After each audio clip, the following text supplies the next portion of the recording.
How are we all doing, people? It's Revival of Wisdom from the Wisdom Academy. Today, we're going to be breaking down God, consciousness, and the higher and the lower self, and how to overcome the lower self. Now, the first thing you need to understand is that you are the invisible intelligence within the brain, within the body. This invisible intelligence is known as the mind, but you are not the mind. You are the observer of the mind, which is the soul, the invisible entity. The mind is your intellect, your intelligence. Now, the mind is, it's hard to put this in words, but the mind is something that gives you the ability to explore the universe. And this inner self is the I am. It's the quiet, the inner self, the voice you see in you hear in your head. This is why within spells high twin, inside, internal. The I is also the number one, which is one line. Because the one and only, is the inner self, which is the I am. This is why you say, my name is Harry. You are not Harry, you are the I, the inner self, the intelligence. Okay, this is why Jesus in French is I am. You look with the two eyes and you see with the inner eye. I and I, the same thing. Okay, because the I inside is what gives you the perception of what you're looking at. So when someone's trying to explain something and then you catch on saying, I see now, it's because you're seeing with your inner eye, the one that gives you perception, gives you intelligence, gives you the ability to understand things. This is the internal I, the invisible self, which the physical body is nowhere near as complicated as this inner self. Is in infinite potential, infinite potential. God, God, generator, operator, destroyer, soul, mind, and body. Brahma, Vishnu, Shiva, the Father, the Holy Spirit, and the Son. They're all the reason why you see God is always a triad is because it represents yourself. Your invisible intelligence is God. Me and you are the same invisible intelligence. We are the invisible intelligence experiencing the program being ran by the central nervous system and the brain. I always say this in my videos, but I have to, in order for you to understand the things that I'm going to say later on in the video, you need to understand this concept, is that you are the consciousness experiencing the nervous system, the tree of knowledge of good and evil, which is you here. You would be in this invisible intelligence right here in the center of the brain. Now, this is why the ancient Christians show God is in the brain. This is the brain stem. This is the brain. This is also the brain stem and the brain. The brain stem and the brain. It's all depictions of the brain because the brain's the computer, the electromagnetic computer, which decodes the demands created by the invisible intelligence, the I, the inner self, you, your true self. The person moving, if you observe what someone moving, this is going to sound, but if you observe someone walking, it's not the body. The body is moving, but the thing telling it to move is the invisible intelligence. Before you kick a football, a decision is made within your invisible intelligence, your mind. And this consciousness, this invisible intelligence, is either stuck between the lower self and the higher self. Okay? When the invisible intelligence, meaning the true self, identifies itself with the physical body, it will trap its mind within physicality. This consciousness that we have is either operating in the lower self or the higher self. It's either feeding the material body or it's feeding the spirit. Okay? But because we are physical and spiritual, we need to be even. We don't want to be meditating all day long because we do have a physical body as well whilst we are here. We are playing a game in physical matter. Okay? Now, the reason that you incarnated here is to learn a lesson because the mind can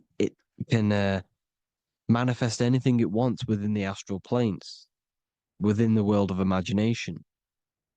It can manifest anything it likes, but it incarnates into matter, into this game, so we can understand labor, because anything in matter you have to labor to manifest. But in the astral, you can manifest at the click of a finger. You come here to learn the knowledge of good and evil. And your consciousness, I came out a bit off topic there, but your consciousness is experiencing the lower or higher self. The lower self is manifested in the lower parts of the body: sex, food, and power, the lower three energy centers. These centers are like mini brains. You are literally thinking with these centers. And when your mind is stuck within these lower centers, you'll think. Have you ever heard the term of thinking with your penis or thinking with your, you know what, as a man? Even females maybe, but mainly this is a boy saying you're thinking with your penis. This is a truth. It's truth in plain sight. You think with these energy centers. When you're living off the lower three centers, all you care about is sex, food, and power, eating, sleeping, and greed. Power's kind of like greed. Now, when we move up to the higher parts of the body, when we live our life within the higher parts of the body, this is considered heaven: love, expression, intuition, and wisdom. This is what we need to be aiming to do, moving out of the lower half of the body and living our life within the higher self, the higher parts of the body, thinking with the higher energy centers, thinking with love, expression, intuition, and wisdom, spreading love, expression, intuition, and wisdom to others. Heaven is even. This is why Jesus is pointing at the heart chakra, always pointing at the heart. Earth rearranged his heart because in Earth you're manifested as a physical being. You're in the heart, good and bad. You need to be balanced between the good and bad. Because love can be a demon too. That's a whole nother video, but love can be a demon. Now, the seven chakras are known as the seven seals in the Bible. When the Lamb opened the seventh seal, there was silence in the heaven for about half an hour. This is a verse from the Bible. The Lamb is Aries, which is the higher brain, the cerebrum, Ram, Aries. Because when the Ram opens the seven seals, you enter the kingdom of heaven. Because these chakras seal your invisible intelligence. They seal your true self. You are behind these seven seals, your true invisible self, your true consciousness. Because behind these seven seals, you do not think about anything materialistic. Your intelligence is not material. It's not physical. It's not from the physical world. It does not desire the physical world. The body is the beast. The body's the animal, the lower self, which can corrupt our intelligence. It can corrupt the intelligence. Okay? Now, we need to balance these chakras so that we gain a deeper connection between this intelligence and the brain. Because when there's a strong connection between the brain and the intelligence, your body and the intelligence, you have a strong connection. Therefore, you can manifest what the intelligence is saying at all times. Meaning, when, for example, your higher self, this is intelligence, the higher intelligence is always speaking to you. It's always guiding you. It's always telling you the right thing to do. You can feel it when you're doing something wrong. You can feel that you're doing something wrong because this higher self This intelligence knows what it needs to do here. And when there's no connection between the body and this our intelligence, our true self, when we strip away, when you close your eyes for long periods of time, you will figure out you are this invisible, infinite, creative being. There's no words that I can't describe what it is, but it's the voice inside of your head that you can feel when you close your eyes. You are this being inside of the head heaven, because this is heaven, this intelligence. And when there's a strong connection between the body, you can manifest everything it's saying. When everything is balanced, when you're no longer thinking with the lower centers, when they're all balanced, you're not thinking in particular with every center, you balance them all, you can manifest everything it says. Your body will act out what the intelligence is always saying.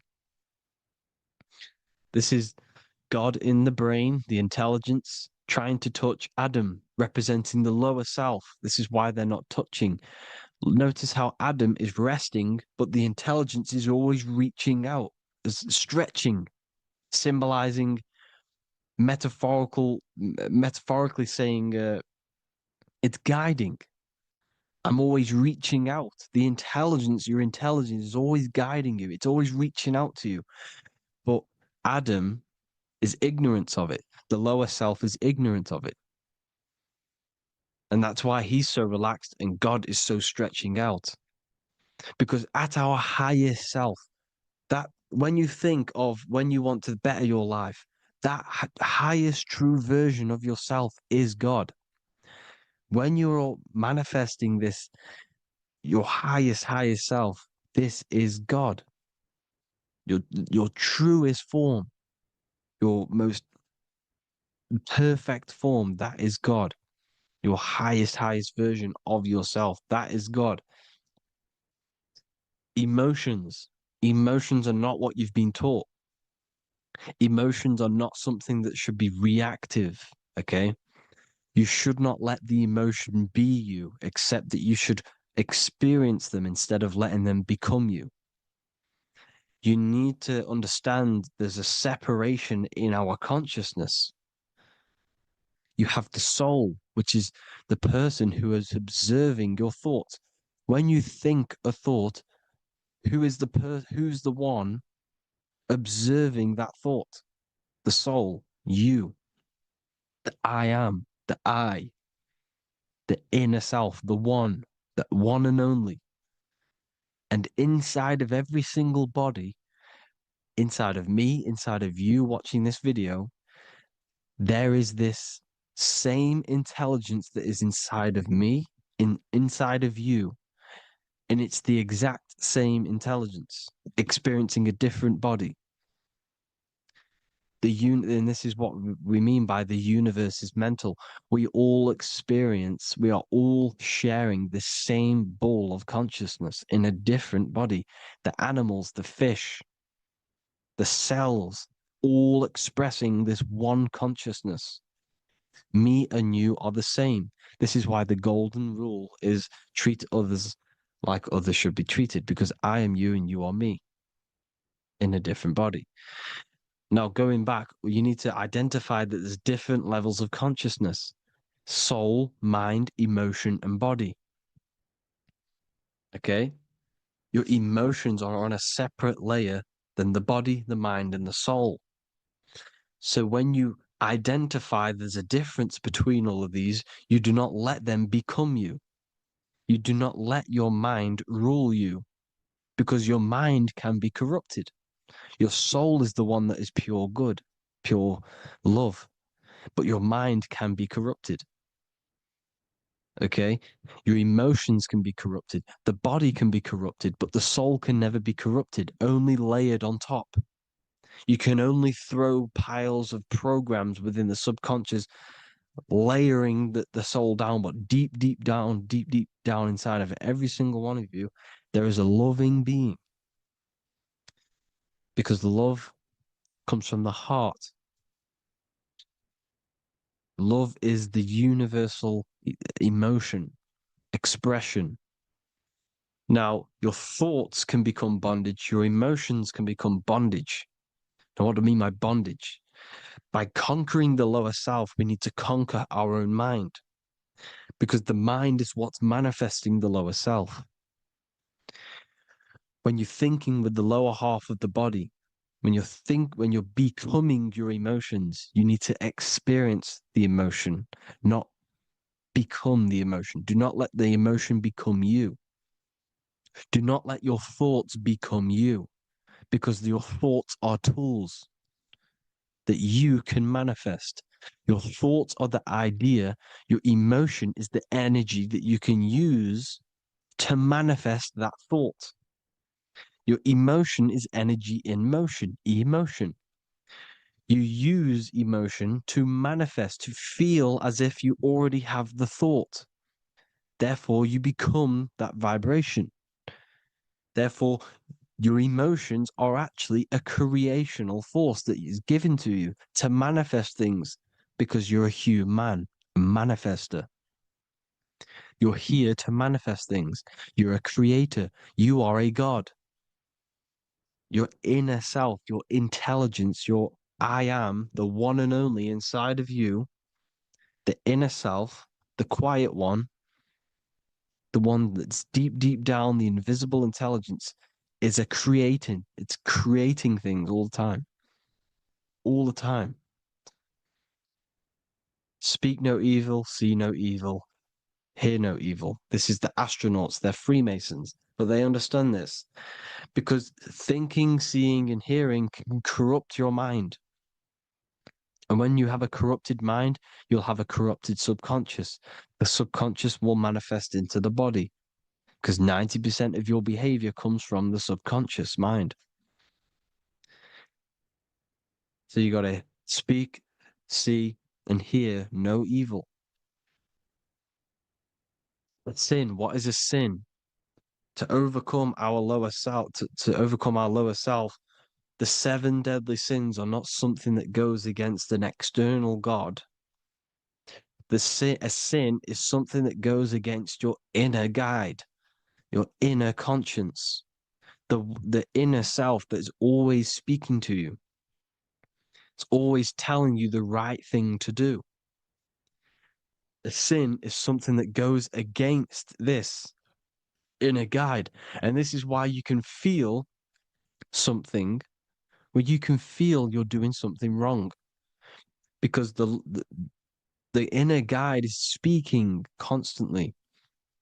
And when you commit these seven deadly sins, which are seven internal states which keep your invisible intelligence bound to your physical body.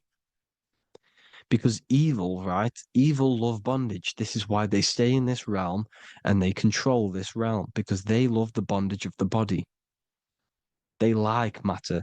They want to stay in matter for eternal life.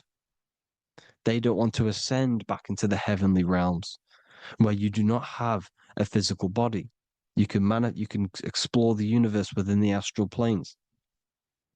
They stay bounded to the body, bounded to the 3D construct of the physical world. They have greed, lust, envy, gluttony, wrath, sloth, pride. They want all of this. And if you want that, that's okay. But deep, deep down, you don't want that, because your soul is always telling you the right thing to do. Your soul knows what to do to get out of here. It needs to detach from the external world, detach from all of these seven internal states which bound you to your lower self, your lower centers. That's what a sin is. You have a left and right brain. The left brain is always analytic. The right brain is metaphorical. So the right brain is producing a holistic view of reality.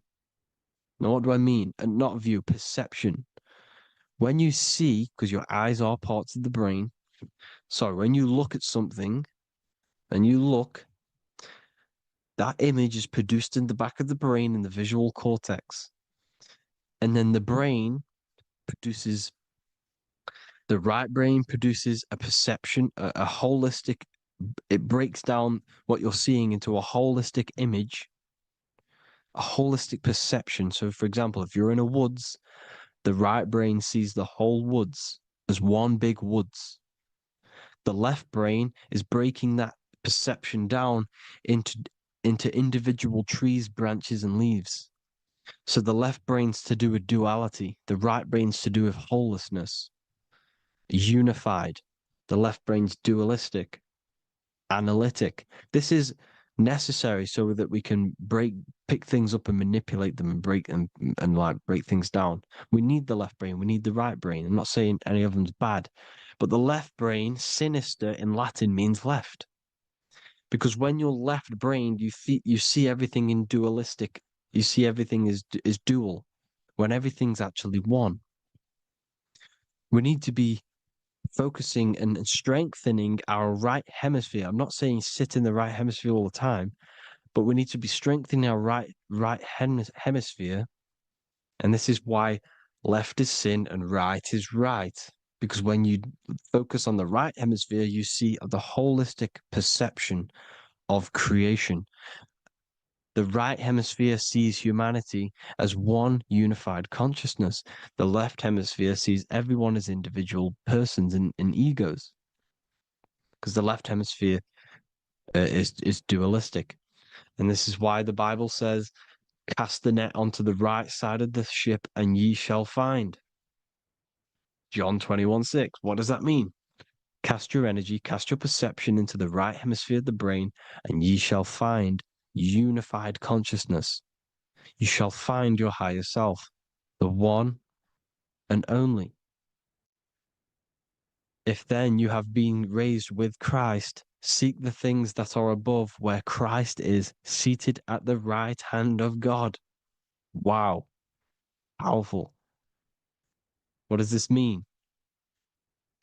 Seek the things that are above, where the Christ is seated at the right hand of God.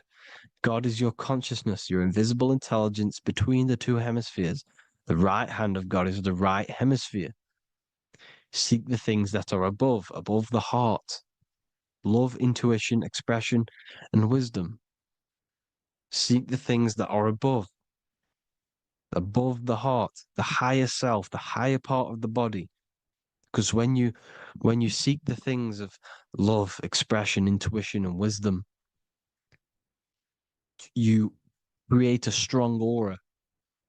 You attract the same frequency. And this frequency is heaven, God. This is the Sumerian artwork showing the Lamb. This is a step symbolizing stepping upwards, raising up. He's stepping over the Lamb up to the bird. His hand is going to the bird.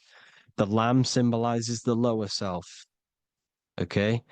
The bird with the wings is in the sky. It represents the higher self. This is why angels always have wings, because it represents the higher self in the sky. The lamb is a ground animal, symbolizing the lower self. He's stepping over the lamb to the bird, his higher self, his invisible intelligence. Horus and Set, Jesus and Satan. Look, Horus has an evil brother, Set, just like Jesus and Satan. Horus is a bird, higher self.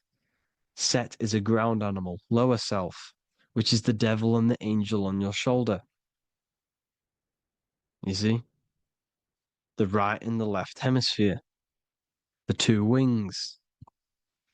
So the devil and angels always speaking to you. The higher and the lower self. It's the battle between the higher and the lower self, between the invisible intelligence and the physical body, because the body's the one that wants the sugar, it wants the pleasure, it wants the sex, it wants the porn, it wants all of the materialistic things, it wants the seven deadly things. Okay, it wants this. There's a battle between the higher and the lower self, your intelligence and the body. This is why you need to become balanced. so that there's a deep connection between the body and the invisible intelligence that I am. You need to master your mind with discipline, and you gain a connection between the brain, the body and the intelligence. Resurrection, transmuting sexual energy. Okay, this is important. Res is Resh, which is Hebrew. The early Hebrew Resh symbol is the head. This is the head. Resh, erection.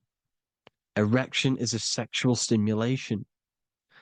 Resurrection is rise erection. You got to raise your sexual energy up the base from the spine to the head. This is the Christ, the Christos. Because there's a psychophysical psychophysical oil produced in the brain every month. Go and watch my other video on raising the chrism. Okay. And every month there's this fluid produced in the brain, which takes 2 trips, because one's produced by the pituitary, one's produced by the pineal, magnetic female, magnetic and electric charge. And it takes 2 trips down the spine to the solar plexus, the bread of life in the Bible, or Bethlehem in the Bible, because the River Jordan's your spine. Goes down to Bethlehem. It gets born in Bethlehem, just like Jesus. Because when this oil travels to the solar plexus, it creates the seed, the seed of life, and it feeds the body, all the central nervous system, all the cells. It regulates the blood, does all sorts of good things for the body, this oil. Now, when you save your sexual energy and you raise your resurrection, you awake the Christ, you raise it from the solar plexus or the sacrum bone up to the brain, you activate 100% of the brain, and this is the true resurrection of Christ. Instead of wasting the energy and giving away your sexual fluids, because behind the fluids is the energy. So when you release that fluid, the energy is out there. You've released the energy. Your sexual energy is the most potent emotional force a human could possibly feel. Same with any animal or anything. The sexual urge, the sexual emotion is the most powerful, potent emotion that you can feel. It takes over the whole body. When you feel sexually aroused, it takes over everything because it's so potent. And when you fight the serpent, when you fight the sexual energy, which is shown here in the Egyptians, the cat cutting off the head of the serpent, or Hercules fighting the serpent, or in the Greek mythology fighting the 7-headed dragon, the 7 chakras. The serpent is your sexual energy because it symbolizes your kundalini. When you fight it and you transmute this energy, instead of releasing it, instead of acting sexually on it, you can transmute the energy, transfer it from the solar plexus up to the brain. You can also you can do this with other tasks. Instead of releasing it, instead of raising it from the solar plexus to the brain, you can use it for other things. So, for example, you want to think critically. You can use it for critical thinking. You can use it for going to do exercise. You can transmute sexual energy into anything. But you can do this, you can raise the sexual energy, and you can use this energy to push the cerebrospinal fluid from the solar plexus up through the spine, up the 33 vertebrae to the brain, and it'll activate 100% of the brain. And this is the resurrection of Christ. Jesus was never dead. Jesus was never rose from the dead. It symbolizes the Christ, Jesus Christ. Christ is Christos, which means oil in Greek. The resurrection of the Christ, the Christos, the oil. When it activates 100% of the brain when it's raised, and it can regulate all the systems, it can regulate all the blood, it can regenerate the body.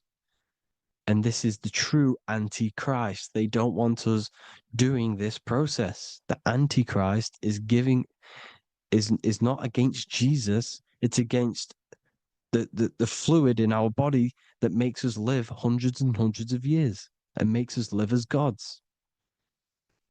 This is the true resurrection. And when you fight the serpent, you fight your sexual urges, your sexual emotion, the most strong emotion that you could ever feel. You can do this process. And this is the true secret of transmuting sexual energy. Because when you transmute the sexual energy, you can become a god. And this is why Hercules is fighting the serpent. Notice how the serpent is low. He's reaching down to it. It represents the lower self. Because the lower self wants the lust. It desires sex. The body desires sex.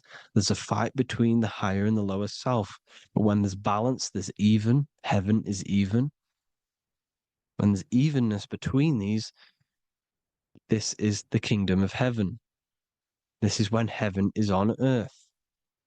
So at our highest levels of ourselves, the highest level of our intelligence, this is God. God is something that we manifest. We need to achieve Christ consciousness by battling the body. There is no battle outside of the physical body. It's an internal battle. Jesus and Satan have been externalized. Nothing exists outside of you, because I explained in the beginning how you are the consciousness experiencing the central nervous system. Therefore, there is nothing outside of you. It's all internal. Jesus and Satan have been externalized. Why? Because it's business. The church is a business. It's all a business. They've created these figures to be historical when they're not historical. The Bible's not historical. It's all externalized. It's called exoteric when the truth is esoteric, internal teachings. So, anyways, people, balance the chakras, balance the two hemispheres of the brain, balance the conscious and the subconscious. Balance is perfect, the yin and yang. You are spiritual and physical. You live in day and night. You need to be balanced. Oneness. Seek oneness. And this is the true kingdom of heaven. And when we all realize that we are all the same intelligence, the same consciousness expressed in different bodies, when we all realize this, we all realize we're all one. Doesn't matter what race you are. It doesn't matter what race you are, where you're from, your nationality, because none of you are actually from here. None of you are from the physical world. You're manipulating the physical world through the physical body. You are the I am. We all have a soul. Every single one of you has a soul. We all have souls. The reason why they say some people don't have souls is because they're trying to suppress your mind. They don't want you to know that you have a mind. That sounds crazy, I know. But a lot of people haven't realized that they have an infinite intelligence called a mind. And behind that mind, if you can observe your thoughts, the person who is observing the thoughts, you have a soul. Everyone has a soul. Don't listen to all these people saying some people don't have a soul, some people do. We all have a soul. Every single one of us. So anyway, you need to break the lower nature of yourself. At our highest levels, we are gods. Our intelligence, our universal intelligence, the I am, the intelligence that's inside of the brain, is God. Our minds are being corrupted within believing that you are the body, and the result of this is a society like today, because everyone thinks they're the body, and everyone's living in the lower nature of self, where everyone only cares about themselves. But when we realize we're all one big consciousness ball, we're all the same consciousness expressed in different bodies, there will be peace. So thank you all, people. If you do want to learn more, if you do want to read my book, it's called The Book of Wisdom. I'll put it in the description. It's an amazing book, people. It's going to give you the best understanding possible about creation, yourself, and the world. It's amazing. The Bible, everything. I have just launched a new cymatic library. A friend of mine has just added this to the website. He creates beats and he creates the purest beats. So they are actually the frequency that it tells you. Most of the stuff on YouTube and Spotify and Apple Music is all, it says it's a certain frequency, but we know these major platforms are all playing with the frequencies of the app. So if you want a real binaural beats, solfeggio scale frequencies to meditate on or listen to throughout the day, join the Occult Library. You can get a 2-day free trial. I'll put the link in the description. Thank you all, people. Hope you all enjoyed this video. God bless you all.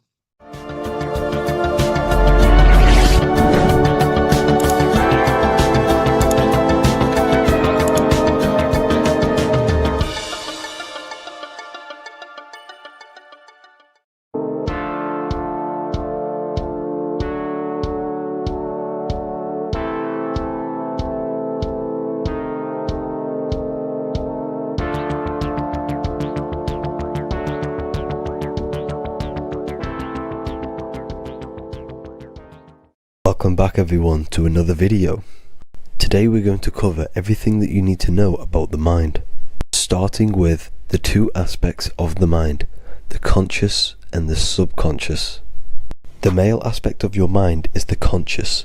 This is the 10% of your mind.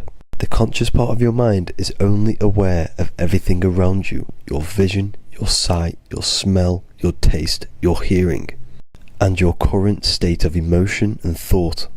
Every thought that you consciously think about has an emotion directly attached to it. That emotion is then impressed onto the subconscious part of the mind. The subconscious part of the mind is the female aspect of your mind. It is also a whopping 90% of your mind. Subconscious mind is controlling all of the subconscious processes which happen within your body. For example, your subconscious mind is controlling your heartbeat, your digestion of food, and all of the things that you do not have to tell the body to do. It is the hidden part of our mind which is controlling all of the hidden things. The subconscious mind is like a recording supercomputer. Everything that you have experienced in your life is all recorded and stored within the subconscious mind. One of the most important things about your subconscious mind is that it stores your mental programs. Everything in the subconscious mind manifests into behavior and actions within the body. Your daily basis routine and habits are all mental programs within your subconscious mind. These mental programs are created by mainly two ways. 1, repetition, and 2, emotional impact. The repetition is fairly simple to understand. The more you do something, the more it impresses onto your subconscious mind and becomes a program. That program will then manifest into your behavior. However, with the emotional programs, they work a bit different. The stronger that you feel an emotion, the stronger it is impressed onto the subconscious mind. And then that emotion becomes a program. For example, you had a very traumatic moment happen when you were a young child. The emotion that you felt was so strong in that moment that it impressed into your subconscious mind so hard that you can recall that moment like it was yesterday. That traumatic event that happened to you when you were young will still manifest into your daily basis behavior even to this day. However, it manifests subconsciously. For example, if you were in a car crash, you will be wary to enter cars with certain people. All because of that traumatic emotion that you felt and impressed onto your subconscious mind. Another example of the subconscious manifesting into our behavior is posting on Instagram. Most of the time, the reason why you post is because your subconscious mind is seeking gratification. So before you actually do something, question yourself and find out the root cause of why you are doing this. Another thing that you need to understand about the subconscious mind is that it takes everything you say and hear literally. So for example, if you go and say, "You are an idiot" to someone, your subconscious mind will only pick up the word idiot. It only knows yourself. It doesn't know anyone else. You are casting a spell on yourself just by saying that to someone else. This is why the golden rule is to treat others like you'd like to be treated. Now, you can rewrite these programs which are already in your subconscious mind. However, it does take consistency. You have to change these programs which have been running for years. And by changing these programs, you change your behavior, because these programs manifest into your behavior. The best way to do this, personally, is to listen to affirmations first thing when you wake up in the morning, and do this for 10 minutes every single morning. Then at night time, you want to think and feel that you are becoming the reality that you desire. The more that you feel this reality, the more it will become a program and impress your subconscious mind. For example, you're trying to gain financial freedom. If you trick your subconscious mind into creating a program saying that you are financially free, this will manifest into your behavior. You will start doing more work. You will start looking for ways to make money. Your mind will be set on the frequency of money and financial freedom. Therefore, you will receive thoughts based around this program.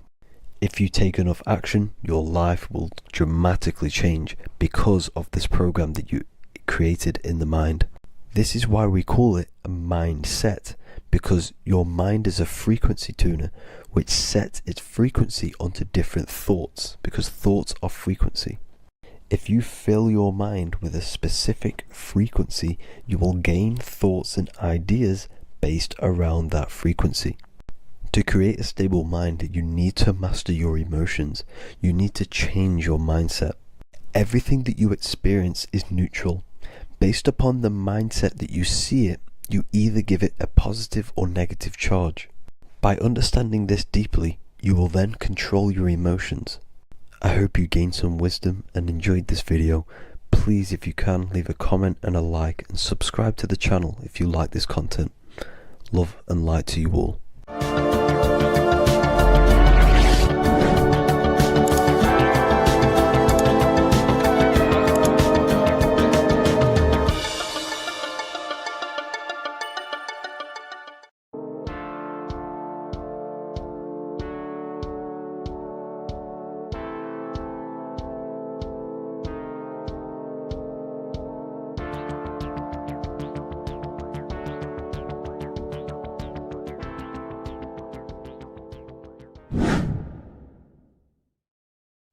What is up, people? How are we all doing?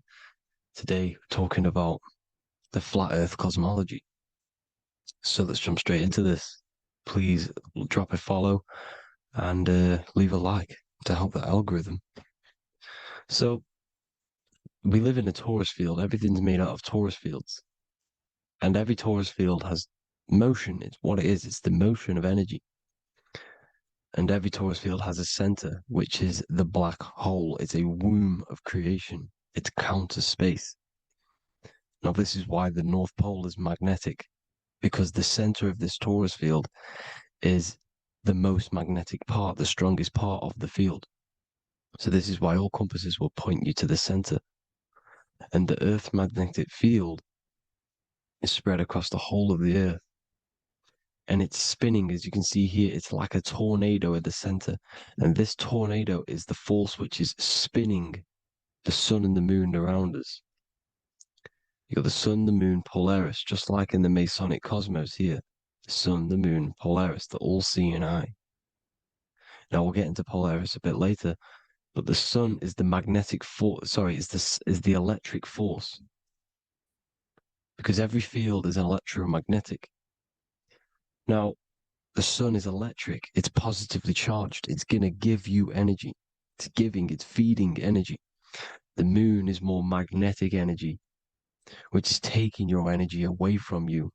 And this is why you become sleepy when the moon comes out, because it's taking away your energy. So these two forces is the balance. It's the yin and yang. It's the balance. Everything in this creation is balanced, because the torus field is the Earth is the plane of inertia, the 0 point within the field, because physical matter is a result of two opposing forces equalized on the plane of inertia. And that is where matter crystallizes into physical results. And this physical plane is the plane of inertia, planet Earth. And at the center of this plane is the black hole, the womb of creation.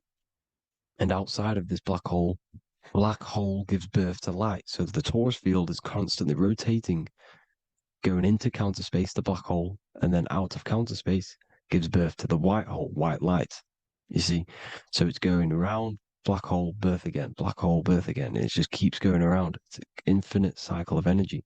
And this is where the infinity sign comes from. This is the motion, this is the force which is creating everything to spin inside of this circle.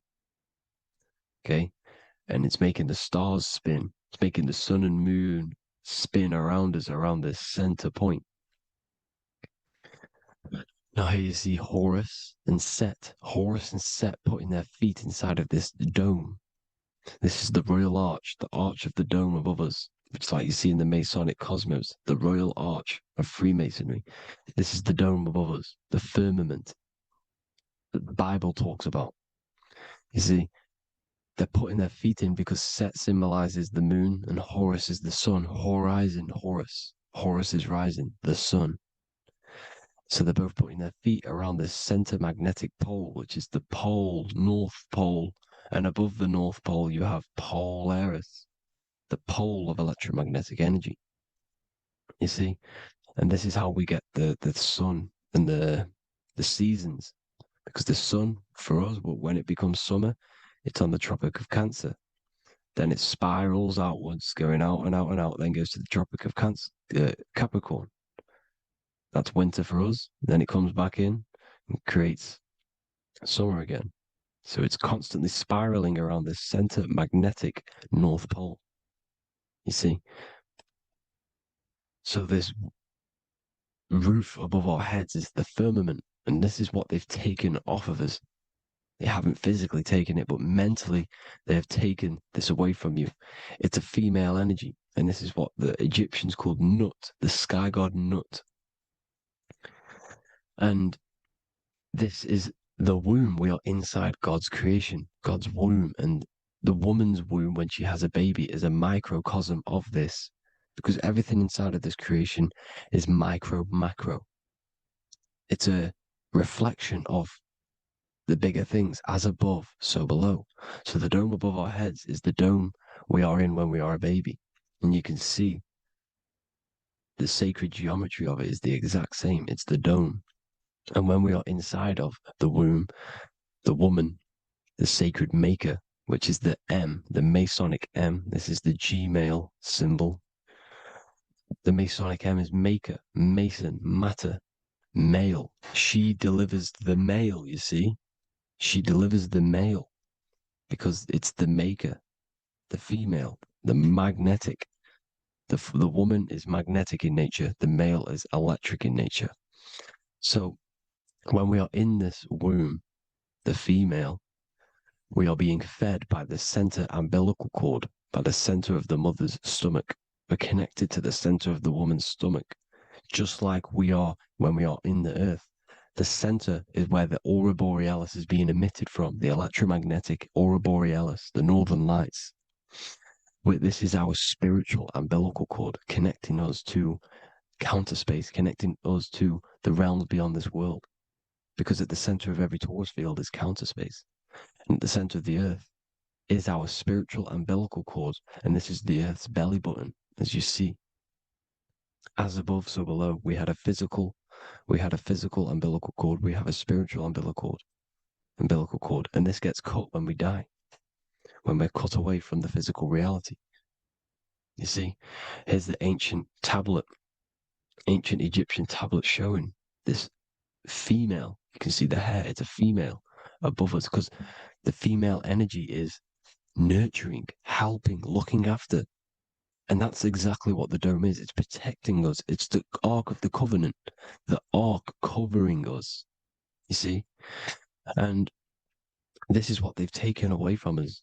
By you believing in space, it completely destroys the idea of this being a sacred creation. They've taken the roof off your head, whether if you believe in space, You believe that there's chaos, there's planets, there's asteroids about that could kill us at any moment. But this isn't true. They've made you fear your own creation that you're inside of. They've made you fear what's above you. You see, and it's to hide the power of astrology, the power of the lights in the firmament, which are constantly flowing through the ether. These powers which are above us are sending rays down to the earth, which are influencing our psychology and how we behave. And this is what astrology is. It affects human consciousness. It interacts with our consciousness. And there's a different energy every day because the planets are in different houses, different alignments. And this is, we'll go into this a bit deeper later on. So the world tree, this magnetic north pole, the pole of electromagnetic energy, was symbolized as a tree, the great tree at the center of the earth. You see? And this tree is symbolized everywhere. You can see here how the center person, this Egyptian person, is holding up the sky. This is the North Pole, the hyperboloid, at the center of every torus field. And this tree was in the Mayan cosmology. This is an ancient depiction. This is the torus field. Here's the plane of inertia. Here's the center tree. Here's the tree in the center, the magnetic North Pole, the woman holding the stars. Here's the Hindu with the two birds symbolizing the sun and the moon revolving around this center tree. The Mayan tree, his Horus and Set around the North Pole. They all knew this flat Earth cosmology. They knew these secrets. It's so sacred you understand the creation that you're inside of. Because if you don't, you'll be led astray. You don't know where you are. You're lost. You see? And here's the Masonic art with the rays of the stars coming down with the tree in the center. So it was personified as a tree. And we are in Asgard, Midgard, the middle garden, where there's good and evil. So the 7 layers of heaven, which is talked about in the Quran. Each planet has a different layer of the firmament, and this is the 7 layers of heaven, and these are our 7 layers of the energy centers in our body. So we start in the stars, so we are stars in a physical body. And this is why we say Mr., sister, fraudster, sinister. Stir is star, and we are in the stars, and our star descends into the soul system, not solar system. And as we descend into the soul system, we enter Satan's kingdom, Satan's world. As it says in the Bible, Satan is the god of this world. Well, if you've been into my research for a while, you know Satan is Saturn. Saturn's world, because Saturn's the outermost ring. He's the Lord of the Rings. And you enter his kingdom, the kingdom of time. And this is why Saturn's the time god. Soon as you go past the rings of Saturn, you're now in the soul system. You're now in time. You're now bound by space and time. And you're bound to the earth plane, the heart. Earth is heart. It's a rearrangement, it's an anagram for heart. And the heart of the electromagnetic color spectrum is green, and that's why the earth is green. And above green is blue, and this is why the sky is blue. In order to go to heaven on the macro scale, you have to go through the blue sky, through the 7 layers of heaven. In order to reach heaven in your body, whilst you're here, you have to go through the blue chakra to your head, which is heaven. It's micro, macro. Everything is micro, macro inside of this creation. It's an ancient. I think this is a French image, piece of art from the ancient French, with obviously the 7 layers of heaven, which they all depict. And notice how it's like a dome. We'll go into this dome symbolization, the Royal Arch of Masonry, which is next. But these 7 layers of heaven give us the 7 metals, the 7 days of the week, the 7 diatonic tones, the 7 chakras, the 7 everything. It's God's favorite number. And this is why the Masons use the G inside of the compass, because the G is the 7th letter, and God starts with G. You see? So it's 7. God is 7. Here's another depiction of the heart, the soul system, the 7 layers of heaven. La Fermente. You see, La Firmament, with the stars on the outermost layer. Here are the 7 planets. Jupiter, Mars. La Sophie, the sun. La Luna, the moon. So Saturn. So we are in the heart of this soul system. In order to ascend, we need to ascend up our chakra system, reach 144,000 hertz, God consciousness, the God man. You have to unfold God man, master of the mind, mastery of the mind. So what are the stars? The stars make everything unique. The stars are constantly rotating around the center, magnetic North Pole, the tornado at the center, which is stirring everything. It's stirring the ether. The center is the ether, and the four elements are born out of this ether. There's five elements: ether, spirit, water, air, and earth. The ether gives birth to the four other physical elements, which the whole of creation are made out of. About them four elements. Four is the number of stability. You know, a chair, a table has four legs. It stables things. It's a foundation, and these four elements are the foundation of this creation. You see, and this magnetic North Pole is stirring this, and the four vibrational states of the ether are the four elements. Now let me get back to the stars. I just wanted to give you that. The stars are being stirred around this center point, center. It's stirring everything, and they're always in different alignments. Every millisecond, they're moving in different placements of the stars. And the planets are called the seven wanderers because they're not fixed. The stars are fixed, but the planets are called the seven wanderers, the seven layers of heaven, because they move faster and slower than each other. Each planet is slower and faster, has a different rate of speed it's moving. So these alignments are mixing in with the energies of the different 12 constellations. And this is why you have a unique characteristic. You have a unique look, a unique energy, a unique personality. This is because when you were born and you took your first breath, that energy which was in the ether, because the ether is all around you, and energy travels through the ether. The energy that the stars were casting down and the energy that the planets was mixing in with the 12 constellations was in the ether. So when you came out of the womb and your first breath, because breath is spirit, okay? So that first breath you took, that is the energy that is imprinted within your DNA, your soul. And you reflect that energy, you emit that energy. That's the energy that is with you forever until you die, till this physical body dies off. And that's what the stars are. The stars are giving a unique energy, characteristic, personality to every living thing. Every dog, every cat, every animal has a unique personality because it was born at a different time and place in the sky. Okay, the stars are your destiny. Now, the stars are constantly changing as well. If you look at stars through a telescope, they're constantly changing and forming different forms. You can see here, it looks like water. It looks like light through water because it's the ether above us, a sea of ether. And this light is being emitted through it, and it's just constantly changing, giving different energies, each star. So this is what the zodiac is. It's the expression of energy. It's the expression of the stars. And each constellation has many different personality, different energies, different traits. Each planet has different traits, depending where your planets are, depending what energies you hold. No two person have the same energy. There's no one. It could be similar, but no one's the exact same. It's because of the stars. The stars are never in the exact same split place. The planets are always in different houses. So here's some Royal Arch symbolism. Here's the Royal Arch of Masonry, as it says here. The sun and the moon, the constellations. Here's Cancer, the seven planets, the seven stars. Here's the Royal Arch. This is the firmament.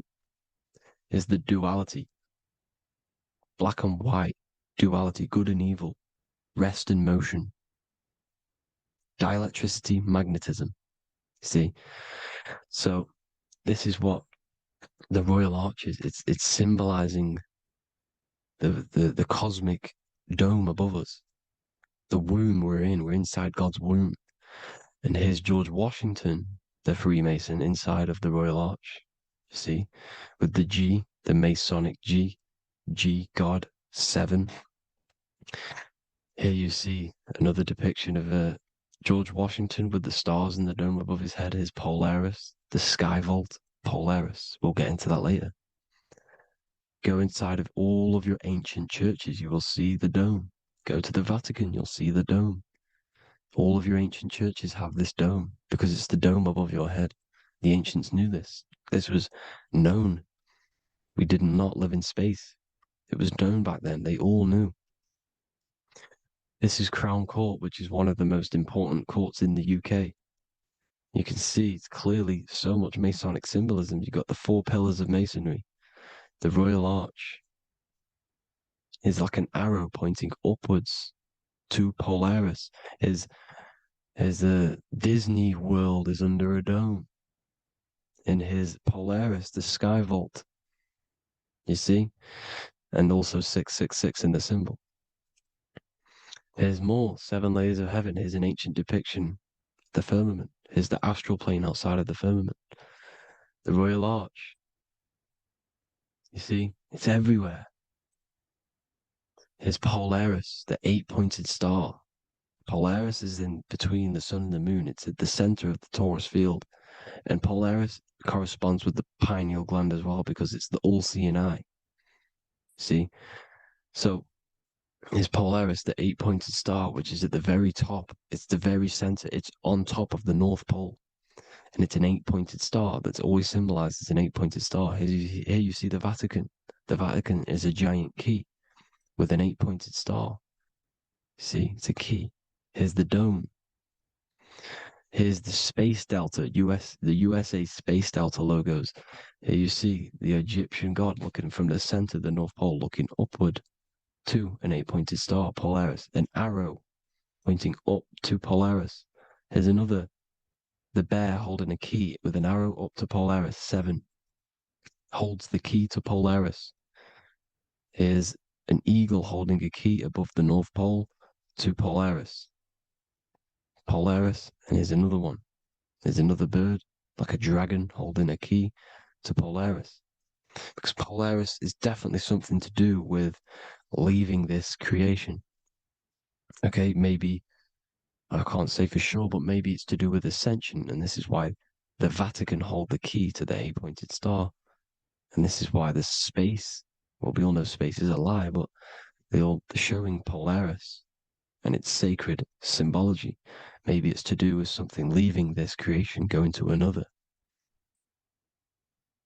Here's some North Pole symbolism. As above, so below. See the four seasons of the Big Dipper constellation going around Polaris. This is Polaris, this is the Big Dipper constellation, and this is the swastika. This image gives us the swastika because all the symbols we use are created in nature. They're created somehow in nature. This is how we get them. As above, so below. This is the map of the North Pole with the 4 rivers looking like the Big Dipper constellation. It's the Masonic, here's the ancient cosmology with the 4, you see the 4 islands, Mayan cosmology, 4 islands. This is the alchemical symbol for Earth, 4 sections. The windows, because the center of the North Pole is a window to another dimension. The 4 lucky 4-leaf clover, which is supposed to be lucky. It's just, it's truth in plain sight. And here's Hitler looking at 2 flat Earth maps. So this swastika has been used for thousands of years, thousands and thousands of years. And it's symbolic for the most sacred land on this plane, the North Pole. Shambhala. Do some research on Shambhala, people. It's a it's a Hindu mythology about the sacred lands at the center of the earth. And it's known to be full of enlightened beings. And it's all symbolized at the center. You can see their paintings of Shambhala. It's all at the center, the North Pole. And it's known to be the most godly place ever because it takes you to a portal to the higher places. And maybe this is something to do with Polaris, connecting you to this sacred land at the very center. But anyways, people, thank you all for tapping in. Hope you all learned something. Have an amazing day. Please follow, subscribe, like, all the links in the description for the courses, the PDF. Please have an amazing day. God bless.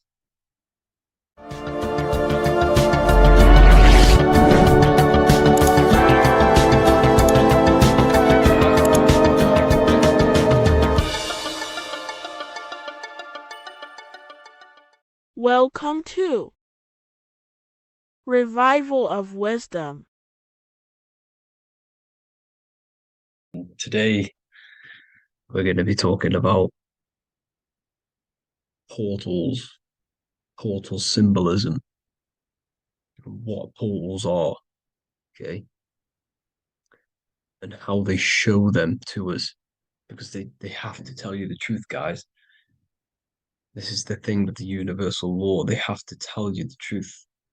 And they tell you through symbols, they tell you through movies, and different things like that. But let's jump straight into this. So first, I want to talk about the Freemasonry symbols. Okay, so first we got, obviously this is some Freemasonry art, but notice how you've got the ladder with a key. Okay, so this is ladder symbolism with a key. So maybe this is talking about ascending. Okay, because look, because this is ascending into the heavens, because it's a ladder with humans going up it with a key. In order to ascend, you must have the key. Okay, so what else do we have with a key? Well, the Netflix show Lock and Key, which is all about portals and keys. Because what the keys do, they open doors, gateways. Okay. So what's interesting about this is that they've got this key here, which represents the Kundalini energy rising up the spine. Okay, but we'll come back to this. But it's that same portal key symbolism. We've also got the Vatican. The Vatican is in the shape of a key. Okay, so you can see the start of it here and the end. So this is key symbolisms. Keys open doors. And notice how it's got the 8-pointed star. Okay, what is the 8-pointed star? Okay, we'll come back to this. This all ties in, guys. I'll break it all down for you. But then you've also got the god Janus. Janus, okay, is known as the god of the doorways. He's an ancient god of Rome, and they worshipped him. However, he's not a god, he's more like a high level ranked demon. Because he is the god of the doorways. And notice how he's got two faces. Because doorways always have two sides. You're going into somewhere, there's always two sides of a door. And he's always depicted with two sides of a face and a key, because he holds the key to the doorways, to the portals, to other worlds and realms. Okay, as you can see, he's always got two faces and a key. Okay, so now we have the Sumerians, the Anunnaki, and they are always depicted with the two faces. Why do they have the two faces? Because they're symbolizing doorways, and the Anunnaki come to Earth through doorways and portals. So these are what these gods are symbolizing in their artwork. But they always have the 8-pointed star. Okay, what is the 8-pointed star? You see how they always have. Look, let me try to find another one. It's the 8-pointed star. This 8-pointed star is Polaris. Okay, Polaris, just like the Vatican has the 8-pointed star with a key. Polaris is the center star. Polaris is a fixed star. It doesn't move. Okay. So the Anunnaki's symbol is also the 8-pointed star. So this is symbolizing the portals and doorways that they come through in order to get to the earth. But Polaris is that center star which does not move. It's always symbolized with the 8-pointed star, just like a compass. Why is a compass the 8-pointed star? Because at the center of our realm is where the most electromagnetic energy is stored. As you can see, we have an aura field, an electromagnetic aura field. So does the earth. And in the center, so like our heart, for example, is where the most energy is stored. And like the center of the earth, this is why all compasses point to the center, because this is where the most electromagnetic energy is stored. Because it's at the center of our realm. Okay. So like I was saying with the lock and key series, see this here? The Kundalini energy rising up the spine, just like your Kundalini energy rising up the spine. Let me try. I can't zoom in, but you know what I'm trying to say here. Let's go back to Polaris, because at the center is where pole. Can you see the pole of electromagnetic energy? Polaris, the North Pole. It's symbolized. The truth is in the words. It's like a pole of electromagnetic energy. And this is where the aurora borealis comes from. Notice how it's got the word aura in it, because it's the Earth's aura, electromagnetic field, just like you have an aura, also known as the northern lights, because it's coming out of this center hole in the center of our realm, where the black sun is. And this is where the electromagnetic energy is coming up from. And this is what the aurora borealis is, or the northern lights. It's just electromagnetic energy. And it's symbolized through our symbols, the original O, okay? Because it's like a pole through the middle, Polaris. So this Polaris is the sky vault. It's the portal into this realm, because this is what the Anunnaki are always talking about, always symbolizing with the 8-pointed star.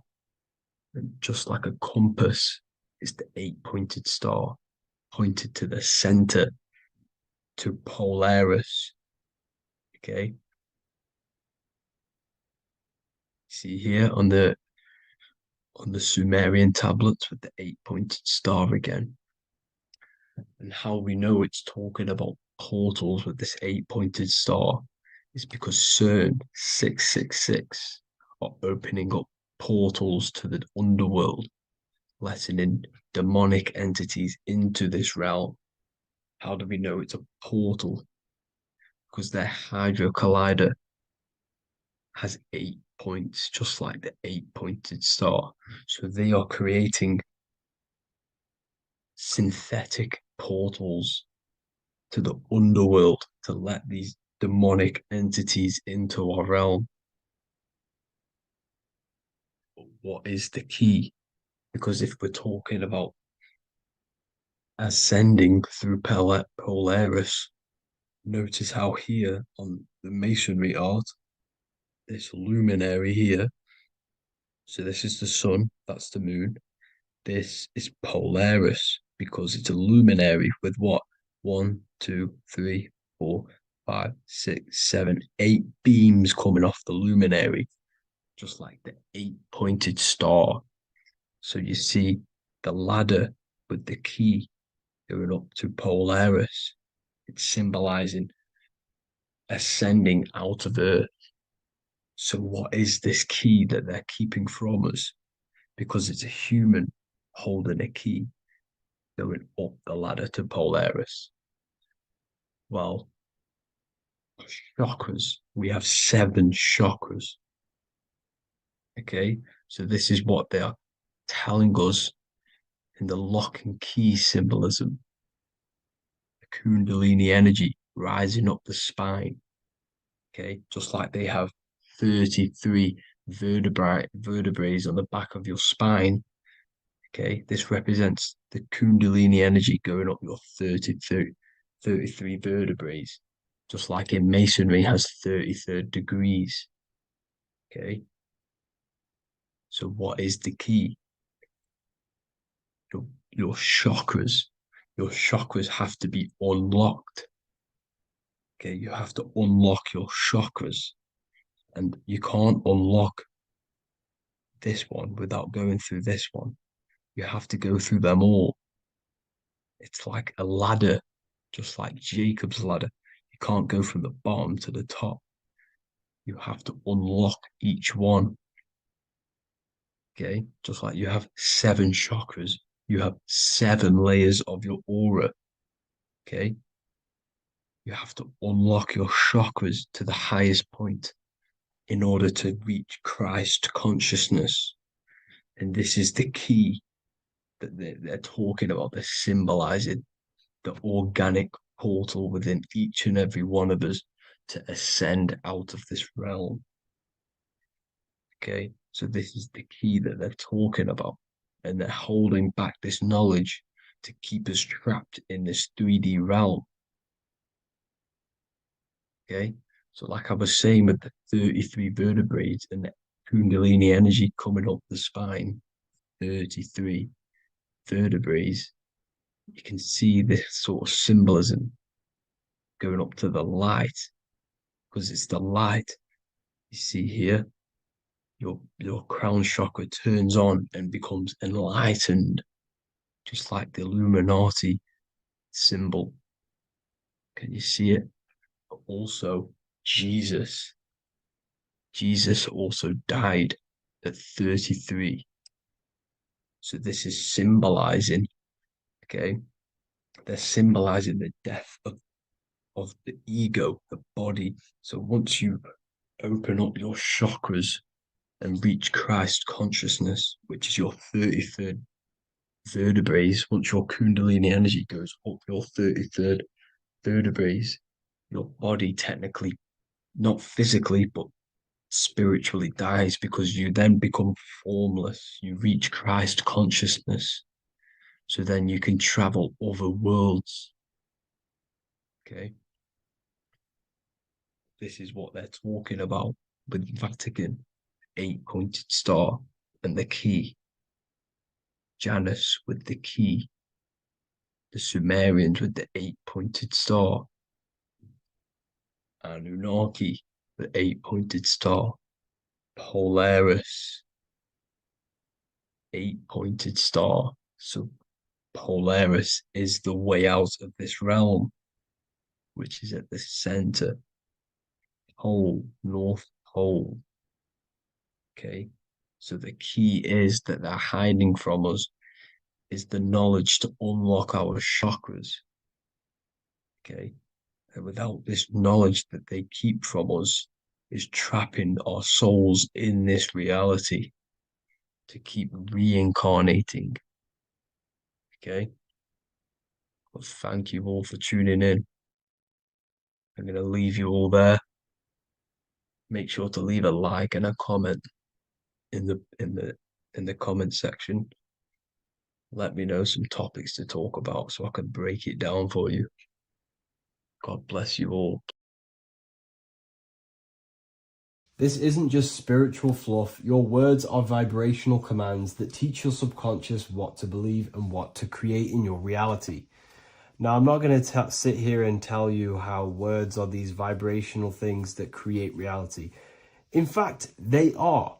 However, the power of words does not hold in the vibration of the word. Yes, it has a little effect on plants.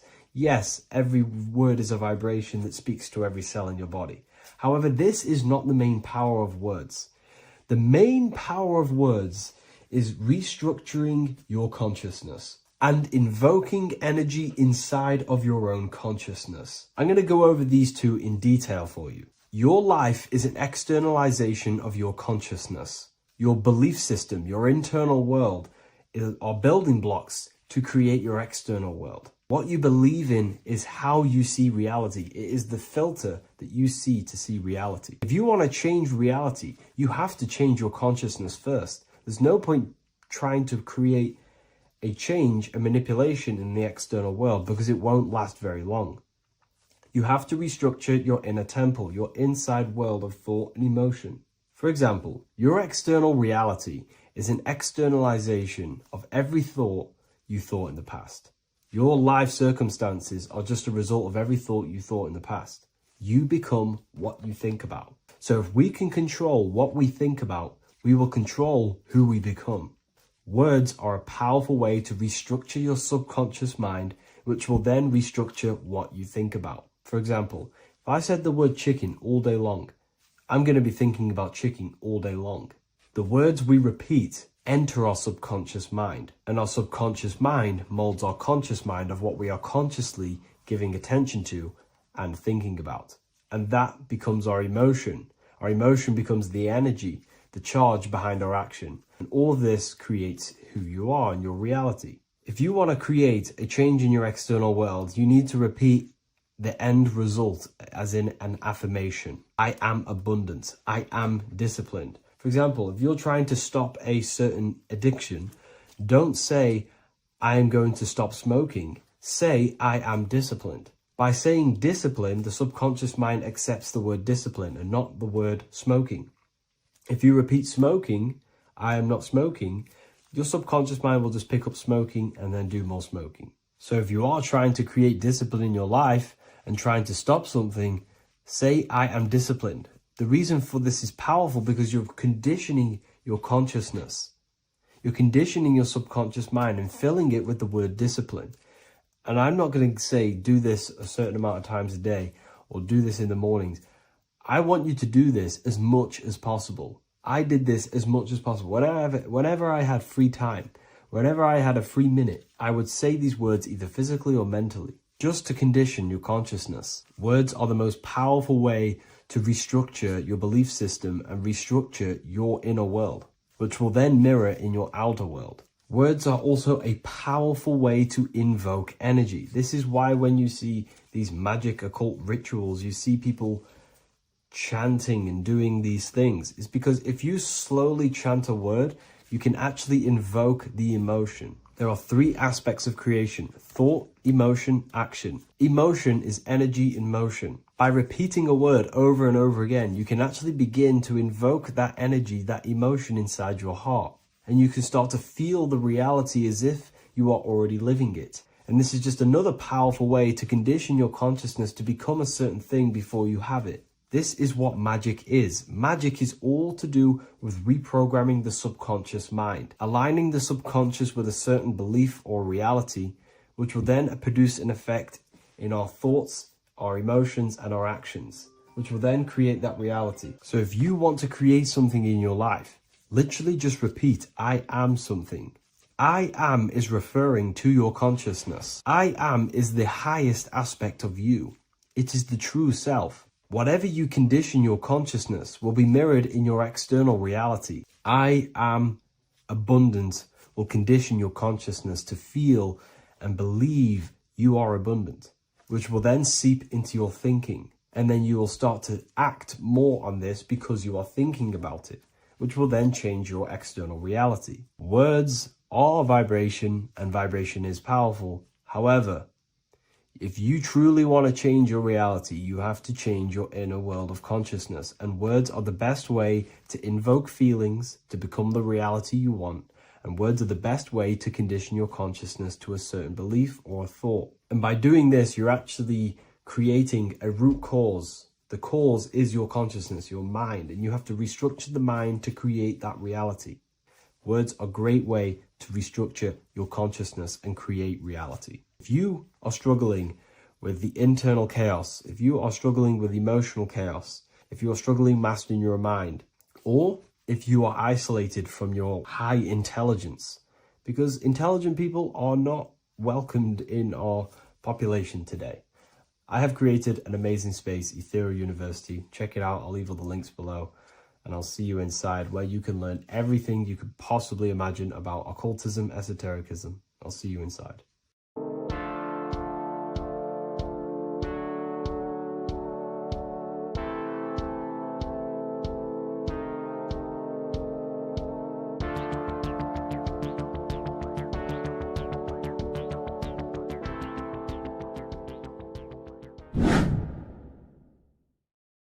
How are we doing, people? It's Revival of Wisdom. We're back today talking about sun worship. Okay? And please enjoy. Sit back and enjoy the video. First thing we need to understand is that the sun is the risen savior. It's the light of the world. Without the sun, we have nothing. Now, the sun is the Son of God. We didn't make the sun. No one owns the sun. But who created the sun? Obviously, the Creator created the sun. Therefore, it is the Son of God. And that is what Jesus is symbolizing in the Bible. The Bible is a metaphorical story. That's why it's called the greatest story ever told, because it is a story about the sun, the zodiac. It's about you, the systems in the body. It's about everything that is sacred in this creation. Now you can see the suns behind Jesus' head in all of the ancient portraits, even the ones that are more modern. You still see a sun on the back of his head, because he is the sun. He's the light of the world, our risen savior. And this is what Christians are lost, because they don't realize it's a symbolic story, and they think Jesus was a historical person. He's not a historical person. Okay, this is what we need to get out of our mind. This wasn't a historical person. It's the sun, our risen savior. The sun is the soul. It's the soul of this creation. Because what is a soul? A soul is pure life force, pure energy. Whatever a soul inhabits, it gives life to. Like our soul feeds our body. The sun feeds the earth, because the sun is a soul, and that's why the ancients called it Sol, because it's the soul, and it's in you, and it's the light of the world. It's the light of everything. It gives life to all things. Here's Jesus and his 12 disciples. The 12 disciples symbolize the 12 zodiac signs. Aries, it rules the head region, because the 12 zodiac constellations rule specific regions of your body. Aries, the ram, you have a cerebrum in your head. This is Aries on the head of the table. His Gemini rules the arms and the lungs. The two twins, Gemini. He's holding up two hands for the two hands and arms. The twins. Cancer has a knife in his hand. It's not so clear, but he has a knife in his hand. Cancer is the crab. Crabs have claws. And he's pointing at Virgo's Adam's apple, saying there's no Adam's apple there. It's a woman. Who's the sixth sign? The sixth sign is Virgo, the Virgin, the only woman in the painting. Now notice how there are 3 people in 4 groups for the 4 seasons and for the 3 months and 3 zodiac signs in each season: spring, summer, fall, winter. Matthew, Mark, Luke, and John with the suns on the back of their heads, because it's the 4 states of the sun. The 4 states of the sun. Now, 6th sign, Virgo, the Virgin, the only woman in the painting with no Adam's apple. Then we have the sun, Jesus, red and blue, red shift, blue shift. Electromagnetism. The ancients knew this. He's got one hand open, one hand down, because the sun gives and retrieves. The sun rises and it falls. It gives, then pulls away. That's what the sun does, and that's what he's doing. His arms are out, symbolizing the rays of the sun, casting down onto the earth, giving and then receiving. Libra, his 2 hands are equal. He's holding his arms out equally, because Libra is the 2 balanced scales. Libra is when the sun is balanced between the summer and the winter. It's being judged. The sun isn't balanced. That's what Libra is, the two scales. Capricorn is the goat. Goats have two horns, and you can see the two horns on his head here. See? So this is astrology. This what Leonardo da Vinci is depicting here. It's astrology. He knew the story of the Bible is all astrology. It's all based on astrology. The Son of God, the real sun. Now here are some Bible verses. I am the light of the world. Obviously, that's the sun. What other light is there that lights up the world? The moon can't do it. It's the sun, the one and only sun, our risen savior. Because if the sun didn't rise, we'd all be dead. So it's our risen savior. And it dies for our sins every night and then gets reborn every day. Now, Jesus calms the storm. Mark 4:35-41. The disciples are all on a boat and there's a heavy storm. But Jesus is asleep. The disciple says, Jesus is asleep. We need to awake him. They wake up Jesus, and Jesus got up and rebuked the wind and said to the waves, quiet, be still. Then the wind died down and it was completely calm. Well, when Jesus was asleep, this is the sun not being risen. It's not risen yet. Because in the night times, that's when the storms happen on the sea, in the ocean. And when they awake Jesus, Jesus rises because he's the sun. He rises and everything calms. Because when the sun comes, the storms go. You see? So it's the sun. It's all about the sun. Here's another, Luke 22:10. A disciple asked Jesus, when will we know it's the end times? And Jesus says, as you enter the city, a man carrying a jar of water will meet you. Follow him to the house that he enters. Well, this is clearly talking about astrology, the topic that Christians think is satanic, when they don't realize the whole thing's based on astrology. Because the end times is the end of Pisces, which is the two fish, which is the age we've just gone out of. And you can see all these ancient churches here with two fishes, because they knew it was the age of Pisces. There's an ancient photo, ancient artwork with the two fish, Pisces. And the end times, as it talks about in the Bible, when Christians think the world's going to end or something. But no, it's just the end of Pisces. As you enter the city, a man carrying a jar will meet you. Follow him to the house. The house is the zodiac sign that he enters. And the zodiac sign is Aquarius, because that's what it is, a man carrying the water. We know this is astrology because a woman, that is a woman's job in the ancient times. In the ancient times, the woman used to get the water. You would never see a man collecting water back then. That was the woman's job, whilst the man builds the houses, for example. You see, so we know it's talking about astrology because astrology is the man holding the bucket of water. It's the end of Pisces. Now we are in Aquarius. And of course, Luke 24:36, the risen Savior, the Son. Now, the Son is also born on the 25th of December, a virgin, just like Horus, Mithra, Buddha, Krishna, Hermes, and thousands of other gods, all born on the 25th of December. Well, it's because the sun moves 1 degree northward on the 25th of December. And on the 22nd to the 24th, it stays in the same degree because it's moving south. But then on the 22nd, it stays in the same degree on the Southern Crux constellation. And the ancients called this the sun dies on a cross, because the cross is the Crux constellation, the Southern Cross. And it stays on that same degree for 3 days on the cross. The sun dies on a cross, and then on the 25th, moves 1 degree northward, bringing back the summer, the light, the warmth, the growth of crops. And this is the sun being reborn again, a virgin, because it's pure. And here's Mithra, another sun god before Jesus was around, before Christianity. It was Mithraism, and Mithra, Ra is Ra, the sun god, Egypt. It's all about Ra, the sun. You can see the crown of thorns on Jesus's head, symbolizing the rays of the sun. And here are the rays of the sun on the back of Mithra's head.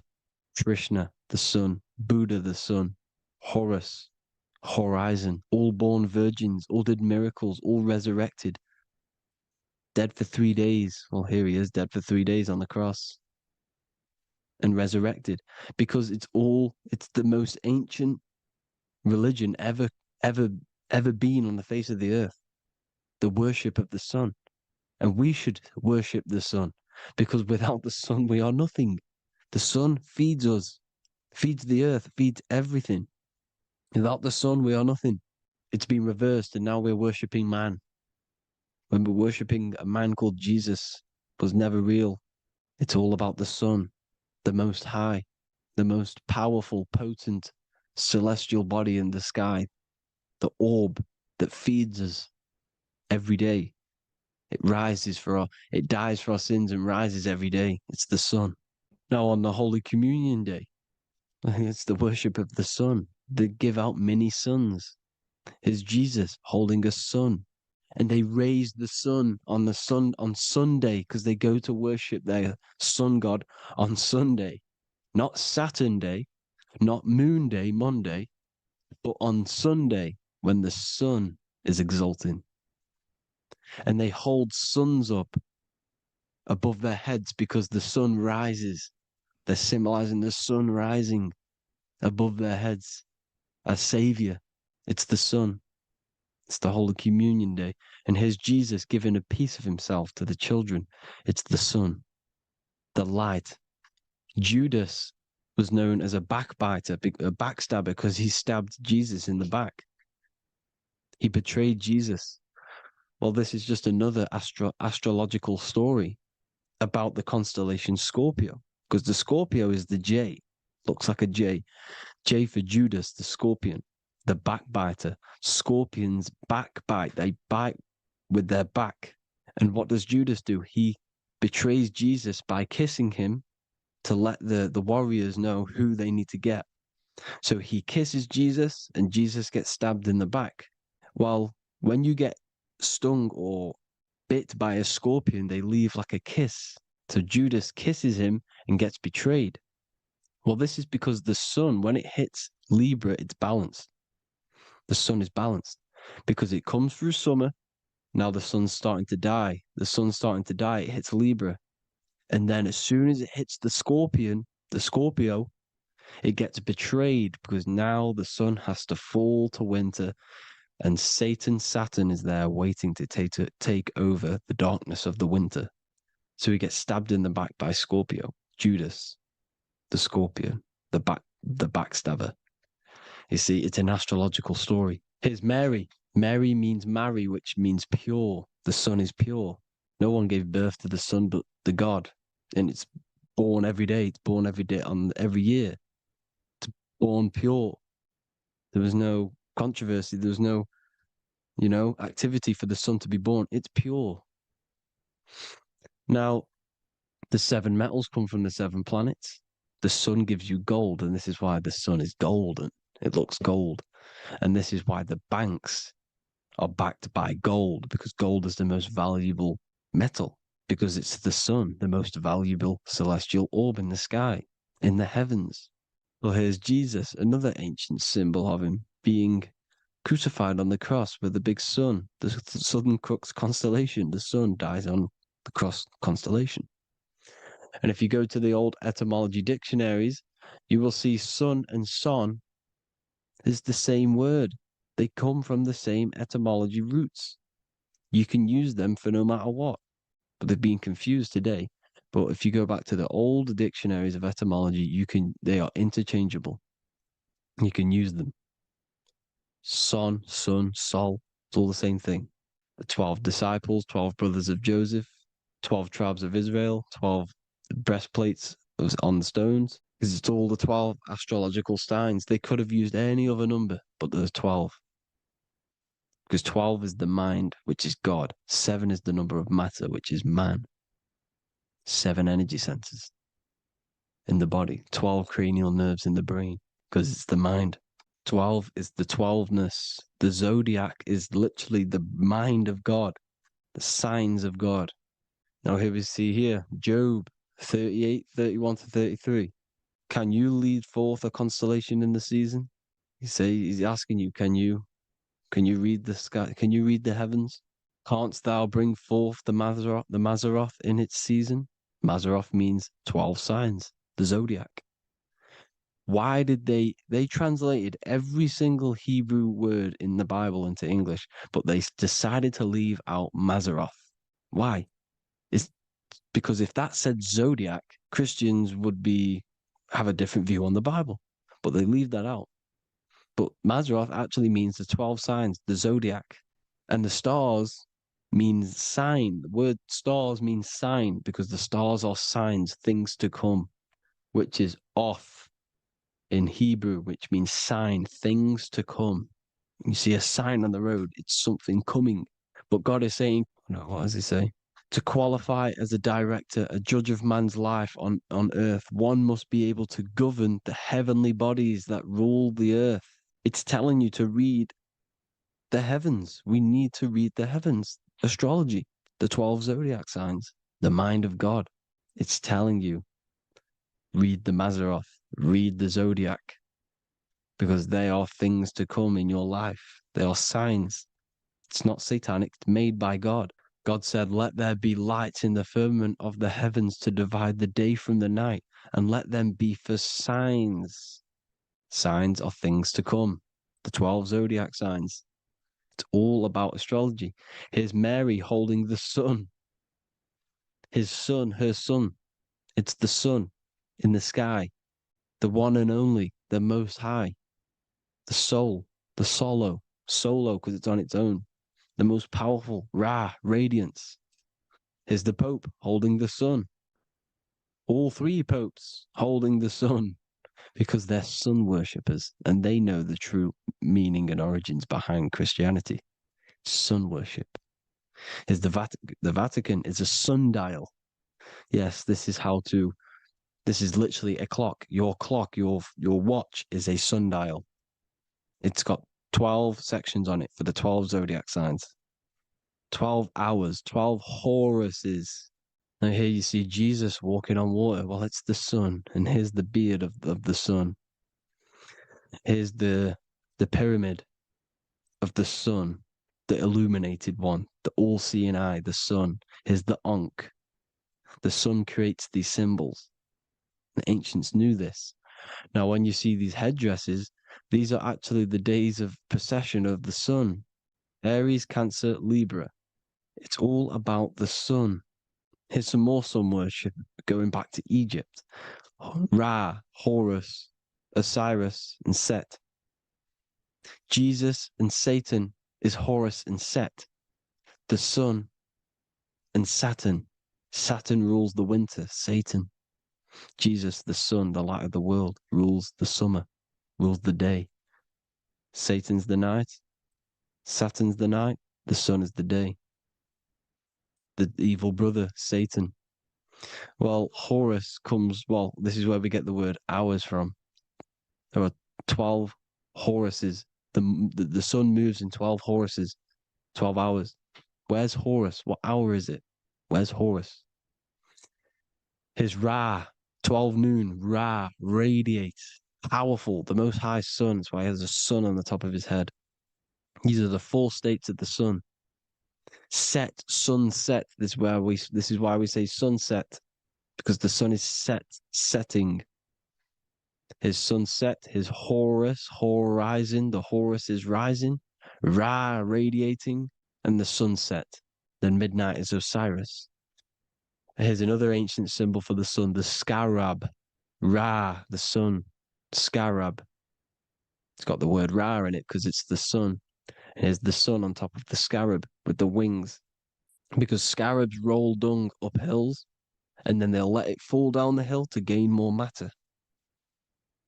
To gain more bigger, like a snowball effect. And the ancients saw this as a process of the sun because the sun climbs up the hill and then it falls. So they used the scarab to symbolize the process of the sun. The sun climbs and falls. Here's an ancient Egyptian cat cutting off the head of the serpent. Well, the cat is cutting off the head of the serpent, symbolizes the sun cutting off the nighttime. When the sun rises, it cuts off the nighttime. It cuts off the serpent. The serpents represent darkness or evil. And there's some more symbology of the sun and the heavens, the arch, the royal arch, the firmament, the sun inside the firmament. These are all ancient churches, and they all depict the firmament with the sun inside. Is the ancient cosmology, you see, because it's all about the sun. Everything's about the sun, because the sun is our orb made for us to sustain life in this, inside of this creation, inside of this firmament, the royal arch of heaven. Here's the Freemasons depicting it. Here's the Masonic royal arch, but you can even see the zodiac signs. Here's Cancer, the checkered board. It's the royal arch of the firmament. Obviously, they don't want to tell you that. You live in space, apparently.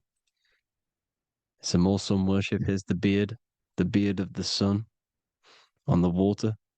They all have this long beard. And why do they say amen? Amen at the end of every prayer. Amen is a sun god, a creator god. It's all about the sun. So thank you all, people. Hope you all enjoyed. Hope you all gained some knowledge and insight. Please give me a follow, drop a comment, drop a like. Have a good day. Love you all.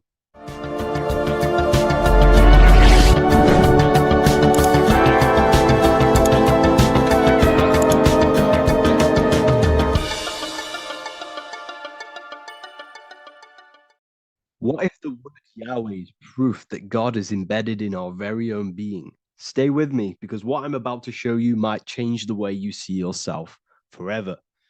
Today's topic is decoding the mystery name of Yahweh, the sacred name of God from the Hebrews.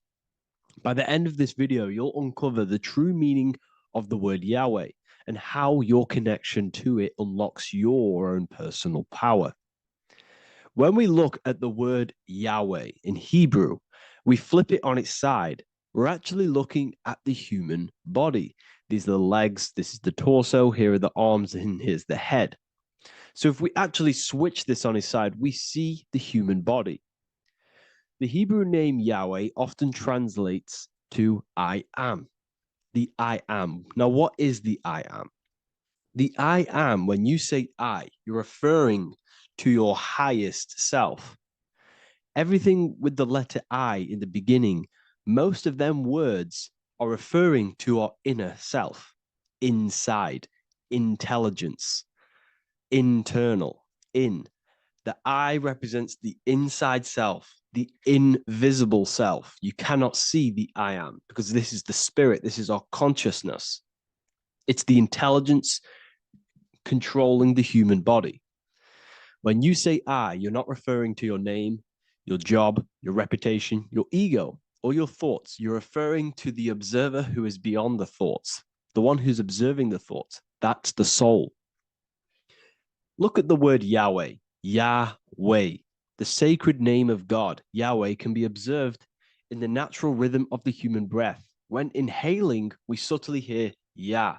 When exhaling, we hear Wei. Do this yourself. Breathe in through your nose, you'll hear Yah. Breathe out, you'll hear Wei. And in fact, the letter H, H, when it's pronounced, it carries the soft sound of wind or breath, a gentle exhale that mirrors the very essence of life, giving air. Breath is the spirit of life. It's what connects us with consciousness. If we stop breathing, we lose consciousness. The body shuts down. We're breathing the spirit of breath. We're breathing in the spirit of life. It's the very essence that gives us physical existence, and we're constantly staying connected to this breath at all times. Now let's look at Yahweh. 1, 2, 3, 4. There are 4 letters. The Tetragrammaton is the 4-letter Hebrew name for God. Okay? Tetra, meaning 4. We have 4 Gospels of Jesus. Jesus is depicted with a cross with 4 sections. Jesus has the 4 sacred animals around the side of him, always depicted with these four: a bull, ox, a bull or an ox, an eagle, a man, and a lion. These are the four fixed signs of the zodiac. Aquarius, the man; Scorpio, the eagle; Leo, the lion; Taurus, the bull or the ox, which are related to the elements. Leo is a fire sign, Aquarius is an air sign, Taurus is an earth sign, Scorpio is a water sign. These are the four elements. And the four elements correspond to the four bodies of consciousness, as we see here. This is fire, this is air, this is water, this is earth. So we are made out of the four elements, which represent the four bodies of consciousness: mind, emotion, spirit, and body. The soul is incarnated into four sections. Hence why Jesus has four gospels. Hence why Yahweh is a four-named word, because we are tetraform. We have four bodies of consciousness. There are four pillars to reality: the mind, emotion, spirit, and the body. So what we're actually looking at here is the name of the very essence of the self. Yahweh represents the universal consciousness that we're all tapped into, because the body is like a radio. The body is basically a radio antenna, which is picking up the stream of consciousness, and we're all the same consciousness, just experiencing it in a different body. And Yahweh is the name for this intelligence that we're all acting out, that we're all manifestations of. So now let's look at the word Yahweh, where we read it this way in Hebrew, which is 10565. 10565 in the Hebrew letters and the numerical values. And the DNA is made up of four bases. These four things which create the DNA. This basis is the genetic code for all living things. Each DNA strand is held together by sulfur bridges that appear in a repeating pattern of 10565. This pattern matches the numerical value of the Hebrew letters of Yahweh, Yod, He, Va, He, which are 10565. This means the structure of DNA, the code of life, follows the same number sequence as the sacred name of God, Yahweh. This is a factual observation. So we're looking at 10565. So let's look over this one more time. Yahweh represents the breath, Yahweh, inhale, exhale. It translates to I am. It's written in our DNA. The word Yahweh on its side looks like the human body. Now, this is where things get a little bit deeper. 10565 adds up to 26. The number God, well, the word God adds up to 26. Allah adds up to 26. There are 206 bones in the human body, 26. 26 adds up to 8. 8 is the number of infinity. We are all the infinite consciousness.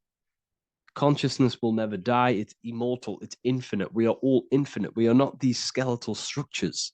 We are Yahweh, the universal consciousness. The creator of all things is our essence. We're all God with individual identities, but the highest versions of ourselves is God. The ego is our own personal experience of God. Does this make sense? So in conclusion, Yahweh is not the name of a separate God from us, but rather the reflection of the divine consciousness manifesting through the human form. The human body is like a receiver acting as an antenna that tunes into the infinite intelligence and life force we call consciousness or God. This means that rather than being external, the divine presence is within us, expressed through our very existence. It's very interesting when we look into this, and what religion has done has flipped all of this knowledge. All of this sacred knowledge has been externalized. They've externalized God so that we worship God and we view God as something separate from the human experience. They do this so that we don't find the God within us, so that we don't find that we have the power of creation. The mind is the creative force of God. The body is the will to act out that thought. They don't want us to figure out that we are creators and we're all creating our own earthly experience. We're all projecting this reality. And they don't want us connecting with the divine intelligence within us because they want to be the creators. They want to keep this knowledge. They don't want the masses to wake up to this powerful knowledge. So what they've done is that they've taken the scriptures, they've externalized it so that we start worshiping and giving away our power to these external things.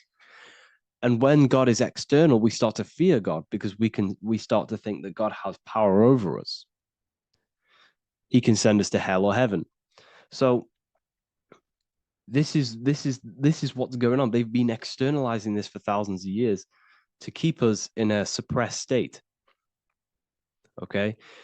Humans are very advanced because we possess self-awareness. We possess the ability to move our awareness and our thoughts outside of the instinctual nature. For example, a cat or a dog.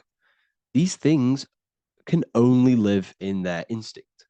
They live based on instinct. They smell, they eat. That's pretty much what they do. But humans, we have the ability to rise above that nature and turn to our infinite selves, our higher selves. We can move beyond our instinctual nature and create very advanced things. That's why humans are made in the image of Yahweh. We are literally God in human form. So this is what we all need to realize. And I hope this video has helped. Please leave a like, a comment on inside of the description. I'll have some links to my books and my university. The people who have read them have just absolutely changed their lives. You could probably see that in the comment sections if someone leaves a review of the book. We also have Trustpilot. But yeah, I thank you all. And I'll see you in the next one. What if I told you that reincarnation is real and that there is a metaphysical, spiritual science behind this? Most people leave this world just as lost when they entered it. That they carry their fears, attachments, and addictions with them, only to be born again trapped in the same cycle, repeating the patterns of lifetime after lifetime. This lecture is not just about preparing for death.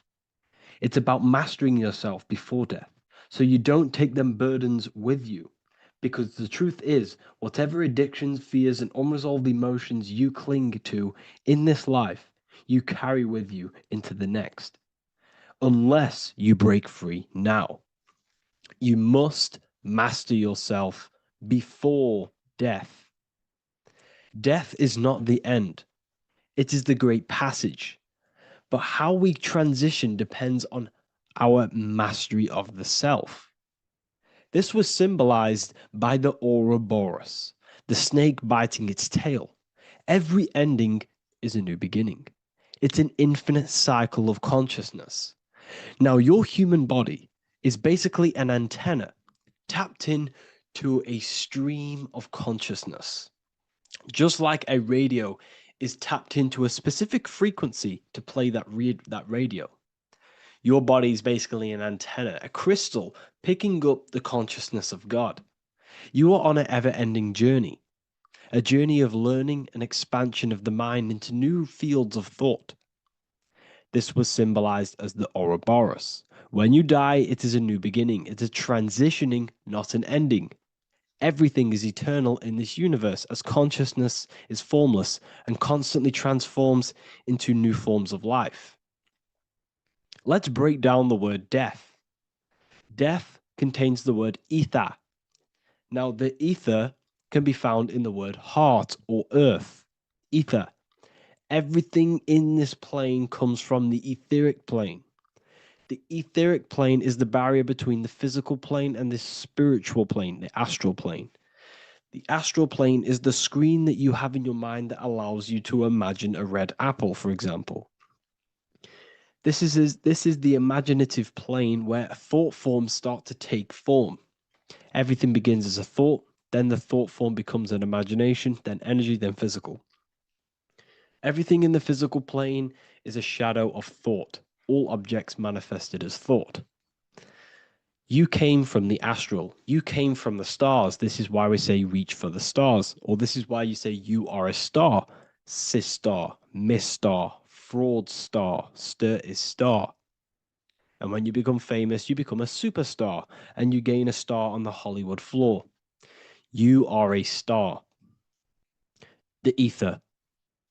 The ether is the infinite energy source which all things come out of and return back to.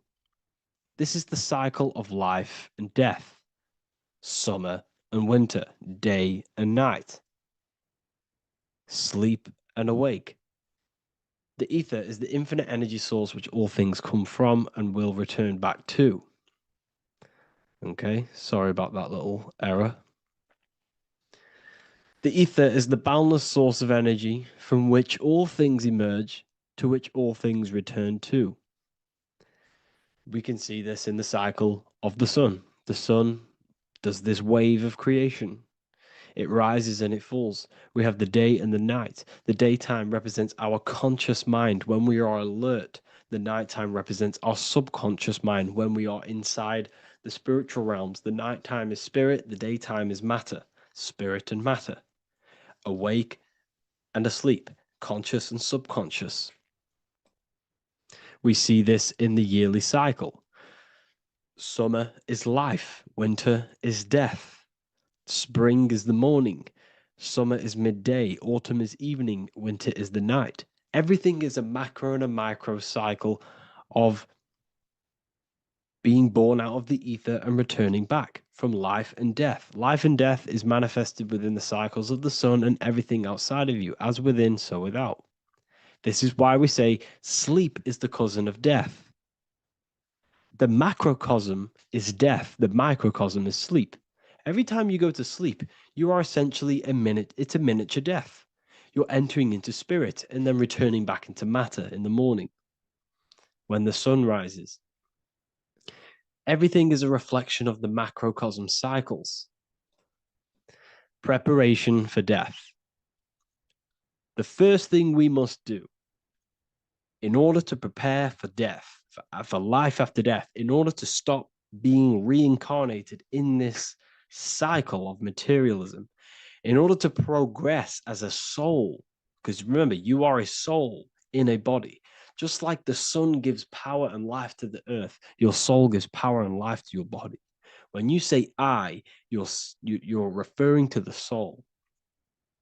And your soul can be stuck underneath layers of false identifications. Who you believe yourself to be is merely a collection of subconscious programs running within your mind. Now that's very deep. That is very, very deep. Who you think you are is a part of your thinking mind. Your name, your job, your reputation, your family, your friends. These things are not you. They're all aspects of the thinking mind. What happens if you meditate and you turn off the mind? Then all these things do not exist. You're left with the pure soul, the pure awareness, the pure observation.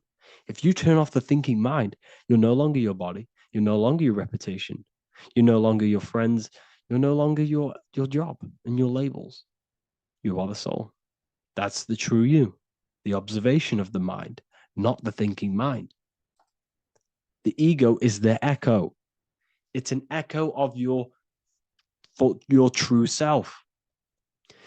The ego is your mind's perception of itself shaped by experiences, trauma, emotions, and beliefs. It is merely an echo of your true soul self. The ego is not you. Your mind is not you. You are the soul. And this is the true self that we must express within our life and we must connect with before we die. Because when we die under the echo, under these false layers of the emotions, the traumas, the experiences, the addictions, the emotional attachments, when we die underneath all of this, when we don't know our true self, the soul is still hidden.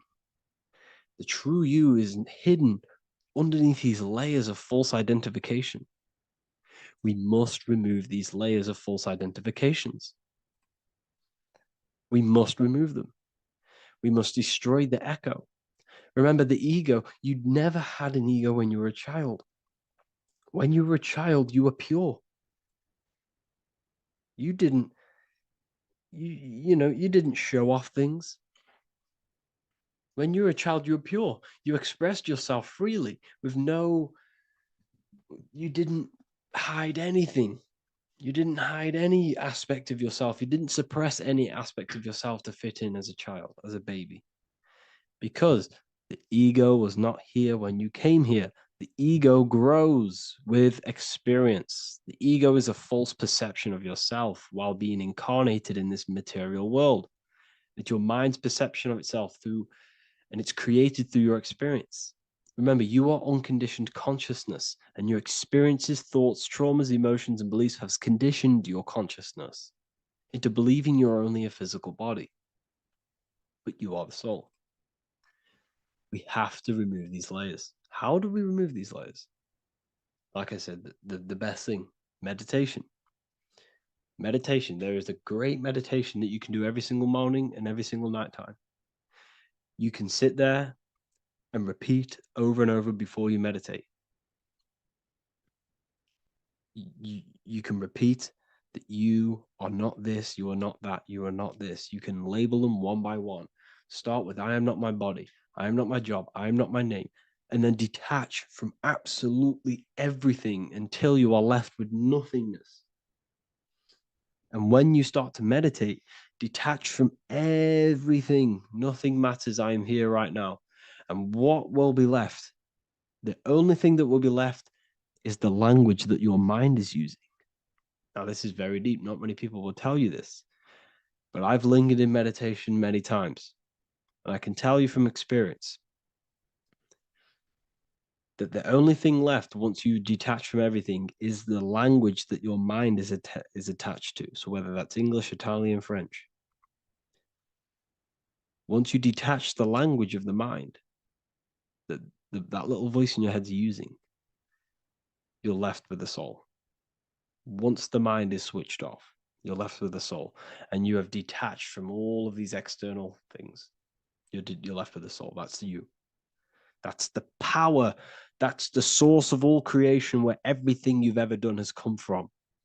Every thought, every idea has come from your soul. Number two, that's meant to say number two. Sorry about that. Mental addictions and emotional addictions. Okay. These two are very important. Mental addictions, this could be thought patterns. This could be the labels that we've just been talking about. Then you have emotional attachments, which is maybe you're too attached to an external thing. Maybe you're too attached to your phone. Maybe you're too attached to family. Maybe you're too attached to loved ones. Yes, I'm not saying don't love them, but what I'm saying is do not rely on anything in this world to make you happy, to fulfill your emotional needs. Everything is found within you. You must look within, and if you're looking without, if you're trying to find yourself in the outer world, you'll never find yourself. You'll constantly be looking around in loops. Because you cannot find yourself in the outer world. Nothing will give you long-term validation. Seeking validation in the outer world will leave you soulless, leave you feeling empty inside and sad and depressed. You have to find yourself within. You have to detach from everything you are relying on to give you emotional stableness. You have to detach from all. Yes, love your children. Yes, love these people, but do not rely on them. Because everything in this world is temporary. Do not conform to this world. The Bible tells you this. Everything in modern society nurtures the body, but neglects the soul. They keep you addicted to as many things as possible. Smoking, you have to detach. Drugs, you have to detach. Alcohol, detach. You cannot rely on anything. This is why this path is very, very difficult to walk. But I'm showing you the way. These are the things you must do before death. You have to detach from absolutely everything. If you die and your mind and soul is still addicted to these worldly things, then guess what? You're going to reincarnate. You're going to reincarnate because your mind is still thinking about these material earthly things. And if you are operating in that vibration, you're going to project that vibration and come back here. You have to detach. You have to master the soul and master the mind. Like I said, the matrix is designed to keep you addicted to as many things as possible. Your phone, food, smoking, drugs, alcohol, clubbing, all of these things. Everything in society is made to trap your soul and reincarnate in this world. That's why it's very, very, very difficult to walk this path. Very difficult. Matrix, matter tricks. John 2:15 to 17. Do not love this world, nor the things it offers you. For when you love the world, you will lose God. Do not love this world, nor the things it offers you. Do not conform to the pattern of this world, but be transformed by the renewing of your mind. Great quote. Do not conform to the pattern of this world, but be transformed. Let this world transform you. Learn from this, expand from this, but do not be mentally and emotionally attached. Okay? What good will it be for someone to gain the whole world yet forfeit their soul? Like I said, everything in the Bible is telling you the truth. You just got to read it correctly. This is spirituality. This is spirituality. The Bible is spiritual. It's a spiritual text. We must disconnect from everything outside of us and connect with the true soul. Here we have the Egyptians showing you the soul leaving the body. Here we have the soul here. Here we have the Masons showing you the soul coming out. The soul is real. You are the soul. And when you leave this physical plane, you will go into the astral plane. That's where you came from. You came from the astral. You came from the stars. You incarnated into this physical body. Your consciousness fell into this material form to experience limitation, to experience a 3D world. So in order to ascend properly before we die, we have to let go of all the attachments. Every addiction you have, write them down. And one by one, tackle them. Before you die, you have to, or else you will reincarnate. This is the teachings of Egyptians. This is the teachings of Masonry. All of these addictions contribute towards life after death. Everything must be controlled, and we must be attached to the soul. I'm not saying I'm perfect. I'm not saying I'm perfect, people. We're all not perfect. We're all under psychological operation by the government. We're all in a very difficult situation with this awakening. I'm simply pointing out what I know from my journey and what I've been learning through occultism and research and reading lots of books and many different things. I'm on this journey just as you are. Maybe I'm further. Maybe you're ahead of me. We don't know. But this is what I'm sharing with the world. This is what I'm sharing with my research. And this is what makes sense. It's common sense. Look at everything around you. Everything's made to feed the body, not the soul. So, my beautiful watchers and fans and supporters, I appreciate every single one of you, and I hope this video has supported your journey. If you're feeling lost in life, if you're searching for deeper answers, whether you're seeking clarity, looking to expand your studies, or ready for personalized mentoring, this is your chance to connect with me live and receive insights tailored just for you. Start your path to self-mastery and enlightenment inside the world's best esoteric school. Your journey starts now. Tap the link in the description if you want to join Ethereal University, or feel free to check out my books. I thank you all, and I really appreciate for 100,000 subscribers on YouTube. I love every single one of you. Make sure to drop a like, a comment, and subscribe to the channel if you're new. Let me know some ideas for, lectures, anything that you want to know. I can make lectures on them.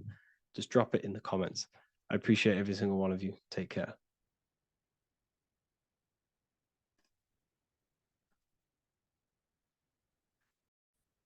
You are not breathing correctly. 98% of people only use a third of their lungs capacity, which is shallow breathing, which ages you, lowers your brain capacity, and also lowers your state of consciousness. So it's essential that you breathe consciously on a day-to-day basis, because this is what truly elevates your consciousness. I am going to give you the key for you to raise your consciousness just through breathing alone. Such a simple thing, but yet the most effective way for raising your state of consciousness and becoming more spiritually and mentally advanced. So tune in for this video, and I'm going to show you exactly how to do it and the symbolism behind breathing. Air is more than just air. It carries electromagnetic energy. So now I'm going to give you the science behind this spiritual truth. This invisible force is what sustains all physical life, providing the life force energy essential for existence. Electromagnetism. Everything is fed off electromagnetism. Your body is an electromagnetic battery. Now, we can prove that air carries electromagnetism just by doing a simple test, a simple scientific experiment, by getting liquid oxygen and pouring it between a north and south magnetic pole, two polar opposite magnets. We see that the liquid does not fall straight through it. It is sucked, it is magnetically attracted to these two opposing forces, opposing magnets. This is proof that air, liquid oxygen carries electromagnetism. When you are breathing electromagnetism, the essential life force behind all living beings. This is known as energy or prana, chi, ether, or spirit. This is all the same thing. Air is not just empty space, it is energy, it is prana, it is life force, it is spirit, it is ether, chi, prana. You are an electromagnetic being. Your consciousness is in direct correlation with your electromagnetic aura or biofield around your body. Your state of consciousness is mirrored within this field around your body. Now, your breath, when you breathe in, you're breathing electromagnetism or life force. Breath is the vital link between the physical and the spiritual, bridging the body with the soul. Through breath, we connect with both tangible world and deeper, the unseen realms of energy and consciousness. Breathing deeply and properly elevates our consciousness, enhancing the brain's functions, heightening the sensitivity of our five senses. It also brings a profound calmness to the mind, creating a state of clarity and inner peace. Like I said earlier, breathing properly is the fastest way to elevate your consciousness. It is the fastest way because breathing, when you stop breathing, what happens? You lose physical consciousness. Your body will shut down if you do not breathe in this vital electromagnetic energy in the oxygen.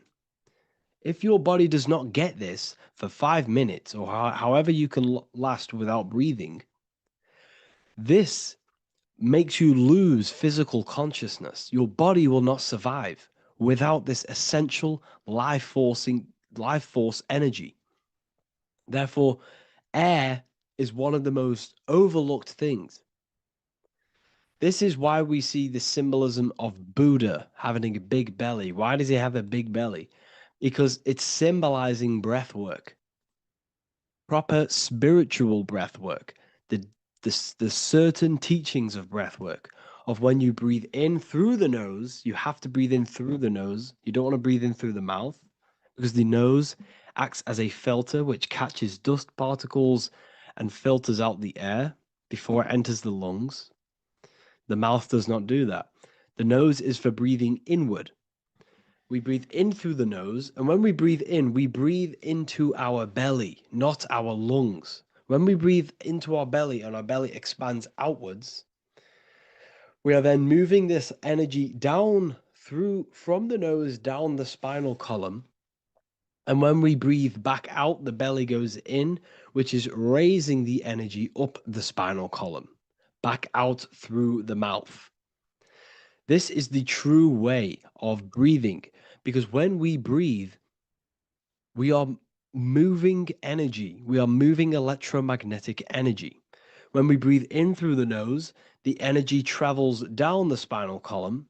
And when we breathe out, we are raising this energy back up the spine, some of it going out the mouth, and some of it reaching the brain, activating dormant brain cells in the brain. But when we breathe, we need to make sure we are using 100% of our lungs' capacity, because the lungs is what transforms this special energy into consciousness, physical consciousness. So this is why Buddha has a big belly. It's not because he was fat. It's not because he was overweight. It's symbolism. It's symbolism of breath work. So try this.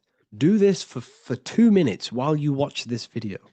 Breathe in through the mouth as hard as you can until you no longer can fill any more air into your lungs and belly. Breathe it into your belly, not your lungs. And breathe out through the mouth. Do this for 5 minutes or 2 minutes, however long. I promise you, breath affects your consciousness. You will notice the difference. If you do it quicker, the quicker it'll affect your consciousness, and you might go lightheaded. But that lightheaded is you activating your spirit, your energy body. So try this just when watching this video. When you breathe consciously, you are renewing both your energy body and astral body, aligning your consciousness with a higher state. This practice feeds new life force energy into the body, revitalizing and enhancing your overall well-being. Like I said, your brain requires the most amount of oxygen. When we have shallow breathing, this is reducing the brain's capacity.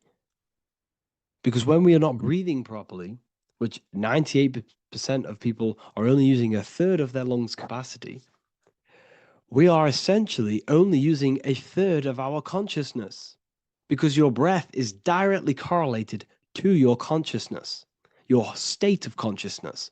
When you breathe in through the mouth, out through the mouth, out in through the nose, out through the mouth, consciously and deeply for 5 minutes, you will notice that your senses are more powerful and sensitive. Your brain is quicker.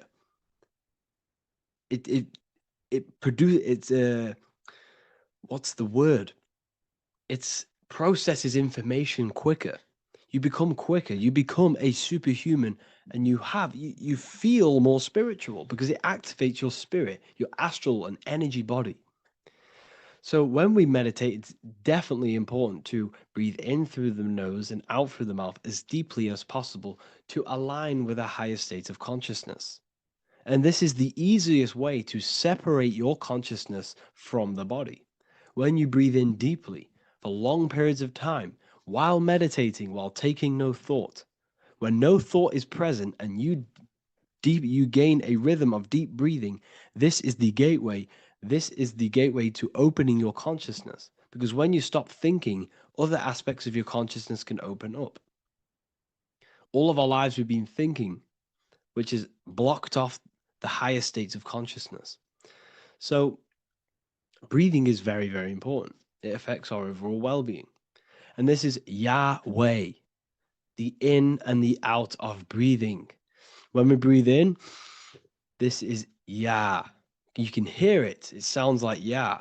And when we breathe out, that is Way. This is the name of God, apparently. But God is within you. You can connect with God. You can connect with source consciousness within you by breathing, by raising your state of consciousness through breathing and meditation.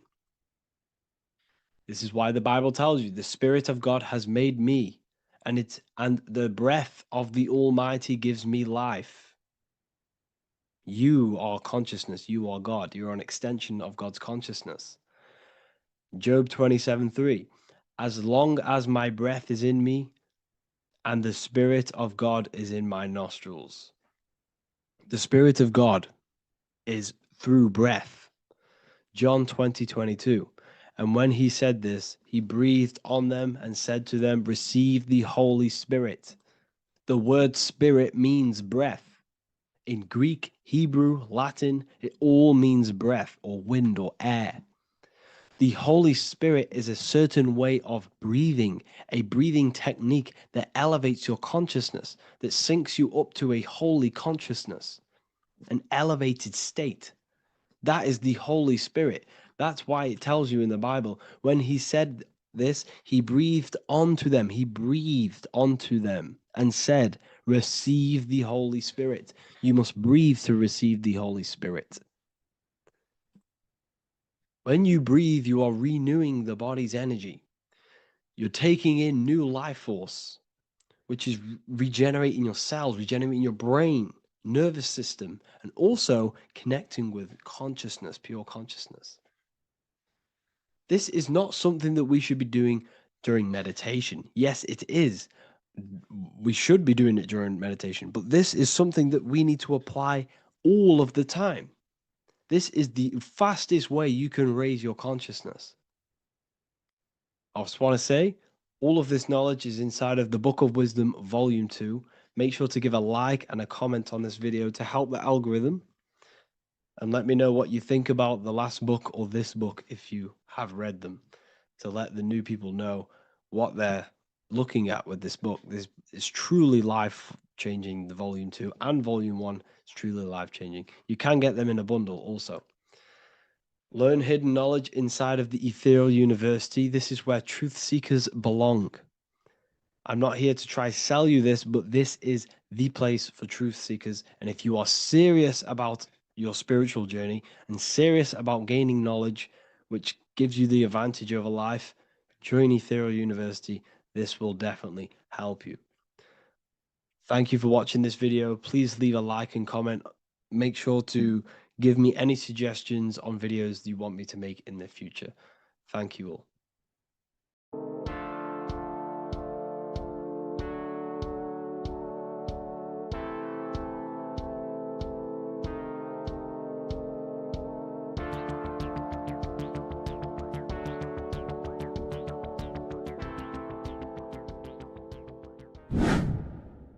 Hello and welcome to another video, people. Before we start, please like, comment, and subscribe if you wish to see more content. Today we're going to be talking about the mental universe and how everything is mental. This is the #1 law on the Kabbalion. If you've never read that book, it's called The Kabbalion. A very good book. It's the first law because this is the most important thing you need to understand, is how everything exists within the mind. Behind every single one of these eyes is the same consciousness expressed in different bodies. The mind is what gives perception to what you're experiencing. Behind every single one of these eyes is the exact same consciousness, but the brain that they inhabit is giving them a different perception, a different being, a different body. Now, this is the difference between humans and animals. Humans possess a advanced consciousness, an advanced mind that gives us the ability to be aware of ourselves mentally, physically, and spiritually. We can reflect on ourselves. When a dog looks in the mirror or an animal looks in the mirror, it doesn't know what it's looking at. It doesn't realize it has a consciousness. It can't reflect on itself. It can't say, I want to improve in this area. It doesn't have that consciousness. We have a divine consciousness. Take away the N for divine, and you get with a D, put it with a D, you get divide, because we have a divided two-way consciousness. An animal only has one. However, it's still the same mind. We're all mind. We're all mental. We all exist within the mental plane. Look at this person walking. The body the brain is sending electrical signals through the 12 cranial nerves, which the 12 disciples that spread the gospel of Jesus, right? You have 12 cranial nerves in your brain. There are 12 disciples which spread the gospel of Jesus.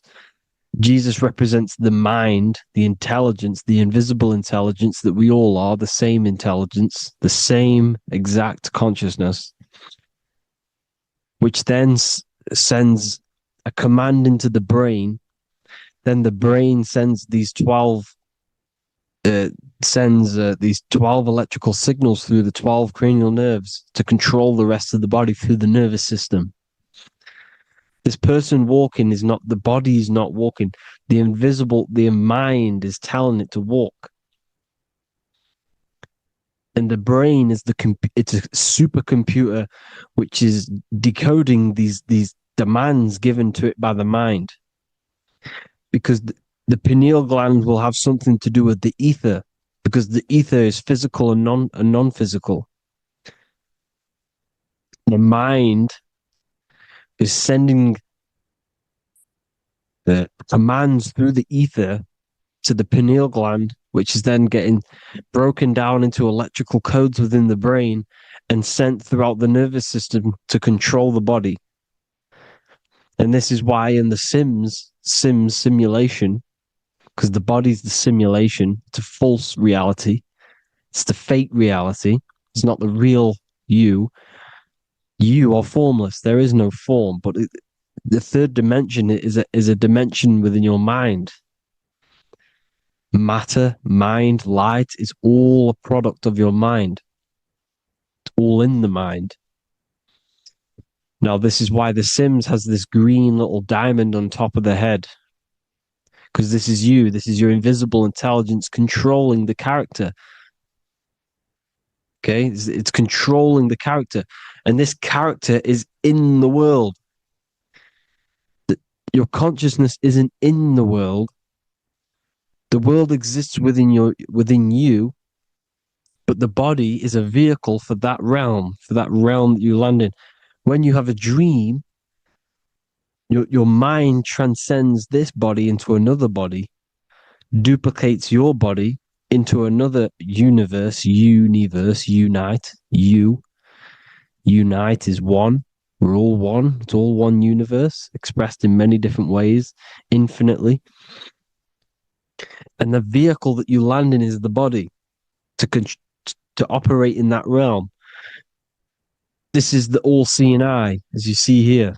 The eye, this is all the intelligence. This is the ball of consciousness, God, expressed in different bodies. We're all this same one in different bodies, as you can see here. And this intelligence is expressing infinitely throughout the universe. An infinite universe. There's no beginning, no end. There was no beginning of the universe. There is no end. It's infinite. Always has and always will. But the mind is what gives you the ability to explore the universe, to make perception of it. We are God in disguise. We are God in disguise. We are God in flesh. But the body can become attached to the mind, can become attached to the body if the mind is not aware of itself. When the mind is that blinded by matter, and we lack knowledge and understanding of what we truly are, a formless, infinite being, a traveler. This is why Freemasons are called Freemasons. Mason means traveler. Free. You're a free traveler because your consciousness is a traveler of the universe. When we lack understanding, our mind bounds to the body because we don't separate the body with our different layers of consciousness. When we separate them and identify that we are mind, body, emotion, you then can apply this knowledge to when you want to astral travel and explore the different realms of your mind, because the mind is the universe. People, this is what we need to understand. The mind is the universe. I am you and you are me. This is the Egyptians showing you this. The Ankh is the symbol of life. This is the one ball of consciousness, mind, giving it the Ankh life to all the different life forms. The cows, the birds, the snakes, and the big Ankh given to the humans, because the humans are the most intelligent. We have the most advanced consciousness. We have the most advanced consciousness. This is why the one is giving a big Ankh to the humans here. Here you see again, this is not the sun. This is also showing Ankh giving out its life to all things infinitely. And this is the most high. We are the most high in disguise. When we strip off the body, we strip off the desires for the physical world, we strip off all of these fake identities that the mind gets attached to. That is God. The universe. You are the universe experiencing itself. I and I.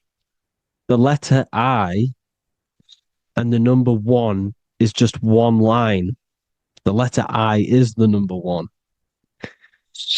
Because your I am, when you refer to yourself as I, every single one of you who's watching this video refers to yourself as I, which is the one. We are all the one. We are all intelligence. We are all invisible. We are all the one. One is the only number. 1, 2, 3. Everything goes up in ones because there is only one. Doesn't matter how far you go down the line with numbers, all of their numbers are created by one because there is only one.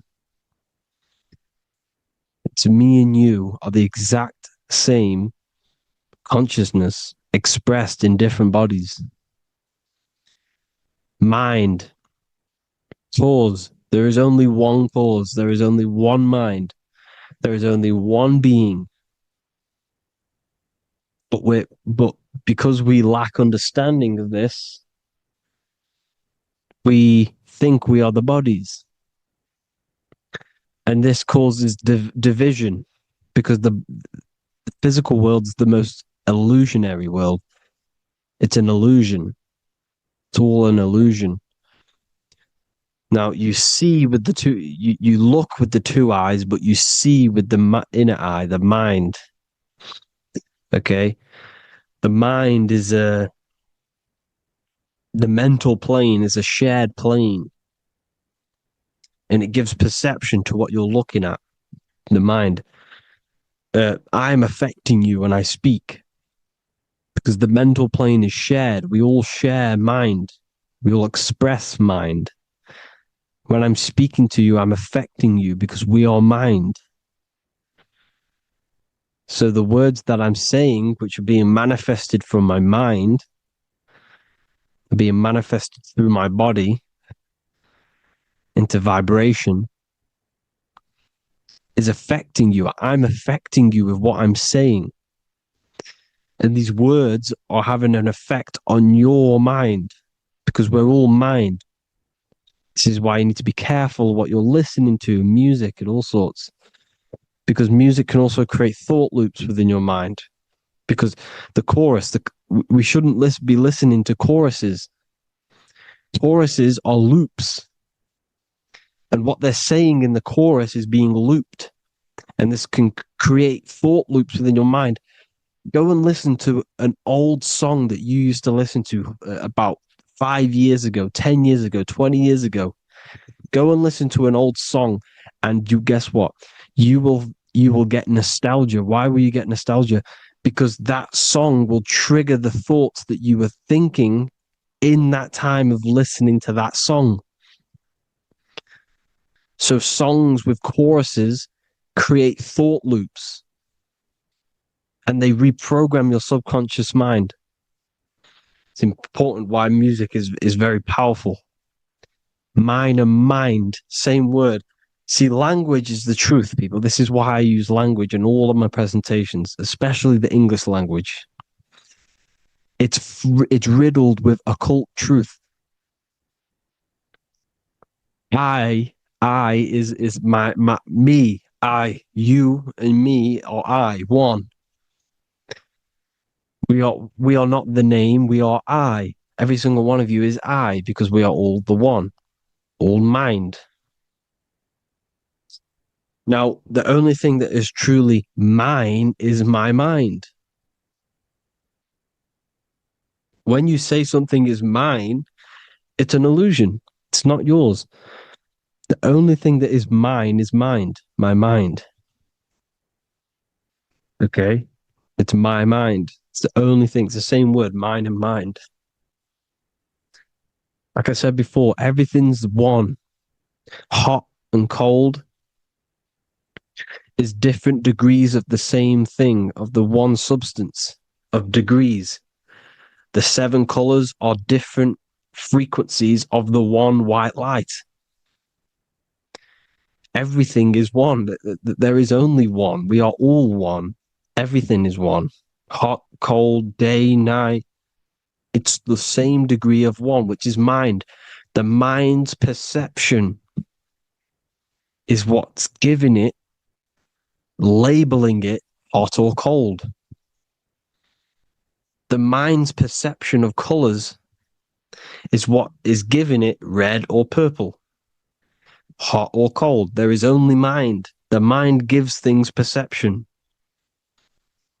There is only one, that is mind. The conscious and the subconscious mind. The male and the female, these are married. The subconscious mind is your hidden part of the mind. Okay, it's hidden. You can access it through different meditations and Reiki teachings, and dreams or manifestations of your subconscious. This is how you know mind and matter are one, because your mind creates matter in dreams. Your subconscious manifests everything in a dream, in the astral realms. The conscious is what you're conscious of, what you're consciously thinking of. So me, I am conscious that I am speaking into this mic and creating this video. My subconscious mind is the hidden part of the mind, which is speaking to my heart, telling it to beat. It's telling my food to digest. It's regulating all my blood. It's doing everything in my body without me being conscious of it. Without me being conscious. The subconscious is the feminine. The conscious is the male. The Bible, of course. Proverbs 12:4. Helpful, not helpful, an excellent wife is the crown of her husband, but she who brings shame is like rottenness in his bones. In the same way, husbands should love their wives as their own bodies. He who loves his wife loves himself. You can take that physically, you can take that literally, or you can take it metaphysically. See, the Bible's written in such a way where you can take it as your level of realization. He who loves his wife loves himself. If you love your subconscious, if you love yourself, you speak good about yourself, because your subconscious takes everything literally. If you say, I hate you to someone, your subconscious does not know the difference between me and someone else. It only thinks me, me, me. Why? Because mind is the only thing that exists. You are mind, I am mind. If I say I hate you, you're saying that to yourself, your subconscious picks that up and says, I hate myself. And that's telling your subconscious that's what you want. Because your subconscious manifests 90% of your behavior. The programs within your subconscious, tying your shoelace is a program. You don't need to be conscious of it. You can just do it because it's a program. It's deeply interwoven in the subconscious. Driving your car, texting on your phone, you don't have to think about what letter, you just do it because you know where the letters are. It's a program. Therefore, if you look after your subconscious, they are a married couple. It's your wife. Your subconscious is your wife. And it manifests 90% of your daily basis thought patterns, actions, behaviors, emotions, all the things that you all the trauma that you've experienced is stored within your subconscious, which is affecting you. So let's say you were in a car crash 10 years ago and you had a really traumatic event, you really hurt yourself, and you had a very, very, very strong emotion that you felt of pain. That will still affect you today. And why? Because it will manifest into your behavior. How? Well, you'll be cautious of what cars to go in and who. You'll be cautious because of that event that stored within your subconscious, because of that feeling you felt was so painful and so strong. It's still manifesting into your behavior today. For example, you won't go in certain cars, you won't go with certain drivers. The subconscious stores everything, all your memories, the programs, and everything. So if you trick the subconscious, that's how you manifest your life. If you trick the subconscious, you already have something. And therefore it will manifest into your life, into your behavior, thoughts, and actions. This is why the golden rule is to treat others like you want to be treated. Because I am you and you are me. We are all subconscious. We all have subconscious. Whatever I do to you, I do to me. Because my subconscious picks that up and thinks I'm speaking to me. Mind is very powerful. Whatever I do to you, I do to me. Treat others like you want to be treated. The golden rule. That is the only rule we need in this realm, in the universe. If everyone understood this rule and how the subconscious works and how karma works, we'd live in heaven on earth, the Garden of Eden, the golden age. As a man thinketh in his heart, so is he. Proverbs 23:7. Where your heart is, there will be your treasure. Your heart's the emotions. This is the storehouse of emotions. It is where you feel emotions. You have to let your emotions move through you, not become you. You can't let your emotions become you. Or except be like the sky and let them pass through you. Be like the clouds and the stars passing over. Let them pass through you. Do not let them become you. And this is how emotions can take over your mind. We are driven by, when a man is driven by emotions, he has no self to control. You must control the mind because the mind can be corrupted. Because your thoughts are electrical in the brain. Your thoughts come from the mental plane. So how the mind works is that you place your attentions on something in the mind and infinite information just flows in. Think about it. When you think of a certain topic, as soon as you think of that topic, information comes flying into your mind. Different ideas, ping, ping, ping. It's all connected. It's why we call it a mindset. Because your mind sets itself to frequencies. And when we think of something, we tap into that frequency and just the universe, the mind, the mental plane just flows in information based on that frequency and that thought. The universe is just information. All of the information out there, nothing is new. It's all there. You just have to tap into it. You can tap into these different thoughts and it's all there. Everything already exists within the mental plane. You don't think anything. You receive thoughts. We all share the mental plane. We affect each other. I'm affecting you. Speaking, listening to me is affecting your mental plane, your mind. The physical plane is the lowest plane. It's the world of effect. Everything you see in the physical plane is the effect of mind. Like I said, the person walking is the effect of their mind telling the body to walk. The physical plane is the lowest dimension of your mind. Mother Earth, we are in a mother. We're in the womb still. The Earth is feminine. It looks after you. It provides you with food for free. It grows on trees with water. It's Mother Earth. It's the womb. The dome above your head is your mother's belly. Okay? Is your mother's belly. You're in the womb still. You're forever in the womb because your mind's constantly expanding. Because when the baby's mind figures out that there is a reality outside of its mother, starts to hear the people on outside of its mother, what does it do? It figures a way out of the mother, and it becomes born again in the water, in a hospital, into the other world. It's the same with our minds. When our minds figure out there is other worlds beyond this physical, we explore them. The astral plane, for example. You figure a way out of the body.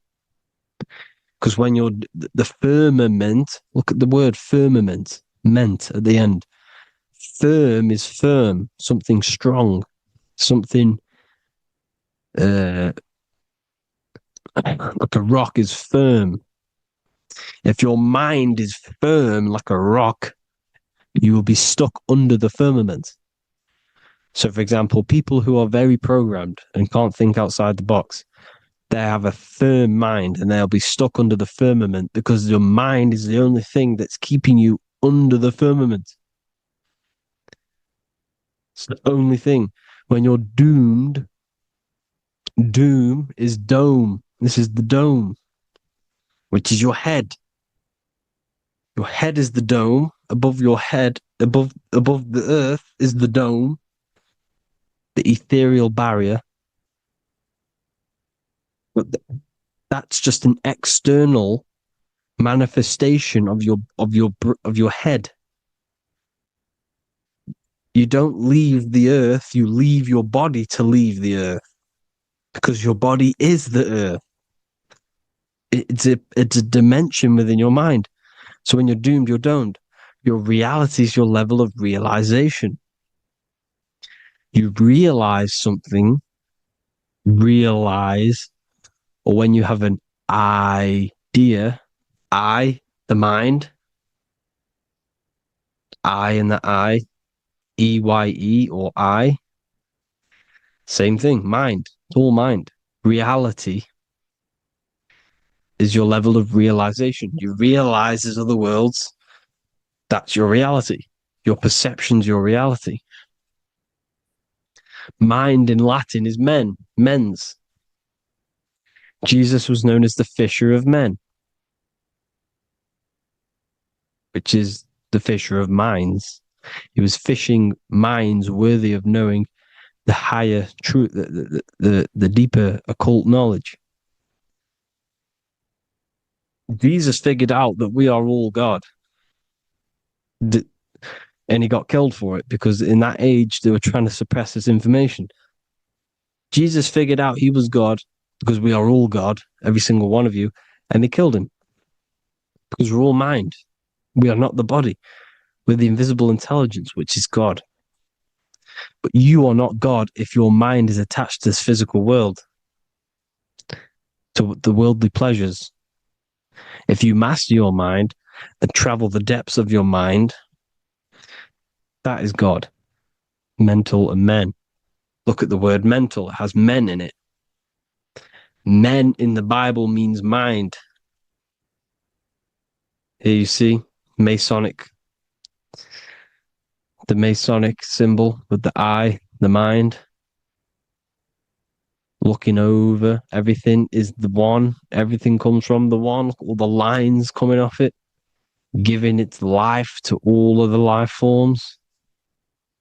Down here on the bottom, you have duality, black and white. Up here, you have singularity. One and the two. Unification and division. The lower self is divided into the left and the right.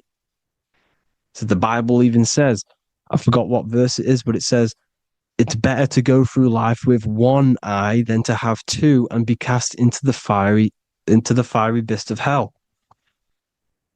I'm not sure what verse it is, but you can research it yourself. It's better to go through life with one eye, to be unified. Unified consciousness. Dimension.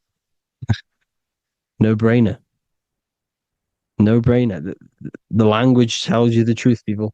Dimension. The dimensions are in your mind. Entertainment. Entertain the mind. Disappointment. It's all in the mind. Environment. The environment that you are in is a product of your mind. Within, rearranged spells high twin. Within is your mind, and your external world is mirrored from the decisions you make in your mind. Advertisement, commitment, it's all meant, it's all mind, everything is mind. Everything. So, this is important. The collective thoughts and collective beliefs. The collective, because we all share the mental plane. And because of this is why we are in a weakened state of consciousness at the moment. Because the collective thoughts and the collective minds overall are asleep. And they don't believe in anything. You see, everything is true within the mind. You think of something, it is there instantly. You think of a chair, it's there in your mind. You think of anything, it's there instantly. So everything's true within the mind. Anything can happen in the mind. Anything can happen on the physical plane if the collective consciousness, the collective minds, believe it to be true. This is why back in the days, in the ancient days, you look at all the old world stuff, you see all this crazy technology, and it's because as a collective, as humanity back then, they believed that they had much more open minds. Therefore, the things manifested in the physical world were a lot more out of the box, so to say, compared to today. For example, magic is not as powerful today because the masses don't believe in it. It's still powerful, don't get me wrong. But if the masses believed, or if everyone knew magic could be real, because it is, anything's real in the mind, it would be a lot more powerful. You see?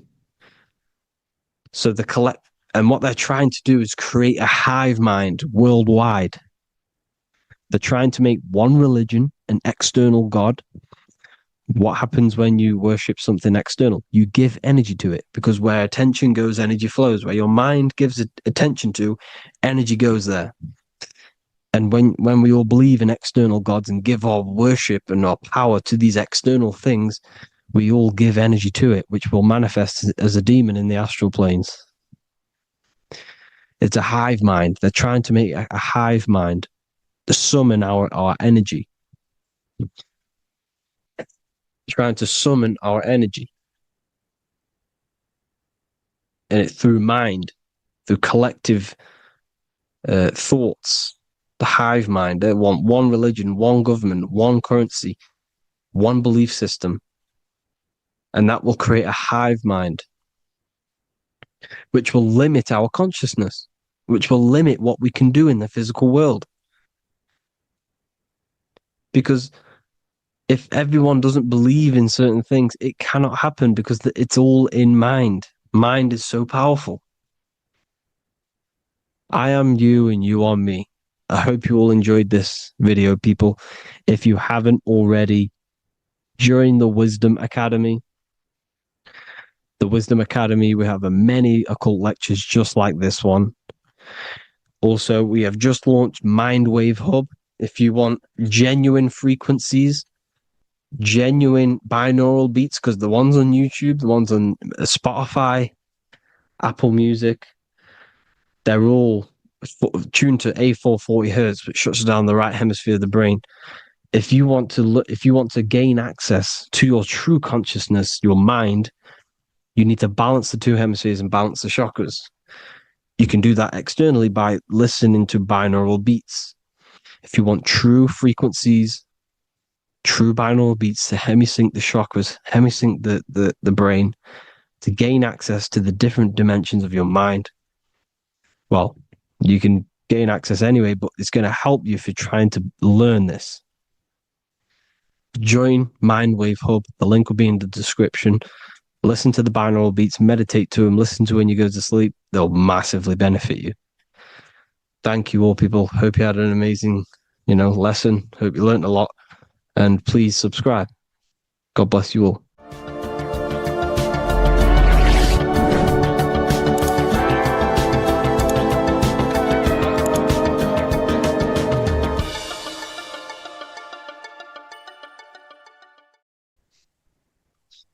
Matthew 21:1, Jesus went into the temple of God.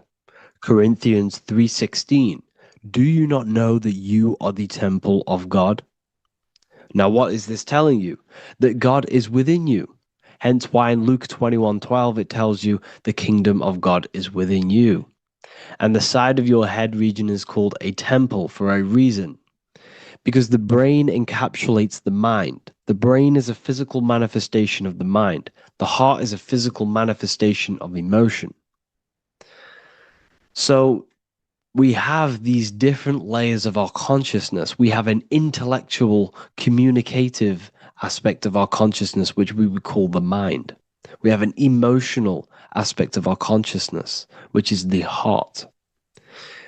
And to communicate with the divine, it's all to do with the mind. Hence why the ancients always symbolize the mind being God. This is why Michelangelo always placed God inside of the brain on top of Sistine Chapel in the middle of the Vatican. He understood that God is in the brain. God is within you, not outside of you. The church tells you that God is in the sky because they are creating a externalization of the truth to create a business and a distraction so that you don't find the divinity within you, so that you don't find your power. Now you have Adam, the physical man, the physical body, the ego, the lower self. And he is resting. He's not trying to reach to God, but God is reaching because the higher consciousness within you is always trying to communicate with you. It's always trying to wake you up to your divinity. But the lower mind, the lower self, Adam, the physical self, is always in ignorance of truth, always in ignorance, and stays in a materialistic way of thinking, which is the lower animal self. And this is what we call a sleep or an NPC. This is the lower mind of man. But all you have to do is to move your finger to touch God. You have to look within yourself, within the brain, meditate, and you can find God. This is why in the Bible we see many references to the human body and anatomy to truly connect with God. Kings 6:8, the door to the middle chamber was in the right side of the house, which is the right hemisphere of the brain. The middle chamber is the pineal gland, where the seat of your consciousness is, where the seat of your higher consciousness is, the mind. And they went up the winding stairs, which is your spinal column, into the middle chamber, and out of the middle chamber into the third. So they went up the winding stairs. This represents raising your consciousness up the winding stairs. Your spinal column acts as a stairway of consciousness. Depending on what sort of consciousness you are operating in, depends on what part of the spinal column you are using. Because the spinal column ascends and descends consciousness. What do I mean? If you are in a reproductive way of thinking and you're always thinking about sex, you're jerking off all the time and you're always eating, all of your brain's power and your mind's power is being descended into the lower aspects of the spinal column, which represents hell, the physical state of man, Adam, the ignorant state. We're basically living off low-level pleasures like an animal. And the stairway to heaven is your spinal column. They went up the winding stairs into the middle chamber, which is your mind, your pineal gland, and out of the middle into the third stage of consciousness, physical, etheric, astral. When you meditate and you start to raise your consciousness during meditation, you enter the astral plane when you turn off thought. But this is the middle chamber inside of the brain. Here we see another painting inside of Sistine's chapel of God inside of the brain. This is the brainstem. This is the brain. This is the frontal lobe. This is the back lobe. This is the back lobe. This is the cerebellum. Here's the reptilian brainstem. Here's the claustrum. This is what we are seeing here. Anatomy. Here is another one in Sistine's chapel in the middle of the Vatican. This is depicting the brainstem. God's neck looks exactly like the brainstem. Here we see a real brain compared to God's neck, because the neck is just below the brainstem. And this is what they are symbolizing, because they knew that God is within you. God is a part of the human body. God is inside of the body, because the body is a vessel for consciousness, for universal consciousness. Inside of you, inside of me, is the same spark of consciousness. And this same consciousness is spread out into every living essence, because everything comes from the one source, the one God, the one consciousness. Matthew 6:22-23. The light of the body is the eye. If therefore thine eye be single, thy whole body shall be full of light. Practicing the single eye. What is this? This is meditation. This is entering within yourself. So the Bible's telling you to practice the single eye. But if thine eye be evil, thy whole body shall be full of darkness. What does this mean? If your consciousness is in an evil way of thinking, if your mind is filled with an evil, negative mind space, then your body shall be filled with darkness, with evil, with negativity. Because negative thoughts destruct the body. Positive thoughts heal and regenerate the body. So he tells you to be, the light of the body is the eye, your consciousness, the inner eye of consciousness, the eye that lets you see. And what do I mean? You look with your two physical eyes, but you see with the inner eye. What you see is perception. You look with the two eyes, and what you see is perception. You are seeing, you are understanding, and that's what consciousness, the mind, gives you. Consciousness, or the mind, is the force that allows you to be a human being, that allows you to understand things and interact with things and make decisions. It's an infinite intelligence. See, the mind is not the brain. This is a big confusion with people. Hence why the eye on top of the pyramid is separate from the bottom half of the pyramid, because the consciousness is separate from the body, the eye, the all-seeing eye. It represents the observer, the eye that sees into this body, into this world, into this. You are the perceiver. You are the invisible spirit within the body. Theologians 4:17. After that, we are still alive, and will be our left will be caught up together with them in the clouds to meet the Lord in the air. You don't meet the Lord in the physical air. Okay? This symbolism of the ancient Christian artwork is showing you this is symbolic. These things never happened. There's no man in the sky. Moses didn't go on a mountain to meet with God. The air represents the mind. This is why you say you're an airhead when someone's very stupid. Earth is your body. Water is your emotions. Fire is your spirit. Air is your mind, the invisible mind. So Anton Mengs, an ancient Christian art worker, is showing you anatomy of God in the clouds. But this is anatomy of the human body, raising yourself to the mind and turning the mind inwards on itself during meditation. And that's how you meet the Lord in the air. You meet the Lord in an elevated state of consciousness. The air represents an elevated state of consciousness because the air is up. You have to raise your consciousness to meet the Lord in the air. This is why Moses went on a mountain to meet with God. The mountain represents elevation of consciousness, raising the mind up the spinal column, taking all of the mind's attention away from the reproduction and the physical aspects of self and raising it to the brain and turning off the brain and going inward into the air. It's talking about raising consciousness. It's allegorical. It's a spiritual, metaphorical text. The side of your head's called a temple because inside that where that temple is, right in the middle of where you call the temple, is the inner chamber, the open room, the holies of holies in the Bible, or the land flowing with milk and honey, or Mount Zion. There's so many different names for the brain, or the upper room where Jesus meets his 12 disciples, the 12 cranial nerves in your brain.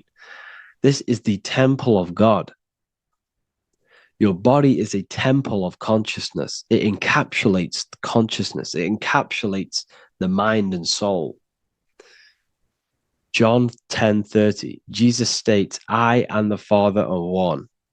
Psalms 46:10, be still and know that I am God. He's talking about the I am within you, not within Jesus. Everyone refers to ourselves as I. I am God. When you say I, you're referring to the highest aspect of yourself, the aspect that is above all thought, above all emotion, and above all things. When you say I, you're referring to your pure awareness, your pure consciousness, the highest aspect of yourself. And anything after I is egotistical. I is God. The letter I is the Roman numerals for one, because there is one God, one consciousness. The letter I is one line, just like the number one. Matthew 6:3-4, take no thought. Therefore, take no thought. Take no thought. He says this 5 times because you must turn off the 5 senses and take no thought to connect with God. Be still. This is telling you to meditate and know that I am God. The I am within you. I and the Father are one. I and God are one. You, who you think you are, is a completely wrong. The body is matter. Your name isn't you. Your job isn't you. Your reputation, your trauma, your memories, your friends, family, worries, bills, interests, dislikes, goals, passions. Anything to do with the thinking mind is not you. Who you think you are is a part of your thinking aspect of consciousness. But once you remove thought, you are no longer your name. You are no longer your body. You're no longer your reputation. You are the I. You are pure awareness, pure consciousness. Pure consciousness. And this pure consciousness has latched on to this name, this job, the body, and your traumas. Your pure consciousness has attached itself to this character who you're playing in the physical world. And this is essentially who you think you are, but you are not. You are the I, you are the self, you are pure awareness. So, in order for you to detach from these things, you must learn how to detach from your name, your job, your reputation. And you do this through meditation by turning off the thinking mind. Turning off the thinking mind allows other aspects of your consciousness to open up. What do I mean? Your whole life you've been thinking, and all of these thoughts has attached you to this physical body. You haven't allowed your consciousness to open up. And you can only do this by taking no thought. That's why Jesus tells you, take no thought. When you turn off the thinking mind, other aspects of your consciousness starts to open up. Other aspects of your being can open up. And this is how you astral project. This is how you do all these mystical things and things to do with consciousness. It's taking no thought. Imagination, emotions, thought, and memory are all to do with consciousness. These things are not physical. You can't touch thought. You can't touch emotions. You can't touch these things because they are not a physical thing. So you must turn off these things for other aspects of your consciousness to open up. Okay. So essentially, the Bible is a metaphorical, astrological, numerological, metaphysical, spiritual, encoded text that talks about human anatomy, spirituality, and the true nature of the human experience. Everything they teach you in school is to make you think that you are this body. Everything they teach you in church is the externalization of the true teachings of Jesus. Jesus was telling you to meditate. Jesus was telling you to practice the single eye. Jesus was telling you to look within yourself and find God. He wasn't telling you to pray to him. Mark 16:19, he was taken up to heaven and sat at the right hand of God, the right hemisphere of your brain. John 21:6, cast the net onto the right hand side of the boat and you shall find fish. Fish is understanding. The boat is your body, your brain. Cast your awareness into the right side of your brain and you will find understanding, because the right side of your brain is all to do with the creative aspect and the intuition and the spiritual sides of your consciousness. This is why God is here. This is why Michelangelo depicted God in the right hemisphere of your brain, because this is all human anatomy. And I speak about all of this in the brand new Book of Wisdom, Volume 2, which is now available. The start of the revolution has begun. This book is truly going to change the way people see the world. It's got so many new more topics than the last one. It's truly a revolution. It's written in so much detail. It's very practical. I cannot wait to share this one with you. I just want to say thank you for the opportunity for me to create this book, because without you, I couldn't have created this. And I just love sharing my work with you. And I thank every single one of you for the support, the watch, like the views and the likes, everything, especially the people who have joined the university and stuff like that. And for people who have joined the university, you do get a free Book of Wisdom paperback if you just go to the general chat and follow the description, follow what the instructions that I gave you in the chat, and you'll be able to order a free Book of Wisdom if you are inside of the university. Plus, you get all of my other books, 2 books, and over 45 occult books on occult and esoteric things. You get lectures, live calls, a community, a manifestation mastery course, and a whole library and reoccurring updates every month, every week. So yeah, I hope you all enjoyed this video. Thank you all. Please leave a comment to help the algorithm, and leave a comment on what videos I should make.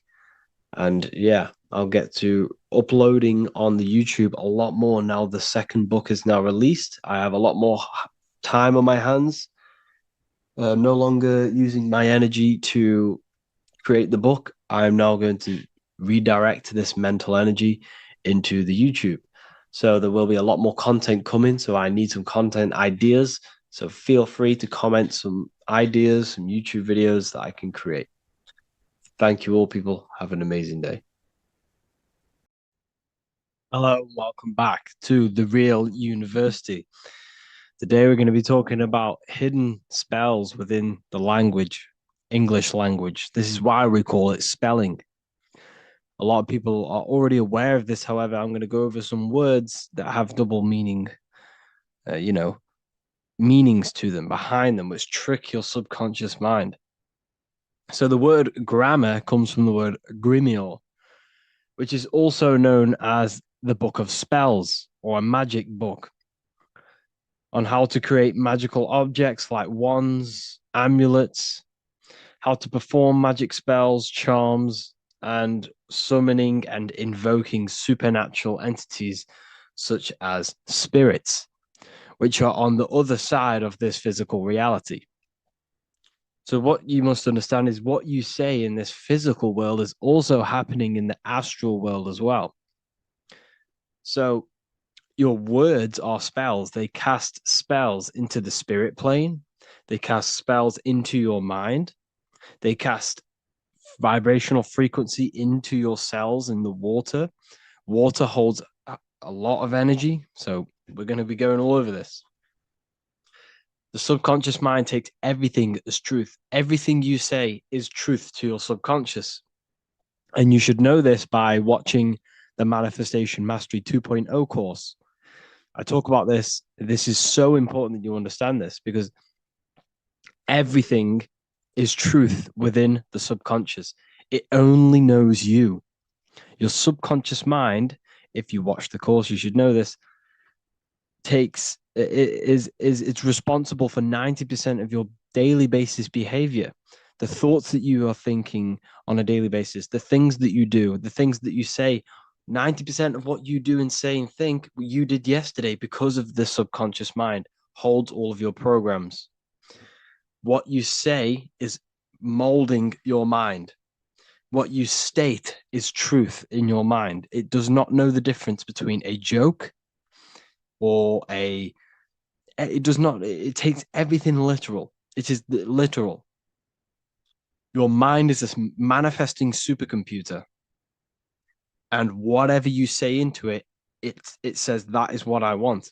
So whatever you tell your mind, that is what you'll have. That is what you'll believe. So every word you say is truth within the subconscious. So this is why double meaning words have an effect on your subconscious. And this is why I'm raising awareness here. So talking is a tall king.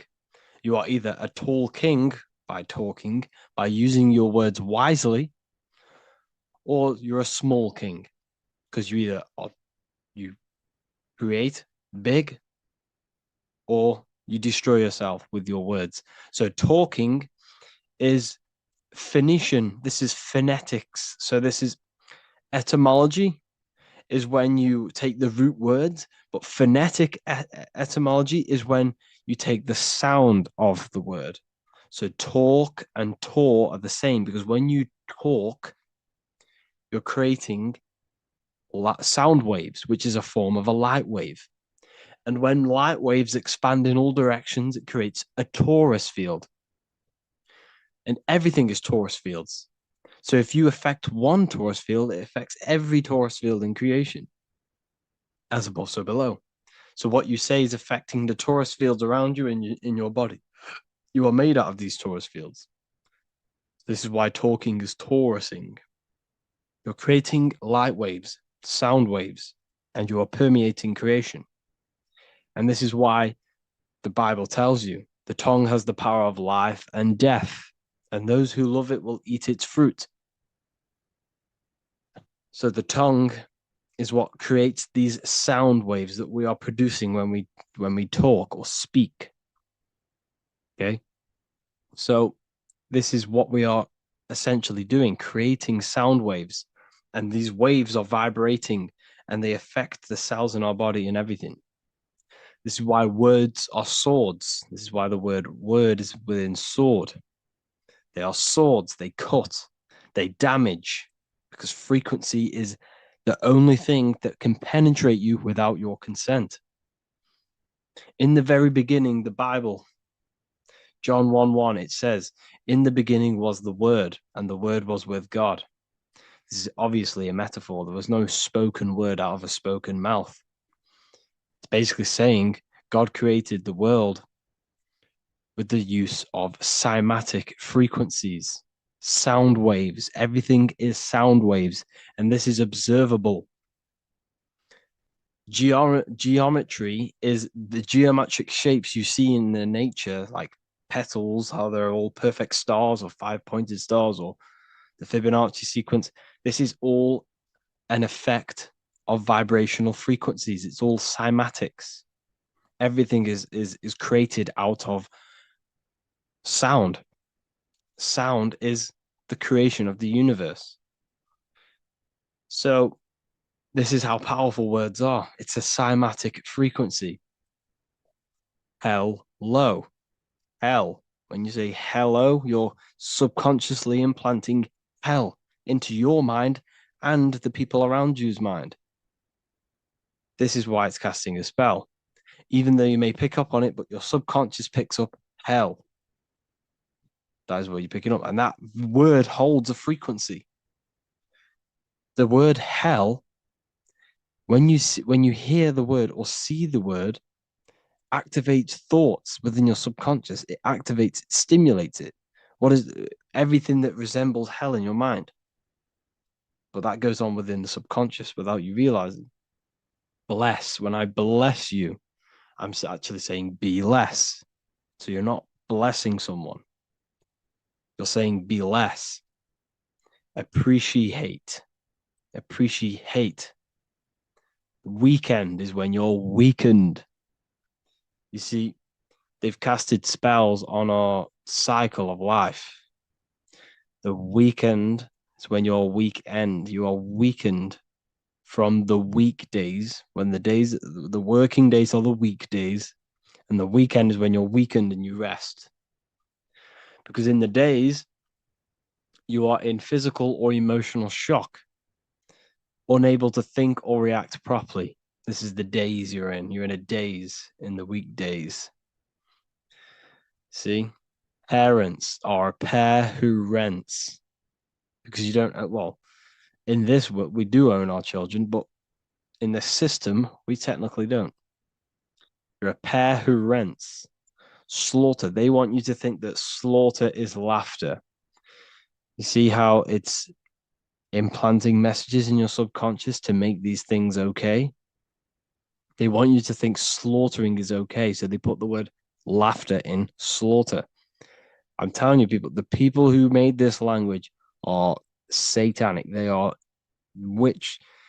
These people are wizards. We're getting ran by wizards, dark occultists, and wizards. That is who we're getting ran by. And they've been running for thousands of years and they know exactly what they're doing.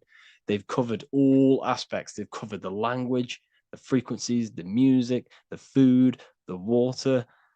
They control everything in every aspect of your life. They have some part in it. And it's all occult knowledge through magic. It's all magic. It's all a form of magic. Awake. Awake is an event where the family and friends of a deceased gather before the funeral. That's awake. Why are we talking? Why is the word funeral? Why is death associated with being awake? See how they are planting subconscious messages in you. They want you to feel death. They want you to be the low vibration. And it's the same with mourning. Mourning is an expression of sorrow for someone's death. They're always associating death because these people they're running a death cult. It's a death cult. It's a satanic cult. A job is Hebrew for prosecution. Soldier is a soul dyer. If you go into the army, you're a soul dyer that they just use your soul to die. And then you just wasted your time in physical incarnation because you never die. You will never, ever die. Ever. You're eternal. You never, ever die. This body is just a suit. So you're a soul dyer if you go in the soul, if you're a soldier. SOL means soul or sun because the sun is a soul. Music. So we say music. See, MEU sick. Music. See how it's me, you sick? Music. Me, you sick because music is frequency and frequency penetrates your body without your consent. The music we listen to today is making people sick mentally, emotionally, and physically. What you hear, what you see goes into the mind, it goes into the body and the spirit. It destroys you. It's hypnotism. Music is hypnotic. It's a form of hypnosis. When you listen to music and you can't think. You can't think. It makes your body move without you even being conscious of it. It's hypnosis. It makes you sick. The right music is good, don't get me wrong, but the music they use today is making you, me and you, sick. And that's another one. When we say things are sick, oh, that's really good. So we say sick. It's another spell that you're casting. You're calling yourself sick. Your subconscious mind doesn't know the difference. You're calling yourself sick, ill. Spellcasters will often use the word abracadabra when spellcasting. This is because the word abracadabra in magic means I create when I speak. Every word you say is molding your mind in some form of way. Not only is it molding your mind, you're casting frequency, you're producing frequency, light waves, sound waves into the ether around you. Okay. This is another good one. Look at the 5 vowels. A, E, I, O, U. They tell you to speak it in this order as well. They teach you this order, this exact order. A, E, I, O, U. I, O, U. Subconscious spell on yourself without you even realizing it. It's a subliminal message that you will not realize, but your subconscious will pick up. We are taught to speak them in the specific arrangement because the last 3 letters have a double meaning. You were never taught how the history of money, how it works, and how to obtain it, because your role in this system is to remain a slave. So they teach you this, A-E-I-O-U, and they do that when you are very, very, very young, because since the age of 7, so from 0 to 7, that is when your subconscious mind is wide open. So when a baby, why do you think they pick up on everything you do? If you say one thing, the next day they're saying it. It's because their subconscious is wide open to programs. Why? Because they're trying to learn what this world is. So their subconscious mind is wide open, taking in everything that you do, everything you say, your body language, the way you handle yourself, the way you talk to other people. They're taking in every little thing you say and do and making that a program so they can understand this world and the people around them. And at the age of 7, that is when their programs are written for life and they will basically go off them for the rest of their lives. This is why it's important to look after what you do in front of your children, not just what you say, your body language, the things you eat. They pick up on everything. They're trying to make a sense of the world. From the age of 0 to 7 in school, you learn this. I owe you. It belittles you. You owe nothing. No one has right over you.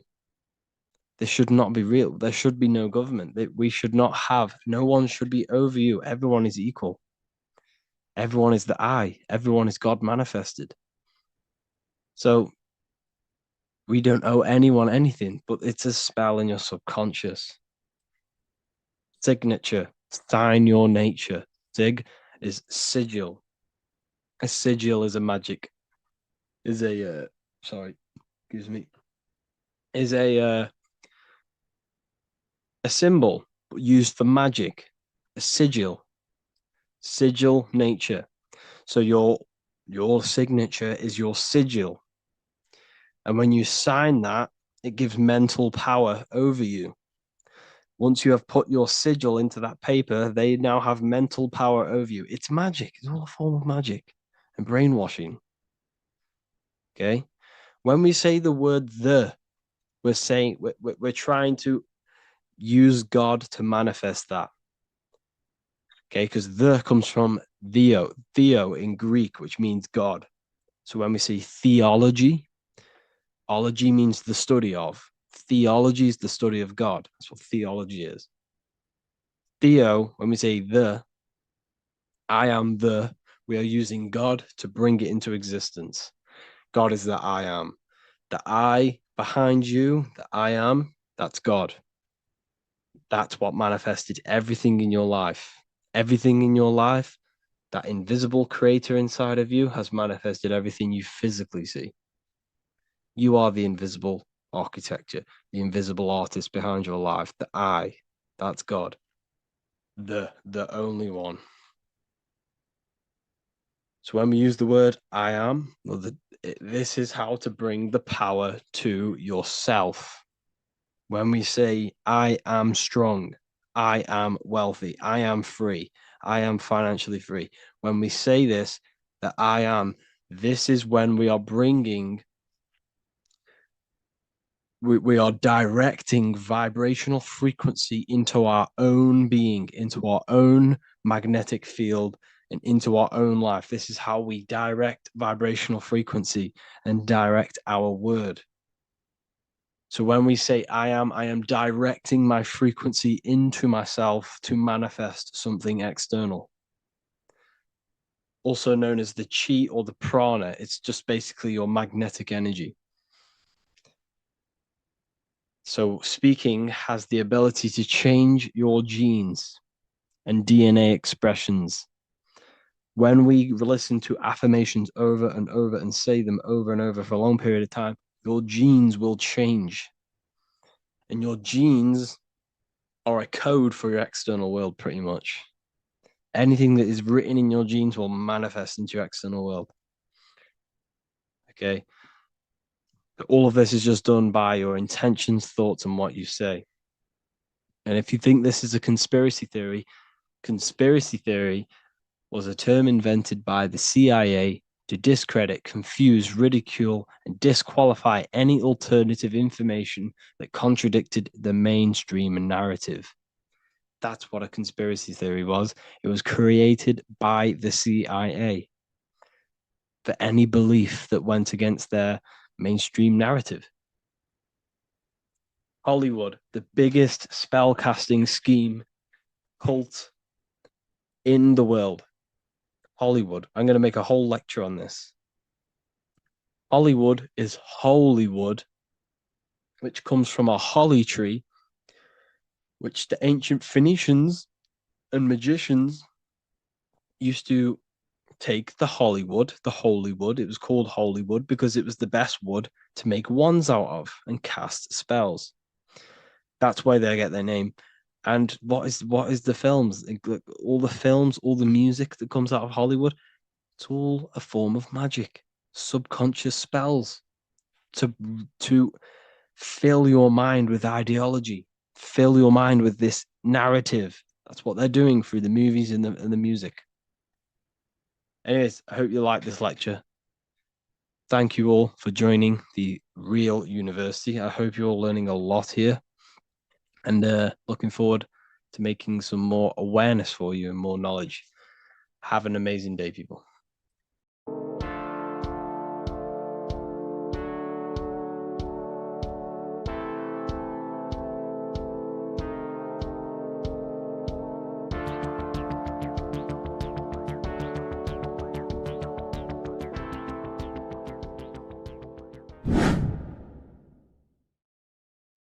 How are we all doing today, people? It's Revival of Wisdom, and today we're going to get real deep. This video is going to get real deep. A lot of people are not going to be ready for this sort of knowledge. Okay, you really have to do is is to really deprogram the mind, because everything we've been taught is a complete lie, is to keep us trapped. Okay, this is really, really advanced knowledge. Now, let's get straight into this. All of the ancients depicted other worlds, and they called this place Midgard. Midgard is the mid garden, the middle garden. This is why the Masonic symbolism on the floor is always a black and white checkered board, symbolizing the polarity here, the good and bad, because we're in the middle garden, the heart. Earth rearranged spells heart, because we're in the heart of this system, of whatever it is, a super quantum computer, whatever you want to call it, simulation. Now, in the Quran, it talks about the 7 layers of heaven. All of these ancient artworks are depicting these different layers of reality. Okay, and look at the Egyptians here with the boat outside of the firmament. Boats travel on water, and this is exactly what the Masons are doing. So they're still using the same symbols. Why? Because it's the same knowledge, just hidden. The Egyptians have the same knowledge as the Freemasons. It's just hidden. Now, this cosmology that they're showing here, which is probably made maybe 100 years ago, this painting or artwork, is the exact same as the one we see here with the arch, the boat. It's similar because the boat is symbolizing traveling these other worlds, because the ether is also symbolized as water, because if you look up at the stars through a telescope, it looks like it's water. It's shining through water, because this ether, whatever this substance is outside of this world, was symbolized as water. Okay, and look at all these ancient depictions showing these different layers of reality. Now, we are being trapped within this 3D dimensional world, which is the cube, the Saturn cube, because there are 6 sides to everything in this world: front, back, left, right, up, and down. 6, which is the cube, because we're in the Saturn's world. Okay, now, always been depicted as a tree of life, the tree of the universe has always been depicted as this tree. Because let's get a bit deeper. Now, the cosmology of this reality is the sun, the moon, and Polaris, always in the Masonic art. The sun, the moon, and Polaris, the all-seeing eye. If you go inside of the temples, of the Masonic temples, they always have this star in the middle, shining light beams. Okay? Look here. The light beams coming from the big star in the middle, which is Polaris. This eye is God. It's God's light shining down from his abundance. Now, when you astral travel, you will see this big ball of light above you, and this big ball of light is God. But you cannot travel towards it until you are pure. It doesn't work like that. You have to become formless. You have to become pure before you can become one with the light. In all these Masonic artworks, it's all depicting the star in the center. This star is Polaris, because Polaris is the way out of this place. And this is why you see the stairway to heaven all the way up to the light beam, the light source. What does it say in the Bible? God is light, because everything is made out of one substance, and that substance is light. And it symbolizes the eye, because God is an eye. All things that are alive have an eye. And we all say, I am. We all see these realities through eyes. God is an eye. He's the all-seeing eye. He sees all things at all times. And he is projecting this light. And this light comes down to create all the different levels of the worlds. And this is what the two pillars symbolize the number 11. 11, the number 1, is just a vertical line. It's the one. It's a 1 point. 11 symbolizes the mirror nature of reality. Everything's mirrored, as above, so below. Now, the 11 also symbolizes openings, doorways. And as you can see here, an opening to the all-seeing eye. And you see here again, an opening to the stairway all the way up to the light. This light is the light of God in the astral worlds, beyond this world. Now, Polaris has also been symbolized as the UFO. They put the truth in plain sight. So, you know, in the films, how the UFOs suck people up. That's what Polaris is doing. If you ascend beyond this world, if you do not ascend beyond this world, you will be reincarnated in this world. The whole thing is to outgrow this consciousness to the plane above. And I'm not just making this up. I'm going to be bringing in scriptures after this. But you can see with the Christmas tree, we always put a high, big star at the center, at the top, which is the star of Polaris, which is exactly what the Masons are doing here. The star at the top. And it's on top of our Christmas trees. And all of these symbolize the other stars, because Polaris is the most high star. And all the other stars are wrapped around the firmament lower than Polaris. And that's exactly what the Christmas tree is. And it's a triangle. It's a triangle, just like light beams travel from one point in the triangle, just like the all-seeing eye. It's a triangle. The light is coming from one point and sending its rays downward. You see, it's kind of like you see here with the water. And the lower you go, the darker it gets, the more evil it becomes. And this is what the ancients would call hell.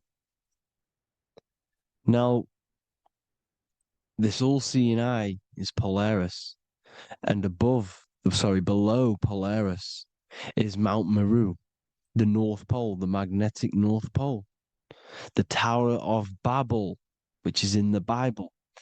The etymology of the word Babel, Ba meaning spirit, which gives the ability to move the soul through the worlds, which is that's the ancient Egyptian description of the word Ba, meaning of the word Ba.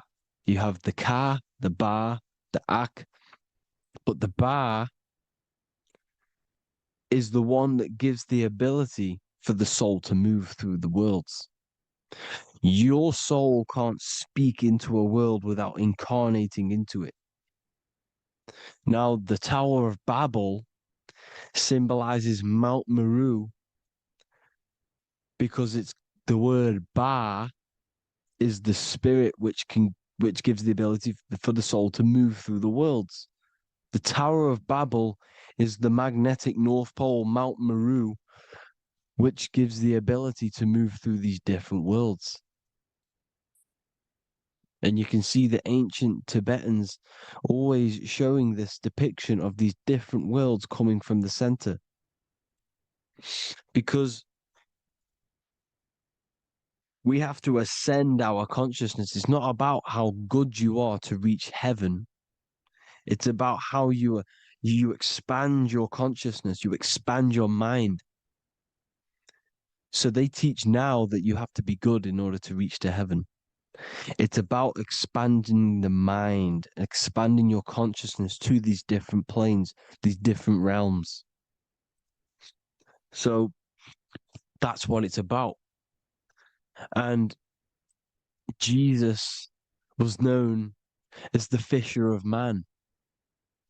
Now, Jesus is a massive part of this. He was known as the fisher of man because he was fishing. He could have been fishing He could have been one of these deities that had come down from these different higher realities and pull people up. So they would so they called Jesus the fisher of man. And he says unto them, follow me, and I will make you fishers of men. So these deities that we see in the past, like Buddha, Krishna, Hermes, Thoth, Jesus, could all be these entities who were coming down to pick up the minds that were worthy enough to see the higher planes of reality. And this is why they called him the fisher of man. Now, when Jesus walks on water, there is a parable with Paul. And he says, but Jesus immediately said unto them, take courage, it is I, don't be afraid. He's talking about astral travel here. He's talking about leaving the body. Because when you leave the body in astral travel to see these alternative realities, you can't be afraid because fear is a bondage, which is what the Emerald Tablets talks about. Lord, if it's you, Peter replied, tell me to come to you on the water. The water. Come, he said. And Peter got down from the boat, walked on the water, and came towards Jesus. But when he saw the wind, he was afraid and began to sink. When you become afraid in astral travel, you sink back into your body. Lord, save me. So this is talking about Jesus pulling people up into different realities. And you can see the fish is the symbol of Jesus, is another symbol of Jesus, a fish. Because fish symbolize deep occult knowledge, because fish travel the depths of the ocean. And they symbolize us because we are fish underneath the ethers. And Jesus was pulling people up. You see, so the Bible is a people today believe the Bible is a book telling you how to reach to heaven, how to become godly and reach heaven. But you've got to become the Jesus Christ to see these alternative realities. Now look at the Emerald Tablets is a massive part, and it speaks so much about these different realities. Look what it says here. This is in Emerald Tablet 3. Then in my heart grew a great longing to conquer the pathway that led to the stars, which is exactly what the Masons depict in all of their art. Look, the ladder to the stars. And then he goes on to say, years after years, I sought after wisdom, seeking new knowledge, following the way, until at last my soul, in great travail, broke from its bondage and bounded away, broke from the bondage of the body. Free was I from the bondage of earth men. Free from the body, I flashed through the night. The stars. The stars are a massive part in the astral world. Each star is a different reality. And the true astrology is the star that you came from. You came through a star to reach this, to reach here. There is a reason why you are here. There's a reason why you have the personality traits, because your soul came from a specific star. This is why we call them stargates, because they are gates in and out of this reality. And Polaris is the way out to the higher worlds. Now look, far into space, my soul traveled freely into the infinite circles of light. Beyond knowledge were some planets and great gigantic beyond dreams of men. Then he goes to say, lift up your flame from out of the darkness, fly from the night and ye shall be free. Lift up your flame. Your flame is your soul, because it has to be lifted up out of the darkness. This is the darkness, this world, this body is the darkness. Because it's a bondage. You need to break free. You need to learn how to astral travel, people. You have to learn this. If you want to get out of this world, you have to learn how to astral travel and see the other realities. Traveled I through space-time, knowing my soul at last was set free, knowing that now I must pursue wisdom until at last I pass to a plane hidden from knowledge, known not to wisdom, extension beyond all that we know. So he's talking about he went to a place where we cannot even comprehend here, a place that is not even known to Earthmen. He's telling you he's ascended out of this world to the planes that are beyond. And it says here in the Emerald Tablets, man is in process of changing to forms that are not of this world. Grows he in time to the formless, a plane on the cycle above. Know ye must be one, ye must become formless before ye are one with the light. The light, the same light that I was talking about, the Masonic light, with the triangle, God, the one source. Ye must become formless before ye are with the light. Formless, you have to leave the body. You have to leave the body. You have to gain the ability to leave this body and travel to these other worlds. Now, it says here, not as man am I, for free have I become of dimensions and planes. In each I take on a new body. In each I change my form. Know I now that the formless is all there is of form. You see, all things created come from the things that, all things that you see come from the things that you cannot see. All of us have the same spark of consciousness, the same I am. Every dog, every animal, every human has this same I, this same thing which sees through the eye. It's formless. It takes this formless entity is the same entity of us. We are all the same entity in different bodies. And this entity it was represented as the flame, the cosmic flame, which is inside of all of us. And this is why the Masons depicted your spine as a candle or the Holy Grail. You would either see this or a candle with a flame on the top, because the Holy Grail is your consciousness, which is on top of your spine, which is the candle. Now, Jesus, Thoth, Buddha were all these deities which were coming down to lift people up because they were fishermen of men. And he would lift you up to the higher worlds, out of this world, to the ones above. Now, Thoth, you can see him here, he's leading the way. He's holding someone and he's leading the way with knowledge and power. He was leading the way to other worlds, out of this world. There's no point trying to change this world. This world will stay the same. It will stay the same. You have to get out of this world. And that's what they're telling you. That's what they're keeping you from.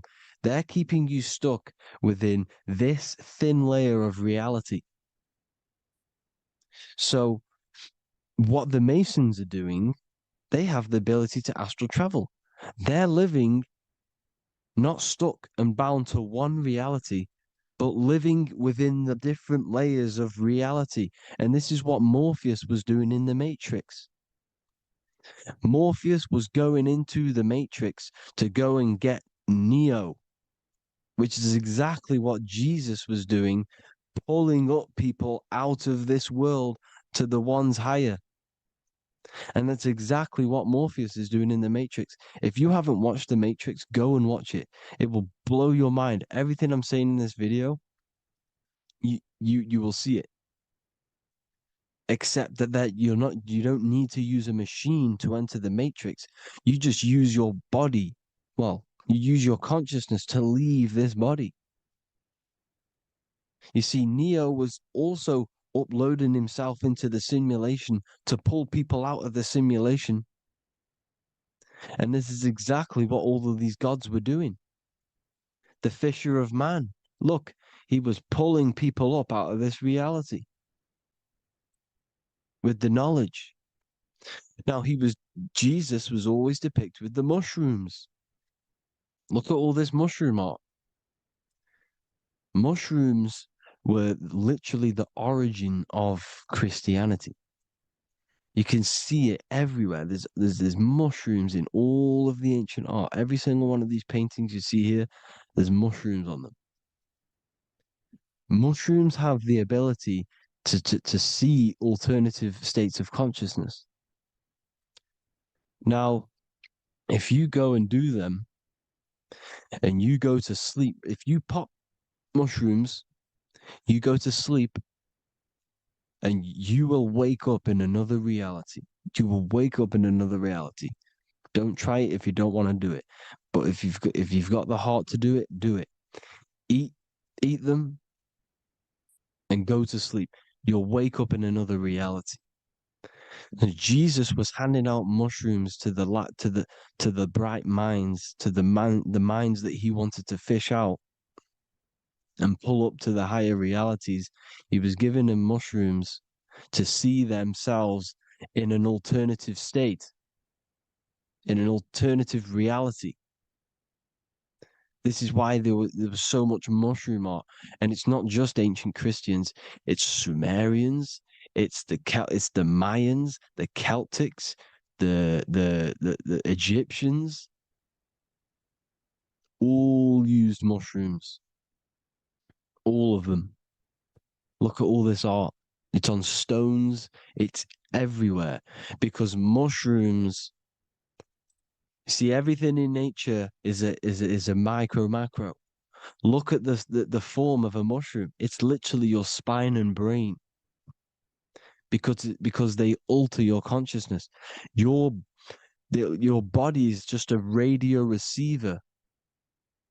Everything that you're experiencing is a program being ran by the central nervous system, and your consciousness is experiencing this program, these electrical impulses of the nervous system, because it's all feeding back to one point, which is the pineal gland. And this is the candle with the light on it. Type in Masonic candle and you'll see it. It's your spine with your spark of consciousness on top of the spine. And it's a mushroom because this sends you to alternative states of consciousness, alternative realities. Now, they were all doing this, the Egyptians, the Mayans. Now, there's more symbolism which goes into this. Look at the Christmas trees we use. The Christmas tree with the presents underneath them. Magic mushrooms grow under trees. And these are the presents under the trees that we symbolize today with Christmas. Santa's red and yellow for the red and yellow mushrooms. The same mushrooms Mario has to collect. And when he gets enough mushrooms, he levels up. And then what does he do when he go past the world? When you win that world in Mario, you go to another reality. You go inside of another world. It's truth in plain sight. And it's using mushrooms. It's using mushrooms. Everything, all of the characters in Mario, well, a lot of them are mushrooms. Look at this one. The presents, black, yellow, and red and white. Red and white mushrooms. And the bow on the top is the mushroom head. That's a bit of a reach, but you know, the symbolism never lies. Is what you need to understand. And it's as above, so below. Now look at the Sumerians. The Sumerians were also multi-dimensional beings. Okay, look at how they have the double faces. They had 1 foot in this reality and 1 foot in another reality. And look at this one, a double-headed god inside of like a portal. You see? Because and look at these with the wings, the astral travel. Birds, ancient birds symbolize the soul because the soul is a bird. It flies to different worlds. It flies around the cosmos. And Mushrooms gave you the ability to see these alternative states of consciousness, these alternate realities, because you exist in infinite realities. You exist in infinite realities. Now look at the 33rd degree Ordo Ab Chao badge. You get this badge when you become a 33rd degree Freemason, and it's a double-headed eagle. A double-headed eagle. And you can see this in Sumeria first. Sumeria have the same symbol, a double-headed, well, bird. You can see it here as well. And the Masons are still using this symbol today. And when you become a 33rd degree, 33 vertebrae on the back of your spine, above the vertebrae is your consciousness, and it's a double-headed eagle. One reality in one. You become a multi-dimensional being in the 33rd degree. And I've heard many interviews of Masons say it becomes Luciferian. You see, they speak in code. These Masons can't tell you about what they learn about, but they will speak in code. They said it becomes Luciferian. The word Luciferian is lucid. The root word of Luciferian is lucid, and lucid is lucid dreaming, alternative realities, dream worlds. You become a god. Luciferian means you're becoming your own god, pretty much. Because you are becoming a multi-dimensional being living in between the different layers of reality at the 33rd degree of Freemasonry. And look at the double-headed eagle, because the birds symbolize the soul. And they reach high, they fly high, just like the soul wants to fly high to the light, to become one with the light, like the Emerald Tablet says. Now look at Janus. Janus was another god, and he's known as the god of doorways. Janus always depicted with a double head. Janus is why we say janitor or January. And January is entering a new year.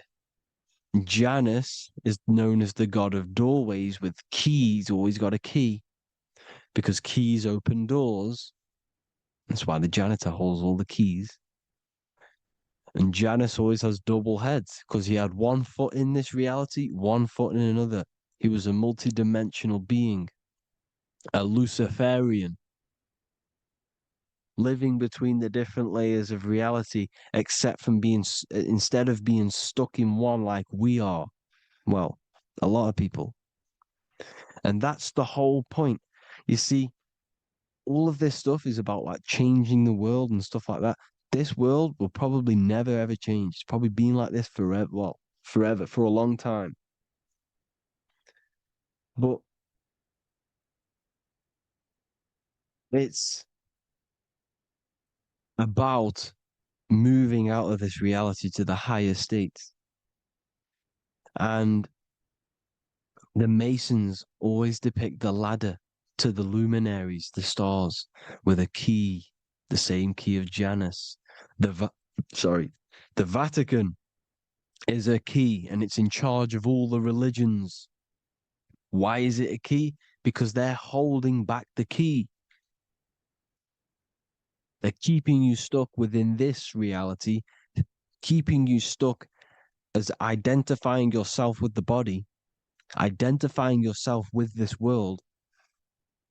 You are not in the world is within you. This is a program being ran by your central nervous system, and your consciousness is experiencing this reality.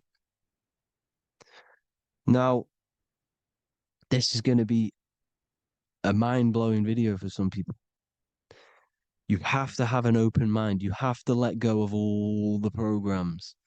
I'm repeating what the ancients are talking about and the ancient symbolism. Look at Janus with the double-headed god. He was just another god coming down, giving keys to people who had the worthy mind. to be pulled up out of this reality, to be pulled up to heaven, just like Jesus was teaching how to reach heaven. But really, it's an encoded scripture. But anyways, hope you all gained some insight on this video. Have an amazing day. Please like, share, comment. All the links are in the bio for the PDF, for the Manifestation Mastery course, and all the other amazing stuff. And if you want to support the channel, I'd greatly appreciate if you became a Patreon member. Hope you all have an amazing day, people. God bless.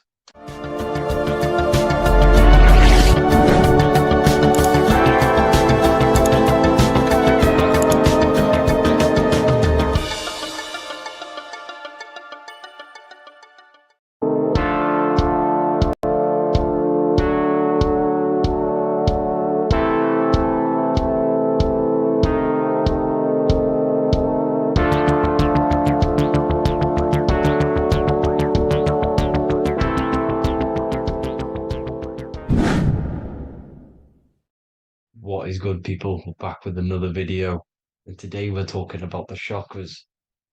Let's jump straight into this because I know there's been a lot of requests for this video. So let's jump straight into this. So you have 7 chakras, right? 7 chakras, and these chakras are feeding off your electromagnetic field, known as your aura. This is both positive and a negative pole, male and female, right? This electromagnetic field is made out of electric and magnetism, and together they come as electromagnetic. Now, your chakras, the word chakra just means wheel, spinning wheel, because that's what they are. They are spinning wheels of energy. They do not exist on this physical plane. They exist on the etheric plane. Okay. Now, these energy centers are known to regulate your emotions, and each energy center controls the organs and cells in that particular area of the body. So, for example, your sacral chakra will control the cells and organs of your sexual reproduction area.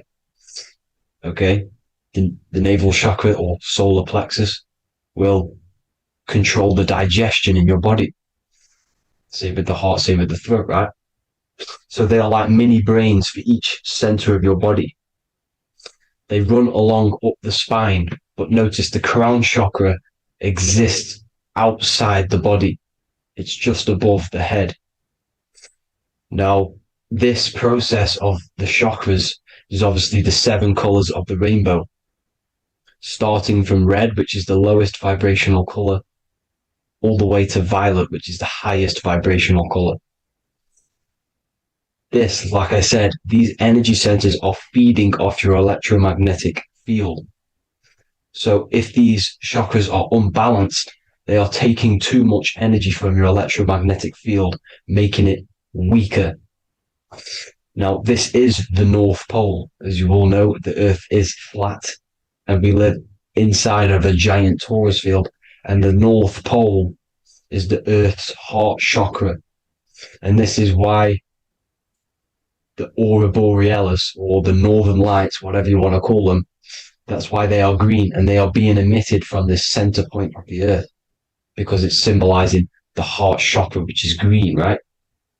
Now, you do work your way up to these. However, this is a torus field. You are a torus field.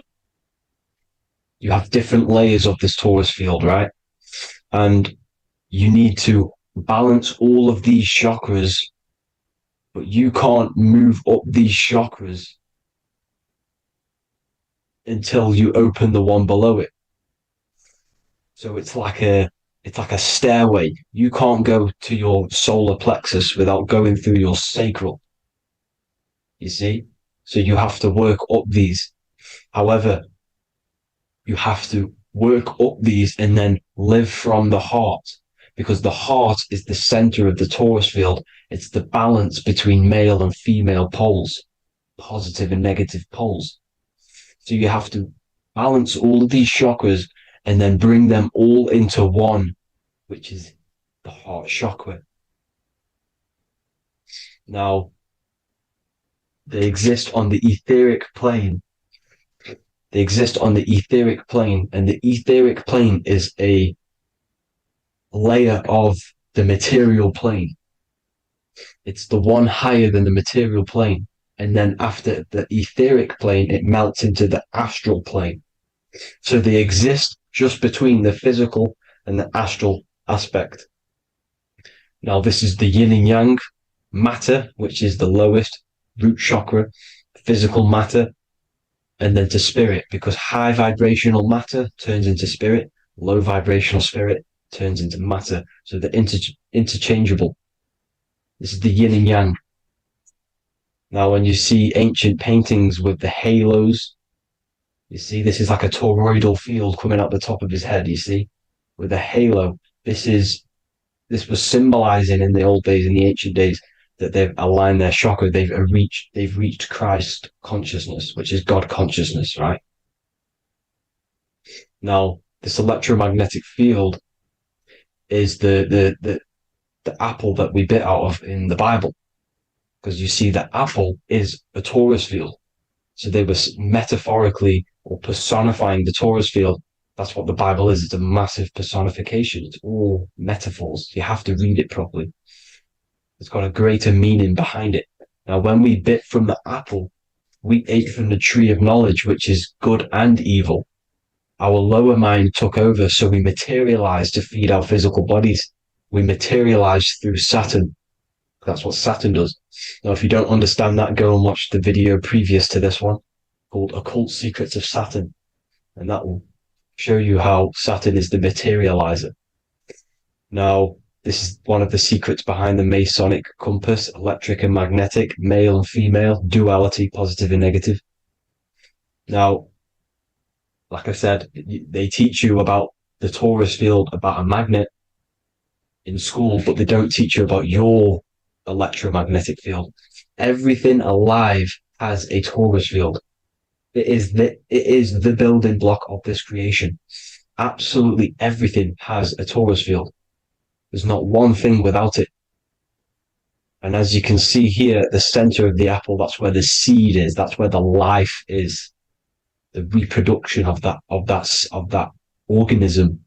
As you see, this is where the most electromagnetic energy is stored, in the center, because this is where the two duality, this is where the field meets, at the very center. This is why the seed is at the very center. Now, your spine is a elongation of the brain. The brain is heaven, and the bottom of the spine is hell. So this is Saturn, which is the root chakra. The 7 planets are associated with each chakra. Moon equals mind. Okay. Now, Saturn is physical matter, as I've just explained. This is the lowest vibrational color. And they want you trapped down here, which is your hell state, your animal nature, your physical nature.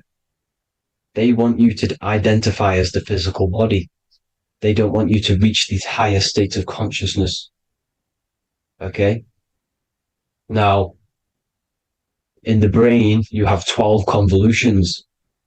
Now, this is what they were symbolizing in the Bible with the 12 disciples. And obviously in the Bible, it says the upper room where Jesus met with his disciples. This is heaven, the brain, the higher states of consciousness. Now, this is your North Pole. This is Jacob's ladder. Okay. This is why you have 33 levels of Freemasonry, because it's symbolizing the 33 vertebrae, which are these little things here on the back of your spine. Because once the Kundalini energy from the bottom of your spine rises to the top, this is when you get enlightenment and opens your third eye. Spiritual enlightenment. As you can see here, this is Jacob's ladder. This is the Kundalini symbol, right? And they're even showing you this in the medical symbol. They're putting it in your face. The serpents are wrapped around the spine. Now, the serpents symbolize how the energy moves around the spine. because it's a torus field, you see? At the center of the torus field, it wraps around the center pole. It wraps around it, and this is how the energy moves up. So they're symbolizing it with the serpents. Okay? Now, every religion has a sacred river. For the Egyptians, it's the River Nile. For Christianity, it's the Jordan River, right? This river is the canal, the energy canal at the center of your spine, all the way leading to heaven, to the Holy Land. This is the chamber which the energy rises up, right? Now, they used to say the gods descended from heaven to man. This is just heaven. This is the mind state. And they said the gods were connected by a rainbow bridge. That's the chakra system, the rainbow bridge. Okay, now the ancients called this place Midgard, Earth, where both evil and good live, right? Midgard. But you can go to heaven, which is a pure mind state, because once you're in heaven, nothing negative can ever bother you. That's completeness, pure Christ consciousness. Now, this is why Jesus dies at 33. He didn't actually die, but it's symbolizing the death of the physical body. Not the death of the physical body, but his consciousness rising above the physical body to, as I said here, matter to spirit. Matter died off and he came spirit consciousness. This is symbolized by the 33 vertebrae, which is obviously the 33 levels of Freemasonry. And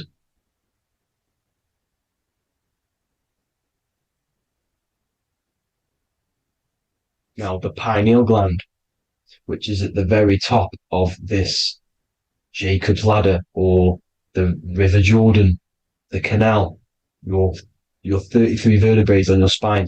This is where the pineal gland sits, right? At the very top, at the center of your brain. Now, there's multiple ways this was symbolized. The Eye of Ra, which is used by the Egyptians. Now, this pineal gland is the seat of consciousness. This is where your consciousness is stored, right? And the ancient Sumerians used the pine cone, hence why it's got the word pineal gland, the seat of the soul consciousness. It produces DMT, dimethyltryptamine, which is known as the spirit molecule.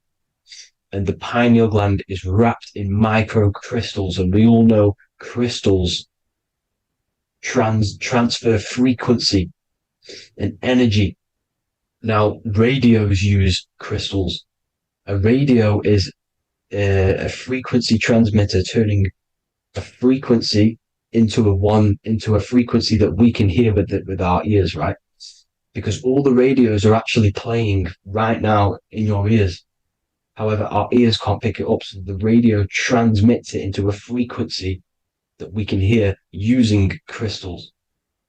So this is the power of crystals, and this is what our third eye is wrapped in, crystals. Now, this third eye is not actually your third eye, it's your first eye. When you're being materialized in your mother's womb, this is the first gland that is produced, and everything's built around it, because it is the consciousness. It is your consciousness. Your consciousness never dies, ever. It's an eternal essence. It lives forever. You never actually die. Only the mortal body dies. Now that's what we call life. Life is abided by time, and time is change. And change is what we call life, because everything's constantly moving and transforming into different things, right? Now let's not get off track. The pine cone is obviously, this is in the Vatican here. The pine cone is symbolized as the pineal gland, pine. And this is the opened pine cone. The opened pine cone means, or symbolizes, the awakened man, the awakened third eye. But the ones here, which the Sumerian gods are holding, these are shut pine cones, symbolizing the unawakened man. But let's not get confused, people. These gods were not gods. They are human beings just like you. They reached Christ consciousness. They are nothing more special than you. They just had the ability to reach Christ consciousness. And obviously their knowledge was far more intelligent than ours, far more advanced than ours. They knew the truth about this reality to the depths. Now, the ancient Hindus had a goddess called Kundalini, which is said that she descended by the means of a ladder or a cord from heaven, which is symbolizing the spinal cord. Now, this is what hickory hickory dock, the mouse went up the clock and came back down. This is all these stories, like Santa as well. Santa comes up and then down the chimney. This is symbolizing the Christ oil. There's an oil which is produced in your pineal gland, right? And this oil travels down the spine. And once it's down on the spine, you must have to raise your consciousness, just like I said with the chakras. You have to raise your consciousness, raise your vibration to heat up this oil and turn it into a gas. And it travels back up the spine through like the serpents up the spine. And this awakens the third eye once it's coming back up the spine and hits the pineal gland. This is the secret behind Santa and hickory hickory dock, because Santa comes down and feeds the presents and goes back up the chimney. And he lives in the North Pole, the positive pole.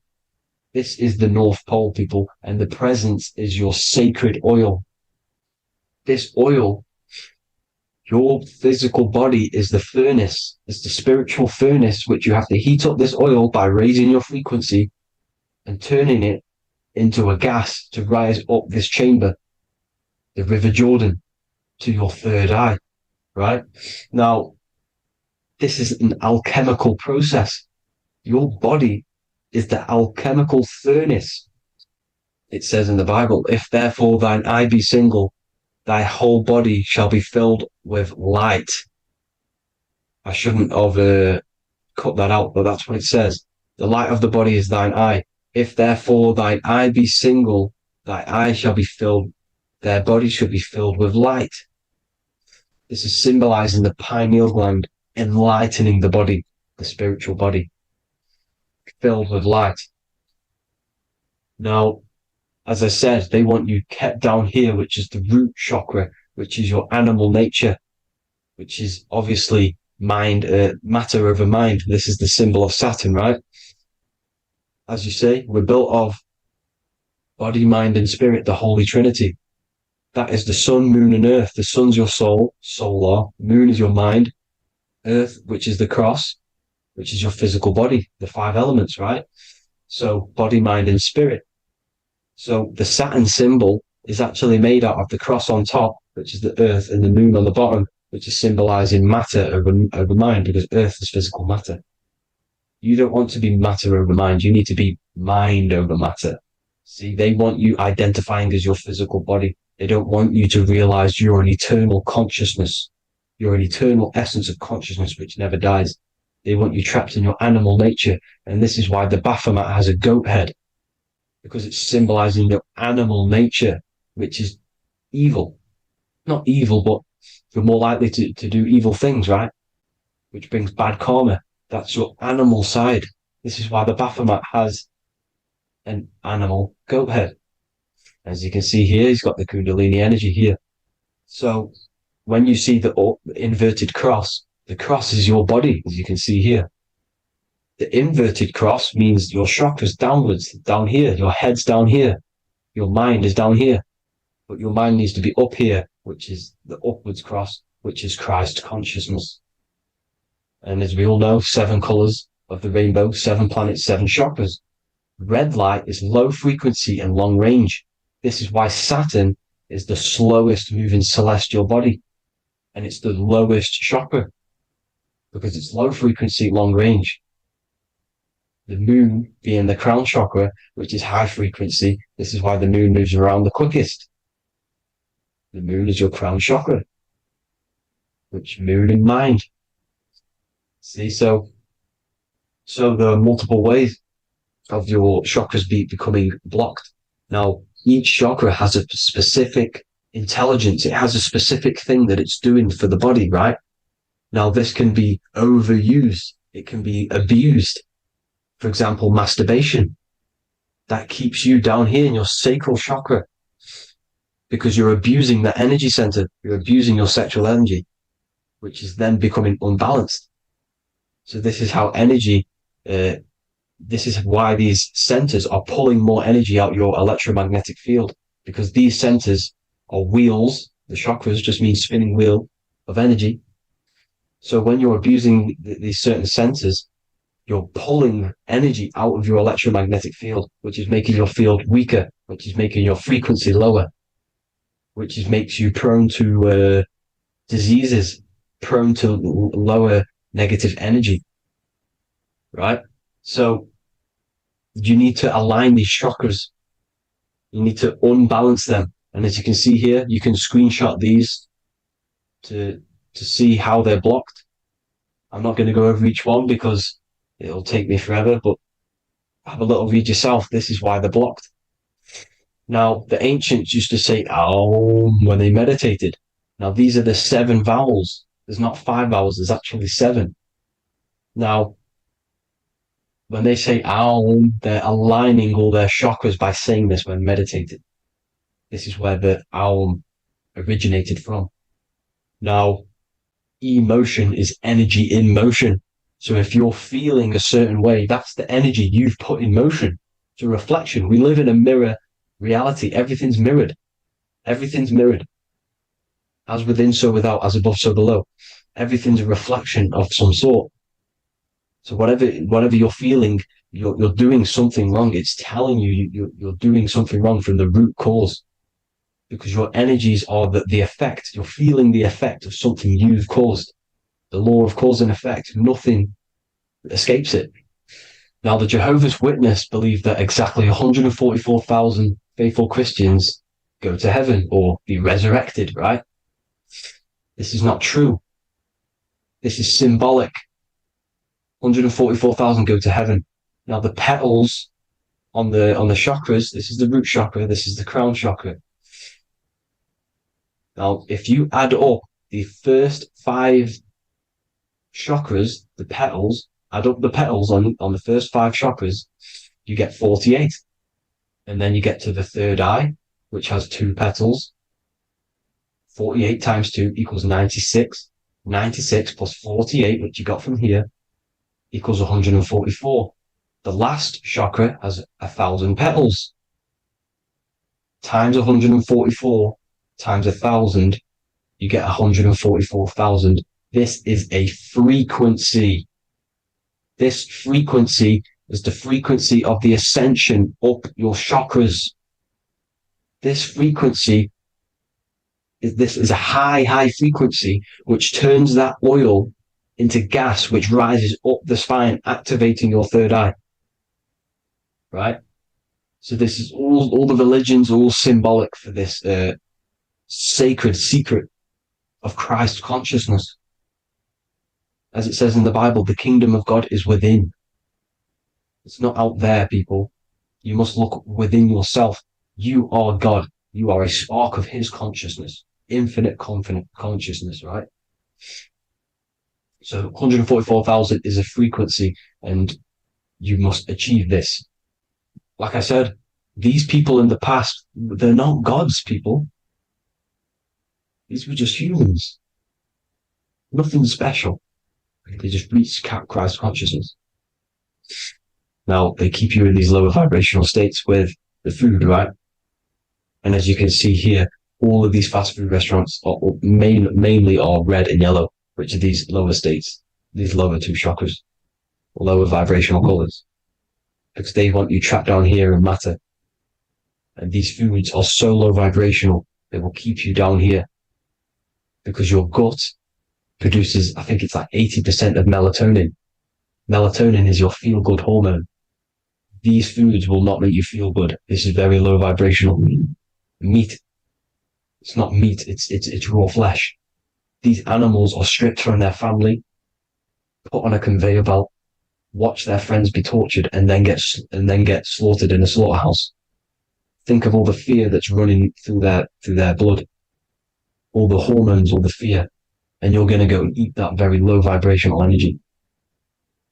As you can see here, this is the light photons within fruit. You can see the light, the life force in this fruit. You must think, feel, and do positive to raise your vibration. As you can see, earth equals heart.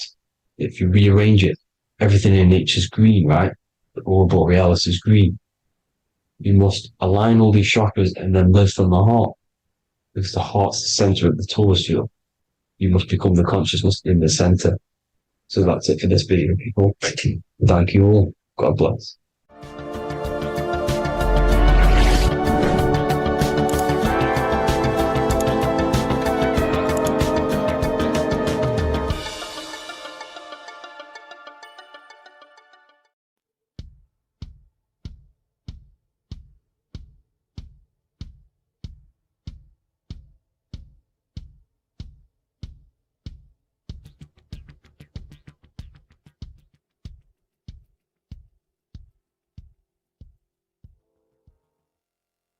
Welcome people, we're back with another video. I will now be keeping track of my YouTube and trying to upload every week. In this video, we'll be talking about the chakras. The chakras are the 7 attributes of God, and they are the 7 planets. These are literally vortex portals within us that connect us to these vices and characteristics of God. Each one of these energy centers are a spinning wheel of energy which controls the cells and organs in that particular area of the body. For example, it's literally a mini brain for that area of the body. Each chakra has a vice which you need to turn to a virtue in order to climb up through the system. They work like a stairway system. You have to go through each chakra in order to unlock the one above. This process is turning matter into spirit as you descended from spirit to matter. Saturn is Satan, that's why it's the lowest chakra, and that's why the devil is red, because red is the lowest vibrational color. When you are in these lower states of consciousness, you are in your animal nature.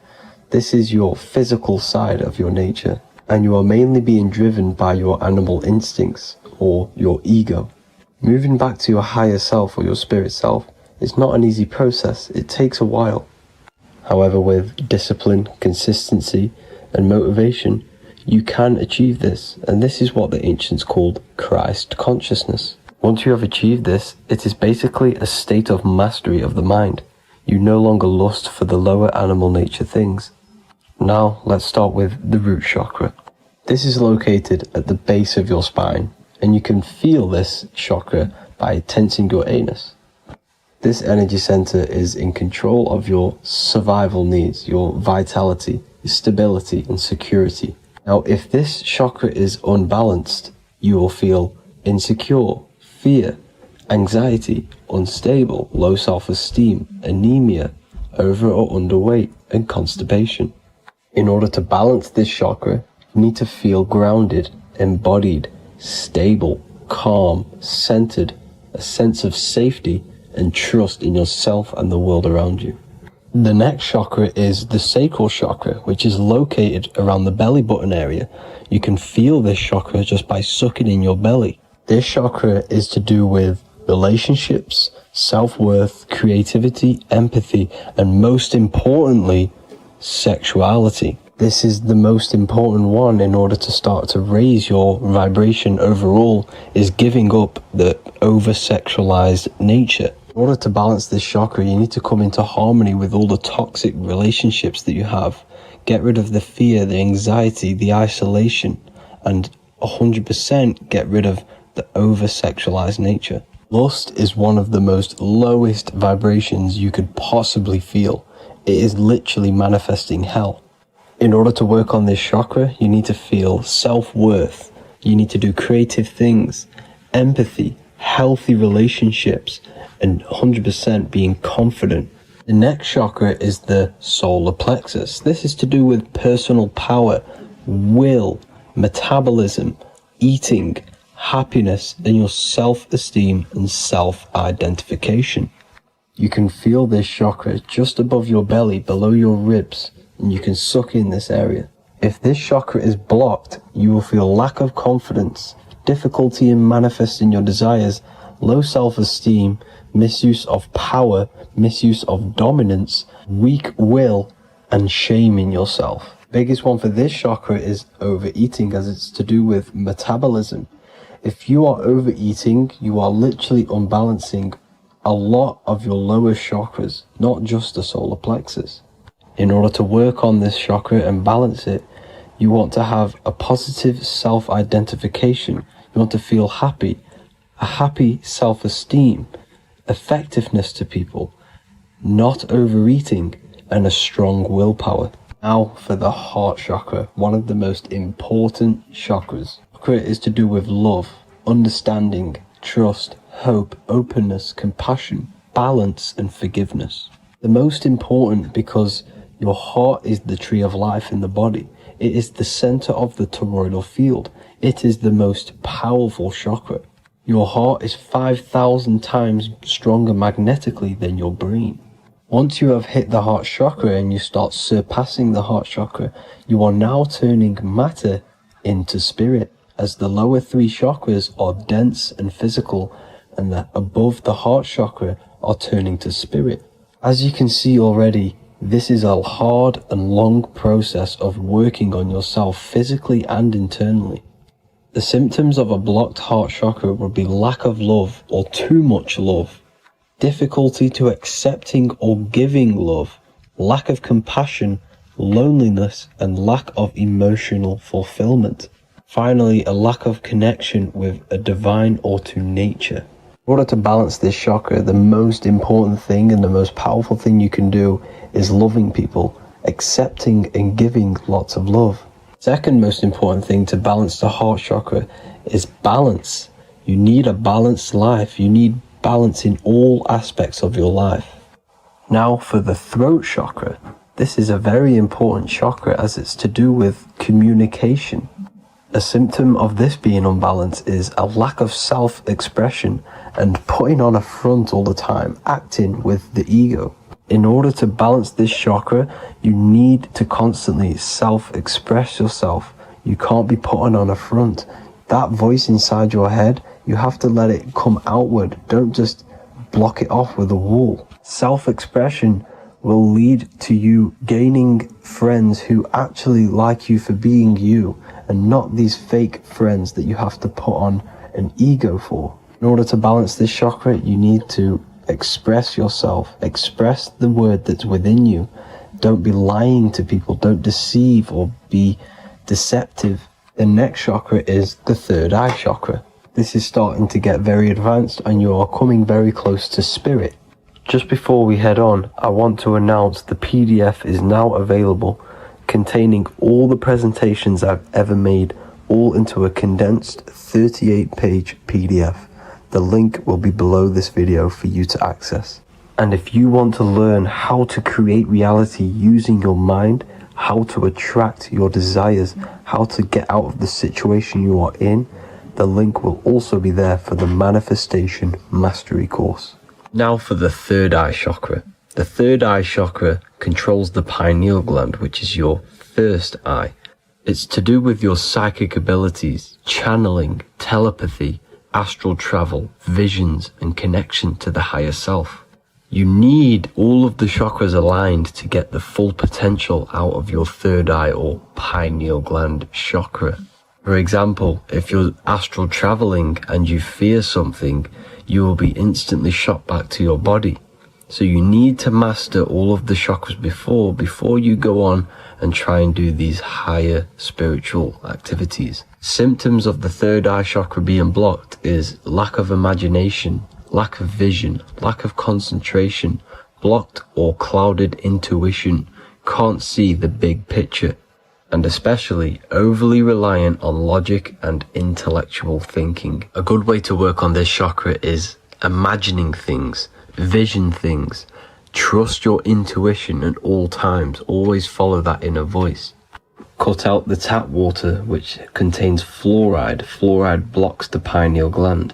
And cut out all junk food because all of this is affecting your pineal gland. When in meditation, you want to focus your eyes and your attention to the center of your head between the two eyebrows. This is where the pineal gland is located. This will help and awaken the pineal gland over time when you keep doing these meditations. Finally, for the crown chakra, this is to do with universal consciousness, all-knowing, enlightenment, cosmic connections, the God source. This chakra is blocked by being cut off from spirituality, plagued by the senses, being tricked into the five senses and being tricked into thinking you are the body. In order to work on this chakra, you need to feel grounded. You need to know yourself, your real self, the voice within you. Have common sense, have specific decisions that you're making, be very direct. Now we've got out of the way all of the chakras, I can now introduce methods and meditations which will help you unblock them spiritually. When meditating, you want to get into the present moment in a nice, comfortable position. Bring yourself to the present moment by saying, I am here right now, nothing else matters. Keep repeating this over and over with your eyes open or closed. After a couple minutes of bringing your attention to the present moment, you can now start to breathe in through the nose deeply and breathe out through the mouth slower than you breathed in. Place your attention on the chakra that you want to balance. Think of a high vibrational emotion like love, and think of this while placing your attention on that chakra. You can do this exercise every day for 10 to 20 to 30 minutes. The longer the better. Another practice you can do is by chanting the Bijis for each chakra. They are here starting from the root chakra all the way to the crown chakra. Or you can chant the 7 vowels. There are not 5, there are actually 7. A, I, A, O, U, M. A, I, O. This is the proper way of pronouncing the 7 vowels. These are so powerful because these are the only things that exist. It is literally the sound of God. By pronouncing them right, you can actually create a lot of power within you and align your chakras. That's it for this video, people. I'd appreciate a comment and a like to help the algorithm. I appreciate you all. Love and light.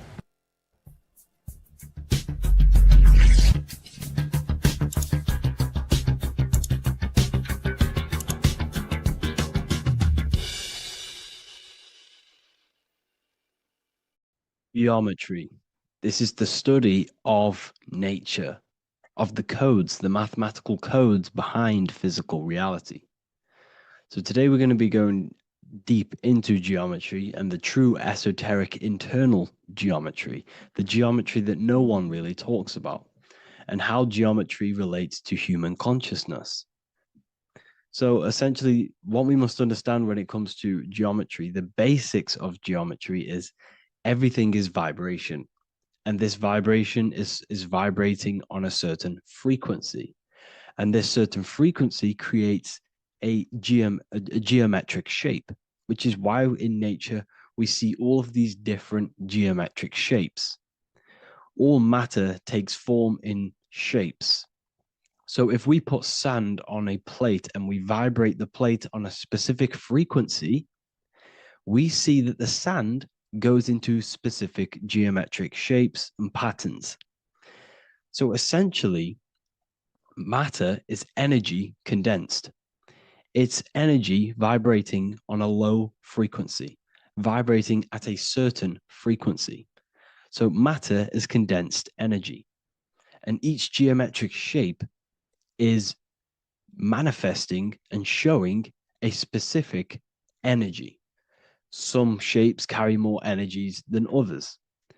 For example, the cube is what traps energy. A square is what traps energy. So geometry and the flowers are basically how energy manifests itself into physical matter. We are in a world made out of energy or light. Light is energy. So everything is vibration, everything is frequency, and everything is energy. Even the words, each atom in our body, everything. So everything in nature has these mathematical energetic codes. So geometry is basically the study of nature and the shapes that are in nature and their energetic principles. Because, like I said, matter is energy. So this is what we call cymatics, when we place water in a petri dish and we shine light on top and we vibrate the water. And we can capture, this creates certain patterns. Each frequency, like you see here, has its own pattern. So what we are seeing here in the physical plane is essentially energy condensed into physical reality. We see it in the turtle. We see it in every single form in nature. Now, external geometry and normal geometry, we normally get taught that this is God's way of creating physical reality, which is essentially true. However, it's far more deeper than that. Far, far, far more deeper. Okay, so what geometry truly is, it's not God's codes to reality. What we must understand is what the brain truly is. And what we must understand is that we are not in the world. We are not in the universe. The universe is us ourselves, and the world is produced by our brain itself. Okay? So the way you must understand how the brain works, so what you visually see, so geometry is to do with what we visually see.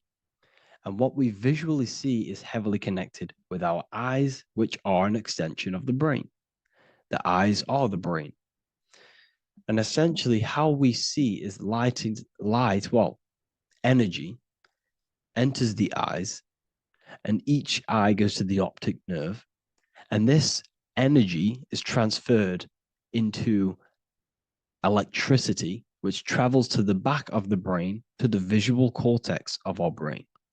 And this is where the image is produced, what we see. Therefore, the world outside of us is truly inside of us. It's a projection from within the brain. The brain is an energy condenser, a decelerator, an energy decelerator. Everything outside of us is basically formless energy.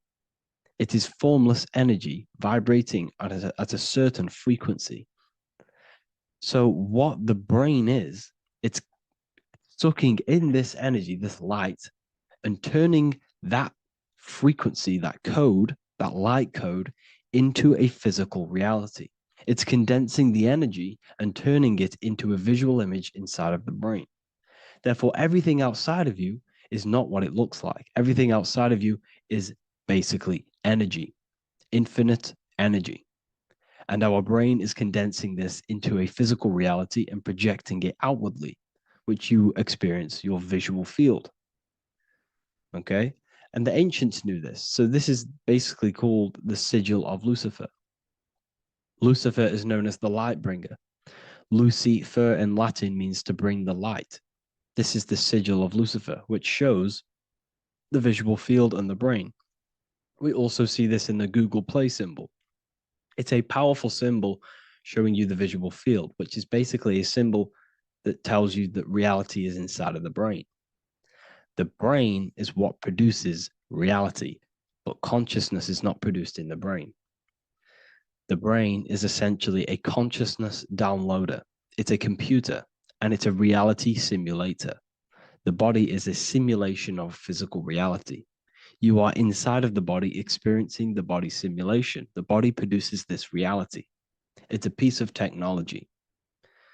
So Lucifer is to bring the light. Lucifer is the light being produced in our brains.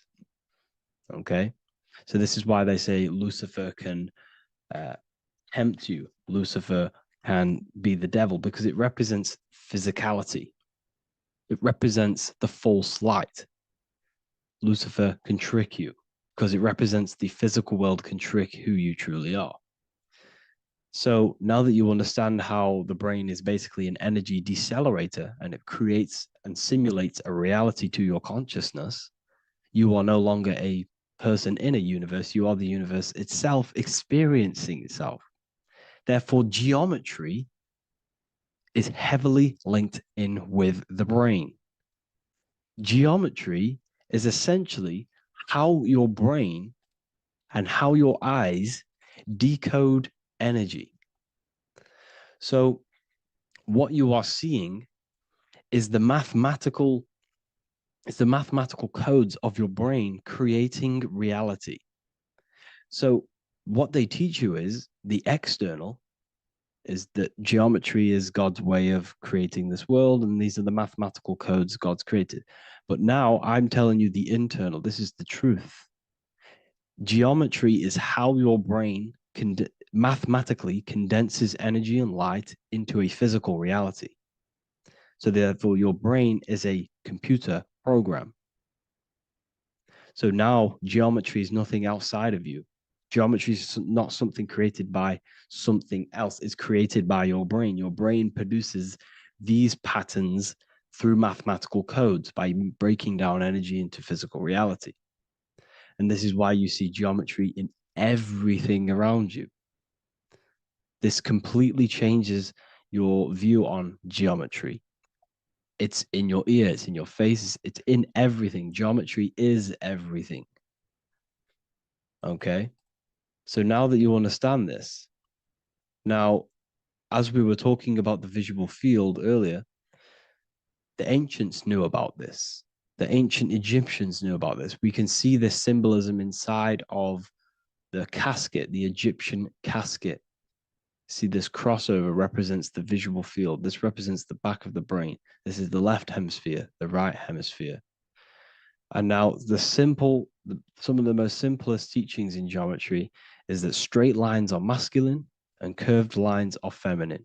And we even see this in the human body.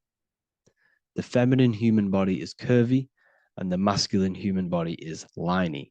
And even with the genital reproductive area, we have a line and a curve, 0 and 1, the binary code of all creation, 0 and 1, because that's basically all that exists.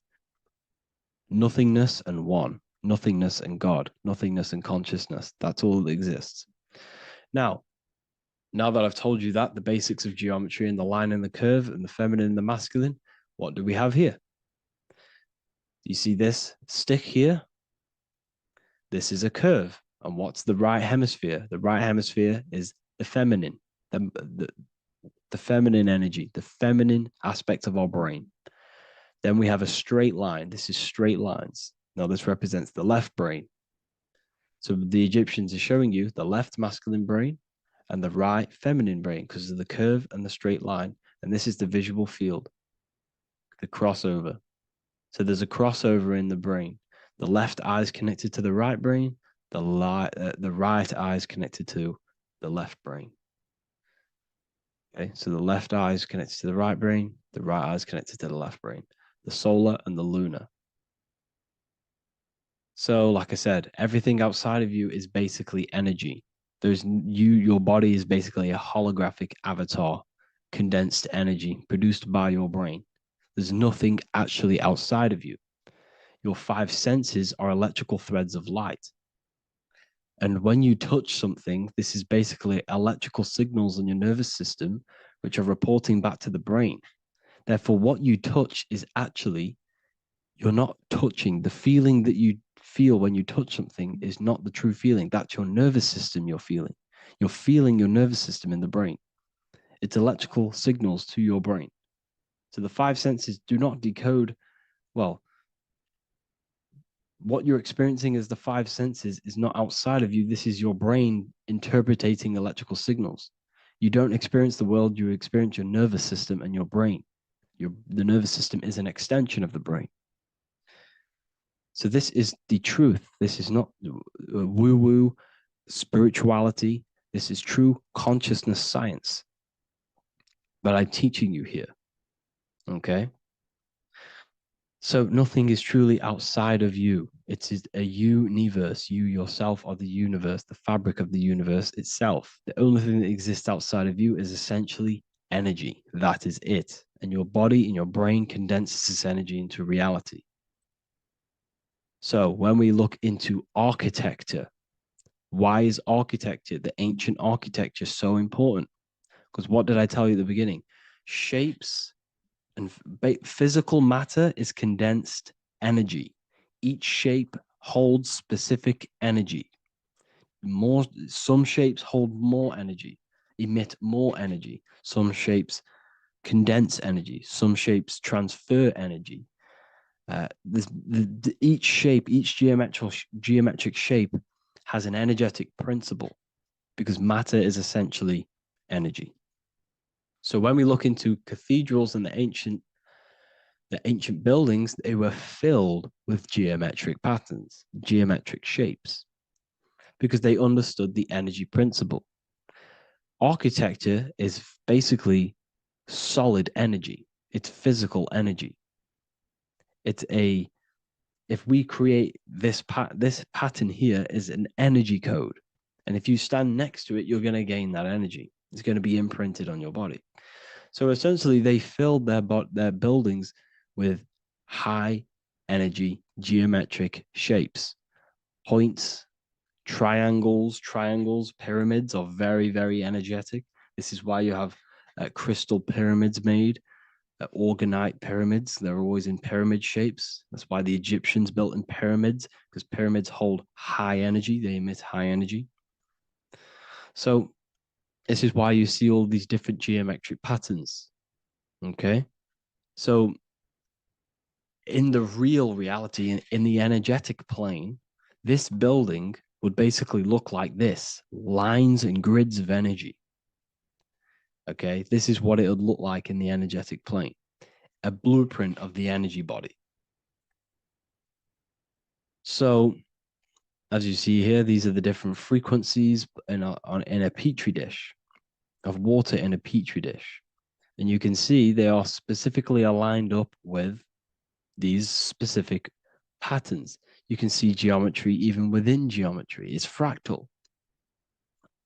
So essentially, when you would stand inside of these buildings, they would imprint the energy of the building in your body, because your body is healed through energy.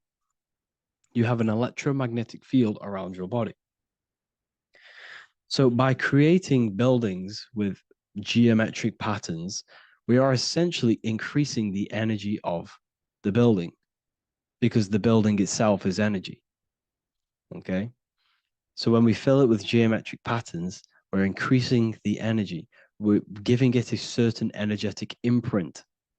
So when you stand inside of that building, you're being imprinted with that energy. Okay. So especially with these windows, these stained glass windows. Well, why are they stained glass? Well, color is frequency. So when you have all of these different colors, and not only were they just painted, some of these colors are specific gemstones, crystals, natural stones, which all hold energetic principles.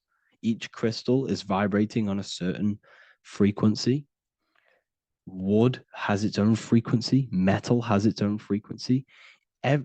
What you must understand is that everything in nature is not just a piece of matter. It's vibrating. The atoms of wood are vibrating on a certain level, which give it a certain energetic principle. Each crystal is vibrating. The atoms of the crystal are vibrating on a certain frequency, which give it a certain energetic principle, quality. So each thing, this is why the ancients were obsessed with natural stones, natural things, crystals, natural metals, and they wore different metals, different things like copper on their bodies, because they understood the atoms of these natural things are vibrating, which give certain qualities to you if you wear them. So you're not wearing it, you're basically putting that frequency onto your body, because they understood this is energy. If I put copper on my body, I'm not putting copper on the body. I'm putting the frequency and the energy of the atoms onto my skin. And that frequency of them atoms are going to vibrate my skin, that frequency, and heal my body. So this is why this is so important. So each building is an energetic code. Okay. So when you stand in these buildings, it can heal your body. This is why when people walk into these ancient churches, they feel like they've met God. They feel a certain way. They feel so amazing when they enter these churches. They feel holy, for example. It's not because God's there. It's not because these man in the sky dwells in these holy places. It's because the energy of these buildings affect our consciousness. They increase your energy. They raise your vibration. They heal your body. They heal your cells. They imprint the water in your body, especially with these stained glass windows. Like I went a bit on a tangent there, but these stained glass windows were encoded. Well, they use different gemstones, different lights, different colors. And when the sun would shine through this window, well, what's the sun? The sun is light. Light is energy. The sun's light would go through this filter of the window of the crystals and the different gemstones and the different colors, and the sun's light would be encoded, imprinted with these crystals, with these colors and these natural glasses, which have healing energetic principles.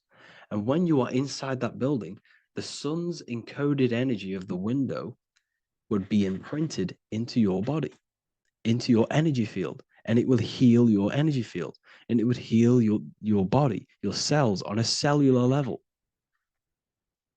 Because your body is what? 60 to 70 to 80, some people say 80% water. And water is encoded with vibration. If you say certain things into water, it gives it a specific geometric pattern, like I broke down in the beginning. If you say love to a water and then freeze it, it will go to this. If you say hate, it will go to a distorted pattern. So when you are in these buildings, you're being imprinted by the energetic codes of these buildings, the energetic principles of the windows, of the structure itself. The ancients never used to build in squares. Their buildings, their insides were never square rooms because they understood squares trap energy. They always had pointed roofs so energy can escape.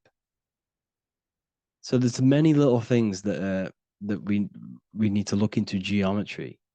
For example, when you see magicians, when you look at ancient magic, why do they stand in circles with different geometric patterns? They use different geometric shapes. Why? Because shapes are energy. They hold specific energy. So when the magician stands in a circle with a pentacle, they're working with the energy of that pentacle. You can work with different energies based upon the different geometric shapes that you draw. And you can use this in your structure, in your architecture, in your work, and it can influence everything. So this is the true geometry. I hope you gained a deeper understanding on geometry and how it relates with you and your consciousness. Like I said earlier, your brain produces geometry. It's basically how your brain decodes energy. It's not God, how God creates this reality. And no, you're in this reality. You are the reality itself. Your body produces the reality. Therefore, geometry is one with you. So therefore, if I play with the geometry of the buildings, for example, like the government have, everything's in squares. If you look outside, everything's a square, everything's a rectangle. You go to a city, every window is a rectangle, every building is a rectangle. You live in a box room, everything is boxed and squared off in this reality, in this modern society. Why? Because they're trapping energy. The cube is the most simple geometric shape, which basically condenses energy and it traps energy. And if you subconsciously see squares all the time, your phone's a square, your TV screen, everything's a square, your keyboard, your desk. Go and look at the ancients. They never used to build in squares and cubes. And if you go into nature, you'll never see squares and cubes. Nature doesn't create squares and cubes. Everything in the modern society is squares and cubes to simple your consciousness down, to dumb your brain down. So the ancients built very, very complex structures. Why? Because they understood what we see affects our brains, because our brains decodes reality and creates reality. If you see a sophisticated building, this is going to give you a sophisticated mind and raise your IQ levels over time, subconsciously. I'm not saying if you look at this building, you're going to become smart. I'm saying if every single building in your environment, ment is mind, mental, every single building in your environment was this complex and complicated, It would increase your IQ on a subconscious level. It'd make you more complex, make you more intelligent. So they've dumbed everything down. They've dulled everything down. Look at everything. Everything is being dulled down. So anyways, I hope you all gained a better understanding on this. If you want to gain more occult knowledge and esoteric knowledge, make sure to read the Book of Wisdom, Volume 2. If you're inside the university, you can get this book for free. Go to the general chat area and follow the instructions, and you can order yours for free. Truly life-changing stuff. Because the issue is with the world is that no one really understands who they are, what they are, and why we are here. That is the issue for people's depression, for people's wrongdoings. They don't understand who they are, what their emotions are, what their mind is, what their body is, what reality is. This book gives you that. This book gives you the sense of understanding, the sense of well-being that will give you a better life because you understand life and what life is. And if you truly want to take your studies to the next level, we have the Ethereal University. This is the place for truth seekers where you can connect with like-minded people so you don't have to feel insane, because not many people think this way. I've been there. I've been there when you wake up and not many people around you are thinking the same way, and you start to feel a bit insane and you can't really talk to people about these things. That's why I created this, so you can connect with people and learn at the same time and become the best version of yourself by understanding truth and knowledge. If you join, you'll gain access to free live calls every single week, every single Saturday morning. We do live calls. You can ask me questions and all sorts. So make sure to leave a like and a comment. And thank you all for tapping in.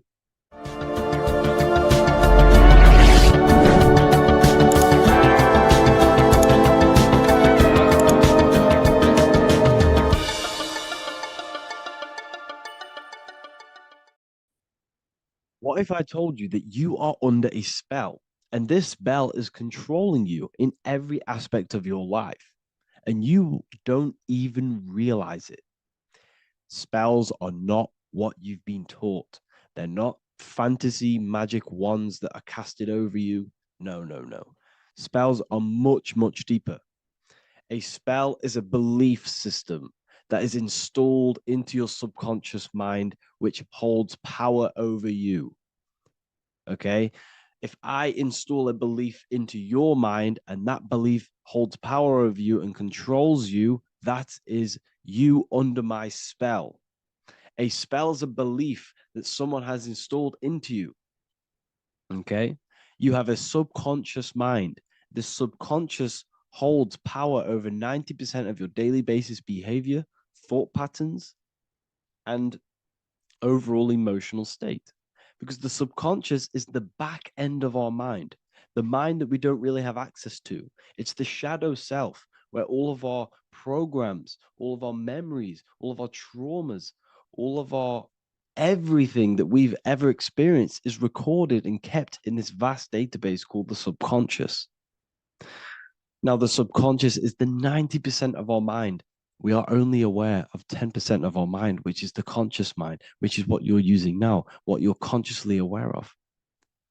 But there is a subconscious mind that holds power over your conscious decisions, and you don't even realize it. For example, as a child, you had a very, very traumatic event happen.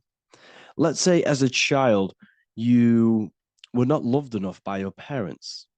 And this feeling of you not being enough for your parents and feeling alone as a child implanted this seed. And this seed was planted by your emotions, a strong emotion. And over time, as you grew older into an adult, this seed grew and grew and grew. And what this seed grew into is you being very needy, you always seeking validation from others. Okay. But you taking this conscious decision 10 years down the line actually stems from this hidden cause within your subconscious mind, within this little feeling, this seed inside your subconscious where you don't feel like you are worthy. So this results in a conscious decision of you seeking validation from others, being very needy from others. Okay. This is what the subconscious is. The subconscious holds power over us. For example, posting on social media. Why are you actually posting on social media? If you take a selfie with your new watch, new car, and you go and post that onto your social media, why are you actually doing that? On the deepest root cause, it's not because you just want to post a picture. No, it's much deeper. It comes from a subconscious belief or a subconscious emotion of you seeking external validation, whether you believe that or not. But that's what it is. If you're posting on social media, you're seeking attention, you're seeking validation from others on a deep level, on a subconscious level. You may not even realize this because it's subconscious. Now, this is what a spell is. Money is a type of spell. Remember, money doesn't actually exist. Money does not exist. Money is a physical object inside of the material plane. But the physical object has a belief in the mental plane. See, the mind is the highest plane. This is the root cause of reality, the mental plane. Okay? So our belief in our mind has given this piece of paper value and a meaning. But in reality, it's just a piece of paper with a belief behind it. But this subconscious belief behind this piece of paper is controlling your daily basis behavior, is controlling your emotional state and controlling your life without you even realizing it. Without you even realizing that it's all an illusion. Money does not exist. It's the belief that gives the piece of paper a power. And the way we break the spell is by realizing that the money doesn't actually exist. The whole world is under the spell of money and it's controlling all of us. But the spell is the belief. Once we all wake up and realize money has no value, it doesn't actually exist, it's only a belief. There is no actual money. That's how we break the spell. The spell is broken when we figure out that we are under the spell, under the belief, under the illusion of this piece of paper having value, and it's controlling our lives. That's why the word money has mon within it. Mon is moon, and the moon represents our hidden aspect of our mind, our subconscious, and the sun represents our conscious mind. So you have two versions of yourself. You have the self that you show to everyone, the conscious mind, and you have a shadow self called the subconscious, which is the hidden aspect of you. For example, do you really love your partner who you're with, or are you just with them for, is there a subconscious fear of being alone? Do you really want to be with this person, or is it stemming from, are you staying with them because it's stemming from this fear of being alone, of being lonely? Or are you just with them because you have a subconscious sexual addiction? And all of your conscious decisions are actually coming from this little seed of wanting sex or not being alone. You have two versions of yourself, the conscious mind and the subconscious, the shadow self and the self that you show to everyone else. Okay? And the subconscious is what's holding power over you. When you drive your car, you don't consciously have to think about changing gear. You've done it that many times. It's on autopilot. That's the subconscious doing it. You can be walking down the street. Your conscious mind can be thinking about what you're going to cook for tea later, but your subconscious mind is controlling your body and walking your body. You don't have to think about moving the body. You just do it because you've done it that many times. It's a program. It's a belief in the subconscious that's giving this movement power. You see, the subconscious holds a lot of power over you. Our beliefs hold power over our daily basis behaviors and actions. Okay, like I said, posting on social media, This is seeking external validation. There's a subconscious stem, there's a subconscious urge bringing this desire into conscious reality. So we must break the spell of our emotions controlling us, our traumas from a child controlling us. For example, another example of this, let's say you were in a car crash years ago, and this car crash led you to having a very traumatic event, very traumatic emotion you felt in that car crash. You felt a lot of pain. That was impressed into your subconscious. And even to this day, you're probably scared of going into trains, going onto cars, going inside of vehicles. And you might not even be aware that it's actually stemming from this event that happened 10 years ago. That's the spell. That's the spell that's holding power over you. And you don't even realize it. You realize the spell when you realize you're being controlled by this old belief, this old trauma. That's what a spell is. A spell is not something I cast over you with a wand like Harry Potter. Spell's much deeper. It's the hidden aspects of our mind that hold power over us, that control us. Okay? So how do we get rid of the spell? How do we break the spell? By installing new belief systems, by installing new programs into our subconscious. The subconscious is impressed by repetition and emotion. Everything you do on repeat, for example, tying your shoelaces, you can be looking up into the sky, closing your eyes, thinking about what you're going to create for tea while doing your shoelaces. You've done it that many times, you don't have to think about it. That's the subconscious taking over. Okay. That's the repetition aspect of the subconscious. For example, you could probably run down your stairs. You know exactly how to run down the stairs. If I tried to run down your stairs, every staircase is different. I'd probably fall over. But you've done it that many times, you know exactly how to do it. It's what we call ritual. When you have an evening ritual, when you tidy the house, you do your skincare routine, you wash your teeth, that's a ritual. This is what the ancients called ritual. When we do rituals, we're trying to implant something into our subconscious to either remove an old program, an old seed that is controlling us, for a new one that's going to grow into new light, into a new reality. So you can implant messages, implant new programs into our subconscious, which will then grow into a new reality. Okay?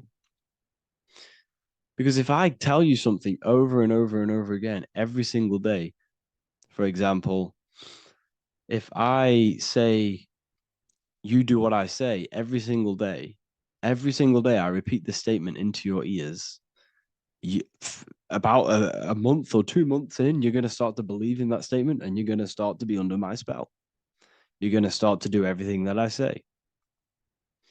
So this is what spells are.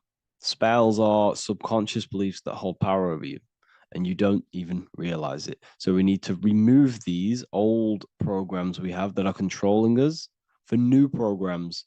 And we do that through ritual, affirmation, and imagination. Repetition and emotion is key to impressing the subconscious. They are the two ways that spells are created, that programs are created. The subconscious only knows the now and it only knows you. So every word you say is a spell. So when you call someone else a name, you're calling yourself a name because your subconscious takes everything you say as truth because it only knows you. It doesn't know anyone else. So every night we can do affirmation. We affirm the reality we want. This is what we call a ritual. We sit down or we stand up, whatever it is, you affirm the reality you are, I am statements, and then you imagine that reality. And you do this over and over again, every day, twice a day, 3 times a day, however many times. And this will cause repetition. This will install a new belief system into your subconscious, which will then start to show in your external reality. It will start to put you under a spell of the new program. For example, if I install into my subconscious that I believe that I am rich, every single night I affirmate that I am rich, I am wealthy, I am free. And then I do a ritual. I start to imagine this reality. Every single night, I do these two things on repetition, and I start to feel the reality and imagine the reality. Over time, I'm going to start to believe that I am rich, that I am free, and I am wealthy without having the physical reality.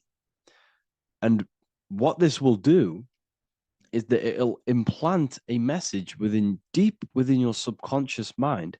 It will plant the seed of this belief. And this belief over time will grow into 90% of my thoughts, 90% of my actions, 90% of my words. My words, my thinking will change due to this new belief. I may not even realize it, but I'm looking for more opportunities to make money. I'm speaking to more people because of this belief that I've installed. This belief has triggered new ways of thinking. My mind, my conscious mind is now only operating to fulfill this belief. And my conscious mind might not even be aware of it. You won't even realize that you're manifesting this belief of being rich. And that's how it happens. You implant the belief within your subconscious. You implant the spell into your subconscious, which will then gain control over you. So we need to make sure we're removing the negative spells, the negative programs that are controlling us for new regenerated ones, for new ones that are going to create new realities, a better life. Okay? You don't want negative traumas, negative seeds controlling you and growing into your life. If you don't cut them off, they will continue to grow and grow and grow. Your anxiety will get bigger and bigger and bigger. Your depression will get bigger and bigger and bigger. But it's all actually stemming from one belief system or one trauma. Okay? So this is important. Everything in this physical plane is an effect of the higher planes. It's a shadow of the mind. Everything we think, all physical objects began as a thought, then an imagination, then energy, then a physical reality. So we must change the mental plane. We must plant seeds into our mind to change down into our physical material life. It's about manipulating this higher plane so we can create change and effect in the physical external material plane. That's what magic is. This is what spellcasting is. This is all what it is. It's not fantasy. This is the manipulation of the higher planes of consciousness, which your mind has access to. You have access to these higher planes. Okay? This is exactly what I teach in my university. I teach different rituals. I teach specific rituals to get rid of certain things, certain belief systems. I teach all different rituals, all different ways for you to create your own reality and live the best reality you want. We also have all of these different courses. We have activating the inner eye. This will teach you exactly how to lucid dream and activate your inner vision of imagination. We have the sexual alchemy course. This will give you the power of transmuting your sexual energy into creativity. We have electromagnetism studies. We have esoteric exchange, an exclusive live call that we do every single week. And I connect with all of the students. They can ask me questions, can speak with me one-on-one inside of these live calls. We have the real numerology section. We have the health section. We have a lecture section. Look at all of these lectures we have on occultism, symbolism. All of these lectures are designed to gain you power, to give your personal power back to you, to make you realize things about you. We have a meditation section. We have a library section where you can download all of our library, all of our books, different books on occultism, symbolism, Freemasonry, astral projection. And of course, we have the Manifestation Mastery course, which teaches you exactly how to create reality so you can live that desired reality that you want. This is the last chance to lock in the price of $55 a month. This is less than $2 a day. You can really level up your life, because the price is going to increase as the value of the university increases, because there's a new symbolism course coming out. And if you join now, you'll get this course for free, because obviously when this course releases, the price will go up. The symbolism course will teach you the language of esoteric and occult symbolism. I'll leave the links in the description. Make sure to leave a like, comment, subscribe to the channel if you want to see more content. Thank you all, people. Have an amazing day.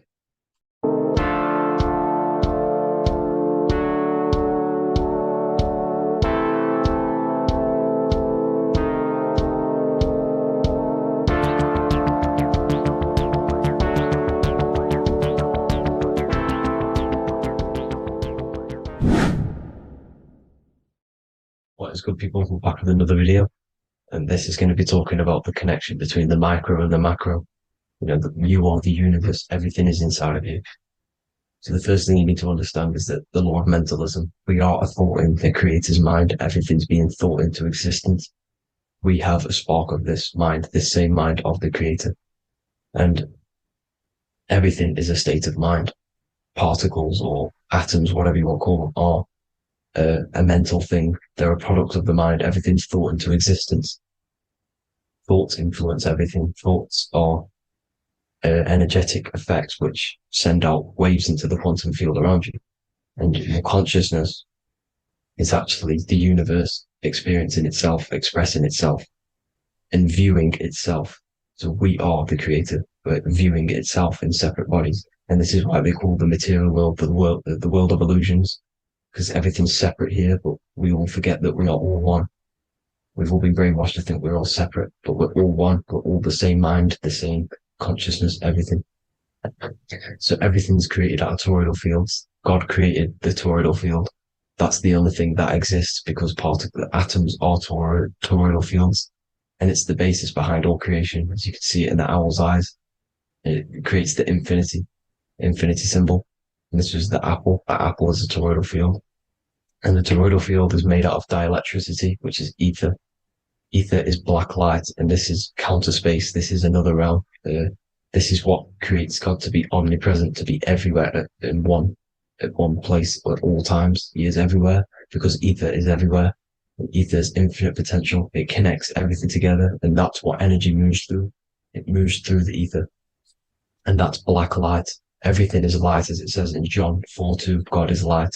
Everything's a vibrational state of light. So the torus field is made out of dielectricity, ether, black light, magnetism, which is white light, which is the center of the toroidal field. And magnetism radiates, it has no vibration. And then when white light splits, it turns into electricity, which is physical material, and that has a vibration. This is the Holy Trinity. The sun, the moon, Saturn. Saturn, the god of materialism. If you've watched my videos on Saturn, you know that Saturn is crystallizing everything into physical matter. And that's why his old name was El. The ancients called him El. And this is why we get El electricity. This is where El electricity comes from. Because El electricity is only a product of the physical world, which is redshift, blueshift, Adam and Eve. And this is what creates the redshift, blueshift is what is a product of magnetism. When magnetism, white light splits, and this gives us vibration. And this what creates the toroidal field, which is the basis of all physical creation. The sine wave is created out of the magnetic wave and the electric wave. The electric wave is the blue wave, and the magnetic wave is the straight wave, which is radiation. This is vibration, frequency. So the magnetic wave is straight, and then you have longitude and amplitude, which is depth, which is dimension. You see how the electric wave has depth and dimension. This is why you get the cross.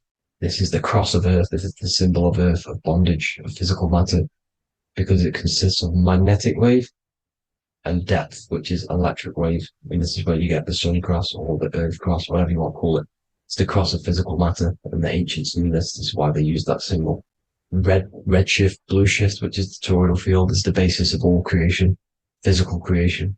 And this is why you have the police siren is red and blue. The Matrix movie, red pill, blue pill. You have red blood and blue blood in your body. The Democrat and Republic, the two parties, red and blue. Like your taps on your taps, you have a red and blue tap. One's generative, one's destruction. Fire, destruction, water, generative. So this is the basis of all things. And electric wave has dimension, like I've already said, depth, material, and it's measured in hertz. It's measured in hertz because it hurts you. It decays because the electric wave has a vibration, and vibration always has to go back to a standstill point. This wave cannot go forever, but the magnetic wave will go forever. It's radiation. Magnetic is radiation. It radiates forever. It pulses. But the electric wave will at some point come back to a standstill point, and that's why it hurts. It decays. That's why our physical body decays, because we contain of electricity. This body is an electric body, and it will return back to stillness like a guitar string. If you vibrate a guitar string, you pull it, it will vibrate, make a sound, and then go back to a standstill point. It's the exact same with every single toroidal field within the body. It will decay, and this is why our bodies decay, and everything in creation decays. So we're born into sin, the sin of Eve. The sin of Eve is always biting into the tree of knowledge of good and evil, which is the systems in the body. And the sin of Eve is biting into the sine wave. We bit into the sine wave. The sun moves in a sine wave. Our DNA is a sine wave. Time is a sine wave. Everything in this creation is a sine wave. This is why the dollar bill is a sine wave. Magnetism and electric waves in one. And this is the sun doing its sine wave, which creates, when you go bowling, it kind of creates that pin that you hit over. That's the pin of the sun. The zodiac sign is a sine wave because the zodiac sign is an expression of the toroidal field, because magnetism unfolds into 12ness. And that's why you have 12 zodiac signs, 12 systems in your body, 12 cranial nerves in your head, in your brain. So if you can imagine this, see where my pointer is. Always starts with Aries. Aries is the head. It's the first thing that's created in the womb.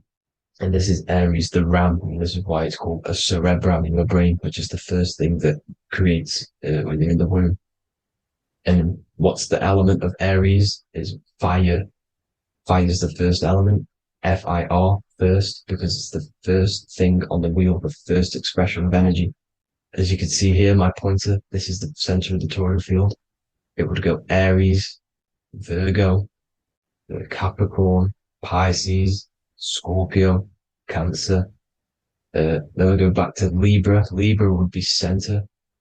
But you see how the toroidal field is the expression of the 12 energies. That's what the constellations are, the energy, the expressions of the toroidal field. So it would go outwards, starting from Aries here, all the way back to Pisces, which is beyond the bottom half. But Libra would be the center. That's why Libra is the equinox. It's the equinox. Libra is when it goes from summer over to autumn. It's the equal. It starts to transition into the winter side. Equinox, equal, which is Libra. And that's why Libra has the two scales. It's symbolized with the two scales. That's because of, the sun moving over. It's being judged. It's equal now, but then it's going to tip over into the winter. That's why Libra is here, the center of the sine wave. And like I said before, magnetic energy unfolds into 12ness. Magnesium is number 12 on the periodic table. It's the sacred number. And this is why the scientists are trying to, NASA is trying to bring in another constellation to destroy the holy science of astrology. So Aries rules the head, which is Mars. Taurus rules the neck, the lower head. Gemini, the two twins, which is your lungs, your two twins, your arms, two twins. Cancer, the breasts, the chest area. Leo, the heart, which is the sun, which is fire, the center of the toroidal field. Virgo, the belly, which is the intestines. Libra, the kidneys, the two scales, the kidneys, balancing out everything. Scorpio, the sex organs. Sagittarius, hips and thighs. Capricorn, I've missed that out, which is the kneecaps. Capricorn, kneecap. Aries, which is the ram, which is the cerebrum in your brain. And then Aquarius, the calves and the ankles. And the Pisces, the two fish, the 2 feet. So everything corresponds, as you can see here. This is an ancient way of depicting it. of the folded human. And this is everything. Each constellation rules that part of the body, gives energy to that part of the body, makes you do certain things. So magnetic energy unfolds into 12ness, electricity unfolds into sevens. That's why when you get electric, the light spectrum that we see, it consists of 7 colors. Why we have 7 planets. The 7 planets give us our 7 metals and the 7 solfeggio scale frequencies. So the rotor, this is the rotor, and rotor is an anagram for Torah, the Torah, which is I think it's the Hebrew Bible. Don't quote me on that, but it's one of the holy books. Which is the Torah, the Taurus. Everything goes back to the Taurus field because it's the basis of all creation. So the chief cornerstone, it says in the Bible that the builders rejected the chief cornerstone. The chief cornerstone, you are the builder. You decided to incarnate into the physical world, into the electric world, the world of Saturn. When you are created in the womb, it takes you 9 months for you to be created. So for example, if your parents, if you went into the womb here, it'd take you 9 months. So let's say you're born in Scorpio. So you'd go back 9 months, 1, 2, 3, 4, 5, 6, 7, 8, 9. You consist of all of these 9 energies because it takes 9 months or however long you took to be born. Some people are born earlier. You'd have to find out how many months you were in the womb for. But you consist of these 9 energies, and each constellation has a cell salt associated with it. And these cell salts are vital for your health, and your cells are the optimal health of your body. So the chief cornerstone that you rejected is these 3 cell salts, these 3 constellations. So you're mineral deficient in these 3 constellations. For example, fluoride, magnesium, phosphate, and potassium sulfate. So that's the chief cornerstone. And a cornerstone, people always get it rejected with the cornerstone. The cornerstone is not, it doesn't say the cornerstone in the Bible, it says the chief cornerstone. The cornerstone is a cornerstone of a building, but a chief cornerstone is the top of the pyramid. This is where we get the pyramid of the wheel. So you're mineral deficient in whatever 3 zodiac signs you're not. You were not in the womb for. This is the chief cornerstone you rejected. So the human body is the micro. It is the universe in a physical form. It consists of everything in the universe. Just like your consciousness is the universe, watching itself, experiencing itself. Your body is the whole universe. 12 systems in the body, 12 zodiac signs, 7 chakras are the 7 planets. The Holy Trinity of you is your Temple of Solomon, the soul and the mind, the sun and the moon. You know, everything is in you. You consist of everything, all the energies, everything. Heaven and hell. Heaven and hell is a mind state. It's a state of the mind. Head, H-E-A, which is heaven, and the heel, the bottom of your foot, is hell. And the bottom of your foot is the soul. So they're basically saying, well, it's wordplay. They're saying that your soul is in hell because, you know, with the elites being in control. So they call the bottom of your foot the soul, trying to say that you're in hell. The Christ is in you. And this Christ is Greek for what? Christos. And Christos is Greek for the oil. And this oil is produced in the cerebrum, the Aries, the ram, the cerebrum, it goes down the pineal, the pineal and the pituitary are underneath the cerebrum, goes down the pingala and the ida, the pingala being the positive charge connected to the pineal gland, pin, and the ida connected to the pituitary. And this is the 2 serpents going down the spinal column. And this is why Jesus goes from Nazareth to Bethlehem, and then Joseph and Mary are waiting for Jesus in Nazareth. Joseph and Mary are the pineal and the pituitary gland waiting for Jesus to come back up the River Jordan, your spinal column. So this is the oil. This is the story of Santa as well. Santa comes from the North Pole. Why? Because the North Pole of the Earth is the center of the toroidal field, and the North Pole of you is your spinal column, which is the North Pole of the toroidal field. The North Pole, he comes from the North Pole. This is the North Pole. This is the South Pole of the toroidal field. Comes from the North Pole, which is your mind. And he goes down the chimney and then back up the chimney. This is the chimney. And he drops off the present, which is the Christos, the oil. And this is why Jesus is crucified at 33, because he crosses over the vagus nerve at the top of your spine. When this oil comes back up to 33 vertebrae, these are your vertebrae here.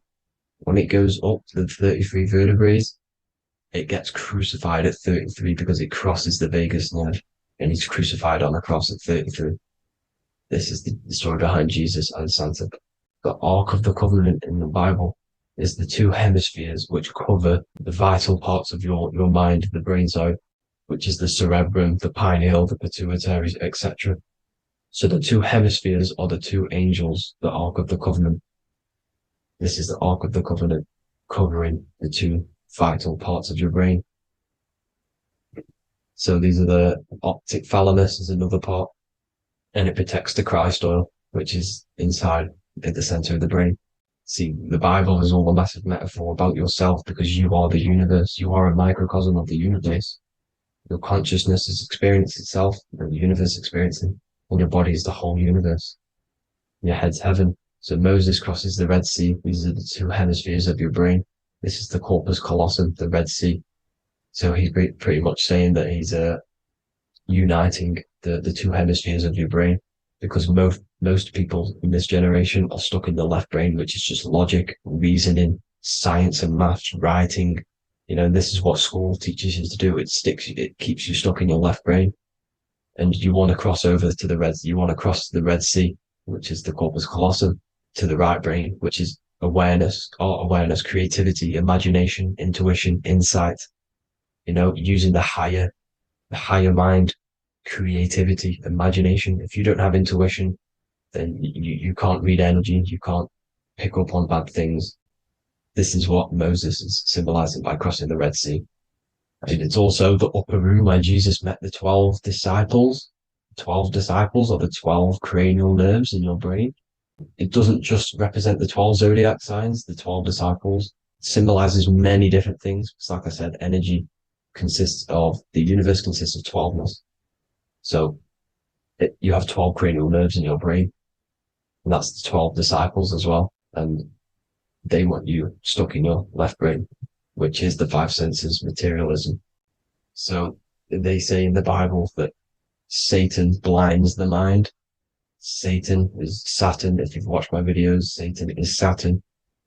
And you consist of the Holy Trinity, which is the sun, moon, and earth, the soul, moon, the soul being your sun, the solar, the moon being your mind, the earth, your physical body. And Satan blinds the mind. Why? Because we enter a soul system. This is a soul system, not a solar system. And Saturn is the Lord of the Rings, which is the outer ring. When your soul enters the soul system, your soul starts to materialize. It hits Saturn. Why? Because Saturn starts to materialize you. You take on the 7 virtues, which are the 7 planets, which are your 7 chakras. And to get out of this soul system, you must get out of your lower nature, your animal nature, which is lust, desire, greed. You know, the number of the beast, 666, which is Saturn, Satan. So you enter the soul system, you take on the 7 energies, which you turn into physical matter. And this is your descension from heaven to say hell. And then you must raise back up from matter to spirit. They say Satan blinds the mind. Why? Because your mind gets materialized. Your soul and mind get materialized. And when you get materialized, it's an intense experience. You lose the divinity within you. You forget the divinity. So Satan, which is the first planet, the first energy you take on, the material body, he blinds the mind. He makes you forget everything, your divinity. Then you must remember, ascend up Jacob's ladder, the 33 vertebrae to heaven. And this is a microcosm of the macro, because you will ascend back up to heaven if you do this, when you leave your physical body, when your body decays. So when it talks about in the Bible, completely destroy them, the Hittites, the Amorites, the Canaanites, all the ites, this is what God says to the Israelites. It says completely destroy them. It's basically symbolizing saying destroy your lower nature. The Canaanites, cannibals. We're under a Canaanite system now, which is cannibalism. And this is flesh eating, lust, greed, all the demonic stuff, all the lower vibrational stuff, you know, the lower nature, eating, sex and survival, the lower 3 chakras. You must get out of these lower three chakras and return back to spirit, which is heaven, which is spirit, love, being holy, being truthful, being passionate, going back to Satan blinding the mind. All of the planets are made out of these three symbols. Satan blinds the mind, and that's why Satan's symbol, this is the symbol for Saturn, Satan, the symbol of Saturn is the cross, which is physical matter, the earth, over the moon. The moon is your mind. So the Saturn symbol saying matter over mind. He blinds the mind. Satan blinds the mind once you enter the soul system. And you must remember, in the Bible, it talks about the Genesis, which is Eve, the sin of Eve, which is biting of the tree of knowledge, with the serpent, which wraps around the tree. It says the serpent placed himself on the tree. Well, the serpent is the spinal column. It's the serpent telling you eat from the tree of knowledge of good and evil, which is your nervous system. And eating from the tree of knowledge of good and evil is doing bad things. For example, over-sexualized, overeating, eating the wrong food. That's eating from your nervous system. It's decaying you, and it's preventing you from achieving the God self, the God consciousness. This is the symbolism of, the tree on the serpent, telling you to eat from the left brain, with the left brain being the sinister. Sinister is Latin for left. That's sin. Sin is left. And left is lefty Lucy, Lucifer, right, righteousness, right, God, godly. The tree of knowledge of good and evil, which is your nervous system, because it determines good or bad. That's the only thing you experience in this world is your nervous system. And then the tree of life is the cardiovascular system, and the Garden of Eden is your body. So that's it for this video, people. I hope you've got a greater understanding of how you are the universe and everything is inside of you.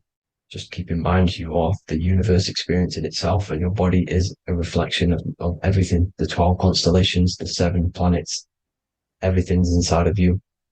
This world is an expression from the inside outwards. You can't affect the outside world to manipulate reality. Everything's inside of you. I hope you got a greater understanding of this. God bless.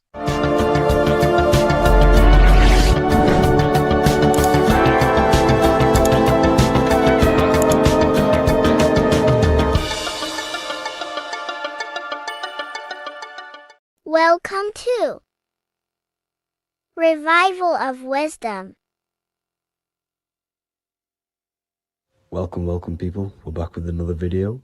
Please make sure to hit that like button, subscribe, and turn on notifications to never miss a video. The Earth is a giant torus field consisting of a positive and a negative pole. The Sun being the cathode with positive charge, and the Moon being the anode with a negative charge.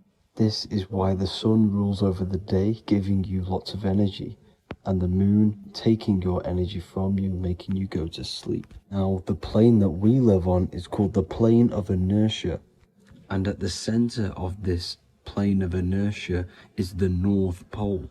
This is where the two electromagnetical energies meet. Now, this is where the most electromagnetic energy is stored. This is why all compasses will point north, because it's the most magnetic place in this reality. So the Sun and the Moon is spinning around this center point, which is stirring the ether of this reality and making everything move in circles, meaning this is a cycle. Everything's recycling itself. It's an organic simulation. The ancients also knew about this sacred land at the center of this reality, known as the North Pole. As you can see on this map from the 1500s of the North Pole, you can see 4 islands around this center black rock. Ancient civilizations like the Mayans, the Buddhists, and ancient Chinese also depict these 4 islands. The endless symbology of these sacred lands at the center has been going on for thousands of years. These sort of secrets are now kept by the elites, but as always they have to show the truth in plain sight, and this is what they are doing with the Windows symbol and also the Wizard of Oz. Now in the Wizard of Oz, as you can see, there's something called Munchkin Land. Munchkins are these unusually short people. Then on the ancient 1500s map it says pygmy, and then the pygmy people in mythology are also these unusually short people. Just like Santa and his elves, they come from the North Pole, and elves are these unusually short people. These stories that we are told about Santa and Munchkins are putting truth in plain sight about this sacred land. This sacred land at the center of the earth is where the aurora borealis comes from and is being emitted from this black hole in the center, also known as the black sun. The aurora borealis is the earth's aura, hence why it has the word aura inside of it. It is the life-giving essence to all life within this realm. As this dualistic reality we live in consists of both physical and spiritual, the black sun is like our sun for the spirit. It's our spiritual umbilical cord, connecting us to the spirit realm. And the rising sun is the opposite. It's our sun for our physical 666 carbon suits, known as our human body, our physical aspect. As it states in the 40,000-year-old emerald tablets, deep in Earth's heart lies the flower, the source of the spirit. The flower of life is as thine own place of spirit, and streams through the earth as thine flows through thy form, giving off life to the earth and its children. So the North Pole is the core of this spiritual reality, and the closer you get to it, the more spiritual and lucid it becomes. So the elites have covered this up in order for us to forget the true nature of this reality. And they did this cover up by introducing the globe model.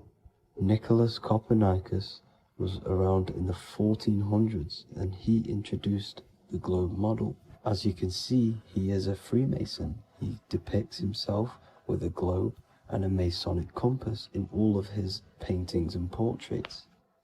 Galileo was also a Freemason, as you could see in all of his portraits with a globe and a Masonic compass. He was also a massive part of introducing the globe model after Nicholas Copernicus. So yes, the globe model was a spiritual and political move to gain more control over the masses.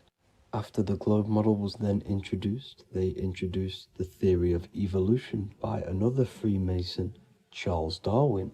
See how these two theories go hand in hand? They both degrade humanity and they make you confused of where we actually came from. By hiding the true form of this divine creation and hiding the true power of each and every one of us, they maintain control over the masses. Now this is order out of chaos, known to be the 33rd degree slogan of Freemasonry.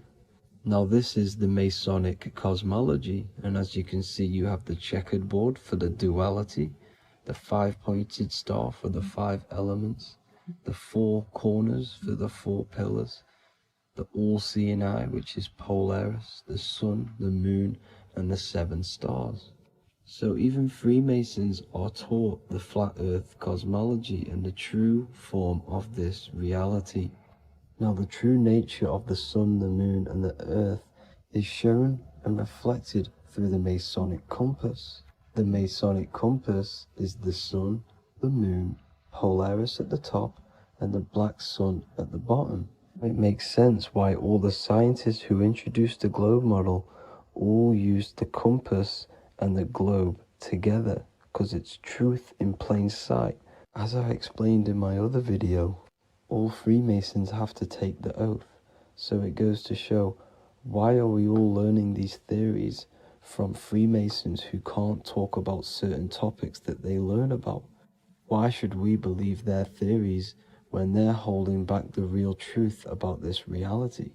Now going on to NASA. NASA means to deceive in Hebrew, and they are also funded by the government. They are not a private company. The old owner of NASA, Werner von Braun, on his grave has the Bible verse Psalms 91. The heavens declare the glory of God, and the firmament showeth his handiwork. Now why would the owner of NASA put this on his grave? Seems a bit suspicious to me, alongside with the NASA astronauts are all Freemasons. And not to mention the countless mistakes they've made on their live videos in space stations, the moon landing, and the CGI footage of the Earth, which is obviously photoshopped. Just by tricking the masses that they live on a spinning ball, the elites gain the perception of the masses. Not only does it hide the divine creation we're inside of, it hides the divine spark within you. It hides the creator, the source. And by believing in space and we live on a spinning ball, it makes people come to the interpretation of that we are a coincidence and we do not have any purpose. And of course this is false. When you come to realization that we are all a divine creation and we can create our own divine life in this reality, life becomes more sacred and you start to enjoy little things. The elites want you to believe everything exists only in the five senses. They want you constantly looking outside of yourself because they know that will keep you on lower states of consciousness. Now this brings me to our next point. By tricking the masses into the heliocentric model, the elites started to advertise aliens in the movies, in cartoons and magazines in the late 1940s. Now this is subconsciously programming us about aliens and extraterrestrial threats, which then they can use to their advantage. And this is something called Project Bluebeam. They are more than likely going to fake an alien invasion to push this 2040 agenda, which is for one government and one ruling currency. That's it for this video, guys and girls. Hope you all enjoyed. Please make sure to leave a like and a comment. God bless you all. In this video today, we're going to be breaking down some Freemasonic artwork, what we have here on the screen. And particularly, this is called the Freemasonic Royal Arch. Now, this is the archway that we're going to be breaking down. Now, this is what we call complex symbolism. Now, what do I mean by complex symbolism? This consists of many different symbols all together producing one piece of artwork. It's many symbols used together to portray one meaning. Now we have checkered floor, we have pillars, we have an eye, we have an archway. This is all complex symbolism. It's painting a picture, an overall symbol. Now, when we're talking about Freemasonic symbolism, it's all about how to gain enlightenment and more self-awareness. Now, that is the aim of Freemasonry, of the spiritual path that you are walking, consciousness and gaining higher awareness. Because this is the eye. The eye is conscious. The eye sees, it perceives. It's about gaining more consciousness, more light, more awareness of yourself, understanding of your power, the power of the mind, the power of yourself, the power of the body. Okay, so this is symbolism and instructions. These symbols are hiding instructions on how to gain higher awareness, which is symbolized as light. Okay, so when we look at this image, the thing that stands out the most is that we have these two pillars. We have a left and right pillar.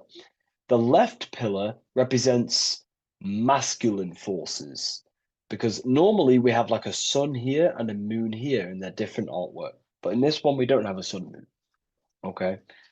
So everything in the universe has masculine qualities and feminine qualities, including consciousness. Okay, so remember, this is all about gaining more consciousness, gaining more understanding. We have masculine traits of consciousness and feminine forces of consciousness. Okay, so the left masculine force of consciousness would be direct action, the physical world, the physical body moving. That's a masculine force. Okay, and what else? We have action. We have the material world, the material body. This is what we can see with our two eyes, the material world. We can see action. We can see physical reality. However, we have a right pillar, a feminine pillar, which represents what we cannot see. This is the feminine pillar. This is more of things that we can't see, the forces of consciousness that we can't see, such as thoughts, emotions, visualizations. These are internal qualities. Because remember, we don't have one world. We're not this material body. We're not the external world. We are the internal world also. The internal world is a mirror of the external. The external mirrors the internal. So this is why these two pillars stand the same. However, they're different. They are mirrors of each other. Your internal world of consciousness produces the external world of material reality. It is the inner forces of thoughts, emotions that shape our external experience and our external actions. Okay? So essentially, what this is showing you here is these two masculine and feminine forces within us. The inner world, the feminine pillar, more emotional, intuitive, and the external world, the action, physical action, what we can see. Okay. And they're mirrors of each other. However, most people on surface level base consciousness is what the occult and esoteric call it. That conscious state that we're in when we just wake up, we realize we have consciousness and we realize our mind is not powerful because we have divided thoughts, we have divided actions, our mind and body are not working together. We have a very negative. When we become awakened, we realize that we're in an animalistic state, a divided state of consciousness. This is what we're looking at here. This chessboard, the checkered board. It's black and white. It's duality. It's opposing. This symbolizes consciousness. Remember, symbols are symbolic of you, nothing external, but the state of your consciousness. This represents base level consciousness, hence why it's on the ground. The ground represents low. It's at the base, it's the surface, it's the ground upon we rise upon. We have to climb these pillars, remember. We climb these pillars towards the archway, the eye. Now we're going to break that down later. So the black and white checkered board is confusion. It represents base level earth consciousness. It's me versus you thinking. A lot of the world is stuck in this. They think, they're stuck in their ego. It's me versus you, when in fact we are all part of the whole. We're all part of an infinite awareness, an infinite consciousness. We're all actually one. We're all one. But on this chessboard down here, it represents base level thinking, base level consciousness, base level awareness. It's you versus me. We see life through the ego of of selfishness, pretty much. This is the internal division where our inner world is not aligned with our external world, where our mind, our internal thoughts are not being acted upon. Now, and that's not to say, oh, you should act on every single thought, because we all have intrusive thoughts. However, if you say you're going to do something in your internal thought and in your mind, the body needs to be a follow-up of that. You need to have honor within you that your body acts out the mind's will, the mind's desire. If you say you're going to start something, you need to start something. You should not have the contradiction between the inner and the outer world, which is this division you're in. If you say you're going to better your life, which is what Freemasonry and the spiritual path is about, bettering your consciousness, mastering your mind, and leveling up your awareness. Okay, you have to do what your internal world is saying. You have to act out left pillar action, your internal world. You need to build a connection between the mind and the body. The mind is the monarch. It is the command center. It is it's above all forces. The mind is the force that the body needs to obey. If you want to get out of this division, you have to align your mind's will and desire with your body's actions. You have to act according to rise above this base level consciousness. Okay? So, what we're looking at here is how to achieve wholeness, singularity, unity consciousness is what they call it in the occult. Unity consciousness, where there is no external physical body and internal mental body contradiction. There is no contradiction between the feeling of doing good and the action, because we all have a feeling in our soul. Our soul communicates to us the right thing to do at all times. We all know the right thing to do at all times, and that is a feminine force of consciousness. That's the right pillar. We must act on what we know and feel is good at all times in order to climb these pillars towards unity consciousness. Okay? We must, upon the feeling of doing good. You know, when we're in an environment, we feel inside whether we should be here or not.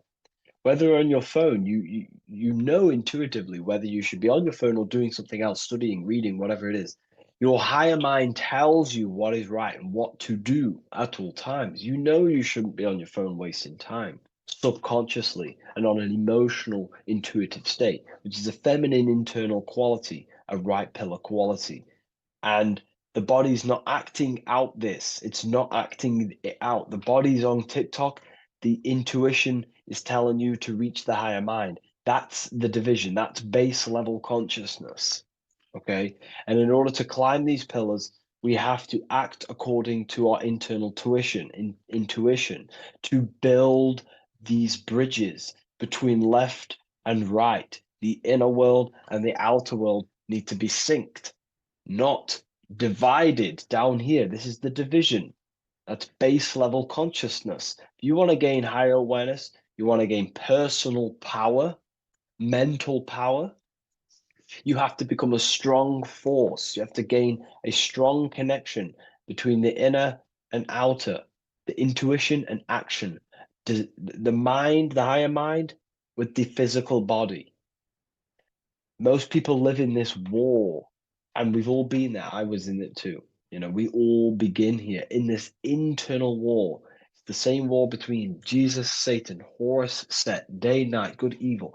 That's the war between the mind, the body, the higher mind and the body, the intuition and the body.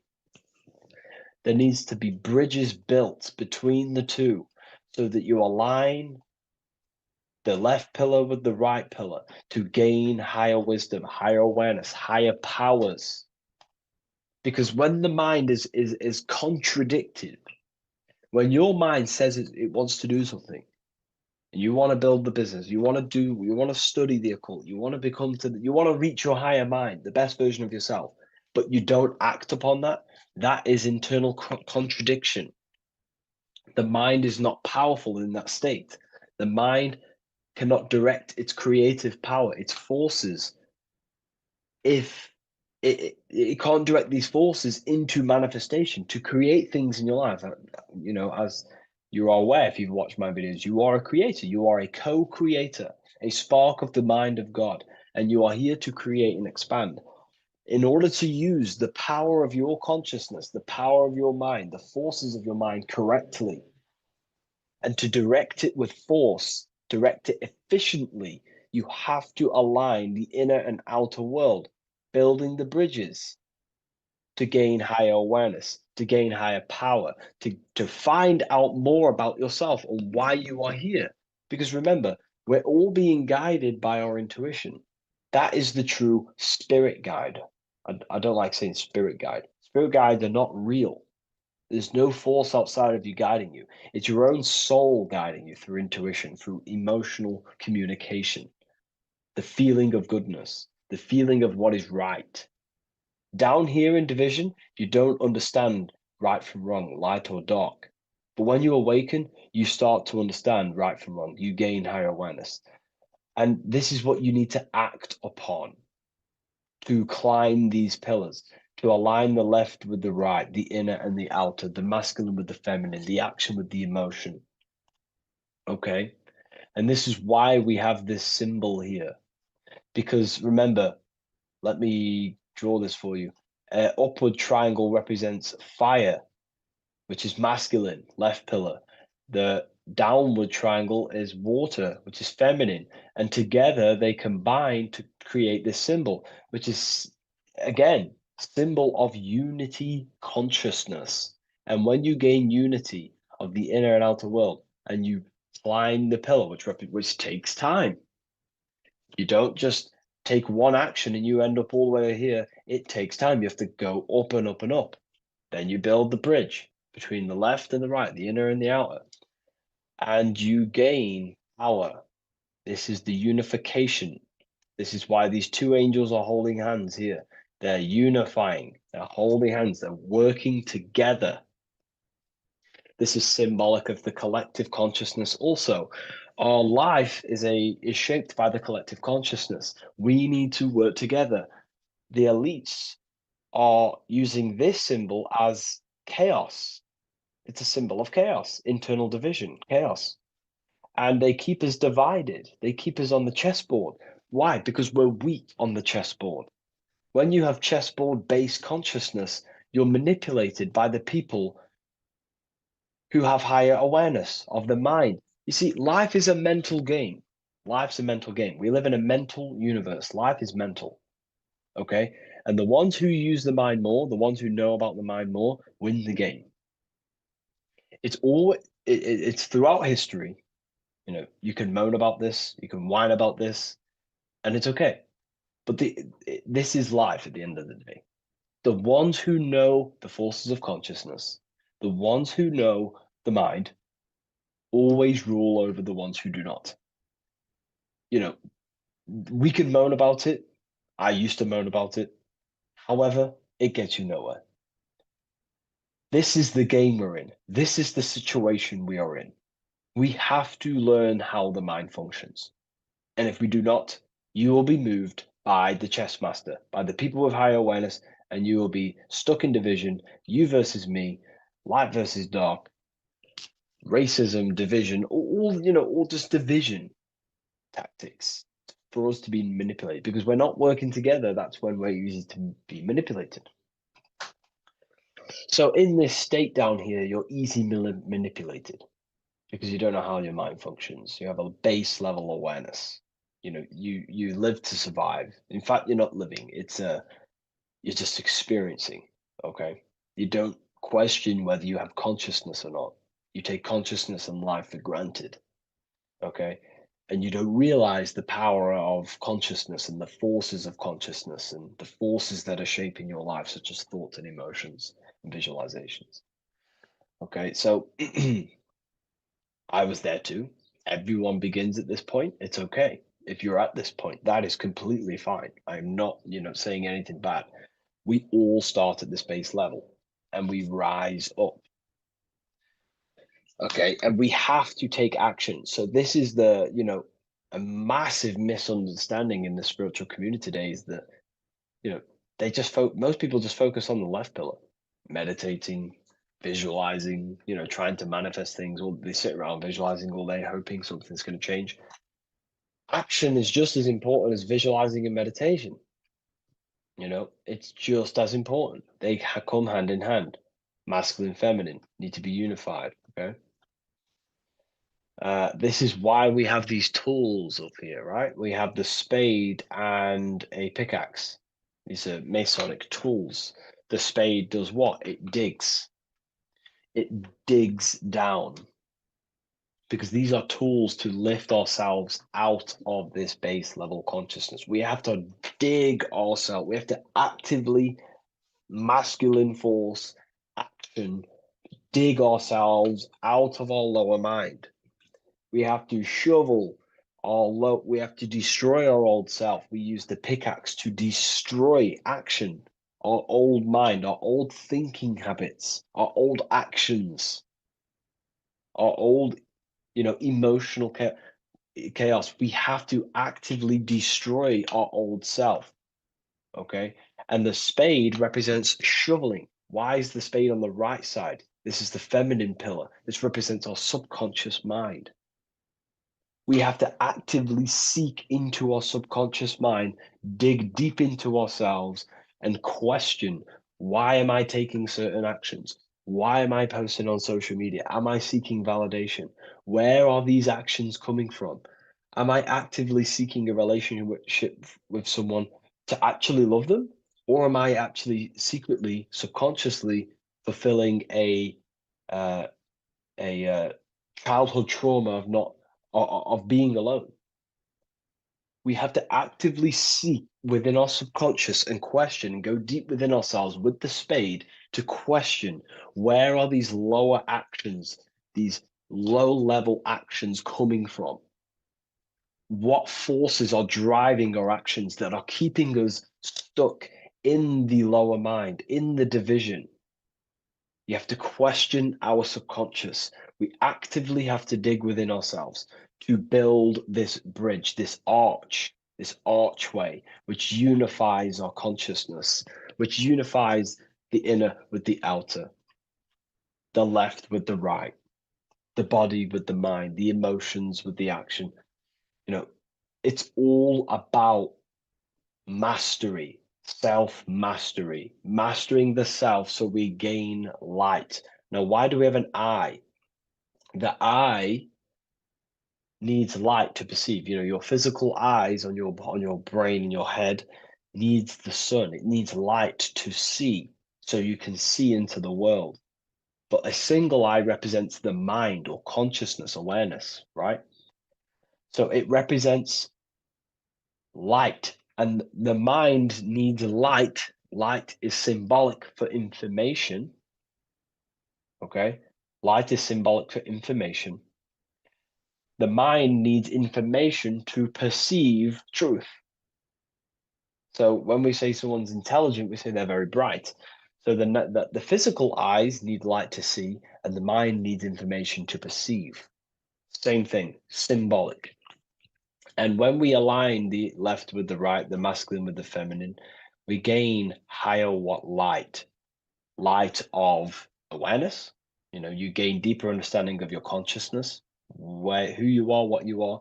You gain deeper awareness of the power of your consciousness, the power of the forces of consciousness. You gain more light, more power, personal power. Now, it's up to you how you use that power. Do you use that power to manipulate others because of the others that are not aware of your, forces of consciousness? Or do you use that power to create goodness in life? That's completely up to you, okay? And how you use that power. This is why secret knowledge is hidden, because you gain a lot of power, personal power, when you can direct the forces of consciousness properly. They're very powerful. In fact, it's the most powerful force in the universe, consciousness. It is. It shapes all things. It's created all buildings, all creations. Okay, so I hope this has gained you a better understanding. Please leave a like, comment, and a subscribe to the channel, and I'll see you all in the next one.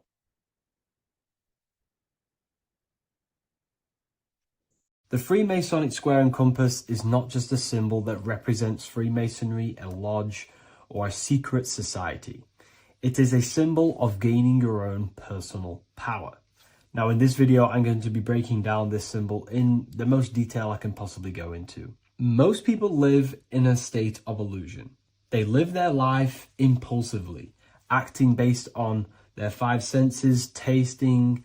They want to feel a certain thing like an orgasm, or they're basically just slaves to external things and their five senses, which leads to a very dark path where you'll never actually become a conscious creator and you'll never actually be internally happy.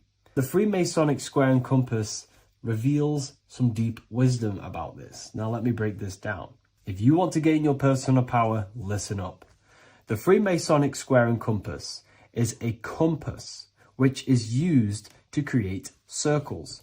Now, if you notice something about the circle, they have no beginning, no end. You can't tell where it begins and ends. It's eternal, which means this represents consciousness. Now, if you don't know what consciousness is, if you close your eyes, you have an internal world. You have thoughts, emotion, visualization. This is all consciousness, spiritual. Then we have the square. The square creates squares or lines, which represents matter. It has a beginning and an end. You can quite see where the beginning of the end is, right? So we can even link this to Leonardo da Vinci, the Vitruvian Man. We see the man in the square with the circle. The circle is the eternal consciousness, and the man is the square, limited to the physical world. But consciousness is not limited, that's why it's outside the square. This is eternal, the body is mortal. The body will die, consciousness will never die. If we look even closer at the symbol, we notice in this particular symbol, we have the compass overlapping the square. This is very, very symbolic. This represents spirit over matter, also known as mind over matter, consciousness over matter, the circle over the square. Like I mentioned earlier, most people are slaves to their senses. They go through their day and all they do is chase validation and feelings. They eat all day to feel good, which means they're a slave to their taste. They're slaves to their feeling. They masturbate, which means they're a slave to orgasms and external things. They're literally being governed by the external world controlling their internal world. They're literally living life on autopilot. And don't get me wrong, I was guilty of this too. We're all guilty of this when we join this world because we're not taught this sacred knowledge. Until you actually stop and recognize this, you'll be living life on autopilot, literally not even living. You'll be running off subconscious programs, seeking external validation and being ruled by these five senses. The square underneath the compass represents consciousness on top of matter, which means the internal world is controlling the external world. It is the mind controlling matter and not matter manipulating the mind. In the occult and esoteric world, it's very important that you are conscious of every action that you are taking in your day-to-day life. Never act subconsciously. Always be conscious. What are you thinking? What are you acting? What are you giving your attention? All of this is contributing towards creating because you are a creator. Consciousness is a creative force. You need to make sure that the compass is on top of the square, that your inner world is controlling the outer world and not the outer world controlling the inner. As I've mentioned in many videos before, the internal world of consciousness is what's producing the external world. Your life is just a result of every thought and emotion that you felt in the past. Everything you own, everything you possess, your friends are all reflections of your consciousness. They're all reflections of what you are thinking about. When you change your thinking, your external world starts to rearrange itself. On a basic level, this symbol represents the combination of spirit and matter. You are a spiritual being and a material being. You are heaven, the sky, and earth, the ground. You are heaven and earth, spirit and matter infused into one. You are a bridge between the divine and the earthly worlds. And you can bring down these higher realms of consciousness, thought, imagination, and emotions into a physical, tangible reality. To do this consciously, we need to make sure the external world is not manipulating the inner world. Because if your internal world is being controlled by external circumstances, for example, you have a circumstance happen in your reality, an emotion triggers inside of you, and that emotion is a command to create more of that. And the thoughts that you think are creating more of that negativity. So it's a constant cycle of negative manifestation if you let the external world control your internal world of consciousness. So we need to make sure the compass is on top of the square, that the internal world are commands and not reactions to create your external reality. And not only just to create, but to actually enjoy life. If we let the external world bother our internal world, this means that we have some sort of mental or emotional attachment to the external world. We need to detach from the external world. Why do I say that?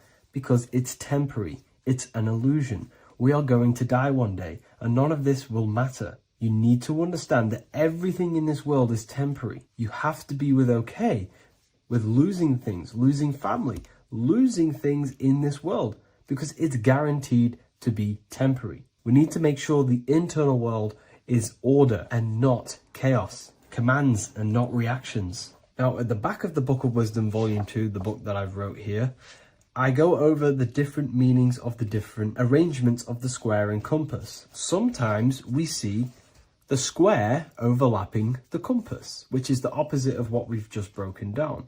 Or sometimes we see one leg of the compass on top of the square and one leg of the square on top of the compass. These are all highly symbolic. When we see the square overlapping the compass, this pretty much represents the beginning of the Freemasons' journey, when their internal world is being controlled by the external. They have a lot of spiritual growth and a lot of learning and inner work to do. Now, when we see half and half, one leg of the square on top and one leg of the compass on top, this represents the Masons' gradual emergence from the material realm into the spiritual. This interplay of symbols reflects the process of gaining greater light and knowledge as the Masons ascend from material concerns towards spiritual enlightenment. And of course, we've just broken down what this means. This represents spirit over matter. They're not chasing external physical things anymore. They're actually chasing and gaining validation and happiness from spiritual growth, more knowledge and deeper understanding of consciousness and themselves. Most people chase external material things, which actually don't make you happy in the long run. You could be given £1 million today.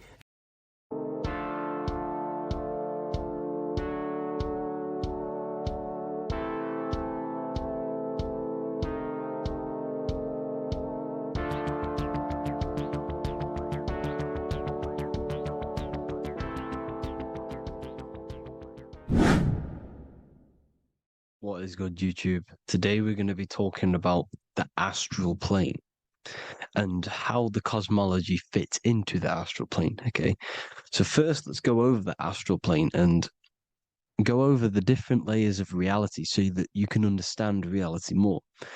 You are a multi-dimensional being. You are not in these, you are in all of these realities at the same time. They all interweave into one big reality. But there are different planes. They are different vibrational dimensions. There are different dimensions of reality.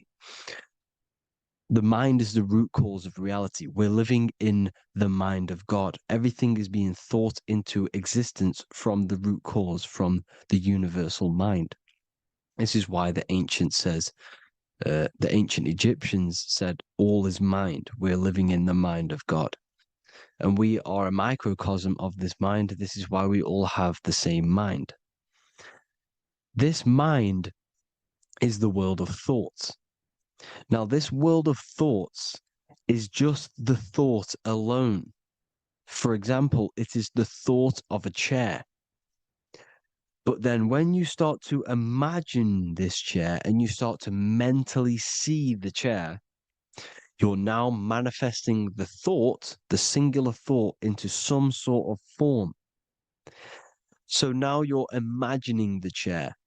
You're imagining the form of this chair, which is then manifesting into the astral plane. The astral plane is the world of thought forms manifesting. So when you are imagining something, you are seeing into the astral plane.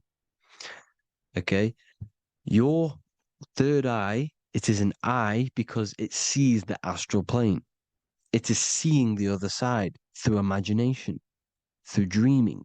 Well, we'll go over dreaming later.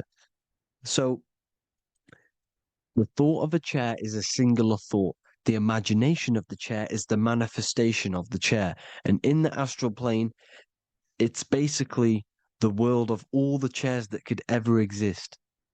So you're thinking of the chair as a singular thought, which is the mental plane. The astral plane is the imagination of that chair, is the thought, the manifestation of it. Depending on the vibrational state of the thought will depend what level of the astral plane it will go to. For example, if you're thinking about a chair to torture someone on it, it's going to go on the lower astral plane. Or if you're thinking and imagining happy things, it's going to go to the higher astral plane.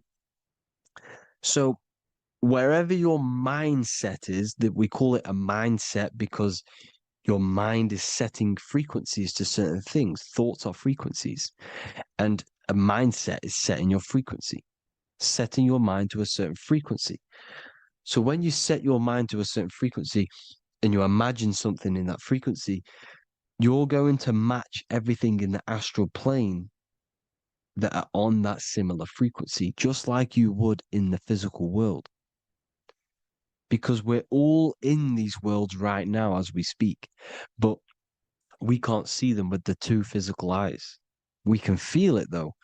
When you're around someone and you've just met a new person, for example, you can feel their vibration. And if you're not on a similar vibrational match, you will not get along with that person, or you just won't not get along, but you won't connect with that person because you're on two opposing frequencies, not matching.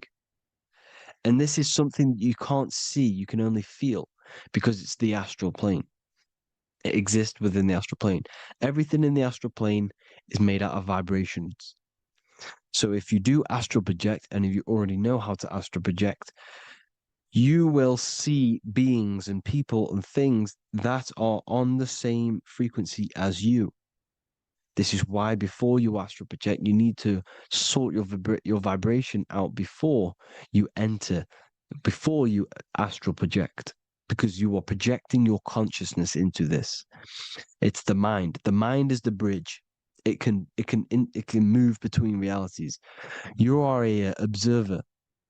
You are a observing soul which observes different realities.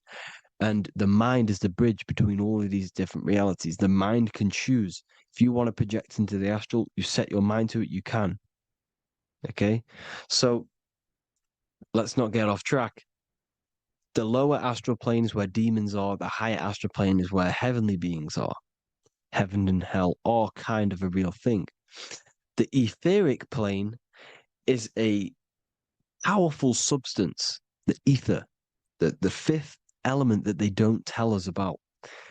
If you type in on Google the five elements, they will try to remove it with wood or metal because they don't want you knowing about the ether. Ether is the energy double behind all physical objects. So the ether is very important. It is the fifth element. It is part of the physical world, but it's also part of the astral world.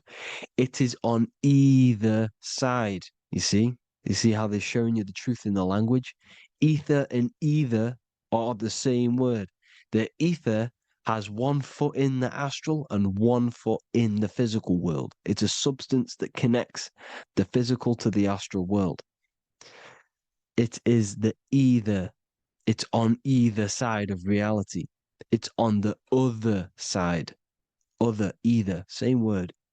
Ether is connecting the physical to the astral plane. It's the world of frequency. Frequencies, EMFs, torus fields are in the etheric plane. It is the energy plane. It's where energy moves through the ether. Okay. So then you have the physical world, the world of effect. Everything you see in the physical world is the effect of the higher planes. Each plane is a product of the plane above. So, and it melts into each plane.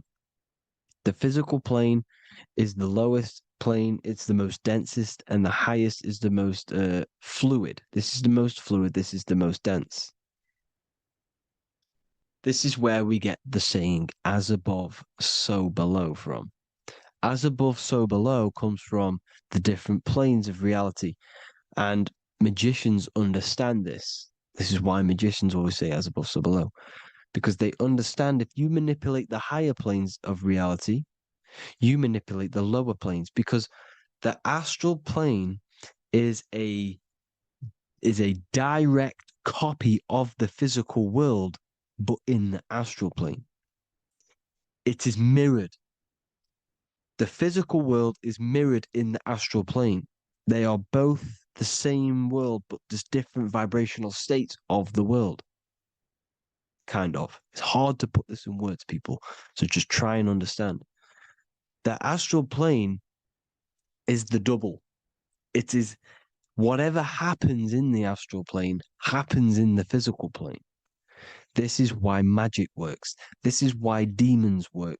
This is why spirit communication works. Because if you manipulate the higher planes, you manipulate the lower planes. As above in the astral, so below. Leonardo da Vinci showing you to look up, pointing up. You got to look up. He's telling you to change the mind, you change the physical world. You change your emotions, you're on the astral plane, you change the physical world. You change your reality by changing the higher planes. This is the Masonic 11, the two pillars. This is the 11, also symbolizing the two hemispheres of the brain here. But the 11 symbolizes the two mirrors. 11. 11. 9, 11. 9, 11 adds to 11. 9 plus 1 plus 1 equals 11. The Twin Towers were an 11. Flight 11 was hijacked because it's a mass ritual within the astral plane. Now, we're going to go deep into that later, and I'll show you these rituals they do in order to manipulate the astral plane. So, this is what the 11 is. It's the mirroring of reality. If you contact spirits and conjure spirits, you can either summon or attract demons and spirits. Summoning is creating a spirit. You create demons. Okay? Like I said here, the mind is the root cause of reality.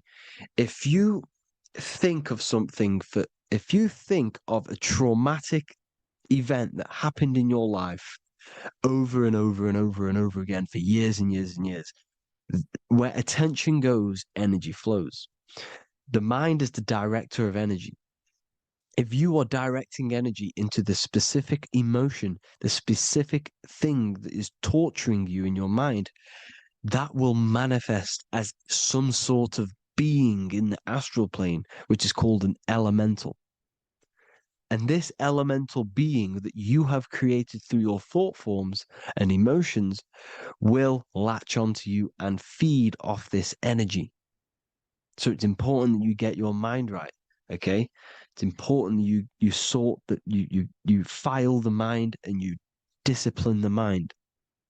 Make sure it's only entertaining positive things, because you are quite literally creating your own demons. Creating the word demon has the word mon in it, and if you've watched my videos to know mon means moon. The moon is your mind, the sun is your soul, the earth is your physical body. Demon is mon means mind, moon is mind. You create demons with your mind. Summoning. Now, this is where the rituals come in. 9/11 was a ritual because everyone was thinking about this big fearing, the death of 9/11. Everyone was thinking about it. And all of their minds thinking about this horrific thing will manifest and summon a negative energy spirit elemental within the astral plane. That's how all of this works. This is why it was a mass ritual. Okay. Chris Brown, new album name 11/11. Release date on the 11/11. This will be my 11th album and contain 11 songs. All of these people know the occult. This is Hermes Trismegistus with the star of Saturn, the six-pointed star, as above, so below. The mirroring of reality, physical and astral. The two Masonic pillars. So as above, so below. What's above us? The stars. The stars are connected to the astral plane. This is why we call them stargates. When we dream, we are experiencing these different realities. And what are stars? They tell in the Bible, it says Genesis 1:14. And God said, "Let there be lights in the firmament of the heaven to divide the day from the night, and let them be for signs." Signs translates to things to come. Why things to come? The stars tell the future. Why? And why do we say as above, so below? As above us is the astral plane and the etheric plane. As above, so below. Whatever happens in the stars happens on Earth. The stars are connected to the astral plane. Above us is the astral plane. We are a star in a physical body. This is why we say Mr., sister, stir equals star. The E and the A are interchangeable. We are stars, and the stars are the start of our incarnation. We start in the stars, same root word, and we descend through the 7 energies, which are our 7 chakras. Then we enter the heart of the soul system. The heart rearranged spells earth. And this is the true cosmology. Here's the Masonic cosmology. This is Masonic now. Here's the firmament. Let there be a firmament in the midst of the waters to divide the waters from above, from the waters that below. Genesis 1:6. The firmament, firmament comes from the word firma, Latin, I'm pretty sure, which means firm. When something is firm, meaning it's stable, it does not move, it is firm. The firmament is firm. So, is the firmament Genesis 1:6. Let what does he say? Genesis 1:3, sorry. Let there be light. This is before the sun and the moon was created. Let there be light.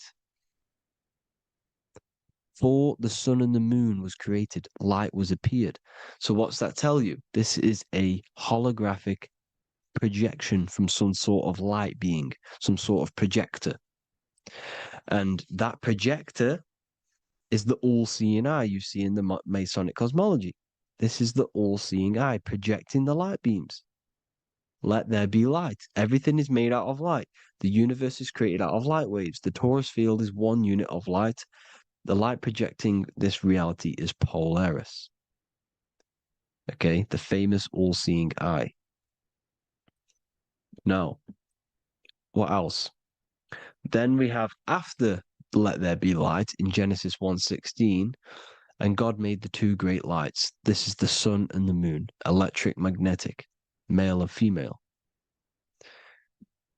Then we have the Masonic checkerboard, the black and white symbolizing dualities within the dualistic reality we're in, spirit and matter, light and matter, rest and motion, positive and negative, good and evil. Everything's dualistic here. Okay? And it's a dance. The universe is a dance between flickering of white and black light, which is the torus field. We're not going to go over that, but this is all connected to the astral plane. This is the true cosmology. The astral plane cannot work on a spinning monkey ball in the middle of space. Does not work. Cannot work. It's impossible. Okay? Impossible. So, even in the Quran, it says, Allah has made the earth for you as a carpet, flat. Quran 15:19.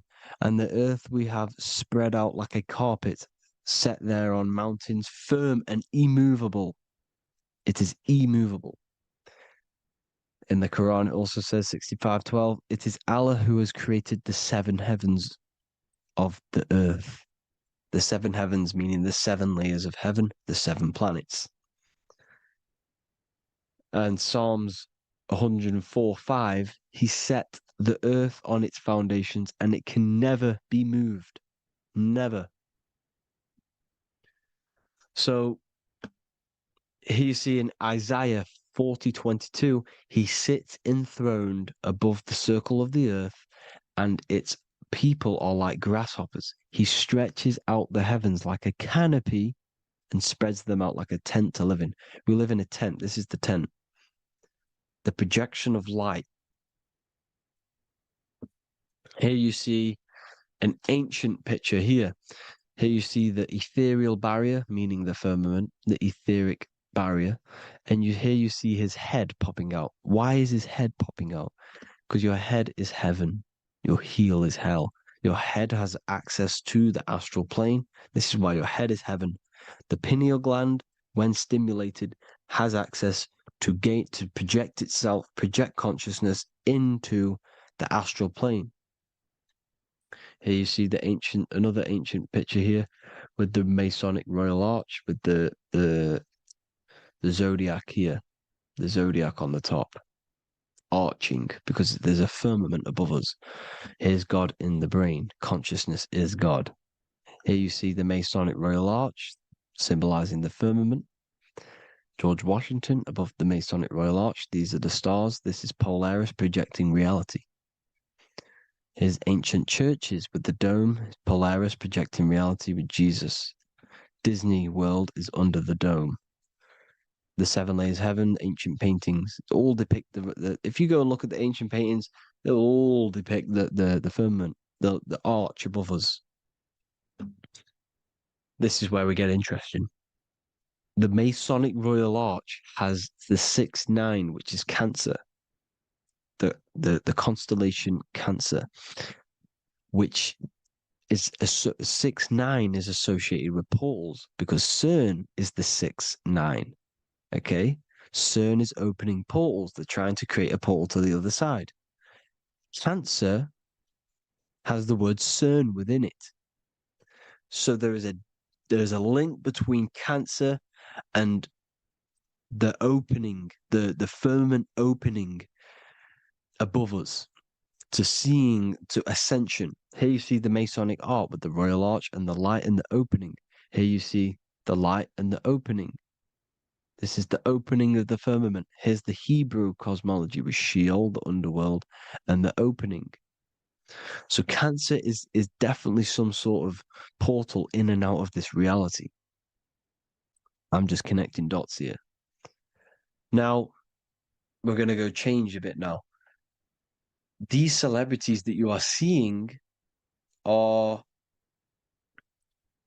they have not sold their soul to Satan, okay? They have not sold their soul to Satan. Satan is a demonic, low vibrational energy that has been summoned over the thousands and thousands and thousands of years of evil occult arts.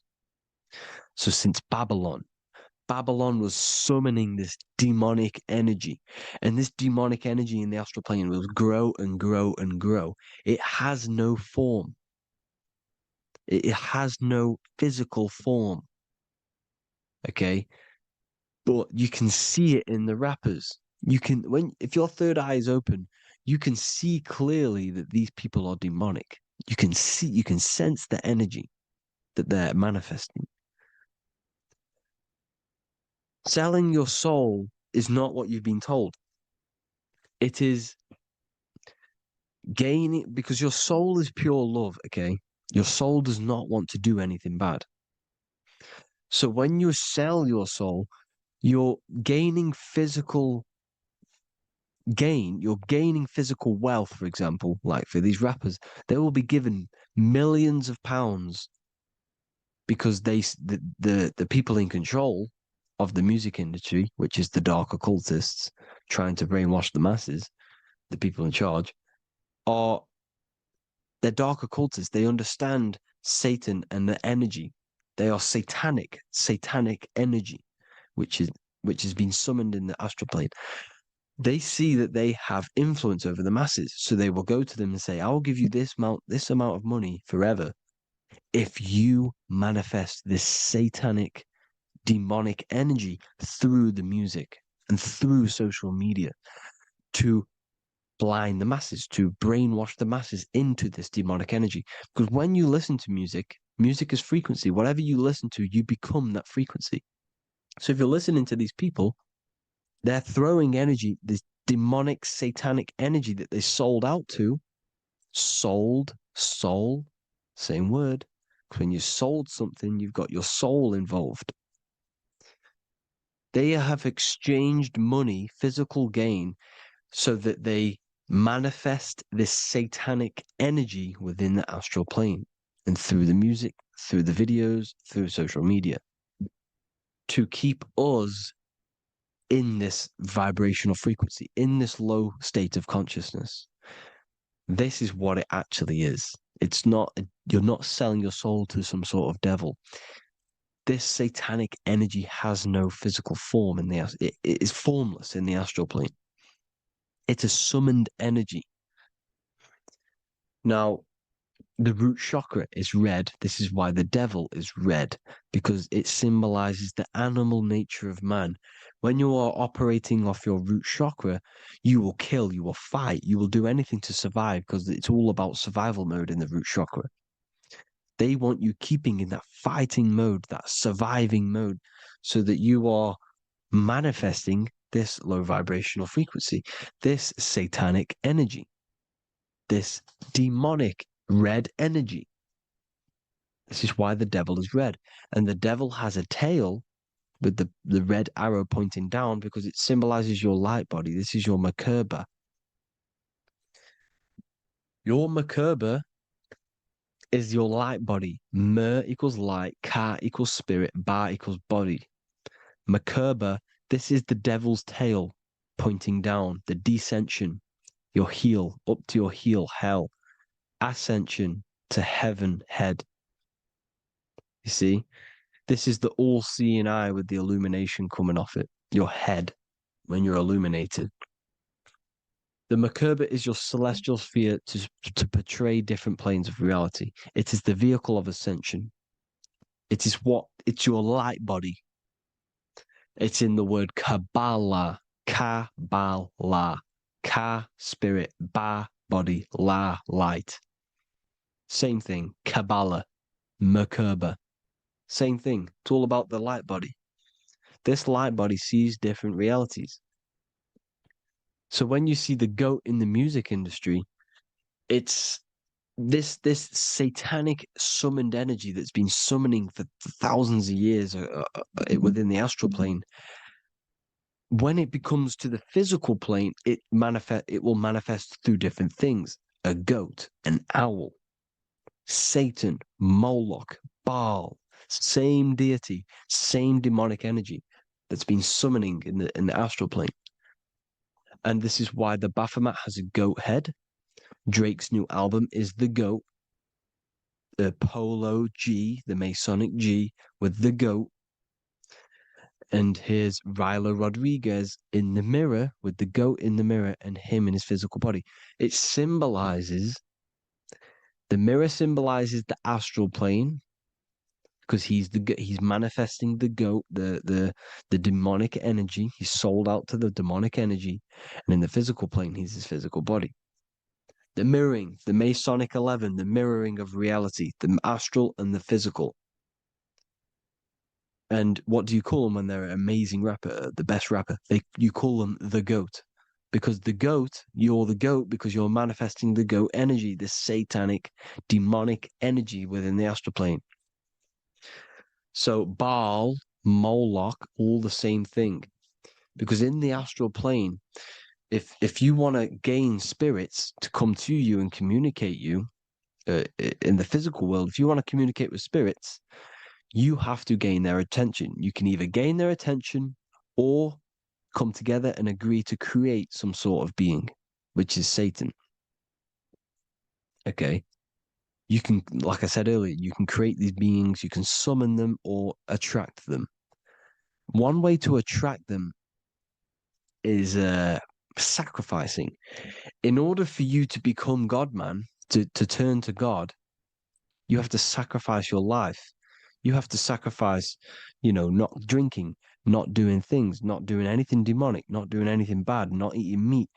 You have to sacrifice yourself to become the light. However, if you want quick, instant gains in the physical world, you can sacrifice something else to communicate with these spirits because these demonic energies feed off demonic energy, your demonic energy. So these dark occultists will give away babies. They'll sacrifice, torture babies so that they gain, so that they can communicate with these spirits for physical exchange. Yes, you can do this. These powerful spirits, these powerful demons can give you powers. They can give you certain things. And this is what they are doing. They're summoning and attracting these demonic energy. This is why, trafficking is one of the most, Balenciaga. Baal is the demonic energy in the astral plane, which requires child sacrifice for his presence. Balenciaga, and they were trafficking children. They were trafficking, killing them, and offering them to the spirits. This is what they are doing. Balenciaga. It's in the name. Here you see, here, you can see here a stick man with two horns. The goat, obviously, it's all the same deity. Baal, the goat, Moloch, his Moloch, the owl, the Egyptian owl, because it comes from the owl of Moloch, which is Baal, which is Satan, all the same demonic energy. And it's on the dollar bill, a tiny dollar bill, tiny, on the $1 bill. All the same thing. Bohemian Grove, they worship the big owl, Moloch. It's all the same thing. It's all one big demonic energy which has been summoning in the astral plane. And it's trying to take over Earth, the physical plane. That's what it's doing. So I hope you all gained a deeper understanding of the astral plane and what's actually going on in the world. Please leave a comment if you can to help the algorithm. Drop a like if you like this content. And hope you all learned something today. And God bless you all. Thank you all.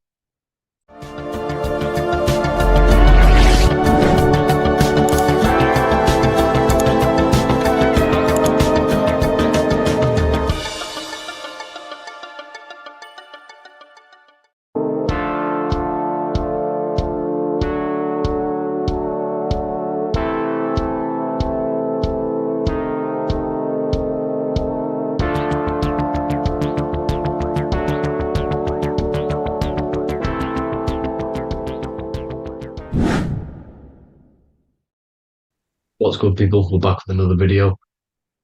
This is going to just be a quick video. Manifestation, magic, bending reality.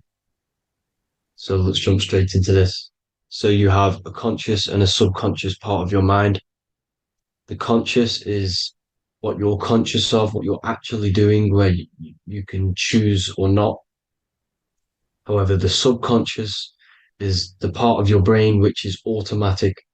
So all of the systems in your body, like the digestive system, your heartbeat, these are automatically being ran. And you do not have to tell these systems to do anything. You do not have to consciously tell your heart to beat. It's automatically doing it. And this is what the subconscious mind is controlling. It's like the dark aspect of your brain or your mind.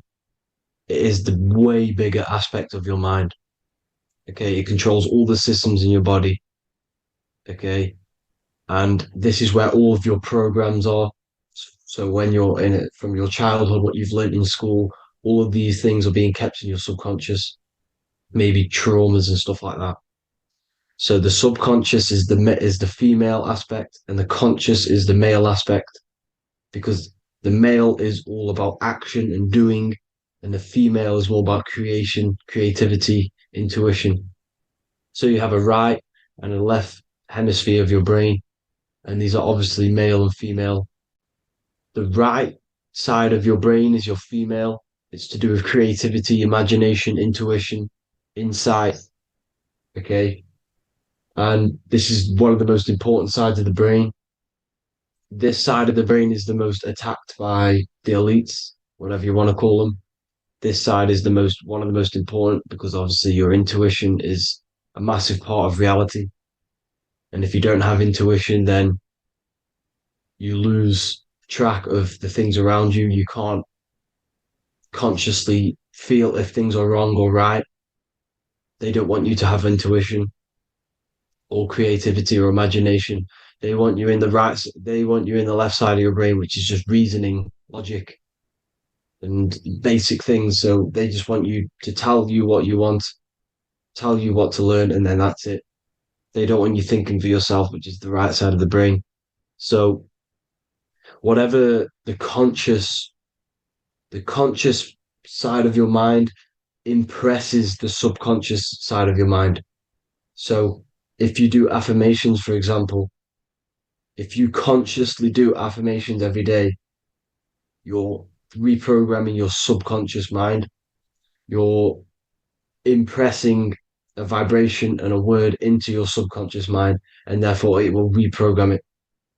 So the male and female aspect are symbolized by the Star of David as well. The male being the upside triangle, the female being the downside, connected all in one, because we both have male and female energy. So every thoughts are electric, which is the male aspect. Emotions are magnetic, which is the female. Each thought creates a wave of vibration in all directions. So think of it like a water drop in a pool, but it going out in every single direction. It's not just flat. And these thoughts have a certain frequency, well, has a certain vibration. That vibration has a certain frequency. And this affects your aura. Every thought, every emotion directly impacts your aura and the strength of your aura. So if you're angry all the time, your aura in the astral plane will look red. However, if you're happy, it'll be more like blue and green. So it's very important. Your electromagnetic field is created out of your emotions and thoughts, and that affects reality because you're 60% water, and frequency and vibration create certain patterns and has a certain effect on water. We'll get into that after this slide. So each thought that people are thinking around you, you are actually subconsciously picking up these thoughts because it's emitting this vibration in all directions. So this is why you can pick up thoughts of other people on the odd occasion. However, when you're more in tune with your intuition, your right side of your brain, you can start to pick up on vibrations, thoughts, and other people's auras. You can pick up on the energy once your third eye is open, and you know whether you should be in that environment or not. This is what we call an atmosphere when we go into a room and you can feel the tension if someone's been arguing, for example. This is the atmosphere, this is the vibrations, these are people's auras emitting these certain frequencies and vibrations. Okay, so our aura is contained of multiple layers. Obviously, we have the physical body. This is the electromagnetic layer. However, you have the different planes of existence, the spirit, mental, astral, etheric, and then physical. The physical is the lowest plane of existence. And the physical plane is a product of all of the planes above. So the mental impresses on the astral impresses into the etheric, and then the etheric creates the physical object. So the mind is the root cause of reality. The mind is the cause of everything. Your consciousness is pure cause. There's no effect. Everything you see in this reality is the effect. Everything that you experience is the effect, because the root cause was the mind. The decisions you made you experience that certain experience. And that decision was created on the mental plane. And this is just pure thoughts. And thoughts are things. If it exists in your mind, it is a thing. It's a certain frequency. So if you have a certain level of thoughts, if you're thinking positive, for example, you're going to have a strong aura, you're going to have a higher vibration, and that attracts like. Like attracts like when it comes to thoughts and vibrations and electromagnetism. So if you're thinking positive all the time, speaking positive, doing positive, you're then creating a higher vibration, and that's going to attract people on that similar frequency to you. Everything is electromagnetism, frequency, and vibration. Everything. You see, so this is why, for example, if I put my hand to a TV screen, if my finger was the same vibration as the TV screen, it would go straight through it. However, the particles in my hand and the particles on the TV screen are two separate vibrations, and this is what causes the friction to stop and not my finger to go straight through it.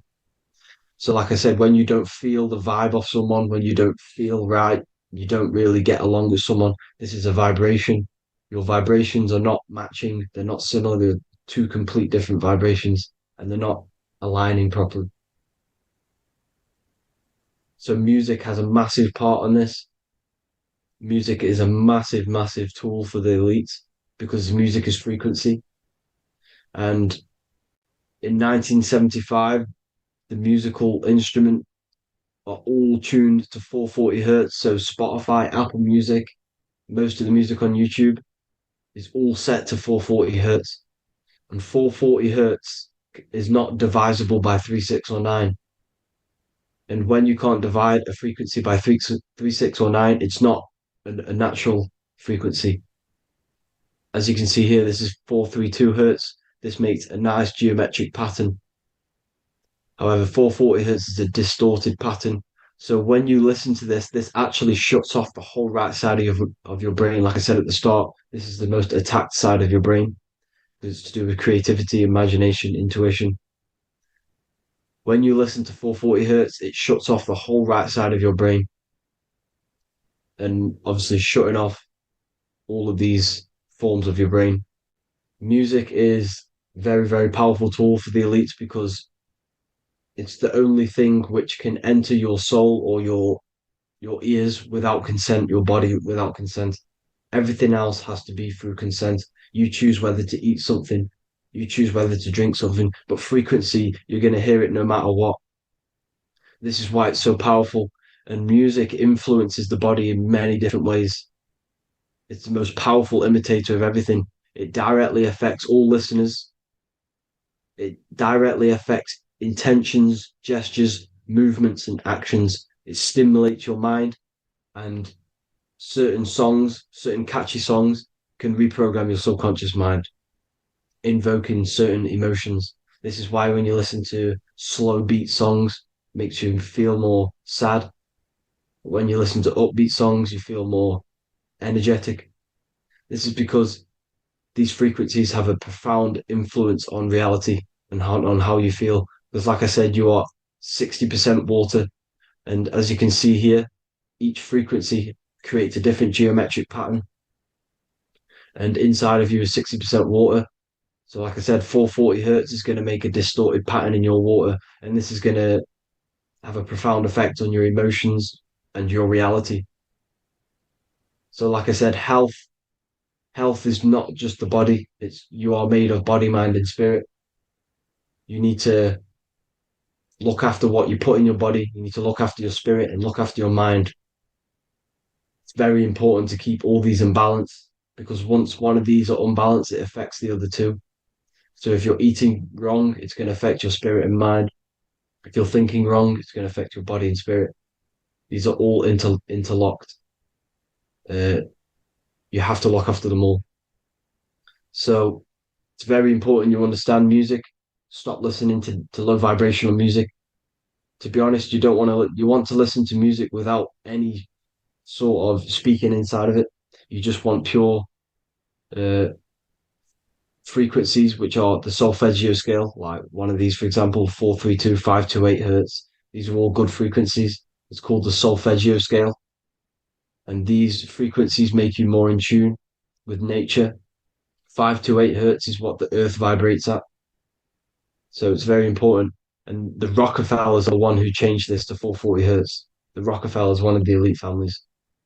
So if you want to manipulate reality, it's very important to have your chakras aligned and having a high vibration, because the higher your vibration, the more powerful your words and your intentions are on reality.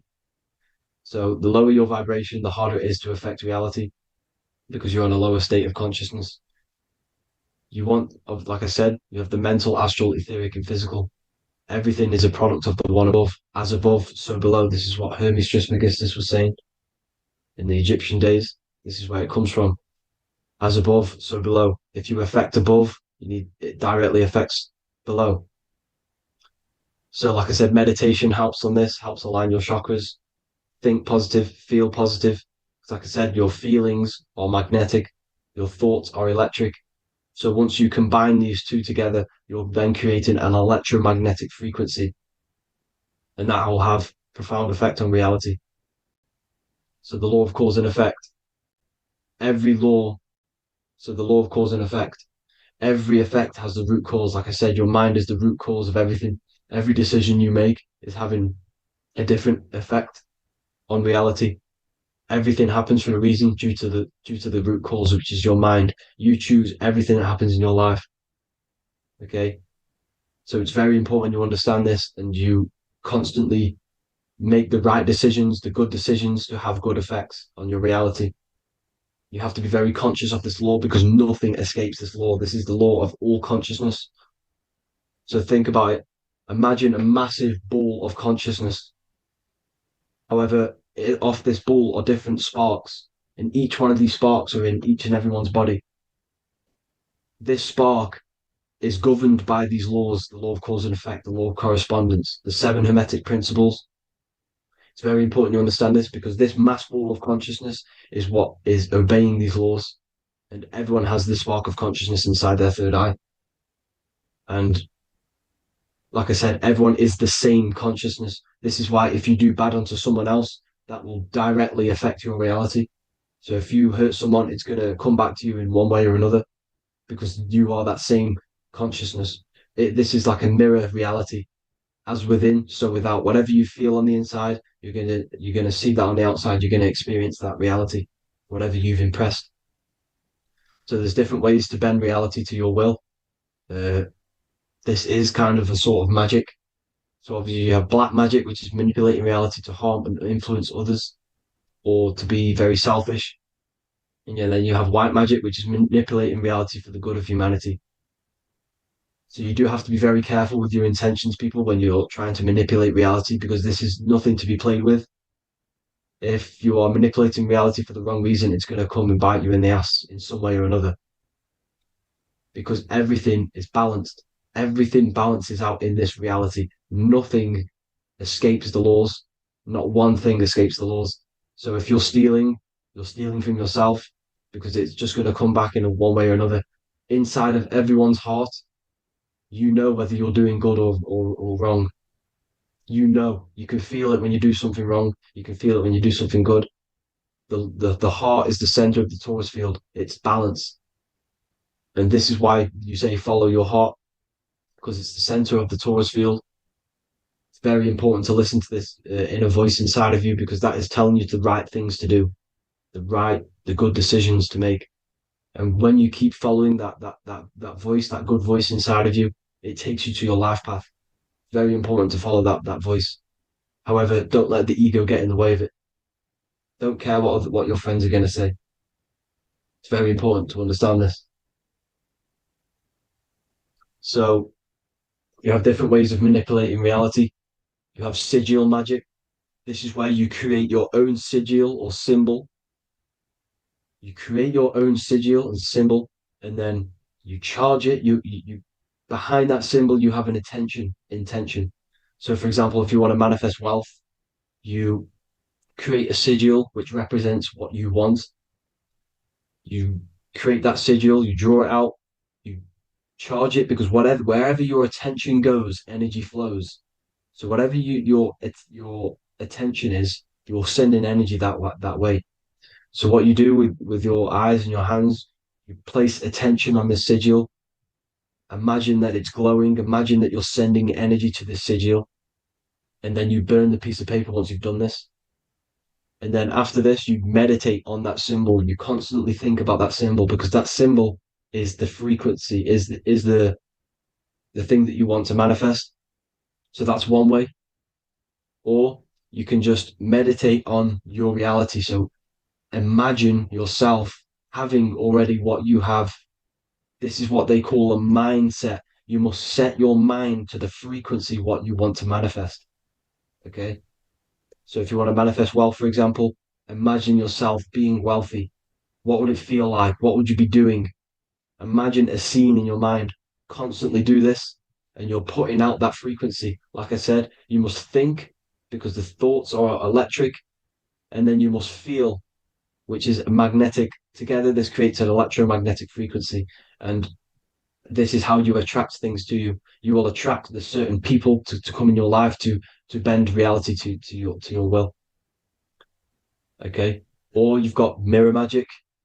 Stare yourself in the mirror, because a mirror reflects light, it also reflects energy. So you've got to be very careful with what you say to a mirror. You've got to be very, very, very careful, because whatever you send into that mirror is directly sent straight back to you. So if you're thinking negative, you're sending negative energy back straight to you, and that's going to have an effect on your reality. Affirmations are very important, because your words are frequency, your words are vibrations, and each word you say has a certain frequency. If it's positively charged, it's going to affect you positively. If it's negatively charged, because like I say, your brain and your mind is like the director of energy. That's what your brain is, and it directs energy into certain things. You can either positively charge it or negatively charge it, and this brain is creating your reality constantly. It's manifesting your reality constantly in the present moment. So this is what the government knows. The government know your mind is the root cause of reality. This is why they call themselves a government. Government. The New World Order is not being manifested by them. They are controlling the information. They are controlling your perception of this reality. And they know the mind is the root cause of reality. Therefore, if they control your perception of reality and your information, what you believe, you're going to manifest that information, that perception. So we, the people as a collective consciousness, are the ones manifesting this new world order. You see, so this isn't black magic. They're actually tricking us into manifesting their own their plans, this new world order. You see, this is how smart these people are. They know how to get around the laws of reality. They know how to bend reality to their will without facing the consequences. They're getting humanity to do it. You see, there is a collective consciousness. As like I said, we all have that same spark of consciousness, right? So as a collective consciousness, we are on a very low vibration at the moment. However, we are waking up rapidly. There are more and more people waking up at the moment, and light always chases away the shadow. Light is a lot more powerful than darkness, you see. So one person waking up has a massive effect than one person being asleep. It has a profound effect. Because like I say, the light always chases away the darkness. It's more powerful. The light is always more powerful. High vibrations are more powerful than lower. So that's it for this, people. I hope you all enjoyed. This is a short, quick video. God bless you all.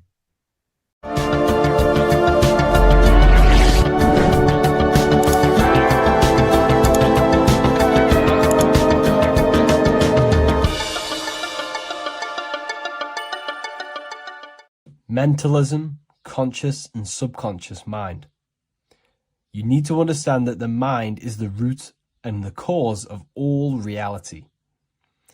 I am mind, you are mind. Every single living creature in this physical plane expresses and manifests mind. We are all the invisible substance of mind. We are all the source, which is God. We are all consciousness, which is mind. Before we manifest something physically, we manifest it within the realm of thought, which is the mind. Thought then manifests into astral imagination. This then gives energy within the etheric plane. Then we manifest it physically within the material effect world. Everything begins in the mind, and this is why the government are called government. The word men comes from the Latin word mans, which is an English translation for mind. We see this word in entertainment, government, mentality. It means mind. Govern means control. They are controlling the mind through information. Information creates perception within our minds, and so do the words that we use and the language that we speak. It all creates perception within the mind. It is our perception that creates reality, and our reality is a level of realization. Your reality is realization. Everything begins in the mind. This is why they are controlling your mind through many different things. Okay? So essentially, they understand how the mind works. So this is why they manifest all things through mentally and not physically. Okay? You have a conscious and a subconscious mind. The conscious mind is what you are consciously aware of. It is the 10% of your mind. It is the mind that keeps you alert. A part of your conscious mind is for survival. A part of it is your visual field. A part of it is your just five senses. It is basically what you are consciously aware of right now. Your subconscious mind is the 90% of your mind. The subconscious mind is what holds all of your memories, your programs, and all things that you have ever experienced is all stored within the subconscious mind.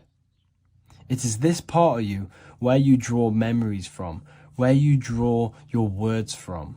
I am consciously speaking, but the words that are coming out of my mouth are not thought about consciously. They are coming straight from the subconscious mind, where all programs and memories are stored.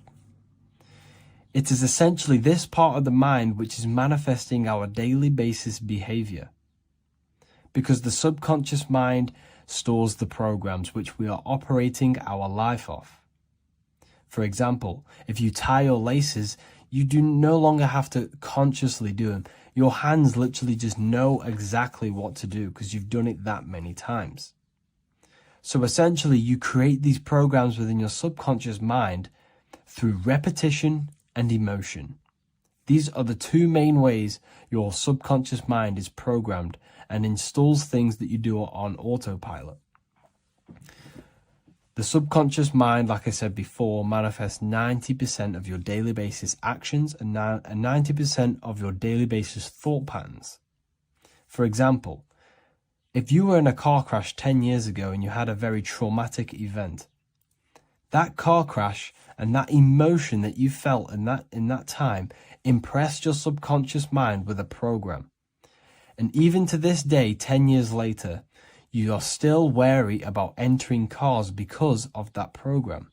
Even though you may be not thinking about the car crash, you are still wary about entering cars because of that program, because of that emotion impressed upon the subconscious mind. You see, everything you say, everything you think, and everything you feel is telling your subconscious mind, that is what I want. The subconscious mind takes everything literally. Even if you are talking about someone else, your subconscious mind only knows you, and it only knows yes, and it only knows the now, the present moment.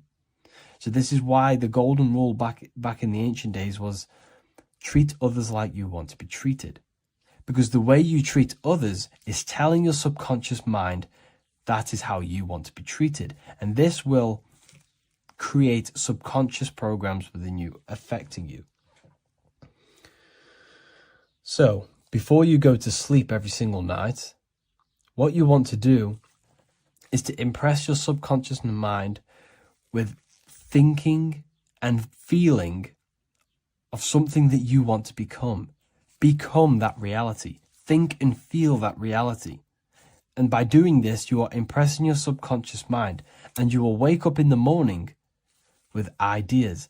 Because when you install a program within your subconscious mind, like I said before, it manifests into at least 50% of your thought patterns.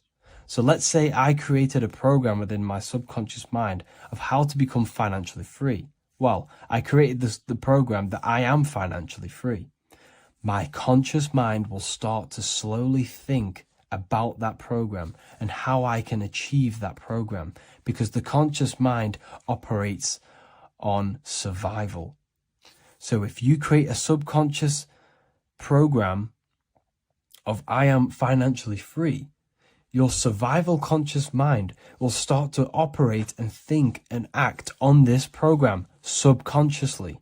You won't even know that you are doing it, but you are. And this is the power of the subconscious mind. You have to reprogram it properly. You have to be careful of the things you think, say, and feel, because all of this is contributing towards molding your subconscious mind, which essentially molds your reality. It draws things to you. You don't just have a physical body. You have a physical, mental, spiritual, and emotional body. Each one of these aspects are a body of its own. Body does not just refer to a physical substance. You have a mental body for thinking, an emotional body for your emotions, a spiritual body for your energy in your astral form, and a physical body to encapsulate all of these. Each four of these aspects are essential for the human experience and essential to balance. Now, today we're going to be syncing the four aspects of your consciousness with the four seasons and the four elements and how this ties into the Bible. So we have four physical elements. We have 5 elements in total, spirit being the most important, but spirit is pure invisible. We have 4 physical elements. We have air, fire, earth, water. Air and earth, earth and water are feminine. Air and fire are masculine. Air and fire are active. Water and earth are passive. The air corresponds with the mental body of consciousness. This is where your intellect, this is where your communication, this is where your thoughts, intuition all comes from. This is the mental body of consciousness that allows you to think, allows you to process, figure things out, and have intellect and gain knowledge. This is your intellectual aspect of your consciousness, located in the head region. We have a fire nature, a spiritual nature. This is our astral body. Our astral body is all to do with the subconscious realms, the higher realms of consciousness. This is the body that allows us to be free from the physical body. Our spirit is more of our energy. Water is our emotional body. This is what allows us to feel things, that allows us to gain intuitive feelings of conscience. So emotion allows us to understand what is right and what is wrong. When we feel something bad, we know that this is wrong. When we feel something good, we know that we are doing good. Emotions are a creational force that allows us to feel certain things to bring them into existence. Our emotional body is a creational force and should not be reactive, and they should be controlled. Most actions are stemmed from emotions. Actions bring thought into physical existence. Emotions are the driving power. They are what drives your actions. The thought, then the emotion, then the action. Earth is your physical body. This is your physical state that allows you to take mind and emotion into action, into fruition, into physical matter.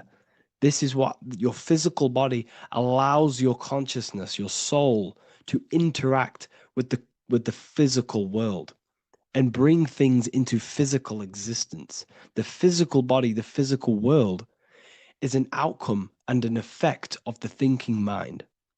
All physical substance comes from the thinking mind. The pen, the phone you're holding, the microphone I'm speaking into, all began as a thought in the thinking mind, then it was brought into physical reality. Earth is the most dense. So it goes in this order: body, emotions, spirit, mind. The higher you go up, the more lucid and fluidic it becomes. The lower you go down, the more dense and dull it becomes. Air is the mind, fire is the spirit, water is the emotion, earth is the physical body. So this is why you are a microcosm. You have these four things within you.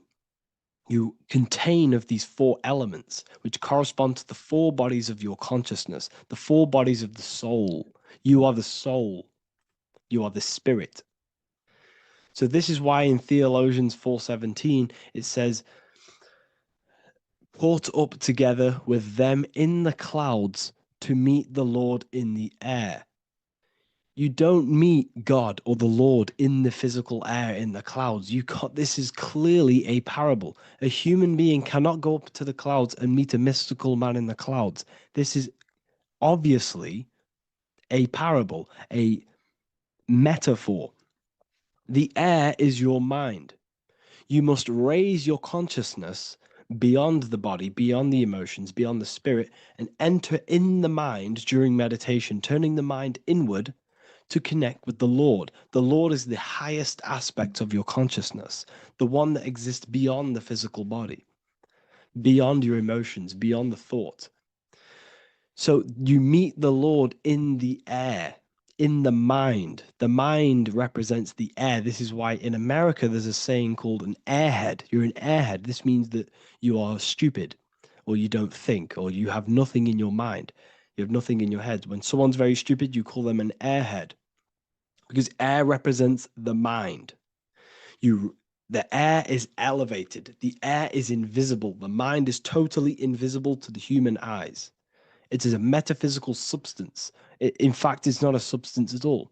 It's so fluidic, it's everywhere. The mind can be everywhere at all times. It can be anything. Nothing is impossible within the mind. Now, this is synced with the four seasons. The four seasons represent the four aspects of human consciousness, the four bodies of your consciousness, the four bodies of your soul. The sun is your soul. Okay. And the sun travels around four seasons. Summer, when the sun is the most hottest point. Autumn, when the sun starts to move away from the hottest point. Things start to die. Then it goes to winter. This is when everything dies. This is when things enter in within itself. This is when darkness occurs. Then spring. This is the reignition of the sun. This is when the sun starts to bring back the warmth back to the summer. You have four seasons which correspond to the four bodies of consciousness. Fire is the spirit. This is when you are passionate. This is when you are taking action. This is when you are fiery. The sun is blazing. You're taking action. You're very passionate. You're very spirit. You're in the spirit. Autumn is water, emotion. This is when you start to become very reflecting. This is when you start to feel emotional, because in autumn there's lots of water. This represents the emotional body of consciousness. Winter is the mind. This is air. Winter, what happens in winter? Everything enters within itself. The leaves die, the trees die, everything dies and goes within. This is the mind. The mind is the darkness, remember. You close your eyes to enter within the mind. The winter represents meditation. In the winter, what do people do? They stay inside of their house. They research more. They read more books. They become more intellectual. They think more in the winter because we are so we're stuck inside. So we're more reflective. We're thinking more. We're more communicative. We're more intellectual. In the spring, this represents the earth, the body. This is when we start to come out of the mind and we awaken to the body, and things start to grow again. The plants start to grow. The earth is growing again and reborn again. This is the body. This is when you become more active in the spring. And then the summer, back to the summer, we then take action on these thoughts and these thoughts that we gained over the winter. Essentially, this is just a massive cycle. And this is a daily cycle also. The nighttime is the winter. The morning is the spring. The midday is the summer. And the evening time is the autumn. This is a microcosm. We have four bodies of consciousness. You are the sun, you are the soul, and the soul has four bodies: summer, autumn, winter, spring. Emotion, air, body, spirit. Sorry, emotion, mind, body, spirit. So you are the soul. You are the pure essence of consciousness. The sun is your soul in the heart. And the seasons are inside of you because you are a microcosm. Okay? You are a microcosm. The word sun is son. The Latin word for sun is sol, which is soul or solo, because the sun is solo. It's on its own. You are the soul, and the soul has the four different bodies of consciousness. So before we move on any further, if I've blown your mind, please, if you can, leave a like, a comment, a share, and a subscribe. Let me know what videos you want me to make in the future. Please drop a like. It definitely will help me. You are a microcosm of the macrocosm. Man is a miniature universe that goes through its own cycles. The seasons of the summer, winter, spring, and autumn do not occur merely outside of him, but within him as well. The summer is within you. You feel different in the summer. You feel different in the winter. You feel, depending on the body of consciousness, it's your soul's interacting with. So the sun in the sky is your soul inside, and the sun goes through these cycles, which is affecting your bodies of consciousness, because the cycles represent your bodies of consciousness. Now, this ties in with the Bible. This is why we have four Gospels. This is why Matthew, Mark, Luke, and John are always seen with the four different zodiac sign animals or symbols. So you always see each one of the Gospels. If you just type in on Google Matthew, Mark, Luke, and John, type in ancient pictures, paintings, or pictures of them, and you will find these four zodiac signs are always standing with each one. Taurus, the bull; Leo, the lion; Scorpio, the eagle. An old symbol for Scorpio was the eagle, and a man for Aquarius. Here you see very, very ancient paintings and artwork. Here we see Matthew, the man, Aquarius. Here we see John, the Scorpio. The same here. We also see it on the tarot cards, on the world card. We see the four fixed zodiac signs. Here we see it as well. These are called the four fixed zodiac signs. Now, when we look at the zodiac, we're no longer looking at the sky, because what you must understand is as above, so below. What is above you is inside of you. What is above is what is below. What is outside of you is within you. The zodiac is inside of you. The zodiac revolves around the sun. The sun is your soul. These are different energies of your soul. Like I said earlier, the four seasons are the four bodies of your consciousness. And in each body of consciousness, you have these different energetic energies that you can work with. Okay, so this is the true astrology. This is the true astrology, the internal esoteric astrology. You can't find much information on this at all. Very hard to find. So what we're looking at are the four bodies of consciousness. Obviously, when you look in the middle of each, when we look in the middle of each season, spring, the middle of spring is Taurus. The middle of winter is Aquarius. The middle of autumn is Scorpio. The middle of summer is Leo. These four signs are known as the four fixed signs. Okay, Scorpio is fixed. It's the middle of autumn. Scorpio is a water sign, emotion. Aquarius is the air sign, the mind. Taurus is an earth sign, the body. Leo is a fire sign, the spirit. This is why we see Matthew, Mark, Luke, and John with the four fixed signs of the zodiac, which represent the four bodies of consciousness. Leo, the spirit, fire. Luke, Taurus, earth, body. Matthew, Aquarius, air, mind. John, Scorpio, water, emotion. Each gospel is depicting Jesus and showing Jesus in each gospel. Each one of these gospels is showing and depicting Jesus according to the different body of consciousness. In John, this is when Jesus starts to turn water into wine. Water is emotion, wine is transmuted emotion. This is when he does miracles with his emotions, water into wine. Aquarius, which is Matthew, air, the mind. Inside of the Gospel of Matthew, this depicts Jesus as an intellectual person, a person who's communicating and using his mind, his mental body a lot inside of the Gospel of Matthew. Go and read it, and you will see this. Luke, Taurus, earth, the body. Luke shows and depicts Jesus according to the body of consciousness, the physical body. He shows Jesus as a human, being a human being, helping people physically and helping people's physical needs, like giving away food and doing all sorts of good things for other people. Leo, Mark, inside of the Gospel of Mark, this shows Jesus as a spiritual teacher, a passionate person who is taking action.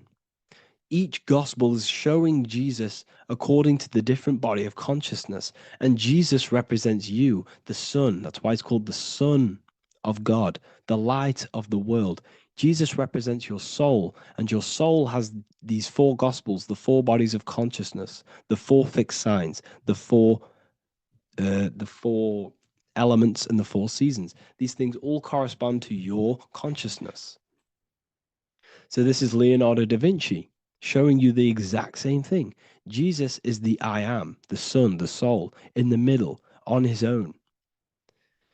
Luke, spring, earth, body. There are three people in each group. There are four groups, and there are three people in each group.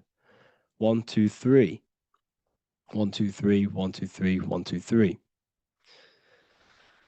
Fall, winter, summer, spring. These are according to the four bodies of consciousness. Here we see Aries, which rules the head region. He's on the head of the table.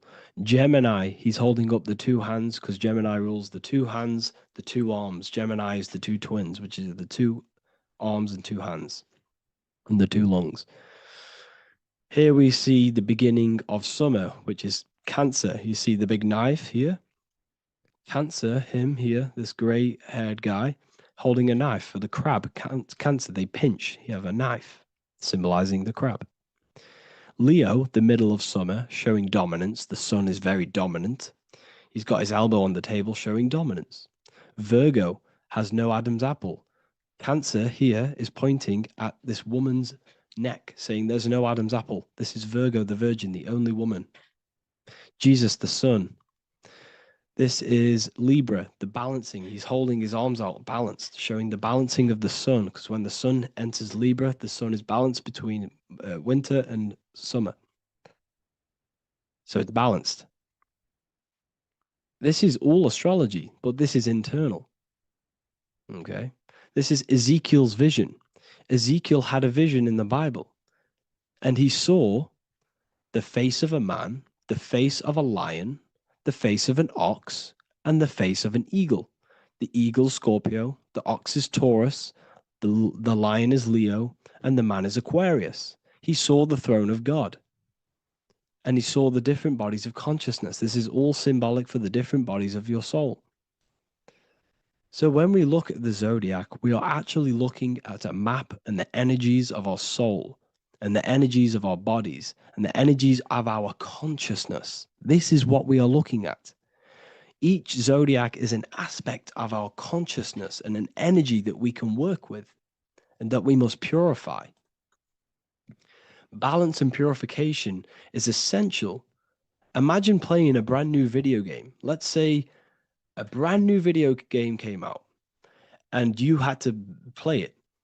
What happens when you play that game? You don't know the controls. You cause chaos in that game. You can't really run properly. You can't do anything properly. You're getting destroyed by other people who are playing that game. It's the same with your physical body. When you are born, you must learn how to play the game. You must learn how to balance the mind, learn how to balance the spirit, the emotions, and the physical body. We must balance and purify each body of our consciousness. We must look after our physical body with our physical health by eating physical, electrical food like fruits and veg. We must look after our minds by being conscious of what enters our eyes, enters our ears, enters everything. Whatever enters our five senses is affecting our mind, our mental health, our environment, mental. We need to look after our thoughts. Control our thoughts by purifying our thoughts, only positive thoughts. Then we must purify our emotions, feeling only gratitude and love and not feeling these negative, dull emotions. Then we must look after our spiritual body through meditation and looking after our spirit. But remember, when we look after our mind, it all begins in the mind. Each body of consciousness is interlocked with the other. If you have a if you have an unhealthy body, you have an unhealthy mind, spirit, and emotions.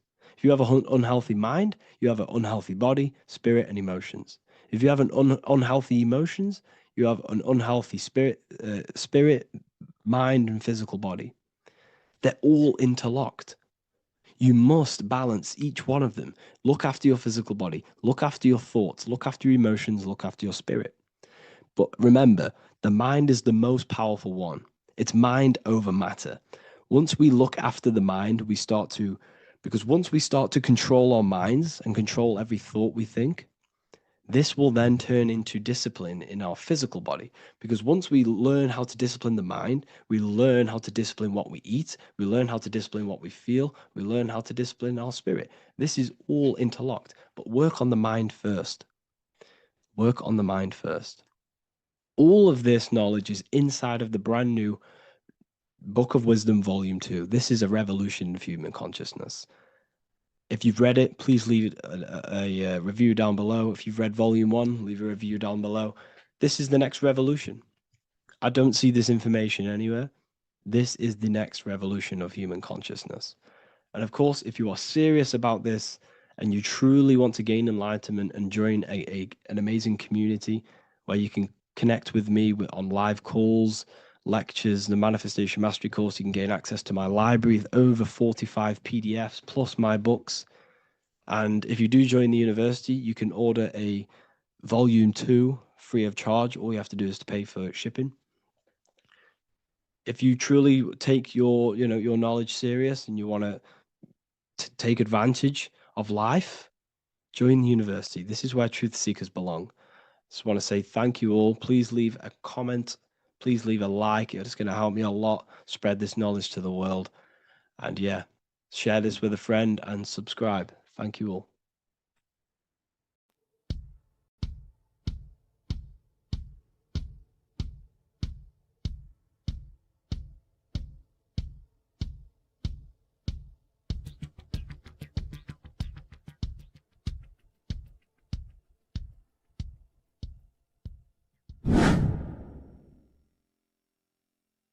What is good, people? How are we all doing? Today we're going to be talking about the different planes of existence, the occult side of the world, the things they don't teach you in school. And of course, you can only find that on this channel, so welcome. So you need to understand is that your consciousness moves through these different planes of existence, these different states of consciousness, which make up all of you. Okay? They are all interlocked planes. They are all interpenetrated into each other. They are all one. They melt into the plane above and below. You see, each plane is a product of each plane. As above, so below. Now, the higher you go, the more fluid, the more dreamy, the less dense it becomes. The lower you go, the more denser it becomes, the more solid it becomes. The lowest plane is the physical plane, which you are obviously aware of. You are inside of the physical plane now. But while you are in this inside of this physical plane, You are indeed inside of all these other bodies which you have not awakened yet. You have to awaken these different bodies. You have these bodies. Okay? It's like a ripple effect. And the center is the most dense, the most solid. This is earth, heart, the heart of the ripple. And the lower you, the further you go out from the center, the more dreamy, the less fluid, the more fluid, the more less dense it gets until you're one with the all. You see? And this is what it's like. This is what this system is. It's like a ripple effect. Now, let's jump straight into the planes. First, you have the physical plane, made out of 4 elements. Five elements. The ether is the mother of the elements. It's the womb of the elements. It's the 5th element. And it gives birth to the 4 other elements. 4 is stability. Tables have 4 legs, and this is why the ether gives birth to 4, because it's the foundation of the physical world. Fire, earth, water, air. They are not pure. Each one of the elements melts into the other one. For example, earth and water both share cold. Water and air both share wet. You see, they compose of each other. They melt, they mold into each other based off the vibrational state of the ether. That's what it is. The 4 elements are the vibrational states of the ether. Okay? So you have the 4 physical elements making this, physical world. It's the lowest world. It's the world of effect. This world, whatever you see, whatever you experience, it's the effect. You can't change anything by manipulating this world. You got to manipulate the higher worlds to affect this world. You see, as above, so below. This is the lowest plane. It has 3-dimensional. It's the 3rd dimension. Space, height, and thickness. That's all it is. Front, backwards, upwards. You see, it's 3-dimensional. We cannot perceive the hidden side, which is the interior of this existence.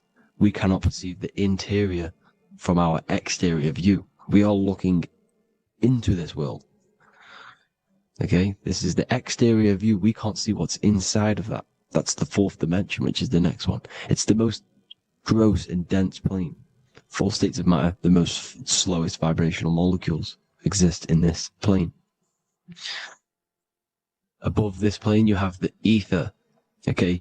The word ether and either are the same thing, because either connects 2 scenarios in languages.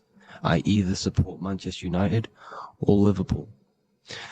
Either is connecting them 2 scenarios. The ether is doing the exact same, as you can see here on the planes of existence. It connects the astral world, which is very important, to the physical world. It's connecting these 2 worlds. So it's the ether. It's the ether. The ether is pure potential. Energy flows through the ether. It is pure energy, pure potential. Okay? The physical body is an exact copy of the etheric counterpart body. So every physical object has an etheric energy double. It's like a blueprint of that object. Every single object has an energy double, and that's the etheric double. Okay? The etheric body determines the shape of our physical body through its lines of force. All through life, it rebuilds and restores the physical body. Physical problems show up first in the etheric body, because as above, so below. You manipulate the higher planes, it will manipulate this plane. And this is why sorcery works. Contact with astral plane entities. We'll get into that a bit later. So the reason why we can't see this plane, this energy world, which is all around us, which we are inside of right now as we speak, is that the molecules that compose it are further apart than those of the physical plane, making it invisible to the 2 eyes. That we can't perceive it. Our eyes cannot physically suck in that sort of information, and our brain cannot decode it. This is why, they brainwash us with all these programs to keep us asleep, to keep these other bodies we have asleep, so we don't find out about these other bodies, and is to make you believe that everything's just a material. Only the material world exists. They don't want you to know is that everything that you see is a result of something you cannot see. As above, so below. There are realities within this reality. This is what I'm breaking down now, these different planes. on how this reality works. So your etheric double is your energy body. You can see here the physical, etheric, astral. Astral is your spirit. The ether is a part of the physical plane. It's like just above the physical plane, but it's still part. But then the astral plane is completely separate. It's another plane, but they're all interlocked. Don't think they're apart. They're all interlocked. They're all one. They all melt into each other. The chakras that we have are inside of our etheric body. They are our sense of organs which tune us to the fourth dimension. These 7 chakras connect us to the astral world, the fourth dimension. Okay? They are points for the flow of energy from the universe / 7 planets, because the 7 chakras are your 7 planets, and the 7 planets are connected to the astral world. They are feeding these 7 senses in our body. They connect us to the universe, to our etheric counterpart, and then to us, supplying the physical body. Because the energy comes from above. As above, so below. These 7 senses, these 7 etheric chakras, are being supplied with energy from the universe, the 7 planets, the solar system. Then it supplies the physical body. You see? So, the ether is very important. And this is, that the ancients understood the science of the ether, and they could, harness free electricity from it, because it's all around us. The ether is all around us. And this is what they were doing. They were harnessing free energy using the ether. The astral plane, the 4th dimension, very important plane. Very, very important. We've all been there. Every single one of you has been there. Okay? The 4th dimension is unseen of what we see. It's the interior of the exterior that we see. We see the 3rd dimension, but we cannot see beyond what's making this 3rd dimension. This is the 4th dimension. Okay? It's the dream world. This is where you go when you dream. Okay? This is where you go when you dream. It's the place of disembodied spirits or ghosts, entities, whatever you want to call them. When you hear ringing in your ears, that is not tinnitus. That is an entity around you. Okay? That is an entity around you. The 4th dimension is where thought forms exist. Mental images. Thought forms as in what you see in your mind when you think of an image, because the mind is the highest plane of existence. Mind is the highest plane of existence. And it manipulates all of the planes below. So it goes the mental plane, then the astral plane. So the thought is in the mind, the mental plane. Just the thought alone, no image. But then the form depiction, the thought form exists. It manifests in the astral plane as a sort of image, an entity, a living conscious being. So this is why thoughts are things. You see, thought forms exist within the 4th dimension. So when you imagine something, when you are, for example, right now, look into your hand and imagine there's an apple in your hand. If you can see that, you are seeing into this 4th dimension. You can only see into this 4th dimension using the mind's eye, not the 2 eyes, the mind's eye. When you shut off the 2 eyes into darkness, the 3rd eye opens. The mind's eye is open. And you can see, this is astral travel. You got to work on astral travel. And you will see this astral plane, this 4th dimension. And there are 3 different sections to this astral plane. Higher, middle, or lower. So yes, there is a kind of a heaven and hell. And a mid-God. Heaven being the higher vibrational entities manifesting higher vibrational thought forms existing there. The lower vibrational thought forms existing in the astral plane. But these thought forms are beings. You can create these beings. They're called elementals. Okay? If you entertain specific thoughts for long enough, this will plant a seed and it will grow. If you keep, so for example, you have a bad feeling or whatever, what's a good example? Unforgiving someone. You keep that energy inside of you for long enough, it will manifest in the 4th dimension. You entertain that thought long enough, it will manifest. And it will create an etheric body, and it will be an entity which will harm you. It will feed off you, this low vibrational energy. Your mind is so powerful. It creates thought forms, and these thought forms can take consciousness, can take bodies, etheric bodies. Now, that's why it's very important that you master your mind, master your thought patterns. So this fourth dimension is the astral world. So when you have a nightmare, this is the lower astral plane. You're in the lower astral plane. Whilst this physical body rests at night, your consciousness, while you awaken this other body, your consciousness goes inside of this other body, whilst the physical body lays asleep. You see? So it's all inside of you. This is what you need to understand. You just haven't awakened these bodies yet. You can awaken them. You just got to awaken them. Okay? The next is the mental plane. This is the mind, the source, pure cause, pure motion, the most less dense, the most fluid. No form. There's no form to the mind. Astral plane is the first plane where a form takes existence, pretty much. The mental world has no form. It's pure mind, pure intelligence. Thoughts alone exist here without any images or manifestation. The most fluid, the most dreamy, the most causal plane. All of the rest take the effects of this plane. That's why it's mind over matter. Your thoughts they create vibrations.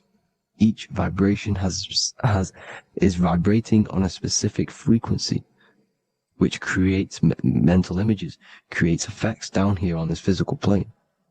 This is why it's so important to master your mind. Master what you think. Master your mind. It's the hardest thing to master.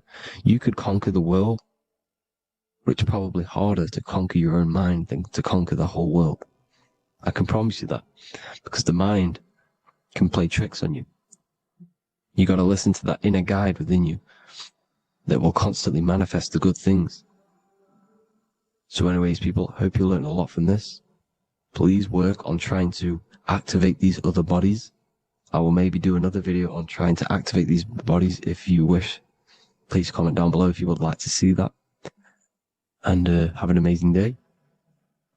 Please like, subscribe, comment down below any video ideas you want me to do, any information you want me to spit. Thank you all. Have an amazing day.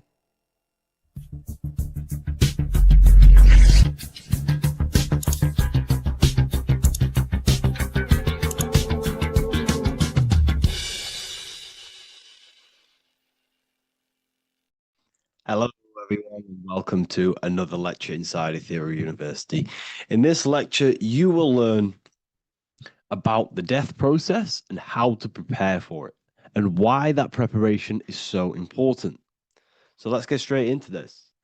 You must understand, as a spiritual creature that you are, you have a visible nature and an invisible nature. You never truly die. You are an eternal soul experiencing a temporary physical world.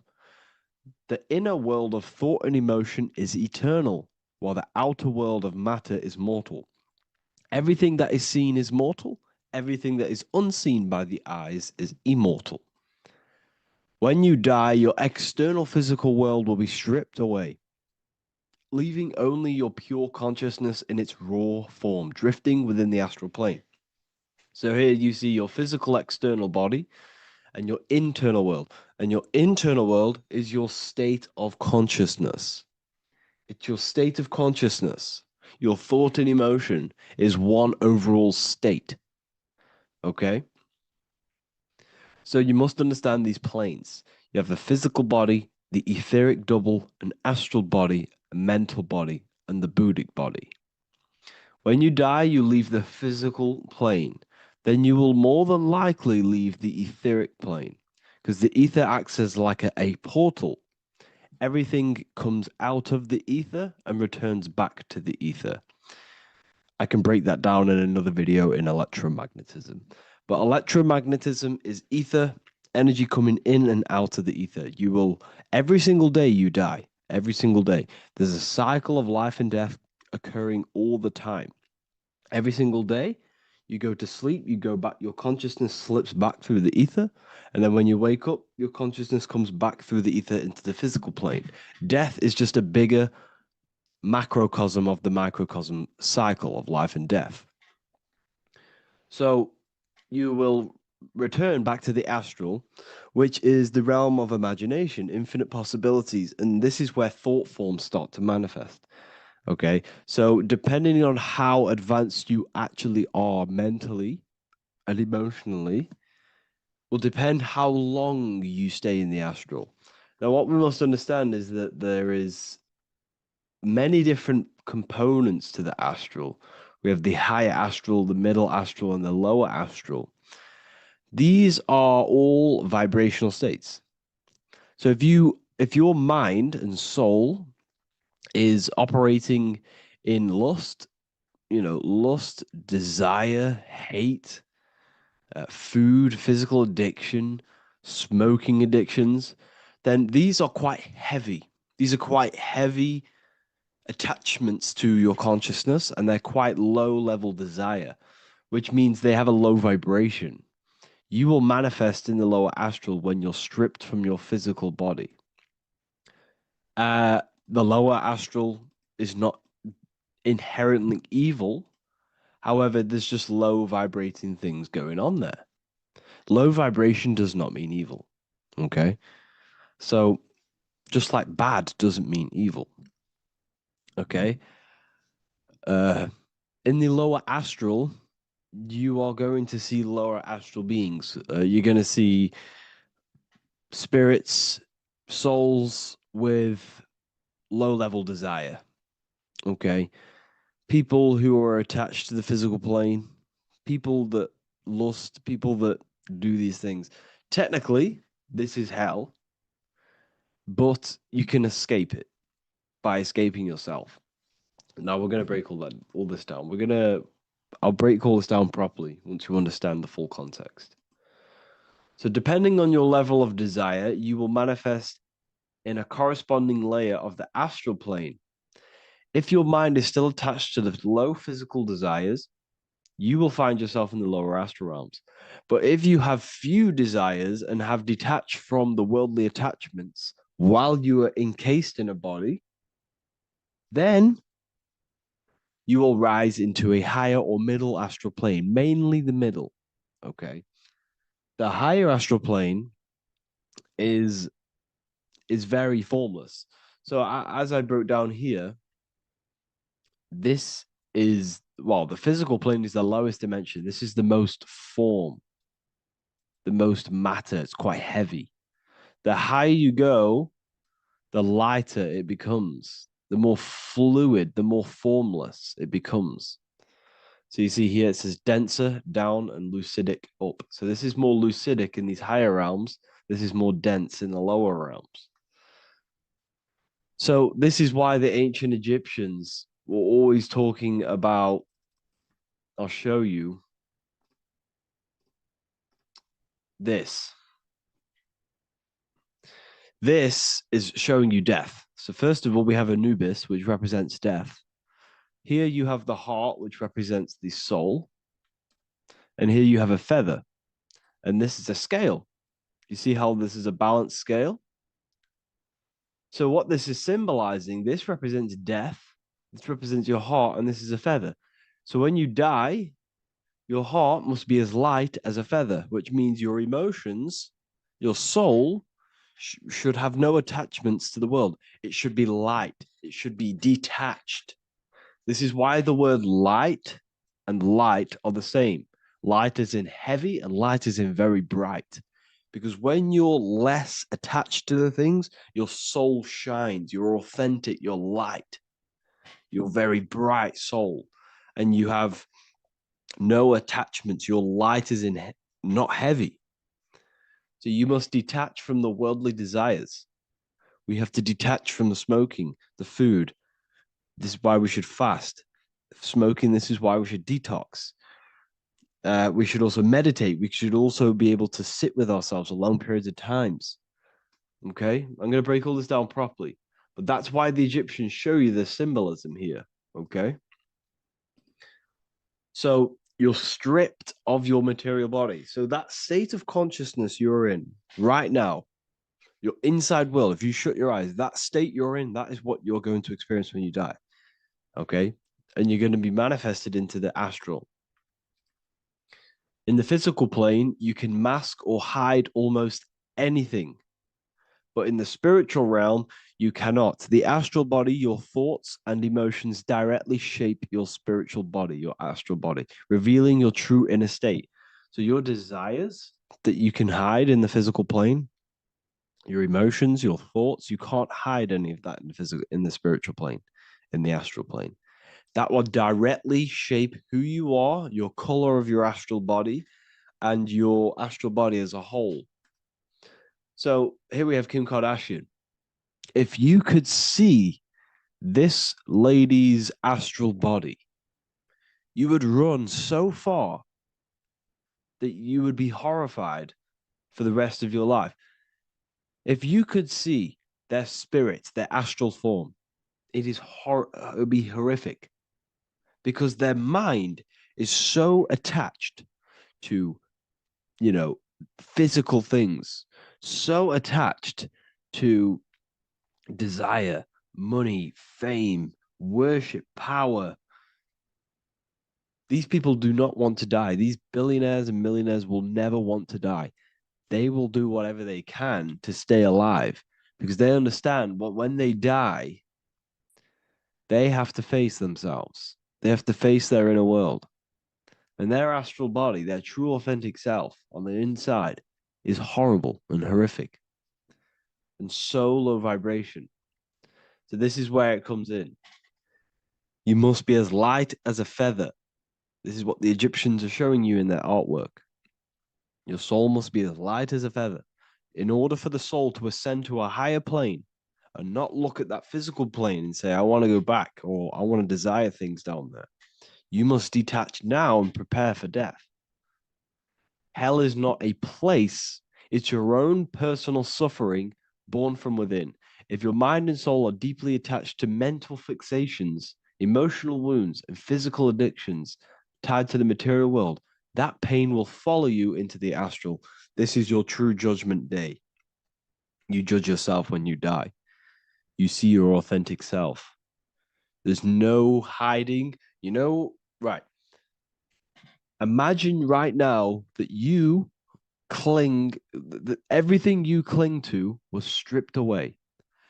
No matrix, no electricity, no food, no TikTok, no phone, no possessions, no distractions, no one else. Could you sit alone with yourself for just 1 hour? Could you sit alone with your thought and emotion? That moment of truth is what you must begin to prepare for. Could you sit alone with yourself? Can you sit alone for long periods of time and just think? And if you cannot, then you're running from your internal world. You're running from your thoughts. You're distracting yourself from your thoughts. This is what we must address. Now, don't feel bad if this is you. We've all have problems. We all have internal problems. But this is what we have to face directly in order to prepare for life after death. We must meditate for long periods of time. Not even meditation. We should be able to sit with ourselves with no distractions and just think. This is what the people of the past used to do when we had no technology. People would sit and think for hours. This is what we need. Because if you cannot sit with yourself, imagine sitting with yourself with no physical body. That's the level that's going to happen. And we need to prepare for that. The soul and mind must become as light, as weightless, as radiant as a feather to ascend to a higher plane and move beyond the physical life. To rise, they must release heaviness, attachments, burdens, fears, and desires. The lighter and brighter your inner being becomes, the more freely it can rise into a higher state of existence. Ascension is not about going somewhere, it's about becoming something pure, clear, and luminous. Okay, this is very important. Very, very important. We must detach from the worldly things. So enough of that. How do we do it? How do we attach? How do we prepare? Number one, you must detach from the material things. Start loosening your grip on things, possessions, titles, even identities. They are temporary. Appreciate them, but don't let them define you. Let nothing outside of you define you. Nothing. Your name is not you. Your job is not you. Your reputation is not you. Your bad past is not you. Your good past is not you. Your business is not you. Everything outside of you is not you. Now, what I'm saying is, I'm not saying go full right hand path and never care about anything physical, never care about your family, don't love your family. I'm not saying that. What I am saying, love these things, love these outside things, but do not become attached and do not let them define you. You must be okay with losing anything that is outside of you. You must be okay with that, because you must understand the physical plane is, it's promised that everything is temporary. Everything is temporary in this plane. So don't ever think it's going to be there forever, because it's not. And you must remind yourself, not remind yourself, but I think about this sometimes when I start becoming a bit attached to work and stressed. I just remind myself that I'm going to, this is temporary. I'm going to leave this world one day and I'm not going to care. So you must have the balance. Okay. The balance is key. You can go down that right hand path and just fully cut off from the world like a monk and shave off your hair, disconnect from the physical world. You can do that. That's not wrong. There's different paths in life. You have the left hand path, purely physical. You have the middle path, which is balance between the physical and spiritual. Then you have the right hand path, which is monk mode, where you fully disconnect from the world. They shave their hair off to disconnect from the physicality. They meditate for long periods of time. This is what they're doing. They're preparing for death. Monks prepare for death. They understand this. They understand that you don't die. Your inner world is the true world. The inner world is the only world that exists. Everything outside of you is an extension of you. Number two, cleanse the mind. Watch your thoughts. Are they rooted in fear, anger, regret, or craving? Meditation, mindfulness, and inner reflection help purify the mind. The cleaner your thoughts, the lighter your spirit. So your astral body is formed by your thoughts. It's formed by your emotions. If you sit around thinking about eating all day, you're going to have a very heavy astral body. It's going to manifest in the lower planes. But if your mind is thinking about good things with good intentions, love, knowledge, expansion, you're going to manifest even the middle or the higher. And there are ways to even ascend out of your astral body. Yes, you can ascend out of your astral body and out of the mental body, but that's all very advanced, and I'm not going to teach that yet. I'll make another video on that, but you can ascend from them bodies. The astral plane is not the end. You can keep ascending as a soul until you're left with just the pure essence of the soul. But we're going to, anyways, cleanse the mind, reprogram the limiting belief systems, let go of mental attachments. And the way you do this is by getting a piece of paper and writing down every single attachment that you have. And you're going to realize, dude, there's more than you think. Okay. We have to detach from these. We have to. 4, practice presence. Can you sit in silence with yourself? The more at ease you are with your own inner being, the less you'll feel death. The afterlife is just an extension of your inner world. It's so important. This is so, so important. Can you sit with yourself? If you cannot sit with yourself, you have some inner work to do. You have some thoughts to address, some beliefs to address, and some feelings to address.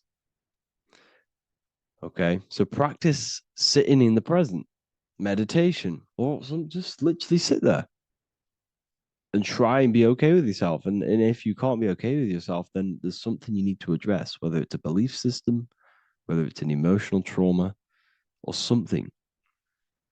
This is what we must reshape, refine, and let go of. Live truthfully. Speak and act from your soul, not from fear or ego. The more authentic you are, the more aligned you become with your true self, which carries beyond this life. The ego is your mind's perception of itself while being incarnated in this world. It's been shaped by your experiences, your thoughts, your beliefs, and your emotions. So your ego is basically this false thought form that you've created. It's a false layer of yourself that sits on top of your true authentic self. It's basically your physical character. When you were young, you had no ego. You were pure. You had a pure consciousness. But then as you grew older, your ego started to grow, and it still is growing because it was shaped by experiences, things you've gone through, things you said, things you believe, things you think. It's created by you, by your mind. And the ego is close to the word echo. The ego is the echo. It's an echo. It's a layer. It's a false identity. It's a false layer that sits on top of your soul. And if you don't get rid of that ego, if you don't know how, well, not get rid of it, but balance it, if you don't know how to rise above that ego and you die, it's that ego that's going to be pulling down when you die. It's that ego that's going to be your suffering. Okay. 7, connect with the divine, whether through prayer, meditation, tune into something greater than yourself. The connection is the soul's compass beyond this world. If you can meditate and rise above them clouds of thought, that's the soul, that's the observer. We must connect with that. Okay, this will definitely help with just allowing yourself to connect with your true self. Meditation's great because you can just fully detach from the world. And the more you meditate, the more you can prepare for death. A powerful way to cultivate detachment is through daily detachment meditation, done either at night or in the morning or the first breath upon waking. Or do this as many times as possible per day. Start by physically grounding yourself in the present moment. Say out loud, I am here right now, nothing else matters. Let that phrase draw your awareness into the now. Just keep saying it until you're present. Then begin to slowly list everything you identify yourself with, one by one. I am not your body. I am not my body. I am not my name. I am not my possessions. I am not my house. I'm not my children. I'm not my everything. I am not my thoughts. Release each layer gently. Imagine, if you want to, if you have a good imagination, imagine placing these things into a big box. Placing your body, placing your name, placing your possessions, placing your house, your car, your thoughts, your beliefs into a box, and then shut that box. If you have a good imagination, do that. That can help. And you'll be left with yourself. And you're not even that. It goes even deeper. Eventually, you'll reach the mind itself. Detach from the language that the mind is even using. Now, that's very difficult. And not many people have ever thought about that, and they've ever even been there. Detach from the language that the mind is using. Think about that for a second. Your mind is not what you actually think. It goes very deeper. Your mind is not that little voice. It's that voice that the language is using. So even the language is a spell on your mind. Okay, it's an attachment. Eventually, you'll reach the mind itself, detached from the language it uses, the voice in your head, the need to define. What remains is something beyond thought and beyond words. I can't even describe what's left because words, once the language is gone, it's purely metaphysical. All I can say it is pure awareness, and it's symbolized. This is why symbols are so amazing, because they can symbolize things that are beyond words. A flame, it's just a flame, and you won't be able to understand that until you've been there. It's just a flame. It's pure cause. Words can't describe it. You'd have to experience it. Connect with this essence daily. This is truly who you are. So this is a great way to detach. We can do these detachments every single day during meditation. This will definitely help over long periods of time. Of course, you're not going to be ready tomorrow for death, but just try and prepare for these things. This is the whole reason people used to meditate. It's the whole reason why people do these spiritual practices, because they understood that this plane is temporary and your soul moves on from this plane. And you'll never truly believe in the soul until you experience it. So I can show you these things, but you must go out and experience it. The soul is real, but you won't understand unless you cast off everything else. Okay. So I hope this video helps. It's a very deep video. I'm going to be making more of these stuff, of more self-mastery. And of course, we've made the self-mastery section now. So I'm going to start filling up this place with lectures. And I think it's a great time to start this because a lot of people have been asking on how to master yourself, prepare to death. So hope this video helps. See you in the next one. Lesson 2, planes of existence. These planes are all aspects of your mind. They are in you, they are outside of you, as above, so below. The Godhead is the sole purpose. This is how spiritual manifests into physical. This is the process that the universe goes through in creating the physical universe. So it starts with the Godhead, the sole purpose, then the mind, then the astral, then the etheric, then the physical. Everything is mental. Everything exists in the mind. These dimensions are not separate. They're all dimensions within your mind. They're different vibrational states, pretty much. So the mind is the realm of thoughts. This is where thoughts reside. There's no form to a thought. It's invisible. There's no physicality to it. It's the most lucid. The higher you go, the more lucid it is. The lower you go, the more solid it becomes. Okay? So the mental plane is the most lucidic. So the mental plane is the thought alone. The astral plane is the imagination of the thought. This is where the thought forms manifest into some sort of form. Not physical form, but some sort of form, lucid form. Like dreams. Then it goes to the etheric, then physical plane. The etheric plane is the blueprint. It's like a blueprint of the astral and the physical form. It's basically the realm of energy. This is where energy is and frequency. And then the physical plane is where physical manifestations happen. So essentially, this physical world is a product and the world of effect. Everything goes through this is a world of effect. You can't change this world by manipulating it physically. You can, but it's not going to last long. It's not long term. This is where we get the saying as above, so below from. You change the higher planes, you manipulate the lower planes. If you manipulate the astral plane, you manipulate the physical plane. This is a mirror effect. You manipulate the mental plane, you manipulate all of the planes. So these planes are how things manifest into physicality. Everything starts in the mind, then goes through the astral. Now, the higher, middle, and lower astral are the vibrational states of the thought, because remember that the mental plane is the thought alone. So, for example, I'm going to give you an example now. This is a chair. Think of a chair. Don't imagine the chair. Just think of the thought of a chair. So you have the thought of a chair in your mind. Now, imagine that thought. What form does it have? This is the astral plane. This is the imaginational plane. This is where you imagine things. So when you hold something in the screen of your mind, this is astral matter. You're creating out of astral matter. That's what imagination is.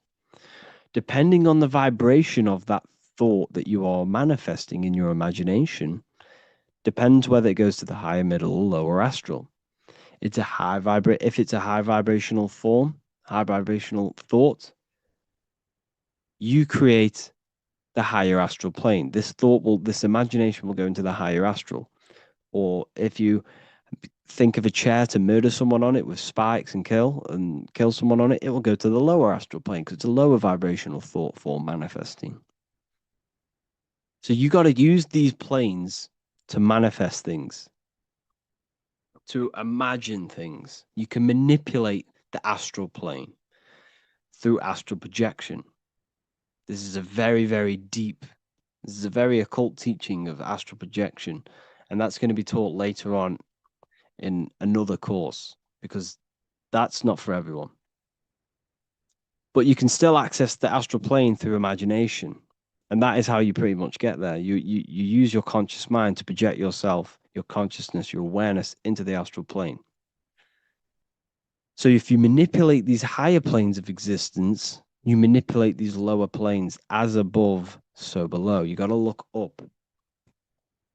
But it all starts in the mind. Use your thoughts correctly. Use your thoughts, use your imagination, use your energy, and this will all combine to manifest something physical. Okay? So use these planes to manipulate this physical world because whatever you do in these planes, you manipulate the lower planes. It's like a mirror. So that is the planes of existence. They all exist inside of you. They're outside of you. They're as above, so below, as within, so without. They are everywhere. They are inside of you.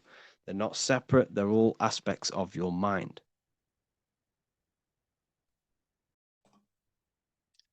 So this is known as the bag of the gods. This symbolism is widely known, but no one knows what it truly symbolizes. We see this in ancient Sumerian artwork. We see this in the Mayans' artwork. We always see this bag with the gods. What does this actually represent? Okay, so the bag itself represents carrying. Carrying what? It represents information, it represents knowledge. Your mind is the carrier of the information. So this is why in his left hand, he carries the bag, and the right hand has the pine cone. This represents carrying of information. Why is it a bag? A bag can be passed on to someone else. The information can be taught to someone else. This is the information of activation of the pineal gland or higher consciousness of humans. Because as humans, we all possess an animal nature, the nature that tells us to eat, to steal, to gain material wealth, to survive, to hate. This is our animal self. This is our animal behavior.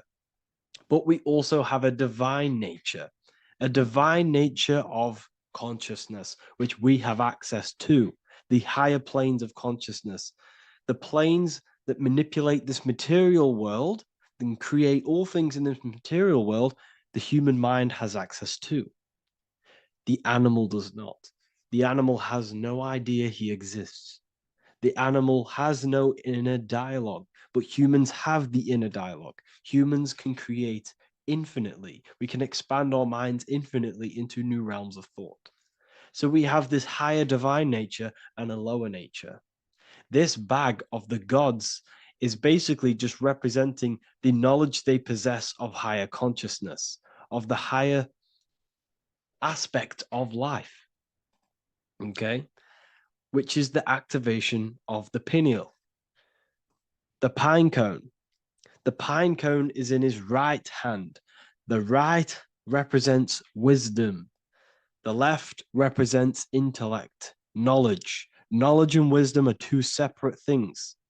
Wisdom is applied knowledge. It's a feminine aspect. Knowledge is just gained information that you know, which is masculine. So in his right hand, he holds the pine cone. The pine cone can be opened and shut. The shut pine cone represents the asleep human being, the human being that exists in his lower nature, that just basically survives, lives on eating, consumption, material lust, living in chaos with his emotions, living in a place of hell. This is the animal nature. Then we have the awakened human, the one who has consciousness of himself, the one who looks within himself, the one who knows there is more to him when he looks in the mirror. He is far more than just the physical body. He is a divine spiritual being, a divine being who has limitless potential of creation into the material plane. So this represents the awakened. This represents the asleep. This is why he carries the pine cone in his right hand. It represents applied knowledge. This is the information. This is the intellect he possesses. And this is the applied knowledge of the awakening, of activation of the pineal gland. Because remember, the pineal gland is not your consciousness. The pineals, the same root word. Pine cones were always symbolizing the state of consciousness one was living in, whether he was asleep or awake. We see this at the Vatican. We see the pine cone over the two pillars. This is the two pillars of Freemasonry, and the dome. This is the Royal Arch of Freemasonry. This represents your head. This is the two pillars, the two hemispheres, and the pine cone in the middle, which is the pineal gland. What is the pineal gland? The pineal gland is not your consciousness. It is not the third eye, and it is not the mind. It's not the mind's eye. The pineal gland is a radio receiver. This is your body. Your body is an antenna. Most people think they are this body. This body is nothing but a receiver and a downloader of consciousness. Your brain does not produce consciousness. You are not this brain in your head. This brain is a downloader of consciousness. Consciousness comes from a way higher divine plane, which is what this image is showing here with the clouds. The mind is light. Consciousness is light. And this light is coming down into the material plane, and your body is basically a crystal antenna which is receiving and downloading this consciousness. So you can experience a three-dimensional reality. So God can experience himself in a divided, separate state. This is what this represents. Now, the pineal gland can be activated, okay, and stimulated, because the pineal gland has physoluminescent crystalline jagged-shaped cells on it. And obviously, these are crystals. Crystals are on your pineal gland. And what do crystals do? Radios use crystals. Your phone uses crystals. They tell you that crystals are woo-woo and pseudoscience because they don't want you to know the power of crystals. Your body is basically a giant crystal. Your pineal gland is a radio receiver for your consciousness. So if they can ruin your pineal gland and damage it, this will damage your connection to the divine, to your true self, to consciousness, to God, whatever you want to call it, the source. There is all one source consciousness, and we're all collectively connected to it. And this is our connection. This is our antenna. So what a radio does, a radio has an antenna, and the frequencies are all around us because all the radios are playing in your ear right now. But what the antenna of a radio does is tune into a specific frequency to pick up that frequency and play that frequency. It's the same with your consciousness. You're all a fraction of God's consciousness.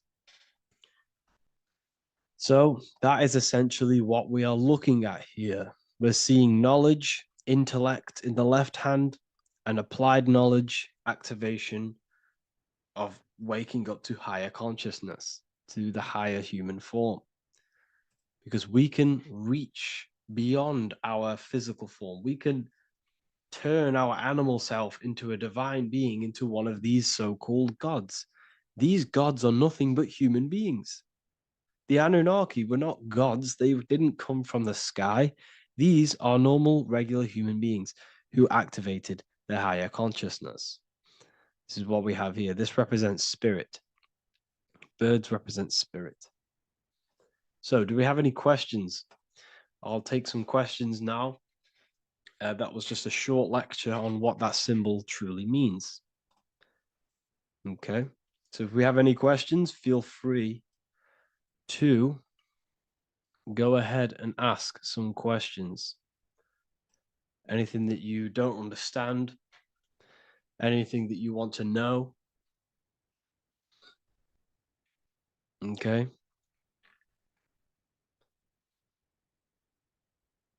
So base reality would be where source resides. Yes, the base reality is your consciousness. Are these lectures available in the university? There's a whole section, basically inside the university, there's a whole section with like over 30 long form lectures like this. So the base reality is where the source resides. Yes, the base reality is your inner world, your consciousness. That is the only thing that exists. Your outer world is just an effect of your consciousness. Your consciousness, everything that has gone on within the mind and emotion, is pushed outwards into your reality. You have thought and felt your way into your external circumstances. Your life is a direct correlation of every thought you thought in the past. Therefore, your inner world of consciousness is creating and molding your outer world.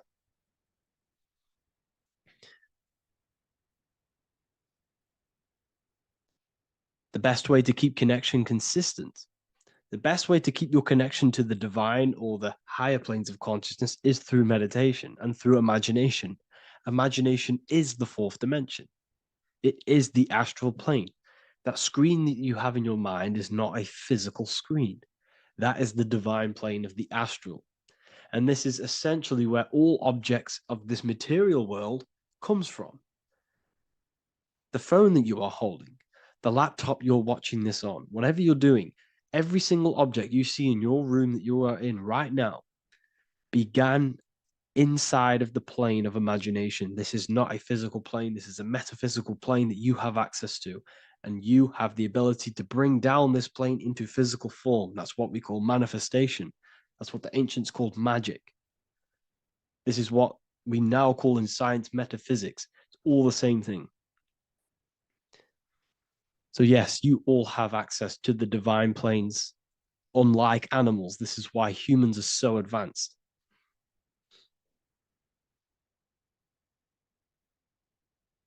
Okay. Is the pineal able to constantly activated, or is it just a temporary experience? I don't fully understand that question, unfortunately. Maybe you could word it in a different way. The real meditations on the university, legit, y'all, yes. In order to connect to consciousness, you need to sit in meditation and turn off your feelings, and the feeling of unity will come. Do I understand correctly? Yes, that is correct. So when you sit in silence and in stillness, I highlight the word stillness because stillness, when you are still, no information from your nervous system is being decoded by the brain. So when your body is still and does not move, your nervous system starts to relax and comes to a balanced state. Your brain starts to relax, it comes to a balanced state. The left and the right brain stop working, the nervous system stops working. Then, once the body, the material body is shut down, you then have access to consciousness. You can't access consciousness if the body's in such a busy state. If electricity is being fired every 2 seconds, your whole body's electrical. When you move your foot, that's electricity being fired from the brain to the foot instantly through the nervous system. The brain, your whole body is a technological machine. So you must shut down the technological machine to access the divine that exists beyond the technological machine. Do you understand that? Did we create ourselves from the higher plane? When you say yes, you created yourself. You manifested yourself in this material form for a reason in this specific time and place.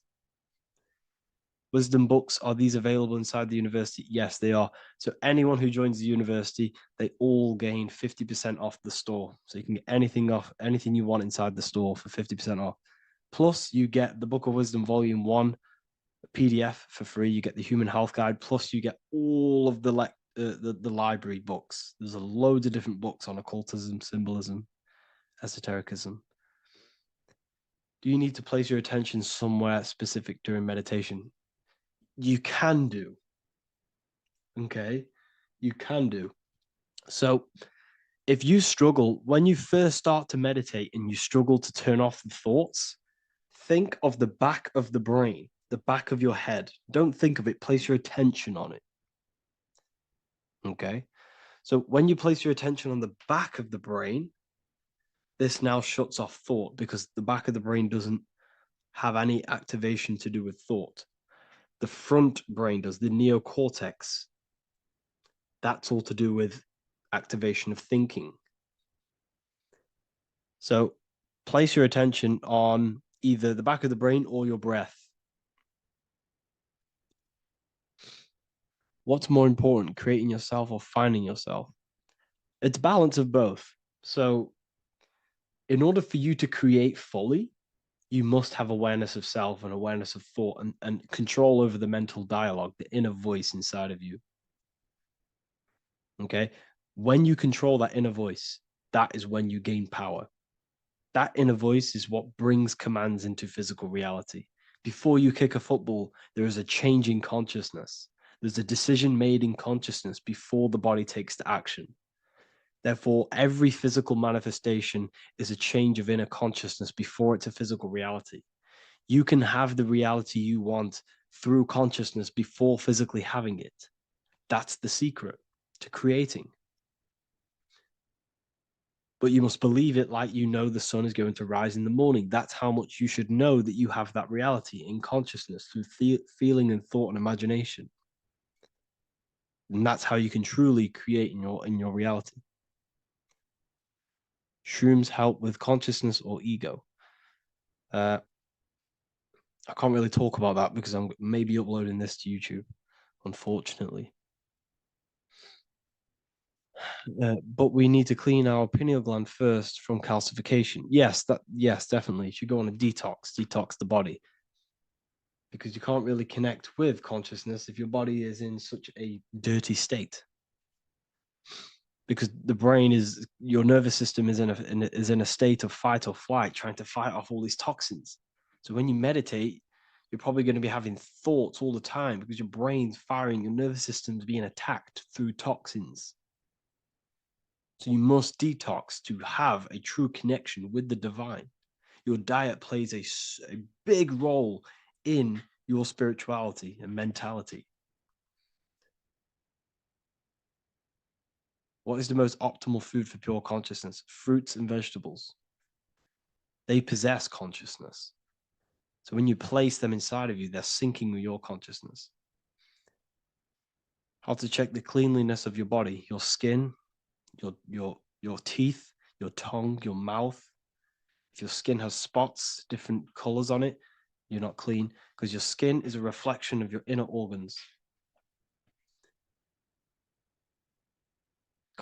Coffee's not the best for you. Coffee gives you fake energy. Okay.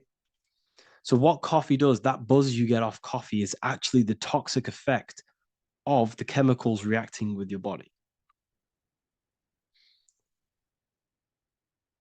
If I'm inside the university and wanted to buy your book, you said it would be 50% off because we are your student. Is that automatic or we need to have a code? You will have a code.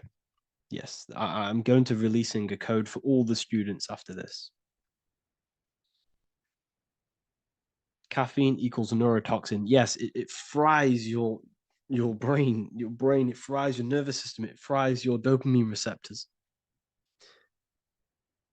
Will the Q&A last week about money symbolism be posted? Oh, I didn't post that. That's my bad. I totally forgot. I will post that after this. Thank you for reminding me.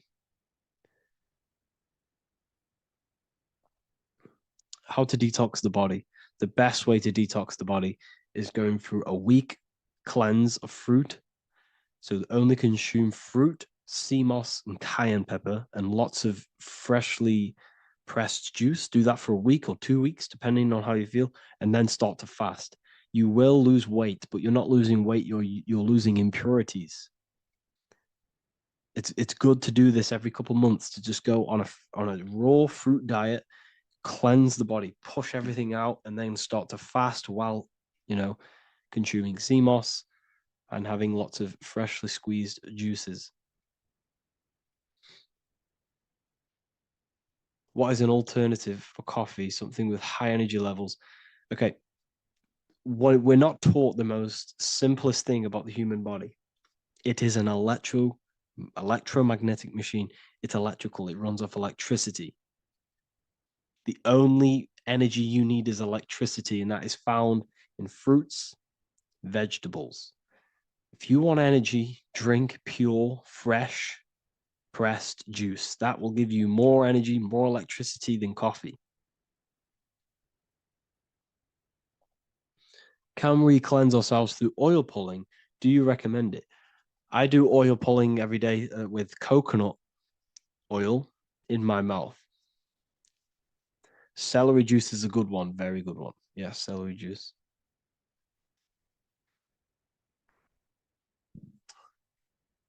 Any more questions? What kind of music do you listen to when lifting? For me, rap, hip hop push me work harder, but I know it's terrible for my subconscious. Yes, very. At least you're aware of it. You should be definitely try and stay away from the hip hop music. Try and stay away from anything that's talking about anything negative, because it's all programming your subconscious. And your belief system is your reality, people.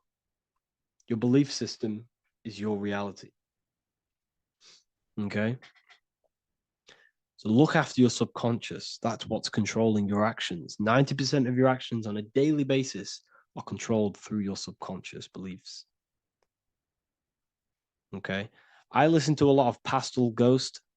I listen to a lot of let me get my playlist up.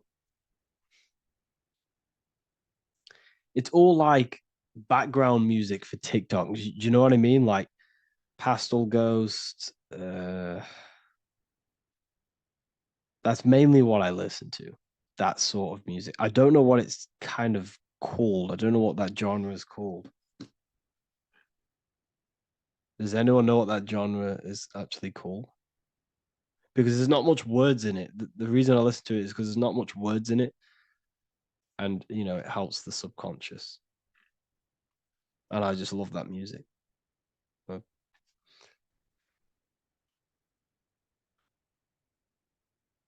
Like lo-fi, yeah, a bit of lo-fi.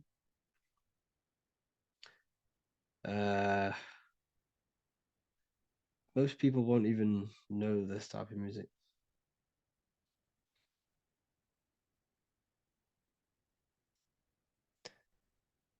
Can you tell us how you use cayenne pepper?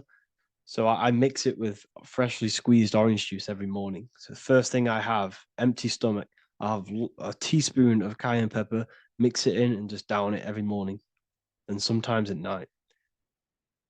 The feeling you get in your stomach after putting cayenne pepper on an empty stomach is absolutely amazing. It tingles in your stomach. It kills parasites. It kills all horrible organisms.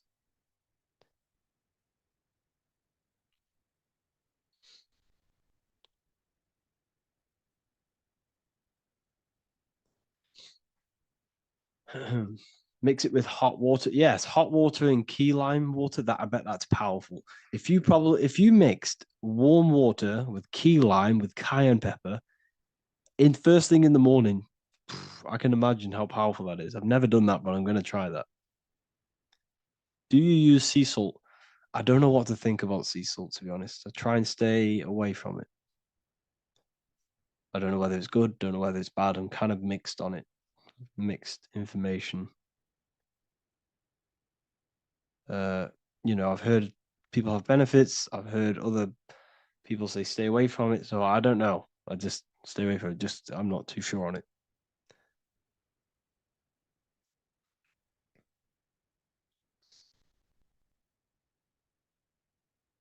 I drink fresh pressed celery juice every morning. Yeah, definitely. Is there any chance we could like move to like esoteric occult questions? The only reason I say that is because I might be posting this to YouTube, so it's like I don't want them. I don't want them thinking I'm giving health advice because I'm not. This is what I do. I'm not giving anyone medical advice. This is what I would do to myself. Because I can probably get in trouble for that.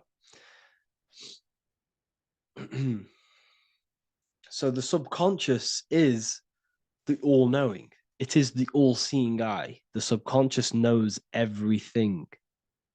Your conscious mind does not. Your subconscious knows every single cell in your body. Your subconscious is making your heart beat. It's talking to your heart. It's talking to every organ, every cell in your body is being connected and spoken to by your subconscious mind. It is the all-knowing. The subconscious has access to the astral plane, imagination, the fourth dimension. It has access to the mental plane, thoughts. It has access to the ethereal plane, energy. And has access to your physical body. It's the door. It's the portal. The subconscious is the portal to the divine. You must go through the subconscious in order to access the divine. Any coupon codes for book 2? Yes, inside the university, there will be a 50% off coupon code. Speaking of ancient civilizations, why did they use symbols to give us true knowledge? This is a very, very good question. Very good question indeed. The reason they use symbols is because symbols are their keys. They hide meanings. They hide things. For example, if it was written down, if all of this sacred knowledge that I'm speaking now was written down, it can be easily taken. It can be easily misused. Someone can take it, read it, and steal it and misuse it and abuse the world and create horrible things. The reason they use symbols is because they're hidden. They hide the teachings. Only the ones who possess the key, that possess the knowledge, can read the symbol. So the symbols act as a guard towards this higher wisdom, this higher knowledge, which gives you power. All of the knowledge I teach you gives you power. And you can misuse it. You can misuse your imagination. You have no clue, unless you've put this into action, how powerful your inner consciousness is. You can become a Okay, listen. If you hate your job, it's not the job that you hate. Think about it. It's not the job that you hate. The hate is coming from your inner consciousness. It's the state of consciousness that you hate. So what does that tell you? You can change that inner consciousness to another reality, the feeling of another reality. You can become that consciousness within before you actually externally have it. And by becoming and knowing that reality, that's what produces effect on shaping your outer world. When you really, truly know that reality inside of you, of being free, of being wealthy, of having abundance, your outer world has no other choice but to rearrange itself to your new inner state of consciousness. That's what magic is. It's manipulating your inner state of consciousness. It's convincing yourself that you already have it, not believing it, knowing it. Okay? Knowing is different than believing. Believing is a lie. You should know thyself. Okay? So we can say that human overpopulation is intentional. There is no human overpopulation. We're all cramped in these cities. We're all cramped into one little place. We're not supposed to live like that. We're not supposed to live so cramped. This is why there's so many weirdos out in public. So many weird people doing weird things. This is when things start to go weird, and we shouldn't be living in this state, in this condensed state. We should be spread out. Okay. There is no overpopulation. It's just an illusion because we all lived in such. Have you ever been on a plane? Have you seen how much land there is? It's crazy. There's no overpopulation. And how many people do they say there's in the world? There's not that many people in the world that they say. I think it's like 8 billion. I think they say there's 8 billion people. There's not 8 billion people. There's probably more like 2 billion. And the reason I say that is because I have a friend who only has like 300K followers. So that's a lot of followers, okay? And he gets recognized everywhere he goes. And he's into all this stuff. And he says, listen, the population is definitely not 8 billion or whatever they say. I think it's like a couple billion. It's probably more like 1 billion. How to properly manifest intentions. Thought, emotion, and imagination are the key. You must know that you have that reality. Don't believe it. Become that reality within your consciousness. All day long, as much as possible. Feel it. Imagine it. Say it. And have zero doubt. How to have zero doubt. You can't, well, okay, so the doubt, that little voice that will seep into your mind saying, you can't do that. You can't do this. That's your old voice of your subconscious program.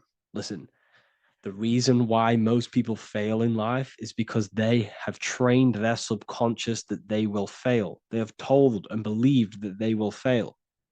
The reason I will succeed for the rest of my life is because I have trained my subconscious to say, I will win, I will succeed, I will solve any problem. That's my belief system. And if my belief system is that, then my external reality, my conscious mind will seek a way to fulfill that belief. It will seek to control and create that belief in my external world. It will seek to solve any problem.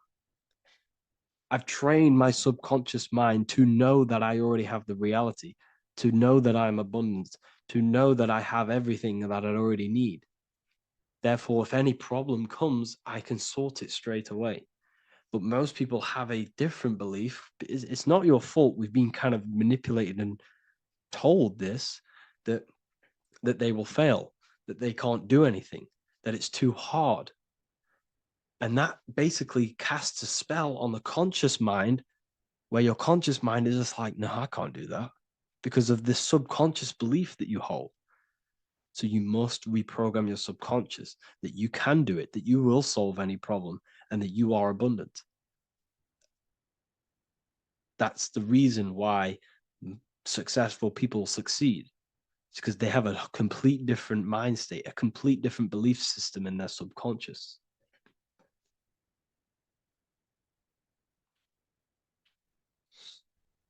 Do you offer mentoring? Yes, I do offer mentoring, but it's mainly for people who want to grow their online presence, and for the amount of value and transformation that I can place into your life, and the time that, well, the price of my time, it will be a higher price tag, but your life will completely change if you join my mentoring, because I will transmute your life. I will transmute your mind, and I will transmute your whole reality, because I could tell you exactly what you need to do. How to have super genius power pulling information from the source. Okay, so you can do this. I talked about this in Book of Wisdom Volume 2, if you've read it. This is a This is a technique that Albert Einstein used. This is a technique that Thomas Edison used. This is a technique that all of the ancient geniuses have used. So you get on a chair, you place metal below you or plates, and you hold a metal ball in your hand, and you fall asleep. And every time you fall asleep on the chair, you're going to drop the ball because your body will become unconscious, and you will basically drop the ball and it will wake you up because it's going to hit and make a loud bang on the plate. And every time you go to sleep, basically what this is actually doing is shifting your consciousness from conscious into the subconscious. So from physical into the astral. Your consciousness is shifting between these two planes. And as you do this, you can bring down great ideas from these higher planes. So when you fall asleep, have an intention. And when you fall asleep, you'll drop the ball. And when you wake back up, you'll have an idea and you got to write it down.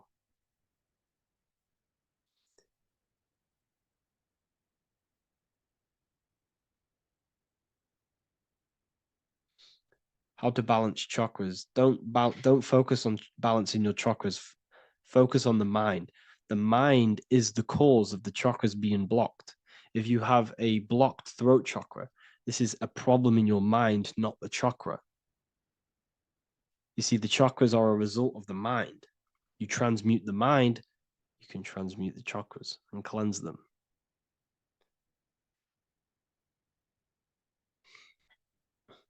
So was Jesus a real man that walked?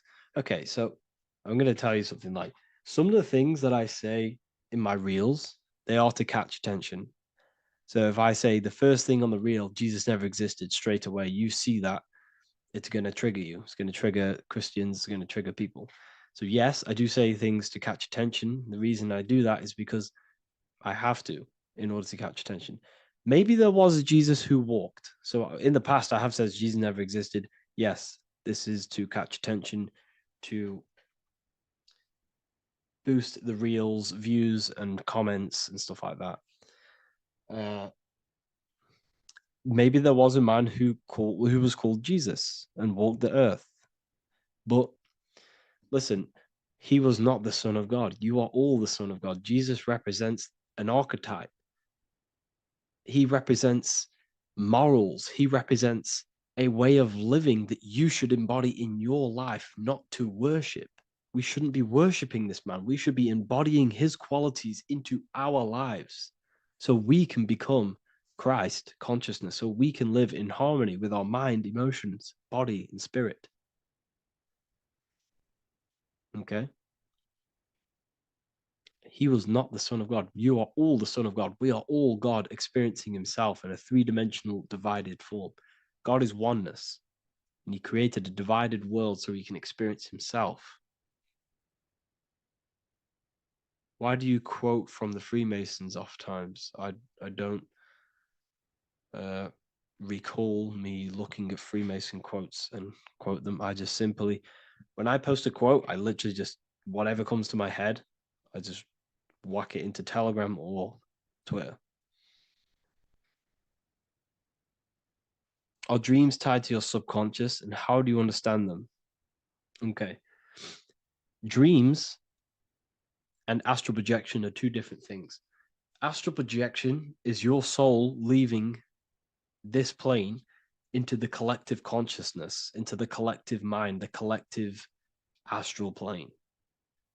But dreams are basically the astral plane, but it's your personal astral plane in your personal subconscious.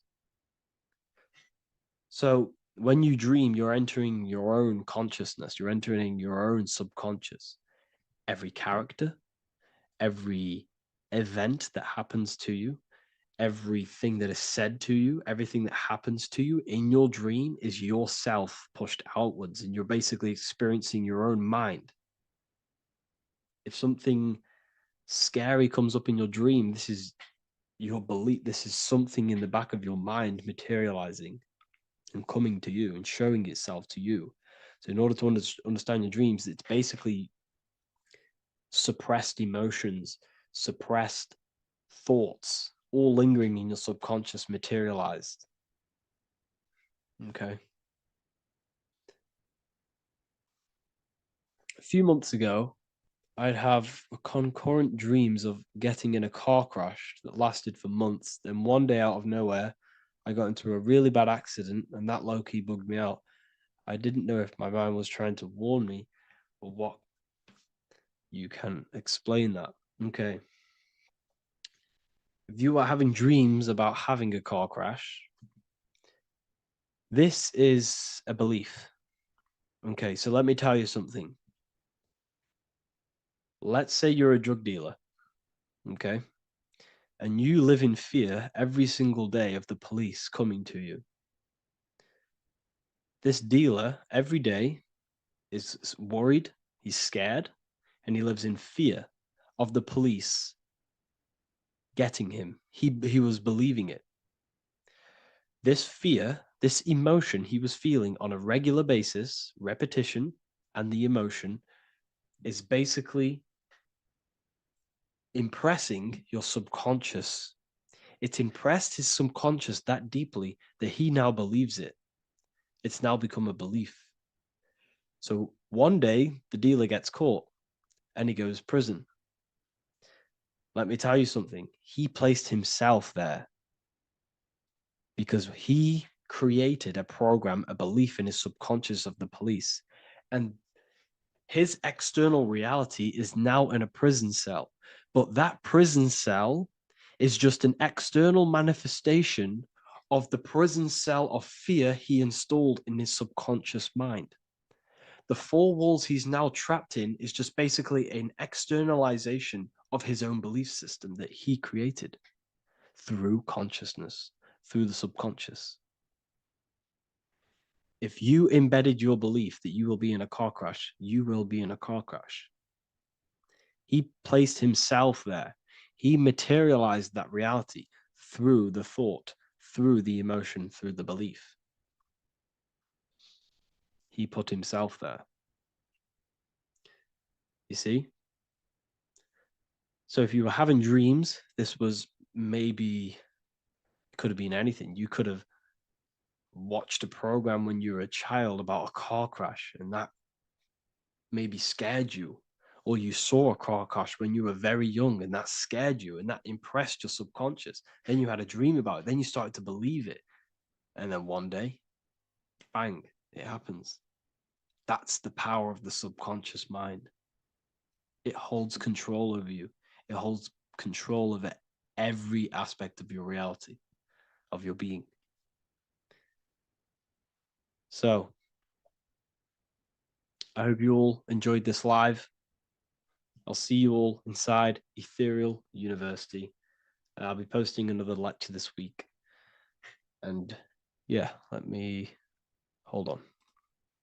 What if I told you the devil is closer than you think, and it's not actually a real person, force, or spiritual entity outside of you, but a being and an aspect of your own mind and psyche? In this video, you will learn exactly what the devil is and the true esoteric meaning of the devil. The first thing we need to understand is that the universe is a mental universe. Look around you. Every action, every building, everything you see around you was begun first as thought in the mind, then manifested. We use the mind to build and shape our reality. The universe, the world, only exists inside of our mind. Therefore, God and the devil exist inside of our own psyche. So first of all, the devil is not a literal being, but a symbol of the lower self. It represents the unmastered, ego-driven part of the human mind, a symbol of destructive thoughts, emotions, behaviors, lives in realms of chaos, fear, hatred, lust, and ignorance. This is why we see the devil as red, because red is the lowest vibrational color on the color spectrum. It also corresponds with the root chakra, which is also all to do with survival instincts. Red represents chaotic and intense emotions like hatred and anger. When we are angry, our face turns red. The devil represents our animalistic fundamental needs, our instinctual needs, our survival state of consciousness. We have a survival state of consciousness and a godly state of consciousness. Our godly state of consciousness is creating, not just experiencing in the animal state, but consciously creating reality. This is why we see the devil with a goat head, an animalistic head, and the head is where the brain is. The animal head represents living off instinct, the part of our mind that lives on urges, impulses, and instincts, eating, sex, power, ego-driven actions, and ego-driven thoughts. Animals are only aware of themselves. Animals live on instinct. They have no ability to consciously create like humans. This is our lower desires for the material world. That's not to say the material world is evil. However, when our consciousness is only seeking material things, this leads us down a path of self-destruction, because nothing material can ever satisfy our soul. Everything material is temporary. Therefore, the devil represents the part of us that seeks only material desires, only material fulfillment, the ways of thinking where we only think about ourselves and ego-driven thoughts. It also represents the unchecked, unconscious self, where we have no mastery over our thoughts, over our emotional impulses, and no mastery over our actions. We're living in instinct and impulsive states, which causes chaos, selflessness, destruction, and keeps us bound to our lower material 3D state of consciousness. It's important to recognize that the word devil was never present in the earliest Gospels. Instead, what was mentioned was a spirit of evil. This distinction is crucial because it underscores that the idea of the devil, as popularly conceived, does not actually exist as an independent entity. Rather, it is a personification of the lower aspects of the human mind, a facet of our own consciousness. The term spirit of evil was not meant to denote a specific deity or being, but rather any force of negativity, whether it manifests as a destructive thought, emotion, or action. A spirit is a force, an energy, and we have three forces that create our reality: thoughts, emotions, and actions. We have full control over these three aspects, which transform and mold reality. A destructive thought, a destructive emotion, a destructive action is a spirit of evil, and it originates from the darker aspects of the human psyche. So now, because we're on the topic of the devil, we have to look at the pentagram, which is obviously connected to the devil heavily. The upright pentagram represents spirit, air, water, earth, fire. Upright, which represents spirit, the most important element on top of the earthly elements, showing spiritual principles over material principles. As spiritual beings as we are, we have to put our spirit first, our higher self first, and material things second. Why? Because material things never satisfy us long term. Seeking material fulfillment will leave us feeling unfulfilled in the long run and very unhappy, and we can lose ourselves in illusions. We have to put our spiritual principles first. Seeking wisdom, knowledge, connection to the divine, and connection to our higher self is what gives us true fulfillment in our hearts and souls. But when we see this pentagram inverted, we now have spirit on the very bottom, which now represents earthly principles on top of the spiritual principles. We're putting our earthly elements on top of our spiritual element, which this inverted pentagram represents no longer caring about spirit, no longer caring about our invisible internal world, and only caring about this external body, food, sex, material things, cars, money, and all the things outside of us, the world outside of our mind. This is what true Satanism is. Satanism is not worshipping an external deity, but it is worshipping the self, only fulfilling the ego's desires. This is what true Satanism is, and we have all been conditioned to live in this state. Satanists want us to believe that there is an external deity called Satan or the devil, and the reason they do this is because they trick us, making us believers believe that we are not Satanists, while they are actually conditioning us to be self-seeking, ego-driven people, where we only care about sex, food, material things, and money, which is actually conditioning us to be Satanists. 80% of the population today are unknowingly involving themselves in Satanism, which is ego-driven thoughts, actions, and emotions, dwelling and living in this state, where we only care about ourselves. When we are spiritual, we realize we are all one. We are all one consciousness family, and we need to do things that help and contribute towards our collective experience, helping others, instead of seeking to serve only the self. The angel is depicted with wings, which represents elevation, higher self. The devil is represented with an animal horns, which is on the ground. A goat is on the ground, which represents the lower self. This is the elevated mind and the lower material mind. Horus, the bird, higher self. Set, the ground animal, lower self. Jesus and Satan. These are two forces, two characters that exist within the human psyche, not real entities. They are forces of our minds, and there is a battle between our higher self and lower self all the time within our own minds. There's always a part of us that's telling to do one thing and another thing, to do something bad and to do something good. There is this battle inside of our own consciousness. Here we have the human spinal column. The human spinal column is showing you the higher and the lower self. The higher self represents the head. The head is where the mind is. This is the creative essence of the universe. This is where all material things begin as a thought in the mind. We create with the skull, with the brain. This is our higher self, the heavens, connected to the heavens, the sky. And the lower end of the spinal column is where our reproductive organs are, where our gut is. Our reproductive organs and our gut is all to do with survival. The lower end of the spinal column, lower instinctual 3D based consciousness. The lower end of the spinal column is where our lower self dwells. Eating, consumption, power, and sex, lust. These are all emotional forces and instinctual based organs that are not inherently evil, but when we dwell and live off this lower end of the spinal cord, it keeps us in low states of consciousness. Our goal to raise to our higher mind is to balance this, not to overeat, not to abuse power, not to abuse sex and lust, but to master these organs and gain the ability to say no to these organs so that we can raise to our creative side of consciousness. Instead of dwelling in our instinctual nature, we can turn to our creative nature and consciously become a builder and constructor of reality. This is the true way of raising consciousness. This is the stairway to heaven, out of the animal consciousness to the higher consciousness. To wrap all of this up, it's all about gaining control over our instinctual lower nature and allowing our spirit to rule over our body and not our body ruling over our spirit or mind. The moment you let a thought become instantly an action is the moment you are an impulsive person. We are all trained to be this way. It is okay if you are in this state. The moment you let a thought turn straight into an action without questioning, that is the mind controlling you and you not controlling the mind. We need to gain control over the mind, and we do this through many different ways, through meditations,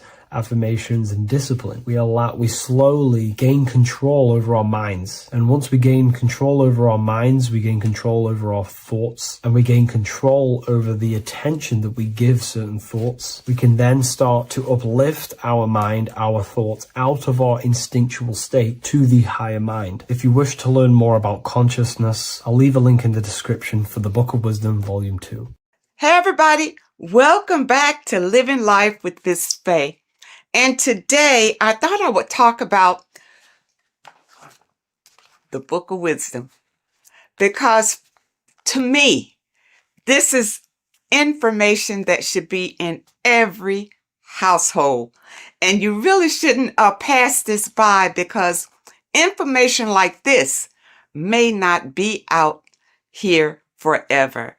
But this information is so important, especially for you today, because so many things have been hidden from you about the world, about our living in the world, about our own existence. So many things have been hidden. And these books, the Book of Wisdom, this is book 1, and this is book 2. And they both are jammed with hidden knowledge. Now, I realize, I have been promoting this material for some time because I wholeheartedly recommend that this material should be in everybody's home. Your children should be exposed to this material because when they go to school, they're taught one thing. They're taught to be, not to be free thinkers. They're taught to be followers in school. And this information goes into why that happens and why the system keeps you in the dark. All right. And also your religion has a lot to do with it. Now, even in your religion, a lot of things have been misconstrued, and some of it is just downright lies that have been told to you. But in this material, it tells you exactly what's going on. It really does. And it tells you the meanings behind a lot of the artwork that we've seen, and the beautiful figures and the way that the chapels are painted. There's a meaning behind all of that we are not privy to. But this information reveals it. These people have really dug deep into finding the truth. And I am a truth seeker. So I am all about finding out the truth. Now, in book 1, it's an overall summary, and it really opens your eyes about a lot of things. Look at this. Know thyself. Do you really know who you are? Do you really know who you came from? Do you really know how powerful you are? The powers that be don't want you to know that you have power. They want you to live your life in fear, number one, because when you're fearful of everything, then it's easier to control you, easier to manipulate you. And people look at it. When you go to school, what are you taught in school? You're taught to follow instruction. You're taught a skill to work for someone else. You're not taught to work for yourself. You're not taught to think for yourself. You're taught to obey orders. People, you're bigger than that. You're more intelligent than that. And this book of wisdom will help to open your eyes. You're not stuck in a life that you have no control over. In book 1, it talks about man, and it tells you why that is. We're all a part of the God source. That's how we were made, being a part of it. And a lot of us don't know that. We just think we're just out here flapping in the wind, and that's not true. It talks about the influence that the moon has over our lives. In a full moon, you realize that there's a lot of activity that goes on during the full moon because it energizes people. It energizes, and a lot of times there's a lot of crime that goes on because people are energized. They don't know what to do with that energy, but they're being affected by the moon. And it tells about Saturn and what Saturn has to do with your religion and what Saturn has to do with our existence. Okay? This book goes into all of it. And what it does, like I said, book 1 is more of an eye-opening summary of it all. And it says here, this discerning wisdom doesn't merely offer easily assimilated insights. It serves as a guide, illuminating the intricate threads weaving between our essence and the cosmic expanse.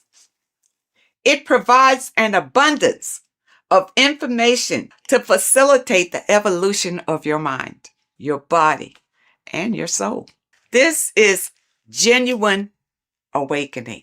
The author is Harry B. Joseph, and I know a lot of you, if you're on social media a lot or whatever, you've probably seen where he'll tell you some inserts from these books.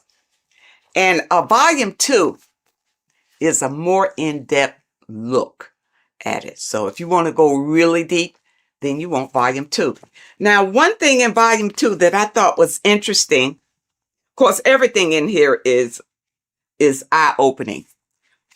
But I wanted to bring this one to you because it's about the significance of sex. It says sex is a sacred ritual that transcends the physical realm and also takes place in the astral plane. So, you know that saying, as above, so below? Everything that happens here on this plane happens in the astral plane. So when you have sex with someone, you have bonded with them in the astral plane. And that's why you can't just walk away from a sexual experience and not have the energies from that person, because you have shared energies doing this sexual ritual. And really, that's why it's better to wait until you are married to have sex and not have casual sex with all sorts of people. Because even here it says, casual sex, often driven by superficial desires such as greed, lust, and monetary attraction, tends to vibrate at a lower frequency on the astral plane. Now, what does that mean? If your casual sexual experiences are vibrating on a low vibrational astral plane, well, what's in a low vibrational astral planes? Demons, low entities that will attach to you, because that's where you are. They will attach to you and make your life miserable. You see, that's one way how we get these entities attached to us like parasites, because of casual sex. You got to be careful of that. And the only way that you can break the tie from a casual sex is through a spiritual awakening. See, when you have casual sex, these entities feed off of that energy. That's why they attach to you so easily. This is what you need to be aware of. And a lot of you don't understand why your lives are in the toilet. It's because of the things that you are doing and the people that you are interacting with. And if you had this material beforehand, then you would be aware and able to guard yourself from a lot of heartbreak and disappointments in your life. Because once these entities attach themselves to you, they're not bringing you any good. They're going to bring you harm. Okay? And devastation. You don't want that. When sexual activity is engaged from a place of love, deep passion, and high vibrational energy, it fosters a protective and positive atmosphere. Protective and positive. When you engage in a sexual experience and you both love each other, it's genuine love. Okay? That's what you get. Not when somebody's fooling you and tricking you and making you think that it's love. And as soon as you've had sex with them, now they disappear. Now they have nothing to say to you. Now they'll tell you that they didn't want to get involved. You know, they're not looking for a relationship, that sort of thing. But no, that's still low vibrational, because you didn't wait until you got to know the person. Just had sex with them. Don't do it. And when you have a love-based connection, elevates the energy, creating a shield against negative influences and ensuring that the experience aligns with higher spiritual principles. Okay? And that's what you want to see. This book goes into everything. And it goes into the foods that you should be eating, the foods that you shouldn't be eating. And it goes in a lot of Masonic symbolism, because the Masons have been ruling for a long, long time. And we're not aware of it. It just passes us by, because we are in survival mode. And the powers that be have put us in survival mode. We hardly have time to just enjoy our lives because we have to work for the elites. Work hard for the elites, you see. But if you have knowledge and understanding about how they maneuver and how they manipulate and control you, it will help you to improve your own life. In this book, you will discover more than just knowledge. You'll unlock the mysteries that lie beyond the veil of the ordinary. Dive deeper into the cosmic currents that flow through the universe, guiding your mind, body, and spirit toward a higher plane of existence.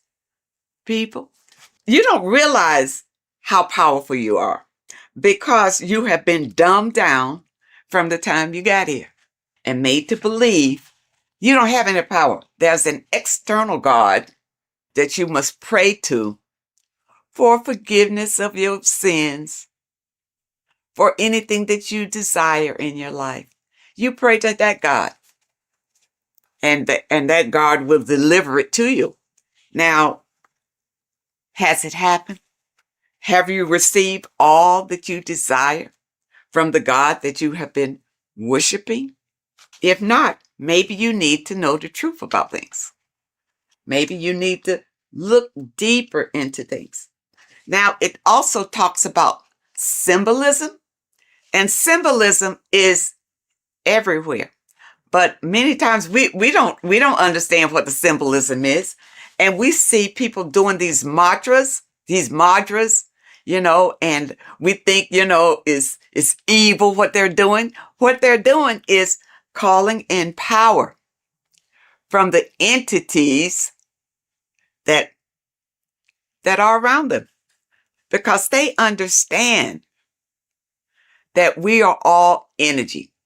And they do these mantras to bring in energy, whether it's for confidence, whether it's for strength, endurance, or whatever. That's why you see a lot of celebrities doing these mantras that you think is evil, because you don't know, because your mind is closed and you're living in fear of everything. You don't understand, but you see them progressing and doing better and better and better and doing all these evil signs. These signs are not evil, number one. They're not evil. They have learned how to manipulate energy to their benefit. And you don't know how to do it. That's why you need the information. You need the information to learn how to manipulate the energy that's already here to better your life. The first book will open your eyes to it. When I first got this, I tell you, when I first got this book, I was so impressed by it. I bought my people a book, sent them a book, whether they can understand it or do something with it or what. But I think it's so important just to have it in your home, because somebody is going to pick it up and this information will resonate with them and put them on a path of enlightenment. And those of you who have your book, spend a little time every day reading and understanding, because there's so much information, even in the first book, that it will take you a while to go through, where you can understand what it's saying in every page. The advertisement on social media talks about this book. He goes through some key points, but don't think that he's covering all of this information. It's too much information to cover in a 1 or 2 minute stint, but it's information that can change your life. This is the thing, people.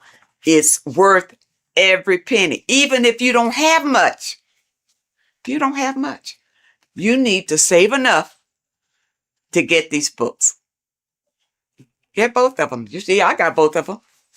Start with this one. If you never dug into this kind of information before, start with this one. This tells about the black cube. These things are in the world today that you don't know what it means. You don't know anything other than what your leaders have told you about it. But who's to say they're telling you the truth about what it is? Okay? It's all here. Okay?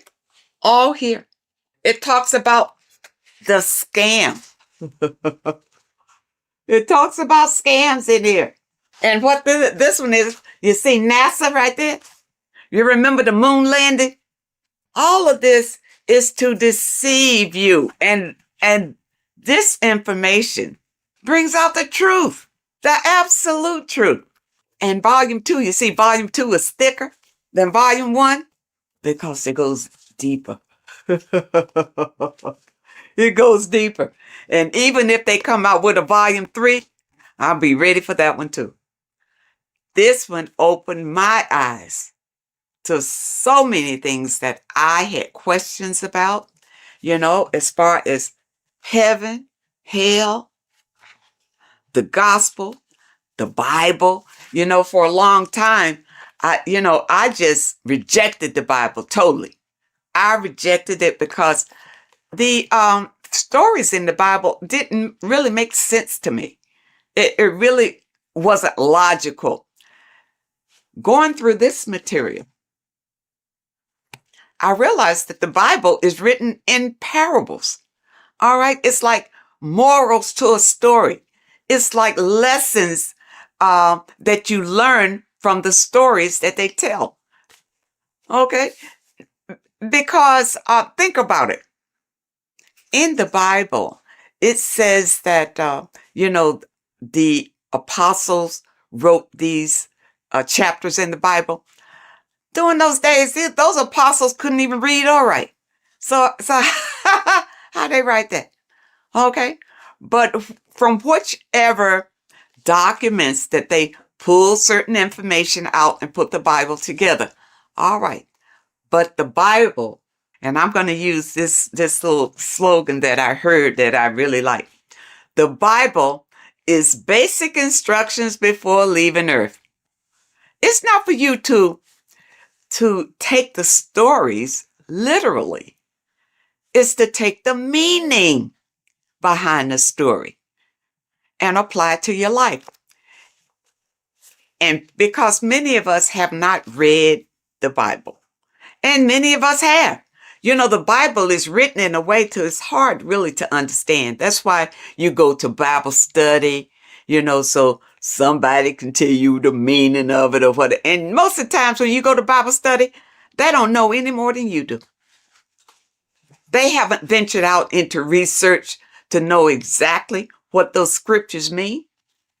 In this information, it goes through it. It goes through your scriptures and tell you what it really means. Okay?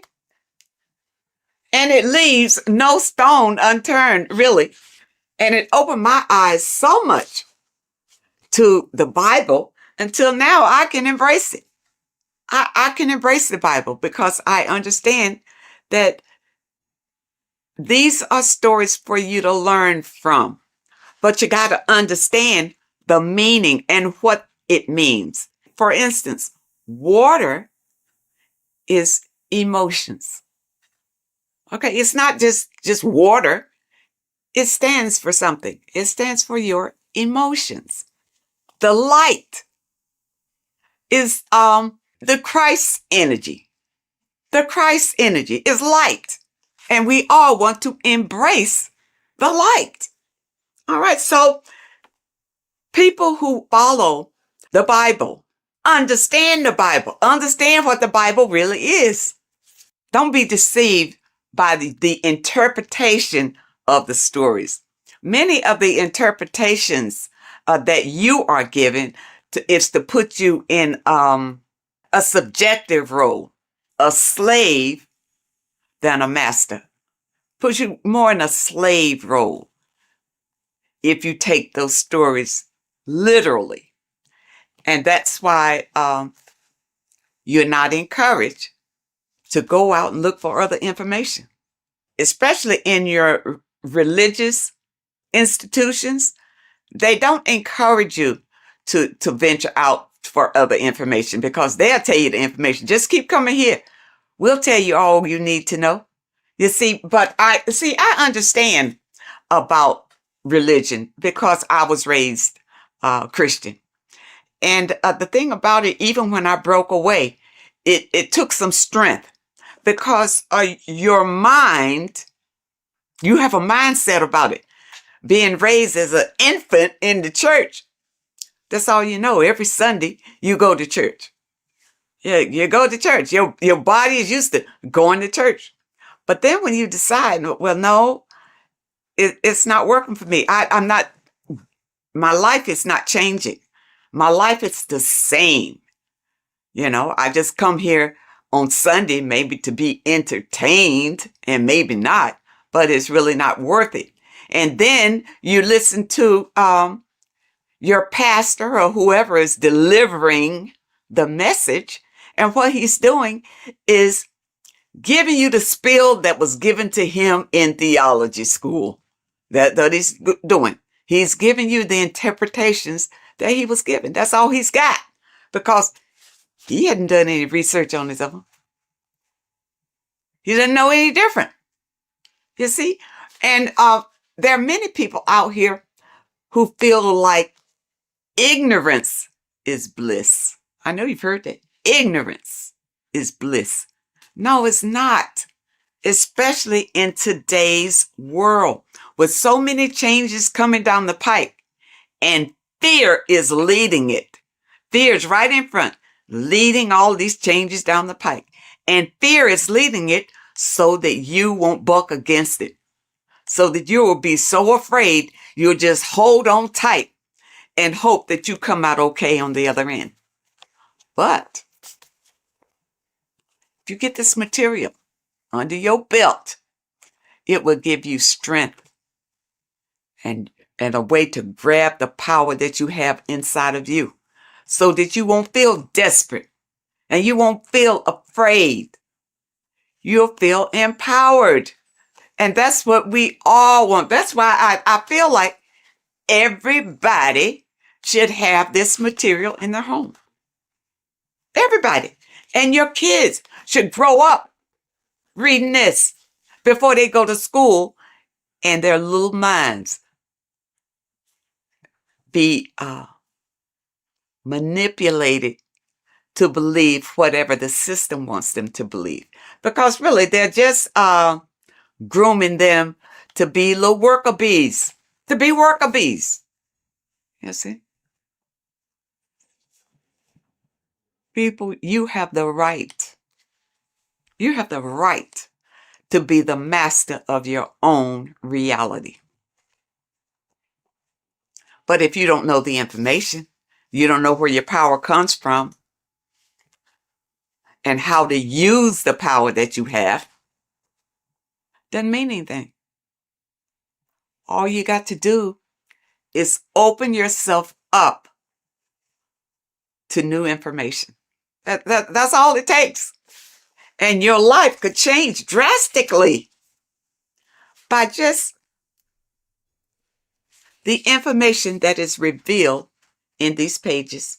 And it's I tell you, it's funny because years ago, I guess I was, I was in the Christian faith when I ran across information from one of the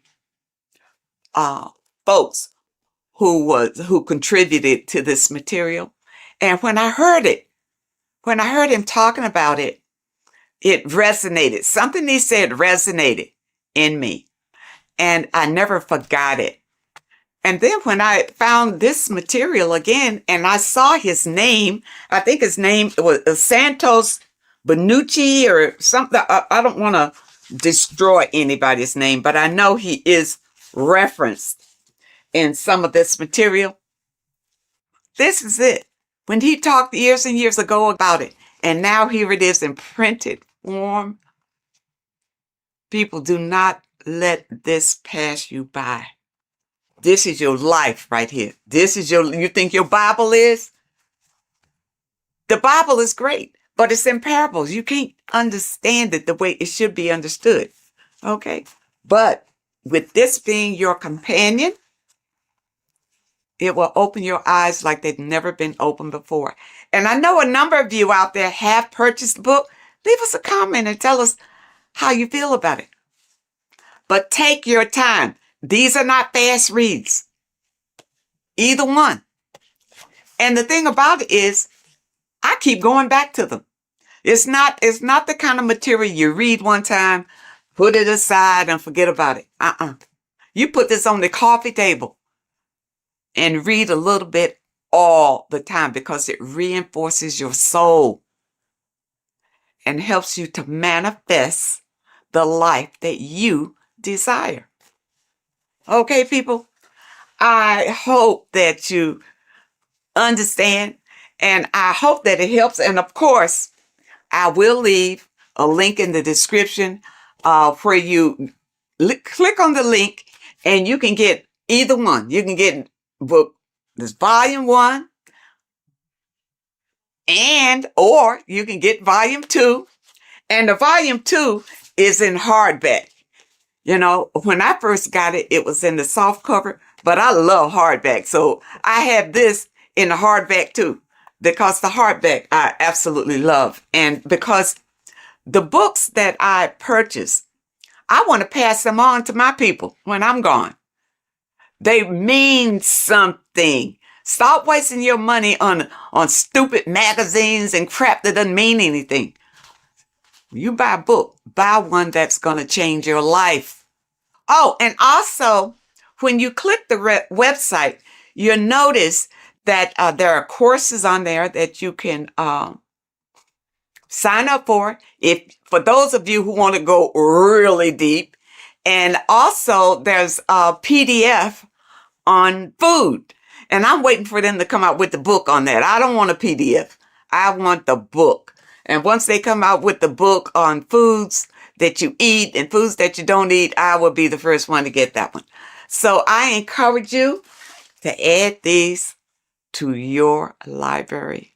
This is the best material that I have found to date that opens your eyes to what life is really all about, and also opens your eyes to who you are and the power that you have to create your own reality. I thank you so much for joining me today, and I really hope to see you next time. As above, so below. This is one of the most crucial teachings within esotericism, occultism, or what we like to call it today, spirituality. I don't like calling it spirituality because it's not spirituality. I teach human consciousness. I teach the science of you and your consciousness alone and your being. And in order to fully understand you and this world around you, you must understand this number one principle of as above, so below. There is many misconceptions of this, and there is many simple teachings of this, but I'm going to break it down today from the most simplest to the most complex, and you will see the connections between all things. This is the most important lesson you could ever learn, and I'm going to teach it you today. So what you must understand is, with the term as above, so below, it applies with everything you see in this world and about yourself. We have something called the macro, which means the bigger scale. On the bigger scale, we have the whole earth. If we look down from the sky on top of rivers, this is what we see. We see this tree pattern. Then on a smaller scale, we see trees have the same pattern. Then we look even closer. We're going smaller and smaller into the leaves of the tree. We see the same pattern. Then we go even more micro into the human brain and look at the human brain cells, and we see the same pattern. This is proof this is a fractal universe, and everything is in the micro is reflected in the macro. As above, so below. As within, so without. On the macro is a reflection of the micro. So now that you understand this, we can go a bit further. A yearly cycle of spring, summer, fall, winter is a macro. A micro is a daily cycle. So a day is a mini year. The summer is the midday. Autumn is the evening. Night is the winter. And spring is the morning. This is a macro, a reflection. We have a miniature cycle of the zodiac every single day. And this cycle is also reflecting the cycle of life and death. We live, we are born, which is the spring. We live, which is the summer. We then age, which is the autumn. And then we die, which is the winter. And then we are reborn again. This is the cycle of life and death. And you do this every single day. You see, death is a macrocosm of sleep. This is why we say sleep is the cousin of death. Because you die every single night. You do this process of life and death every single day. As above, so below. What's in the micro is in the macro. So when you go to sleep, you are essentially dying. And then in the morning when you wake up, you are then born again. This is a fractal cycle that we live in. Everything in this whole world is fractal. Everything applies to as above, so below. We have the sun, we have the moon, we have the day, we have the night. We have the life, we have the death. We have the conscious, we have sleep. As above, so below. We have the conscious mind, because now we're diving into as within, so without. As above, so below more refers to the external world. As within, so without is referring to your inner world and the outer world. What you must understand is about yourself. You exist in two realms. You're an individual. The dual nature of you. You exist in two realms at once. You have an inner world of your thought, emotion. This is the inner world that no one else can see but yourself. And you have an outer world with a physical body which everyone can see. So you exist in two worlds. You have the inner voice, you have the outer physical voice, which I'm speaking to you with now. But I also have an inner voice, which no one can hear, only but me. So you exist in the light and you exist in the darkness. The sun represents your external self, your physical, conscious mind. The moon represents your shadow self, the inner self, the psyche self, the spirit self. There is an as above, so below. The sun is within you. The moon is within you. Everything is within you. Now that you understand as above, so below, what is your body? Your body is a miniature earth. Let me repeat, your body is an earth. Your body is the earth. Okay? Because like I say many times in all of my videos, you are not in the world. The world is you. You are the universe. Your brain is a computer creating this reality. What you see with your eyes is produced in the back of the brain called the visual cortex. You don't look into the world, the brain produces the world. The body produces the world. When you touch something, you're not actually touching something. This is the electrical nervous system. When you touch something, what you feel is actually electrical signals on your nervous system reporting back to your brain. Therefore, when this body dies, you leave the earth, because this body is the earth. Okay? As above, so below. You have the mental plane, the astral plane, the etheric plane, and the physical plane. This is essential for understanding reality and the teaching of as above, so below. Everything in this material plane began in the thinking mind. For example, the microphone I'm speaking into, the phone you're watching this video off, or the laptop or iPad. Where did this begin? It didn't begin in the factory. The first ever place this item begun was in the mind of an individual. The invisible realms of mind is where all physical things and physical items begun. Essentially, this physical plane is the effect of the thinking mind. This world is the world of effect. It's the world of outcomes. When you see something, it is already manifest. It is already being manifested. It is an effect. And in the effect of the cause, which is the thinking mind. Therefore, the mind creates thoughts, which is the mental plane.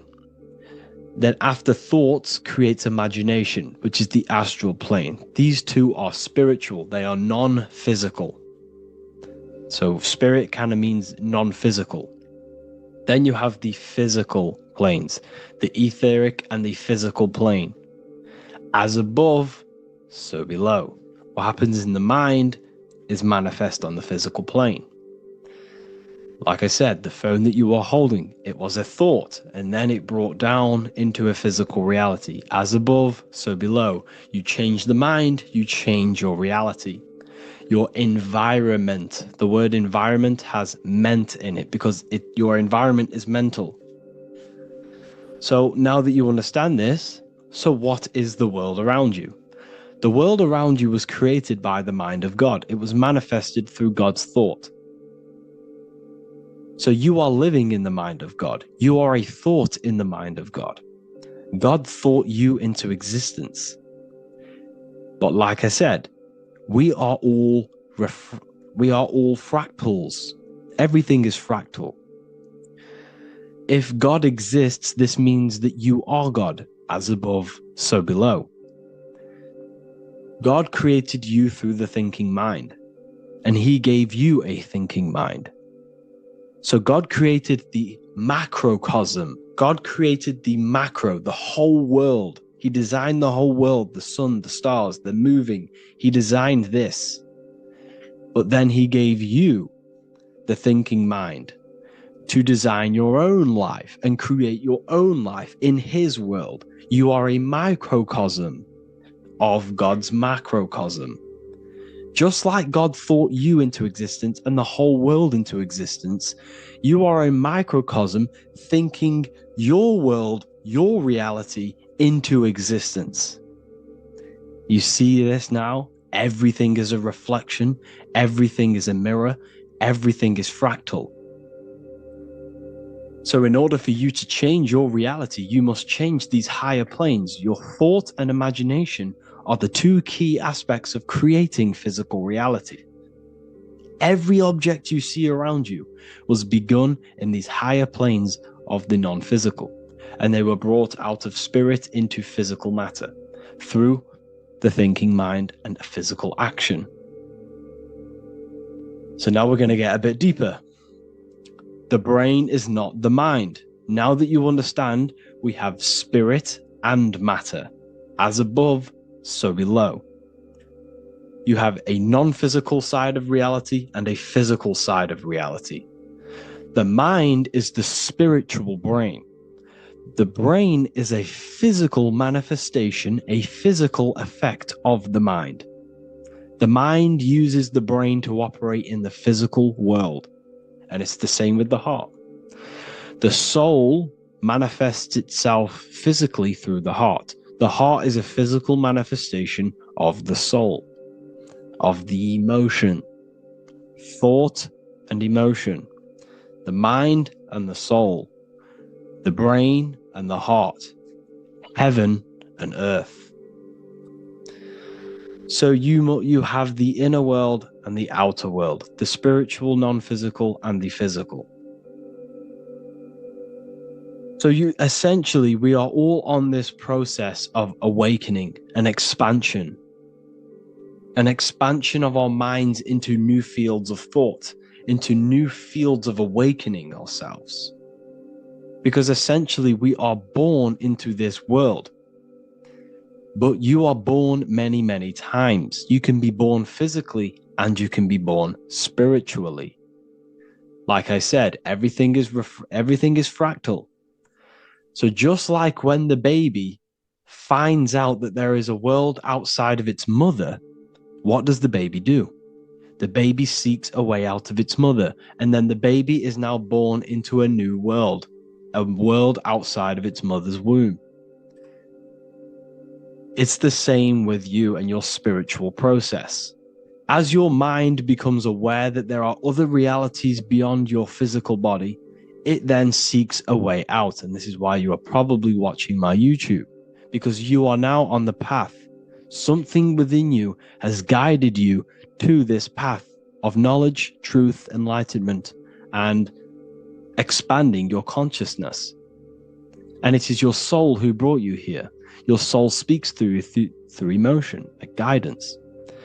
Emotion is the language of the soul. When you feel very bad, this is your soul telling you you're not in the right place. You're doing the wrong things.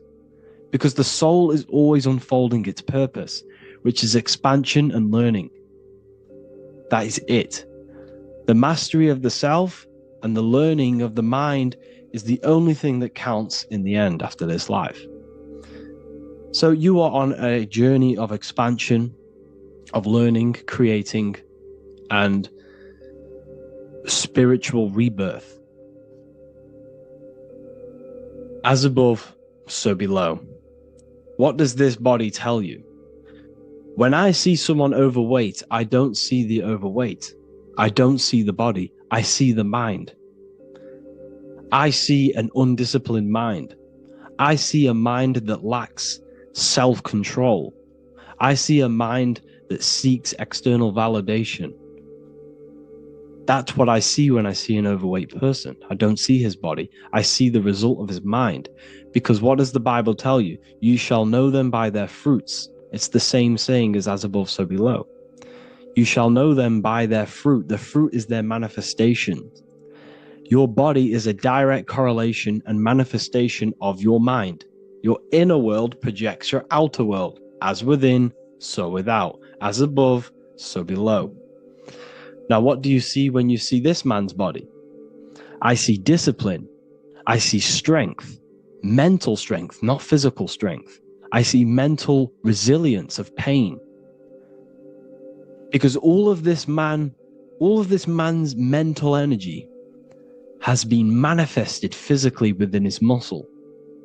This body is a direct manifestation of this man's mind's pain and suffering, and it shows discipline. This is why people instantly respect you if you are in shape.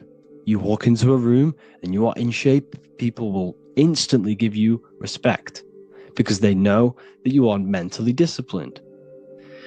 The body is a reflection of your inner world, and it's the same with your friends, your family, your connections with people.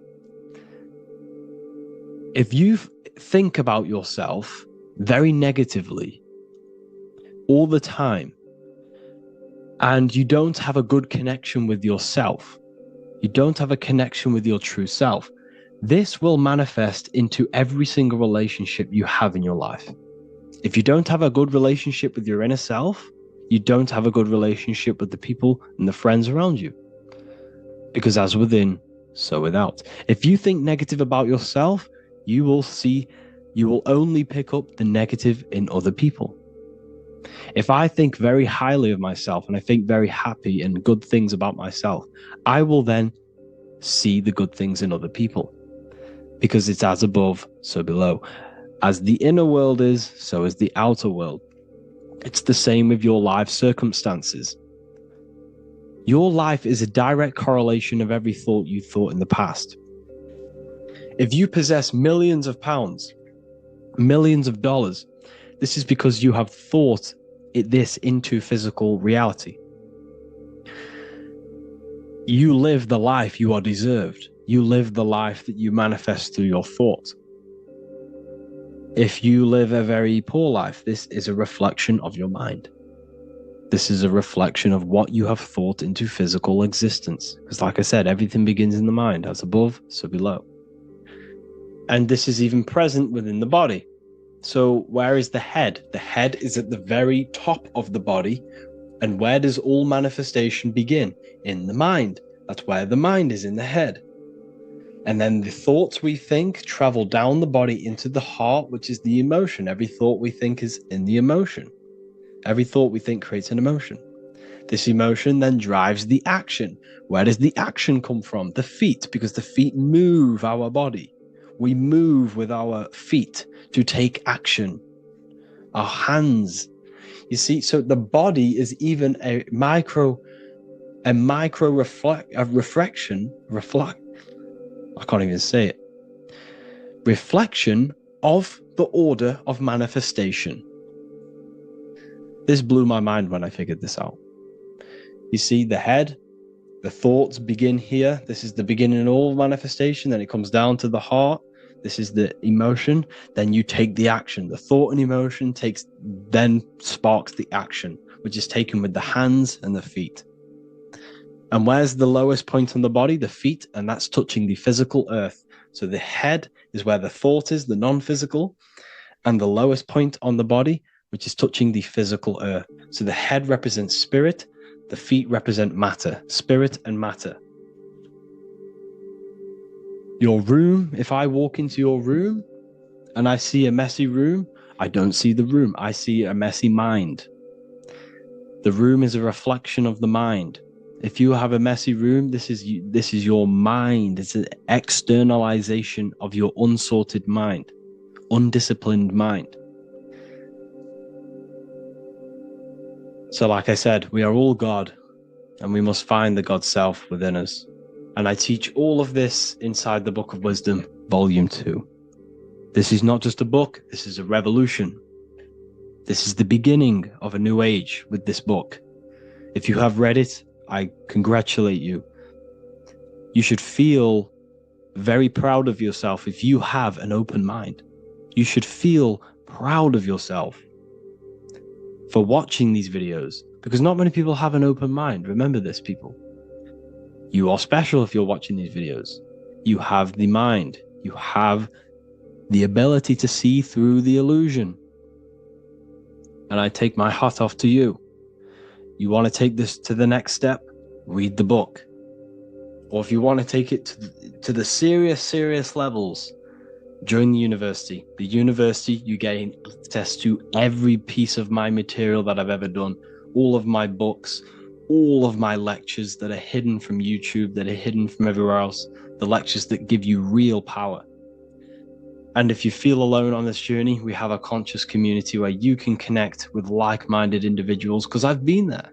I've been there when you feel lonely, because you feel like no one else is thinking the way you are feeling. You can't talk to people about these things because people just think you're crazy. That's why I put together this, so we can connect, so we can unite, so you can connect with people, so you don't feel crazy about thinking about this stuff, learning about this stuff. And if you truly want to level up your life, people, and take your studies serious, this is for you. We do live calls, we do lectures. There's a whole library filled with books you can read. It's the perfect place for the truth seeker. I thank you all for joining. Please leave a like, a comment, a subscribe. Let me know any future videos you want me to make in the comments. Thank you all. Have an amazing day.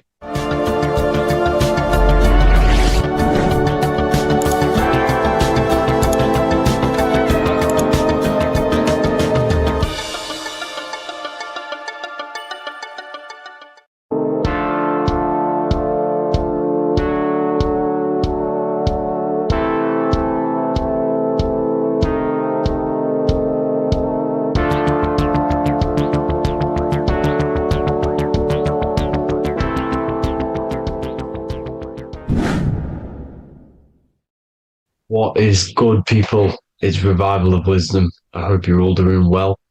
And this video is how to raise your holy oil or your kundalini. Let's get straight into this. So this is a monthly cycle. Every month, when the moon is in your zodiac sign, this oil is released. Now, the moon is in control of monthly cycles. For women, it's the menstrual cycle, and as well, this holy oil cycle. The moon changes sign every 2.5 days and passes through the zodiac signs in 27 days. So the moon tells the day, the sun tells the time, the stars tell the month. This reality is a massive clock, if you like to say. It's a cycle. Okay.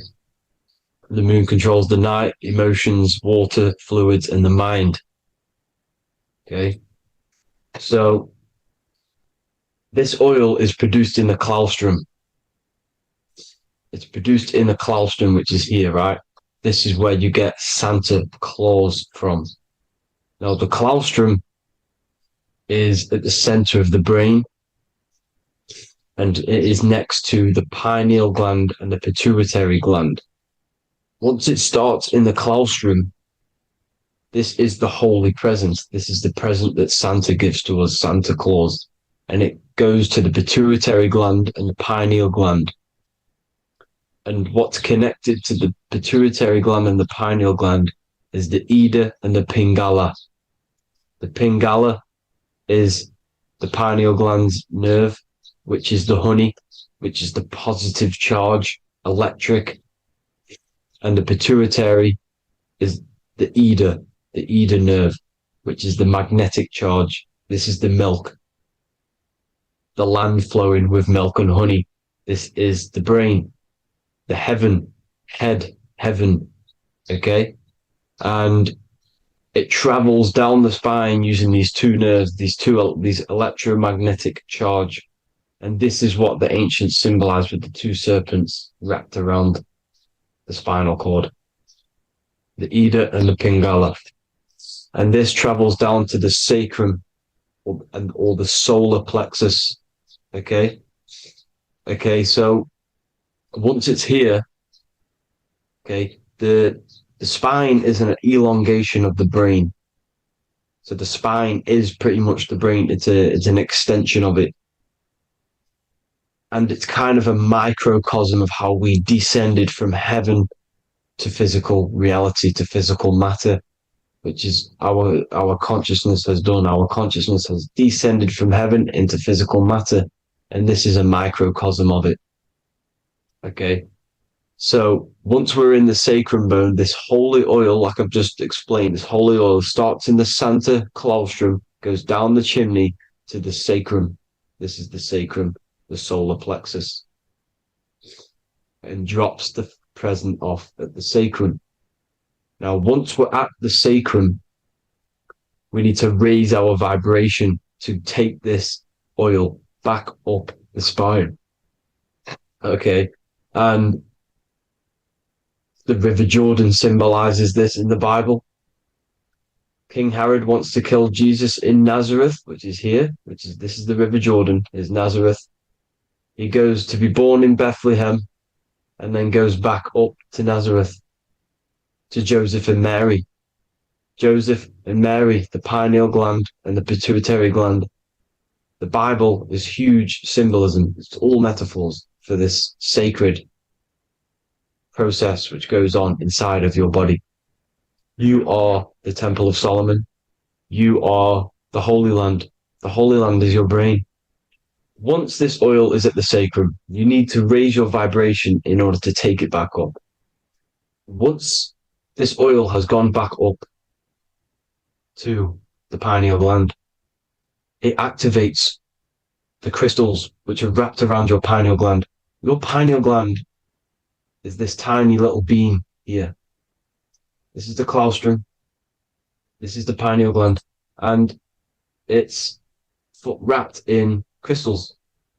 And when this oil travels back up the spine by raising your vibration, back to the upper room where Jesus met the 12 disciples, or the 12 cranial nerves in the brain.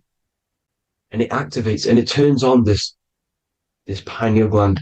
And once it's turned on, it illuminates all the cells and the nerves in your brain and turns them all on and activates the higher God man, the God consciousness, Christ consciousness. And it regenerates the whole body. This is the secret to regeneration. It regenerates all the cells in the body. And this is how the ancients lived for thousands and thousands of years, as talked about in ancient texts. They lived for hundreds and thousands of years because they knew this secret. And this fluid, this brain fluid, the secretion, or the Christos in Greek, which means gold, because this is the alchemical process from turning lead to gold. Your body is the alchemical furnace. Now, the ancients knew about this center of the brain because they symboled it. This is the Eye of Ra, and it's the brain, and this is what's wrapped around our consciousness. Our consciousness isn't wrapped around the brain. The brain is built around the consciousness. We are the consciousness. You don't have a soul. You are the soul. Okay. Now, the head, heaven, hell, heel at the bottom of your foot. That's hell. Head is heaven and hell. Simple.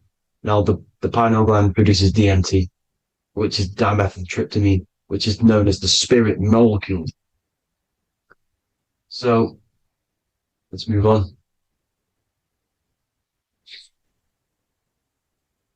Now, when this oil travels up, back, the spine, the chimney, it crucifies at the top, which is called the vagus nerve. So when it reaches here, the optic thalamus, it crosses and crucifies once it's raised back up. And this is why Jesus dies at 33. He was crucified at 33. Because you have 33 vertebrae on the back of your spine. And then it's crucified by the cross of the vagus nerve. When this oil crosses the vagus nerve, this is the crucifixion at 33. And it symbolizes the death of the physical consciousness. You then become spirit. You then become God consciousness, activating the Kundalini, regenerating the body and the mind. Okay. The Garden of Eden. You are the Garden of Eden. The land of milk and honey is upstairs. The pituitary, which is the milk, the pineal gland, which is the honey, which is DMT. It even says this in the Bible. As he brought us into the place, and he has given us this land, a land flowing with milk and honey, which is also symbolized as the sun and the moon. The Bible also says, the light of the body is the eye, not the eyes, the eye. If therefore thine eye be single, thy whole body shall be full of light. This is the activation of the pineal gland by raising this oil back up to the pineal gland, to the center of the brain. Neither shall they say, see that here, or see there, for behold, the kingdom of God is within you. So he's saying, don't look out there.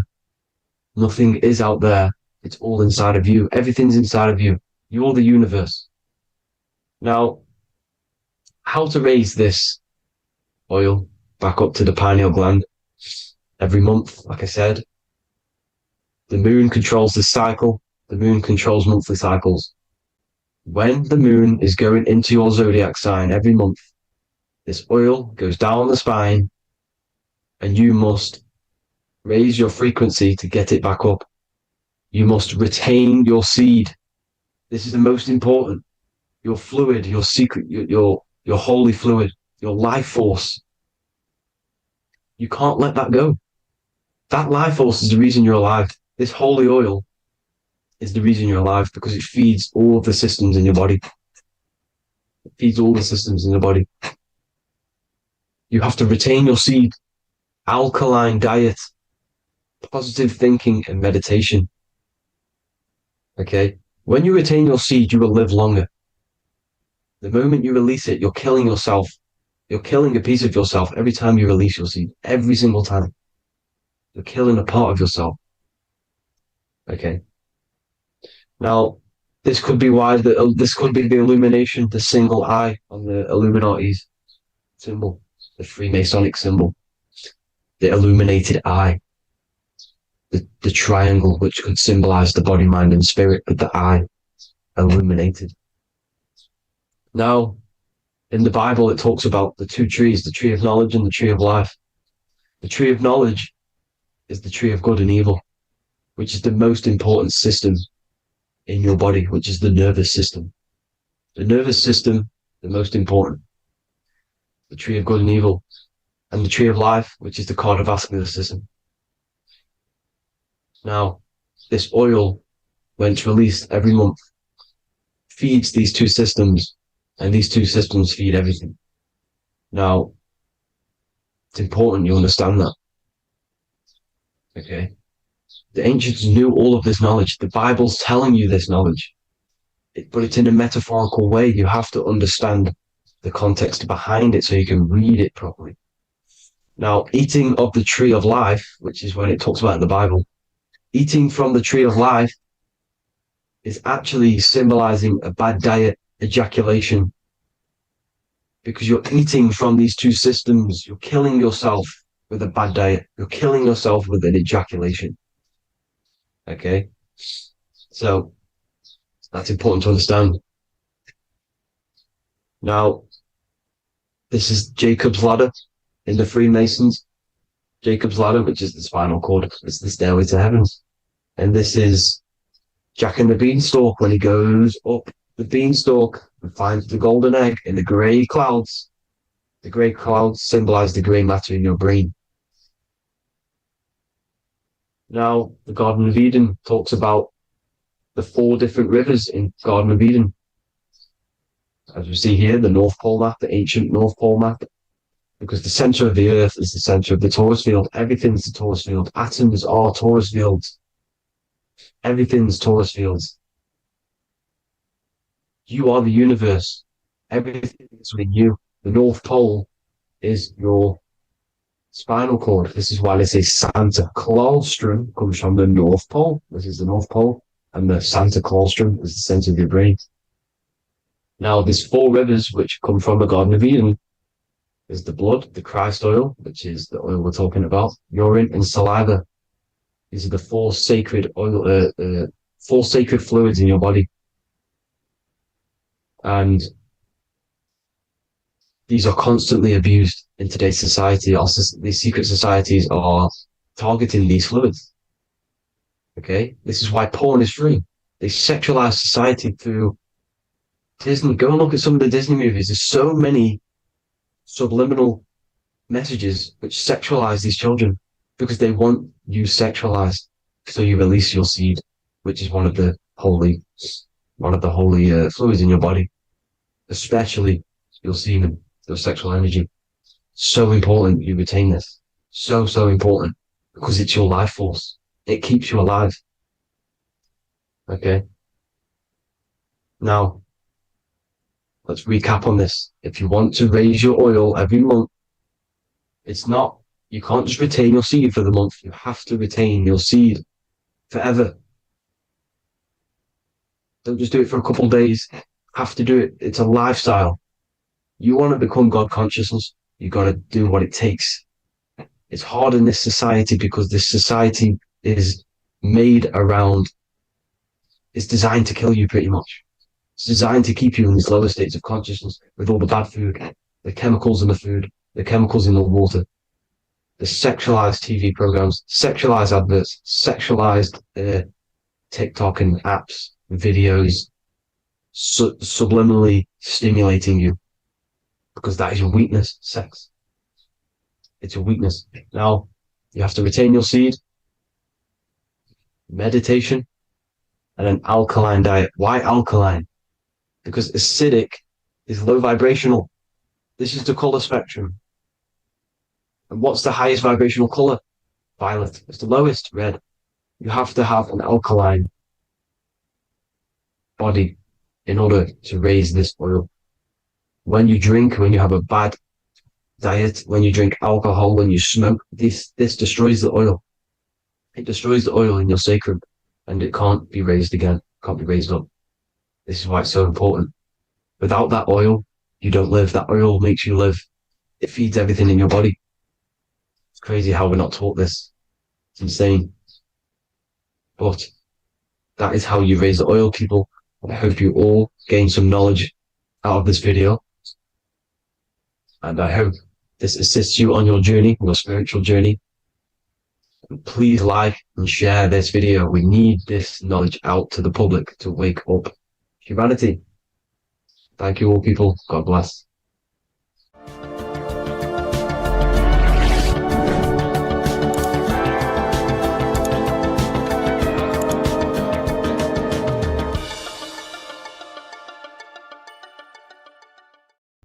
There's an ancient symbol hidden in plain sight, one that holds the key to transformation, power, and unlocking your true potential. It's been used for centuries by mystics, rulers, and even modern science, but almost no one understands its true meaning. Once you do, it will change the way you see yourself and the world forever. Stay with me, because this could be the key to your own awakening. The symbol of the snake, or the serpent, is a very powerful symbol that refers to something within you, that we all are on this journey. So first of all, we see this symbol in ancient Egypt on the top of the pharaoh's head. We also see this with Buddha, with the snake on top of the Buddha's head and below. We also see this in Rome, with the Roman god Mercury holding the staff with the snake. We see this in Adam and Eve story with the snake tempting Eve. We even see this today on the medical facility. But what does this mean? Why is this symbol being used for thousands and thousands and thousands of years? It has a very deep esoteric meaning. We see this in the caduceus staff, and we even see the snake representing the Kundalini. What does the snake actually mean?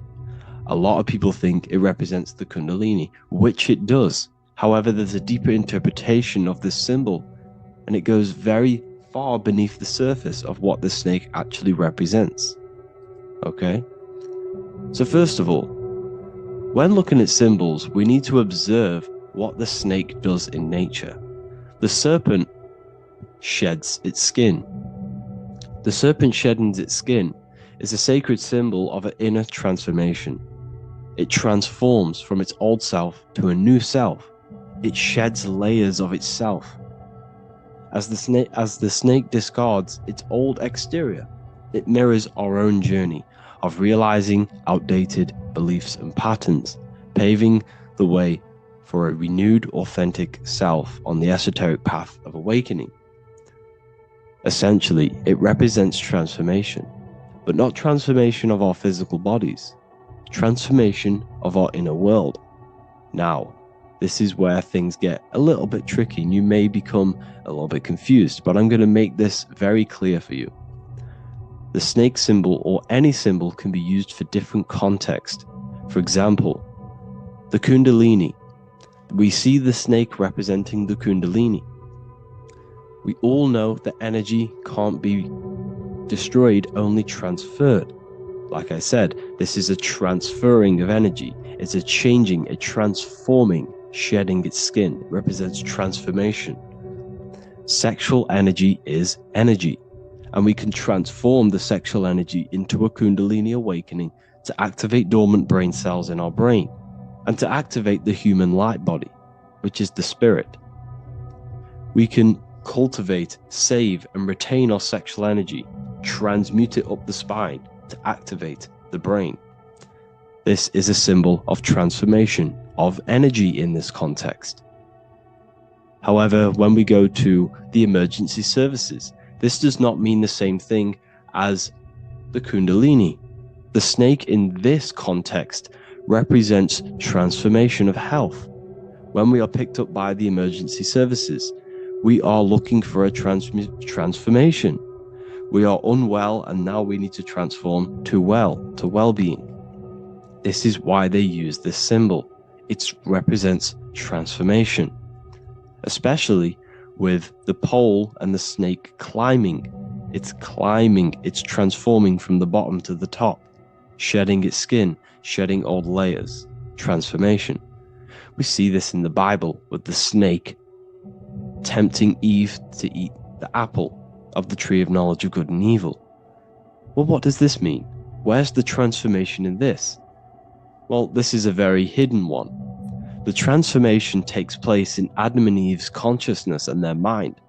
They go from a pure, whole state of consciousness, from being tempted by the snake, and they eat it and they transform into knowing the good and evil, into the dualistic ways of thinking and the dualistic meaning of this world. Let me rephrase that. They understand the dualism of this world, and they now understand the two good and bad ways of thinking. They know the knowledge of good and evil, of duality.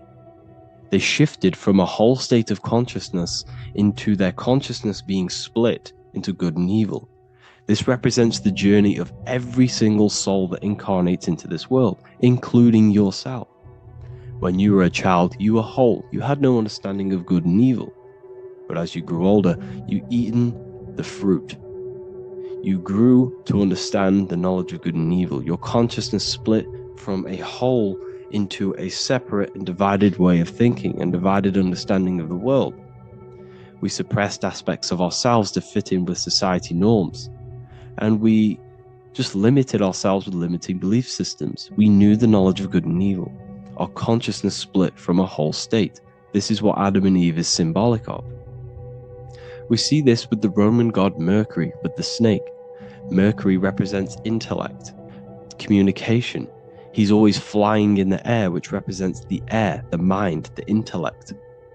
He's holding the snake to represent transformation of the mind. This is what we call mental alchemy, turning base metals into gold, turning the unenlightened aspects of our mind into enlightened ones, turning our negativity into power and control. We see this with Buddha, and Buddha is all to do with transformation of the inner world, transformation of the mind and the soul and the emotions. And it also represents the Kundalini. We see this in ancient Egypt. We always see the snake on the head, representing the place where the third eye is, representing the intellect or the mind, the mind's eye, the third eye, whatever you want to call it. This is the place of the invisible intelligence within us. This is our mind or intellect. And this is the transmutation of the mind. This is why the snake is on the head, representing the transformation of the mind, going from the unenlightened into the enlightened, going from the uncontrolled to the controlled mind, so that we can control the very fabric of reality. I've kind of just given that away. Why is this important? Humans are creators. We're the architects of creation, endowed with the divine power to channel the fourth dimension, which is the imagination, into reality. Each thought and intention is a seed. When nurtured with focus and clarity, transforms the unseen into the tangible experience. This creative process bridges the gap between the ethereal and the material. Humans are creators. It's impossible for you not to create. Whether you're doing this consciously or subconsciously, you've been creating your whole life, turning non-physical thought into physical reality. We are creators. However, the mind cannot create in a state of chaos. The mind cannot create with limiting beliefs. The mind cannot create with thoughts that come and destruct our minds. The mind cannot create consciously and effectively if there are impulses within our mind and we have no control over the mind. So this is where self-transformation comes within. This is where the snake comes in. The snake represents the transmutation of our mind from the uncontrolled to the controlled. In this context of the Egyptians with the snake on their head, it's all to do with mental alchemy. In the occult tradition, the mind is seen as a delicate instrument that demands constant vigilance. Left unchecked, it reverts to archaic and destructive thinking patterns. Like a finely two-honed blade. It must be continually sharpened through discipline and self-refinement. In this unending process of unveiling and mastery, we learn to shape reality, harnessing the power of our thoughts to manifest the highest potential. It's all to do with mental alchemy, and this is how the snake is connected to you. And what the snake represents to you, it represents the transmutation, the changing of ourselves, of our consciousness, so we can gain control in this 3D world. If we lack control, then we'll constantly be manifesting chaos. Now, there are 3 ways that we can transform our world, and we can slowly transform our mind. Now, this is not an overnight process. It takes periods of time of purification. And number 1 is affirmation. Let's say we have this dirty cup of water, and we have a tap of water. And in this tap, it's pouring in more water, clear water. Over time, if I keep pouring clear water into this cup, it's going to slowly purify this cup. And then in the end, it will look like the cup on the right. It's the same with your mind. The cup represents the limiting beliefs, the negative thoughts, the negative mind, the uncontrolled mind. But if we keep repeating affirmations over and over and over again, such as I am disciplined, I am powerful, I am limitless, over time this can purify our subconscious, and we can gain control over the mind, and we will become conscious of the thoughts that we are giving attention to. The second way is meditation. Meditation allows one to develop an off switch for the mind, providing a sense of control over it. Over time, we gain the ability to filter our thoughts and become more conscious of the ones we choose to engage with. Meditation, over a period of time, will give you this button that allows you to filter out negative thoughts. If you have a negative thought in your mind, you'll be able to become conscious of this and redirect your mind's attention. This is all about self-control, because remember, we become what we think about. The snake represents the transmutation of the self. And another way is visualization. Visualization allows your subconscious mind to experience the reality you desire, accepting it as truth. As the subconscious becomes more immersed in this imagined reality, it works to manifest it into your conscious experience. Your visual eye, visual eye. You're using the mind's eye to see and mold your future. That's what imagination is for, to create in your future. You can become your future now in your imagination. And this can slowly purify your consciousness, slowly purify your mind, which will then, if you do all 3 of these over periods of time, you will see great transformation from the inside out. And your outer world will start to mirror your inner transformation, because it's as within, so without. You change your inner world of consciousness, of thought and emotion, you'll change your external reality and your circumstances. So I hope this lesson has gave you a great understanding of what the snake actually represents. And now that you see it, you will see this everywhere. Every time you see a snake, you know it represents the transformation. So please, if you can, leave a like, comment, and subscribe, and turn on the alerts to make sure you never miss a video. And if you have any video suggestions, feel free to make a comment and I can make a lecture on it. I appreciate you all watching this video today, and I'll see you all inside my university if you're inside, and I'll see you all in my Telegram if you join, and I'll see you in the next video, of course. Thank you and take care.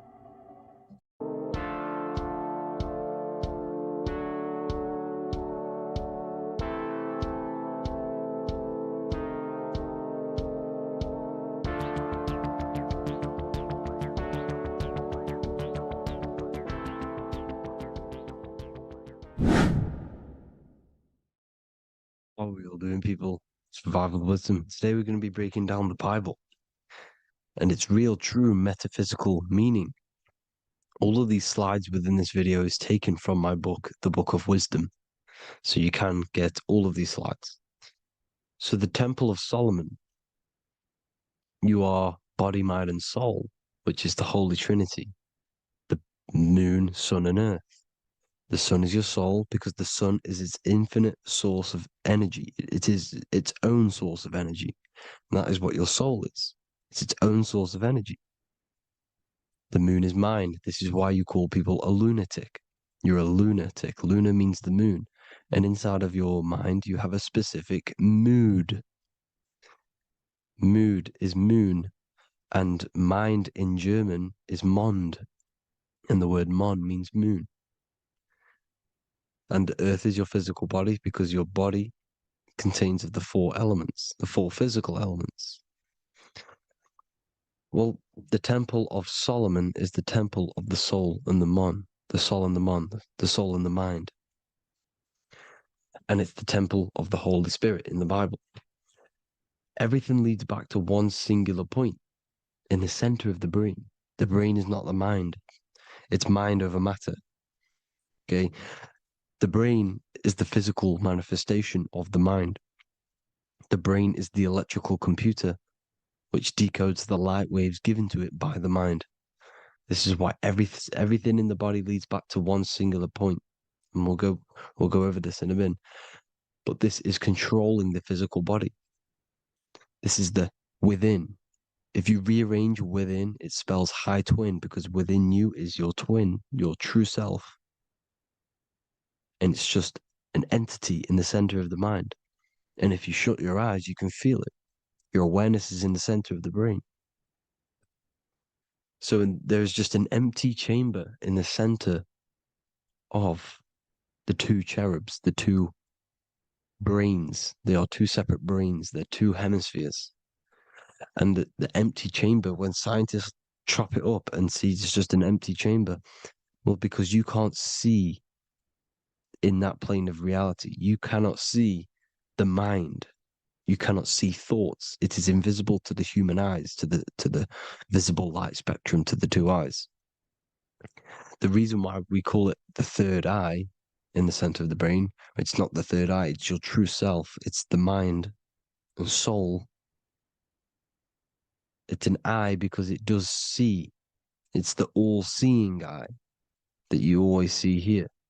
There's some Masonic artwork showing the two pillars, the two cherubs, the two hemispheres of the brain, and the inner eye. This is the eye that sees all things. What do I mean by seeing all things? Not physically. It sees the mind. It's what, because your soul is watching the mind. You can observe the mind. You are not the mind. And if you meditate deeply enough, you can go beyond the mind.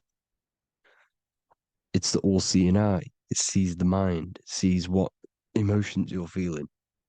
It sees what you're thinking. It sees what you're seeing with the two eyes. It's the all-seeing eye. It sees all things. It's omnipresent. It's everywhere. Because the mind can be anywhere. The mind can switch itself into any place it wants. There is no limitations with the mind. So there is two hemispheres in the brain. And in the Bible, there is a quote saying the most holy place between the two cherubs. The two cherubs is the two hemispheres of the brain, and the most holy place is between them, which is what the Masonic artwork is showing. This is the all-seeing eye, the soul and the mind in the center of the brain. And you will not see this with the two eyes.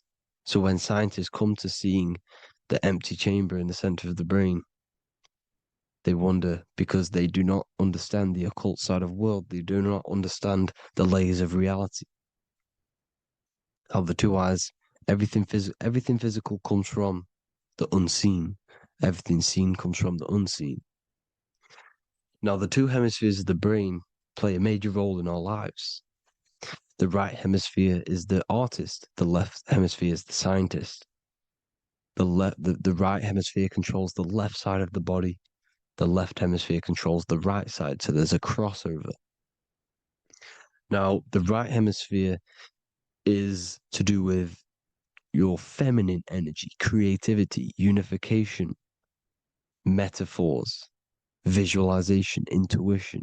The left hemisphere is to do with sequencing, facts, materialistic details, language, and logic.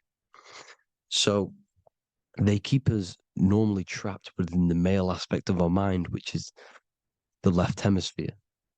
You know, if you listen to Spotify, Apple Music, and radio, they're all tuned to 440 hertz, which shuts down the right side of the brain, makes you left brain dominant. And we learn, well, 90% of people learn to write with their right hand. They're taught to learn with their right hand, which is to do with the left brain. You see, so we are being trapped within this left side of the brain, which is all to do with logic, thinking logical, not creative. You know, very analytic. But the right side of the brain is to do with your creativity.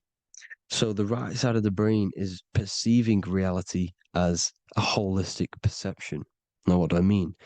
If you're riding through a woods, for example, if you're riding through a woods, your right hemisphere is seeing the whole woods as one unified woods.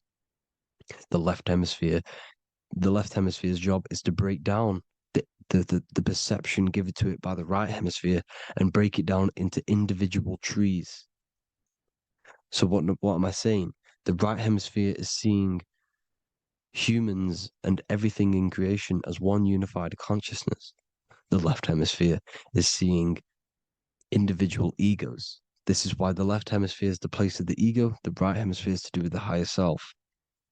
They're both needed, though. I'm not saying one's better than the other. It's balance.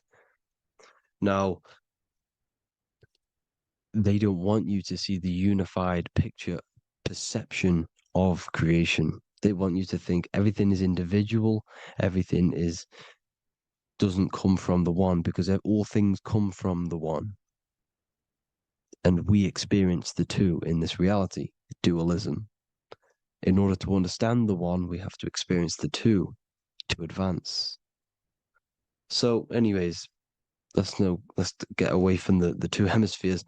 The right hemisphere, like I said, is to do with the higher self. And this is why in John 21:6, it says, cast the net onto the right-hand side of the boat and you will find fish. Meaning, cast your energy, cast your perception into the right hemisphere of the brain, and you will find God, unification, and higher self. You will see things from a unified perspective. How we are all one, because we are all the same consciousness. The same spark that is in me is in you. This is why I am you and you are me.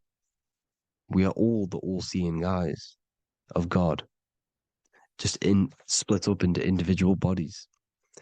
We are all made up of the same essence, consciousness. And that consciousness, that mind and soul, is in the center of the brain. You are just in different avatars. And until we see this, we'll forever be divided and conquered. Until we figure this out as a collective consciousness, we will forever be divided and conquered and ruled over. This is why the Bible says, ye are gods. You are the sons of the Most High, because we are. We are the Word made flesh. We are God made flesh. Mark 16:19. So then after the Lord had spoken unto them, he was received up into heaven, head is heaven, H-E-A, and sat on the right hand of God. God is the consciousness in the center of the brain. Heaven is the head, and the right hand of God is the right hemisphere of the brain, meaning he sees things in unification, creativity, intuition, the higher mind, the higher brain. When Moses crosses the Red Sea is the corpus callosum, moving from the left to the right hemisphere of the brain to see unified perception of reality. Head, H-E-A, heaven, same root word. This is why the ancients always depict God in the center of the brain. Here you see ancient Christian artwork showing God in the center of the brain, the light. Here you see it here. Here you see Ganesh, an Indian god, which is the brain. Here you see the Father, the Son, and the Holy Spirit in the dome, the brain. This is the brain. because you are God made flesh. That's what consciousness is. The upper room where Jesus meets the 12 disciples. It's the upper brain on the upper room. The upper room is the chamber, the empty chamber in the center of the brain. That's the room. And the 12 disciples are the 12 cranial nerves in the brain, which pretty much rule the body, all the cranial nerves. The tree of life, the cardiovascular system. This is why in Genesis it says the tree of life was in the midst of the garden. Midst meaning middle, because the middle of the body is the cardiovascular system, which is controlling all of the systems in the body. The tree of knowledge of good and evil is the nervous system, is the spine and brain. This is what's detecting good and evil. The brain is the electrical computer with the left and the right hemisphere, decoding the dualistic world, decoding the light waves given to it by the external world. It is an electromagnetic computer. It is artificial intelligence. It is very intelligent, the brain and the nervous system, the human body as a whole. But the tree of knowledge of good and evil is the nervous system, because it is the tree that detects good and evil, makes you learn good and evil in this dualistic reality.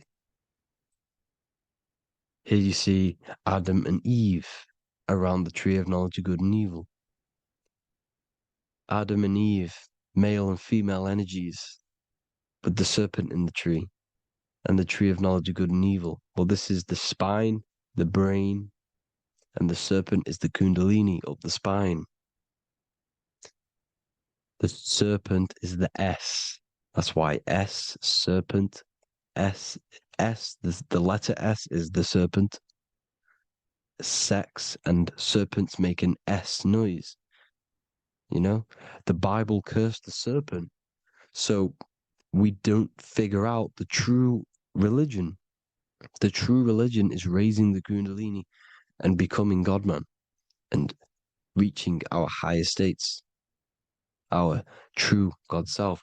Because once the kundalini is saved and hits the pineal gland, it activates 100% of the brain, when we're only using around 20 to 10% as of right now, without the kundalini awakening. So when you use it, you're activating 100% of the brain. You're activating all the dormant brain cells. You're regenerating the body. And this is the serpent in the tree of knowledge of good and evil. This is the spine, brain. This is Adam, Eve, the male and female energies. The light of the body is the eye. Therefore, if thine eye be single, thy whole body should be full of light. Matthew 6:22. This is the single eye in the center of the brain. It is not the pineal gland. It is what's inside the pineal gland. You have to go beyond the physical world, and there are no words to describe things that are not physical, metaphysics. And the whole body should be full of light. Well, this light is the same pyramid that you see. You are the pyramid with the all-seeing eye on top. This is why the ancients built the pyramids with the stairs in the middle symbolizing the spine, because once you open all the chakras and balance them and raise the kundalini, you activate all of the brain, which gives enlightenment. The word enlight in ment. Ment means mind, light in the mind. Enlighten the mind. And this is enlightenment. We are the temple. And Jacob called the name of the place Peniel, for I have seen God face to face. Within spells high twin. Within you is the God self, which you need to manifest into the external world. And he's seen God in Peniel, the consciousness. He's seen his true self, consciousness, in the pineal gland. Genesis 28:10, Jacob's ladder. Jacob, he took a rock there and laid his head on it to sleep. Jacob had a dream. He dreamed there was a ladder that was on the ground and reached up into heaven. Head is heaven. The rock he fell asleep on is the sacrum bone, because he's symbolizing the oil that comes down the spine, hits the sacrum bone and rests there, falls asleep, and it looks up and it sees the ladder to heaven. Because when you raise this oil, you become God man. You become God in heaven. You can leave the body at will. Do you not know that your body is the temple, that your body is the temple of the Holy Spirit? Corinthians 16:19-20. Or do you not know that your body is the temple of the Holy Spirit within you? Your body is the temple of the Holy Spirit, the soul and the mind within the center of the brain, the temple of Solomon, temple of the soul and the mind. Romans 8:10. Christ is in you. It's not external. When you give where attention goes, energy flows. When you give your energy to external things, your attention, your worship to external things, you're giving energy, meaning it's draining you, and you're feeding something within the astral plane, a mental thought within the astral plane. So with you realizing that the Christ is in you, that you don't have to worship anything outside of you, this means that you're internalizing your energy. You're not giving your energy, because where attention goes, energy flows, which means you become more present.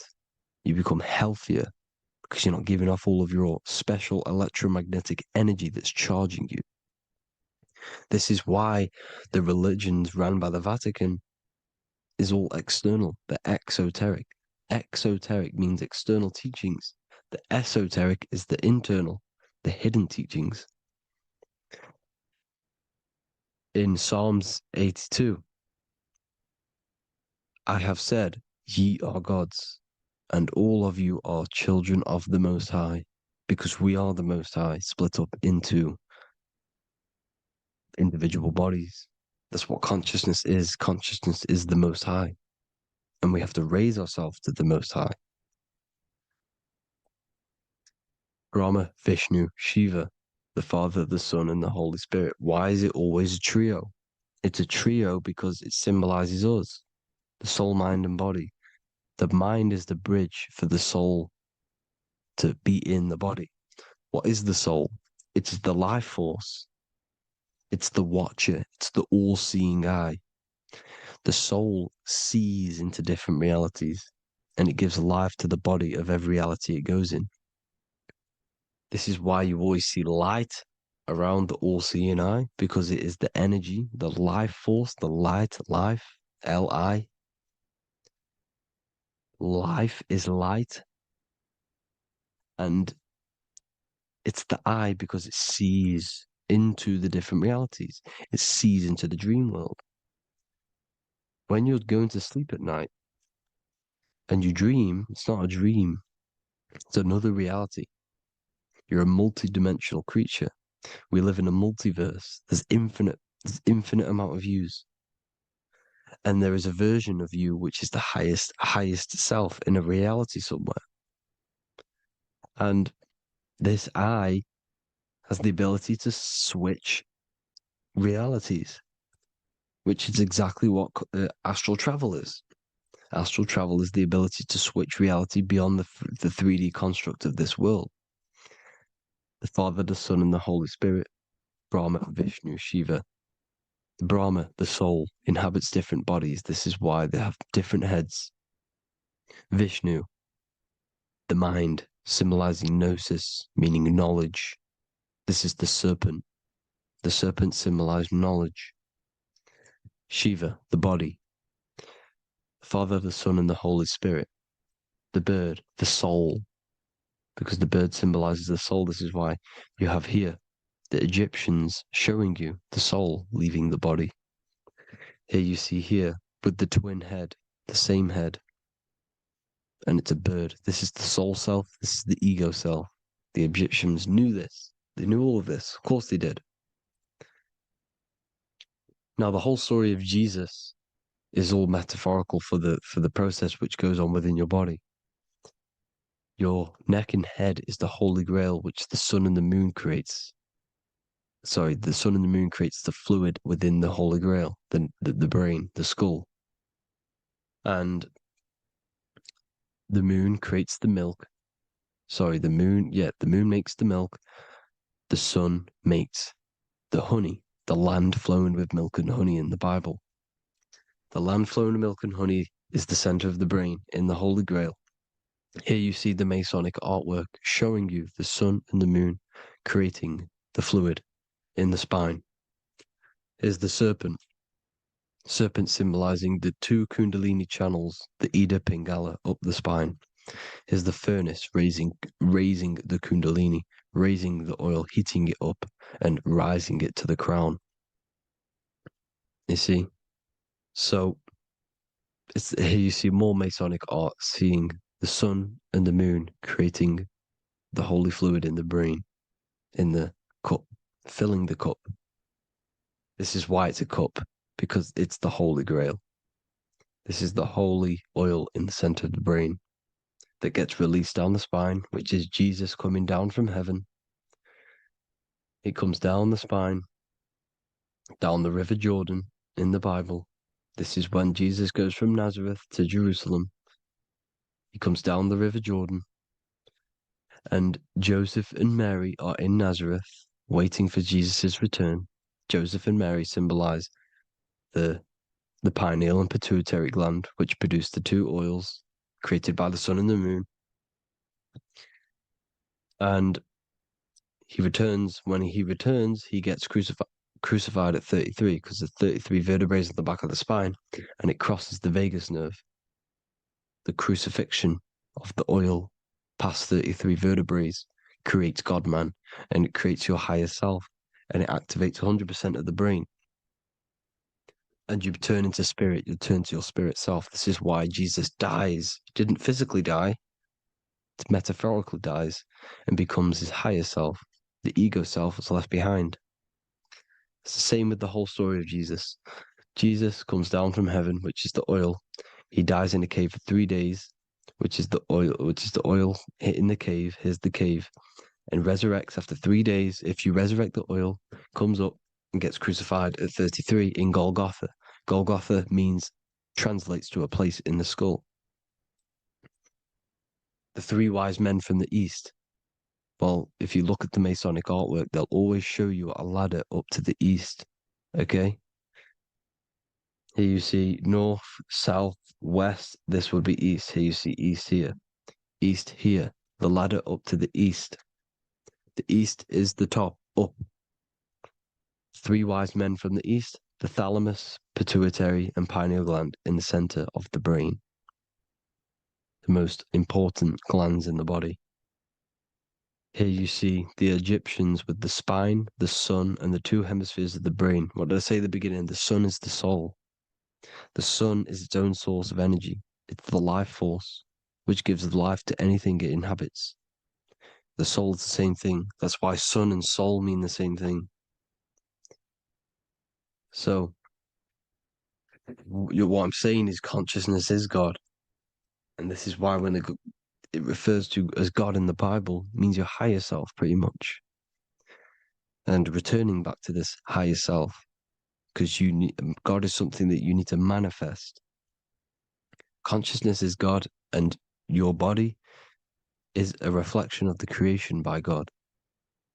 This is why everything in the body corresponds with the stars. The stars rule the body. We are an image of the stars. This body is an image of the whole of creation. Aries rules the head. This is the cerebrum, the ram in the brain. Here's the ram, Aries. And we have something called the cerebrum, Aries, the ram. This is the Lamb of God moving to the higher mind. Taurus, which is the lower brain and neck, the cerebellum, the bull Taurus, the lower mind, and the cerebrum and the cerebellum, the ram and the bull, is what makes you ramble. on. Ramble, meaning walking. The higher mind and the lower mind working together makes the body ramble. Ramble is what makes you walk along. Thank you to Santos Bonacci. Gemini, the two twins, rules the two arms, the hands, and the lungs. These are the two twins of the body. Sagittarius, the horse, which rules the hips. Hips means hippo. Hippo means horse. Hippopotamus means water horse. Hippo means horse, and this is why we call them hips, because horses have massive hips. Capricorn, the kneecaps. Pisces, the two fish, the 2 feet. Then they make us swim. We are an image of the stars, people. Well, the body is anyway. Consciousness is God, and the body is the image of the whole of creation. It's a reflection of the whole creation, as above, so below. 12 systems in the body, 12 cranial nerves for the 12 constellations, 12 cell salts. The body's made out of 12 cell salts. So, this is where it gets kind of deep. You know, this is where we get deep. And he said Jesus was known as the fisher of man. And fisher of man, meaning man does not mean man as in the male. Man means mind. He's the fisher of minds. So the Bible is not patriarchal. It's not patriarchal. Man just means mind, pretty much. So the fisher of mind, man, because he was fishing minds out of this reality into the higher realities. He was teaching people how to leave the body when he walks on water. Walking on water is the physical, etheric, astral, and mental. These are the different planes of reality. The ether is the either, because the ether is the substance that's on either side, astral and physical. It's the 5th element is ether. And the 5th element is the water. The same water at the beginning of the Bible when it says, let the firmament divide from the waters above from below. The water symbolizes the ether. It's the base of all physical matter. And the ether is known as the water. So when you're walking on water, you're walking on the ether, meaning you're leaving the physical body. So when Jesus walks on water and he's teaching Paul to walk on water, Paul becomes scared and falls back into the water. Well, when you astral travel and you become scared when you're projecting, you'll fall back into your body. So he's pretty much saying walking on water is leaving the body, and walking on the ether, because the ether is the veil between the astral, and that's what devil means. Devil has the word veil in it, because the devil is trapping you between one veil, which is this world. They're trapping you in this world, this thin layer of reality. Your dreams are different veils. The ether, the astral, the mental are different veils. Devil is the veil. The veil. You need to escape being stuck in one reality and live in between realities. And this is when you truly become a multi-dimensional being, because your soul is just the eye. That's what you are. You're just an eye, and you see into different worlds. And it also, when Jesus means the fisher of man, the fisher of minds, he is. I truly believe, because of my research, that there is other worlds. It's not just this one. There's higher worlds. There's an infinite amount of you, and you've been in them dreams. You call dreams. Them dreams are other realities that you are in. That's why when you're there, you don't feel like you're in a dream. You feel like it's 100% real, because it is real. So this is why the ancients always depicted the many different heads because there's many different versions of you. And this I, the soul, the watcher, is switching itself into different bodies at all times. Well, when you sleep, when you astral project. And this is what the ancients were doing. They understood the multiverse and they could switch bodies at will. And this is what the 7 seals are in the Bible, also known as the 7 chakras. These are literally portals within us to these different worlds. We're in the heart at the moment. Earth, rearranged spells heart, meaning middle. This is where good and evil exist. It's the middle point, the midpoint of realities. So, I hope you all enjoyed the video. All of this knowledge that I've give you in this video is inside of my book, the Book of Wisdom. The Book of Wisdom gets updated every single month with new pages. It's a one-time payment for a lifetime worth of research and knowledge by me. So if you do want to get it, the link will be in the description. But I hope you will gain some amazing insight. Please like, comment, and share to help the algorithm, and drop a subscription. And for more lectures, every 2 days, I drop lectures and knowledge within the Patreon. If you want to support the channel, join the Patreon. Everything's in the description because we are not monetized on YouTube. Thank you all. Have an amazing day.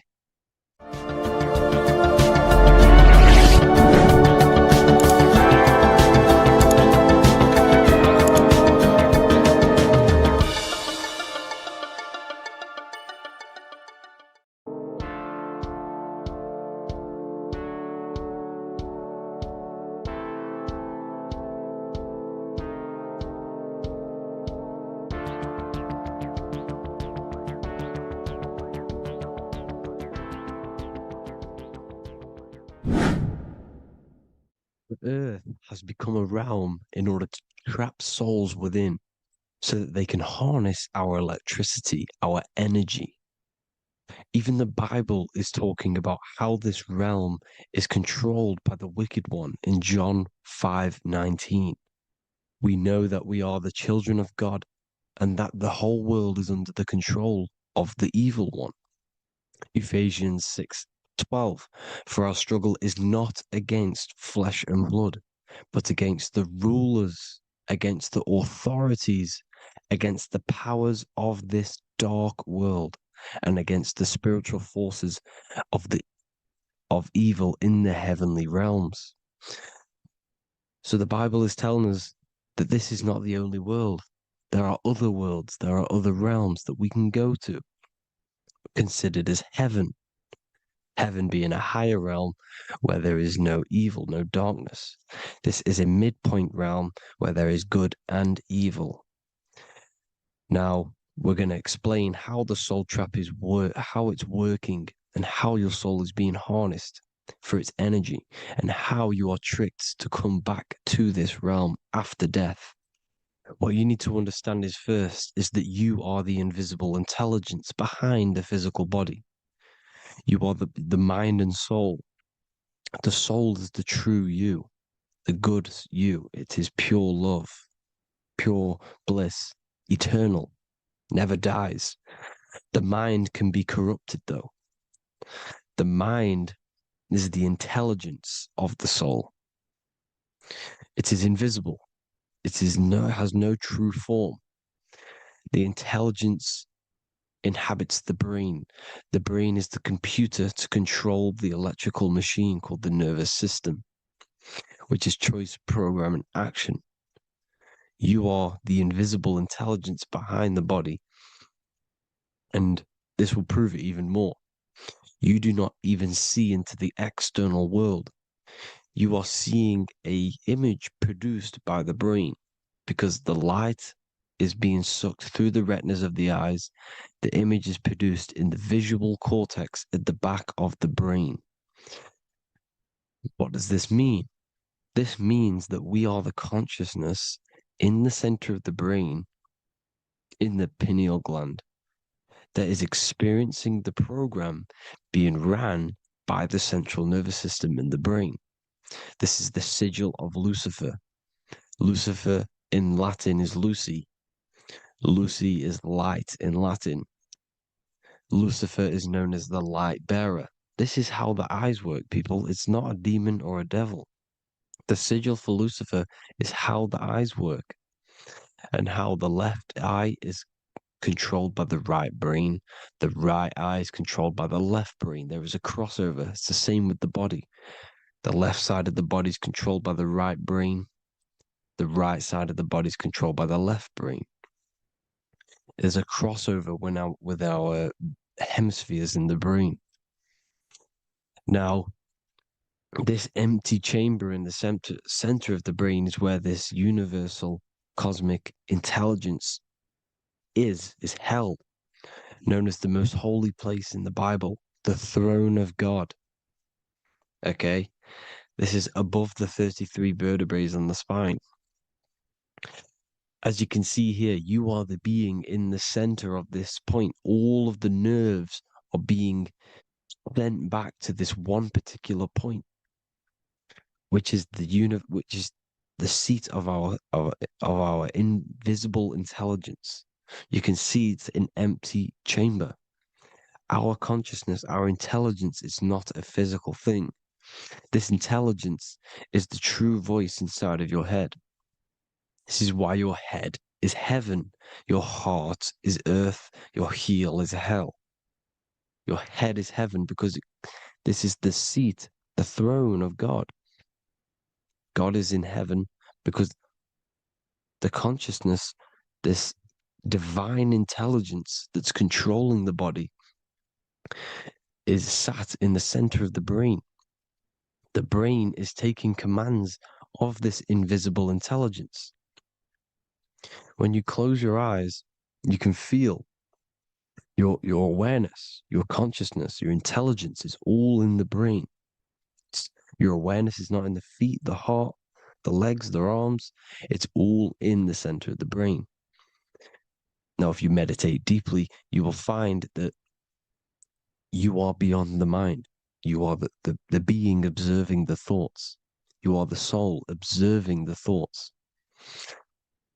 Now, with this being said, you are the consciousness experiencing the program being ran by the central nervous system in the brain, because you're not seeing into the external world. It's an image, it's a simulated image produced by the brain and the central nervous system. You do not experience the external world. You do not feel the external world. You feel electrical impulses on your nervous system. Your nervous system is decoding what you are feeling. So the only thing that you truly feel is the electrical impulses on your nervous system. This is why the nervous system is the tree of knowledge of good and evil, because it gives your invisible intelligence, your mind, the knowledge of good and evil. It can detect good things, it can detect bad things. If it's hot, if it's warm, if I need to go, the nervous system is doing this. It is the tree of knowledge of good and evil. Okay? Now this universal intelligence is symbolized as the single eye. Okay? Matthew 18:9. It is better for you to enter life with one eye than to have two eyes and to be thrown into the fire of hell. What does this mean? It's symbolic, it's metaphorical, people. It is metaphoric. Your universal intelligence is the single eye, the one eye. It's the balance between the two poles, between the left and the right, the good and the evil.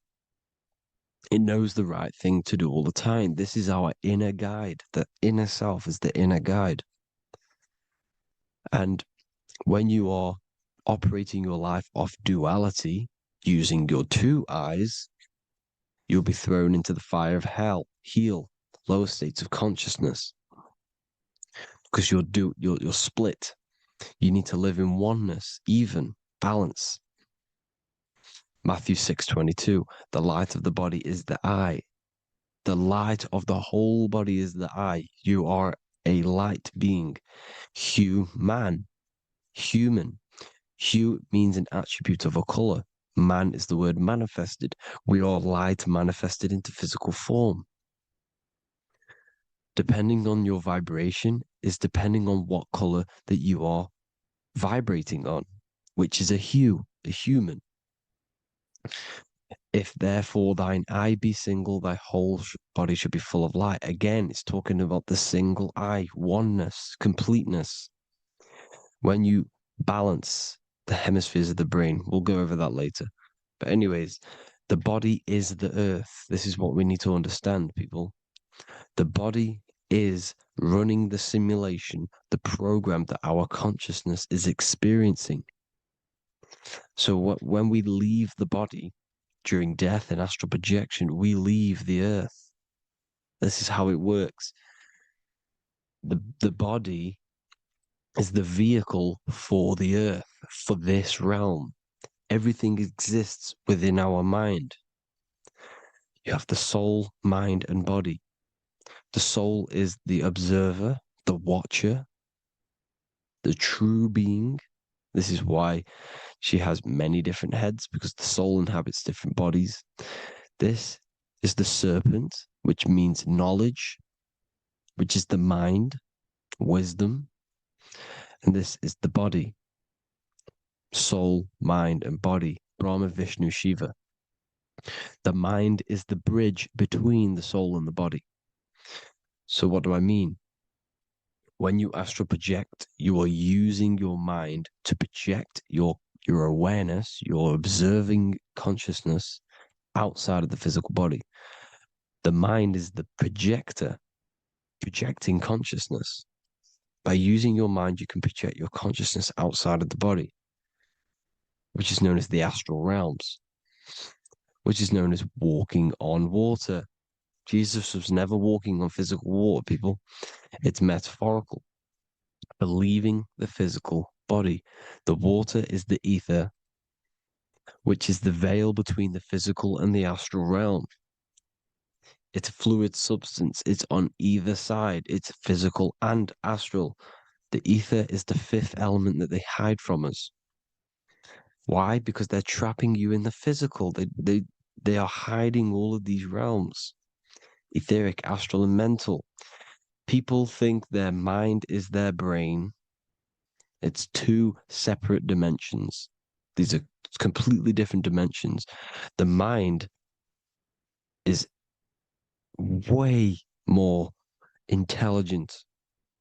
The mind is formless. There is no form to the mind. You can think anything you want. You can manifest anything you want within your mind. It is not a physical object. The physical realm is being controlled by the mind. Everything's being controlled by the mind. Everything exists within the mind. This is why the Egyptian says the universe is mental. So when we project our consciousness outside of the physical, we go to the astral. The ether is the water that Jesus is walking on. This is the veil between the physical and the astral world. The word together has ether within it because it joins the two worlds together, together, the astral and the physical. The word either is ether because the ether is on either side, physical and astral, physical and spiritual, physical and non-physical. In the astral realm, the mind can manifest anything we want. We incarnate to restrict our minds. This is why Saturn, if you go and watch my video on Saturn, how Saturn is this simulation, okay? Our minds can manifest anything we want in the astral plane in the click of a finger.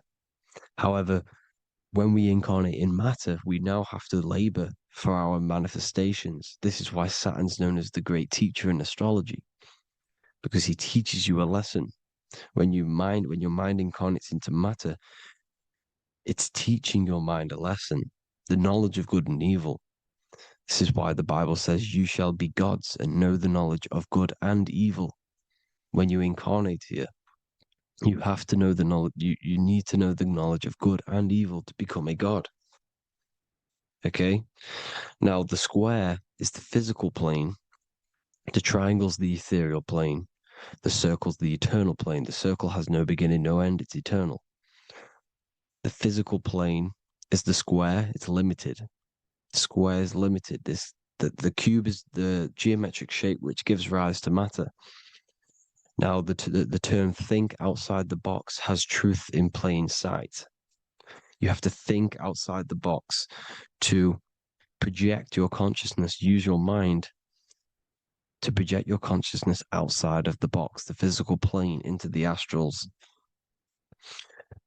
The astral realm is the realm of the stars. Above us is the stars. Through the stars is the astral plane. This is why astral has the word star within it. The devil is the de-veil. When you sell your soul to the devil, quote unquote, it's metaphorical. The devil exists in the physical plane. It's the lowest state of consciousness. The de-veil, you de-veil yourself into the physical when you are the devil. The de-veil. The ethereal plane. Now, we all know what the famous symbol of the all-seeing eye, right? The all-seeing eye with the eye in the triangle. Look at the Masonic artwork showing you the triangle above in the sky. This is symbolizing the ethereal planes. The eye in the triangle symbolizes your invisible intelligence, your mind, which has the ability to see on either side. Because the triangle's the ethereal plane. The eye is your consciousness, your intelligence. And this intelligence has the ability to see in the physical plane and to see in the ethereal planes, in the astral planes. This is why it's above the earth. It's above the ground. Because it can see here, it can see in the heavenly realms. Now, the stars are, well, this is known as heaven, the realms of the astral planes. This is some quotes from the Emerald Tablets of Thoth. Out of the darkness ye must rise upwards, one with the light and one with the stars. Man is in process of changing to forms that are not of this world. Grows he in time to the formless, a plane on the cycle above. So there's other worlds. The Bible's telling you there's other worlds, there's other realms. Know ye must become formless before ye are one with the light, the astral light above, which shining through the stars. Not of the earth are ye, earthy, but a child of the infinite cosmic light. You are the invisible intelligence controlling the physical body. The body's not you. It's the vehicle that your soul lands in when your mind projects your consciousness into that realm. Free from the body, I flashed through the night. Unlocked at last for me was the star space. Wow, that's powerful. The star space, the astral planes. This is what it's talking about. We are all a star. We descended from the astrals, which is the star. We are all a star. Look at the ancient paintings of Jesus' birth. It's the star beaming his consciousness down into the physical plane. Here's another one. Here's some Freemasonic artwork showing you, again, the ether, that invisible intelligence, the eye, manifesting itself inside of here, in the physical realm, where the people are. You see? It's the same here. This is Jesus. Here's the bird symbolizes the Holy Spirit, your invisible intelligence, descending into the waters, the ether, the ethereal, everything. The ether's the base of all physical matter. Here's Truth in Plain Sight. Mr. Bean, the famous TV program in England, in the UK. He begins the program like we all begin the program from falling from the stars. He falls down with a beam of light. And this is truth in plain sight. This is false. The aliens don't exist. They're a lie, alien. But this symbolizes the star beaming our consciousness. And when we die, this star will suck us back up. Just like this UFO is doing. It's truth in plain sight. So, this is some more Freemasonic artwork going from duality to singularity. sun, moon, masculine, feminine, right hemisphere, feminine, left hemisphere, masculine, the consciousness in the center, the balance point. Here's another more Freemasonic artwork. The two pillars, left and right hemispheres, and the invisible intelligence between the left and right hemispheres, the light of the body. This is why light's coming off it. Because it's light, it's pure light. The blazing star. The stairs go from the checkered board, the duality, up to oneness, in between the sun and the moon, the masculine and the feminine.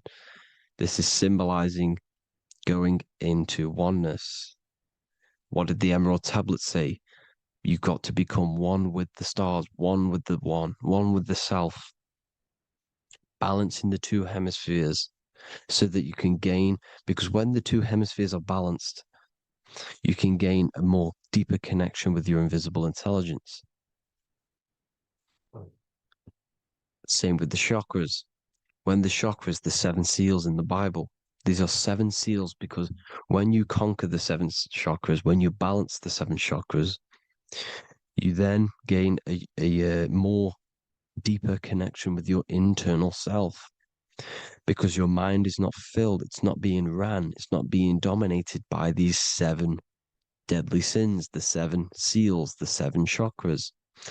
These are seven energy centers which are concealing our true form. Balance makes us have a stronger connection with our true cosmic intelligence. Heaven is even. This is why Jesus is pointing at the heart. The even point is the heart. You got to balance the chakras and live from the heart because the heart is the earth. You're in good and evil. The body manifests the lower and the higher self. The higher self is in the higher parts of the body. Wisdom, intuition, expression. The lower self is in the lower parts of the body. Sex, food, and power. This is how they are trapping your soul, people. Like I said, the mind is the bridge between the soul and the body. So by tricking the mind, not giving it the right knowledge, and keeping the mind stuck in the lower three centers, thinking about power, food, and sex, this is low vibrating energy. It's going to keep your mind addicted to the physical realms. Okay, this is why you need to go even, balance, heaven. Okay, I will explain the soul trap in a second, how it fully works. But I'm telling you all the science behind it so you can understand. When you are doomed, you are domed. This is the dome, the firmament, the firmament, the mind. Ment is mind, firm is firm. A firmament is doomed under the firmament. You must have a loose mind, an open mind to expand your consciousness beyond the stars, beyond the ethereal barrier. You have to vibrate higher than this world. Your consciousness must be expanded more than the physical plane. You need to learn how to astral project. You need to learn how to leave the body, how to operate outside of the body, so that you, when you do leave the body, you will have recognition. You'll have knowledge. You'll have practice. But this is as above, so below. The woman's belly is the earth. It's as above, so below. It's a microcosm of the macrocosm. We are the children in the womb. We are the people in the earth being ready to be born into the heavenly realms. As above, so below. It's a microcosm, macrocosm. Everything is in everything on a bigger and a smaller and a larger scale. Now, when the baby figures out that there is a world beyond its mother, what happens?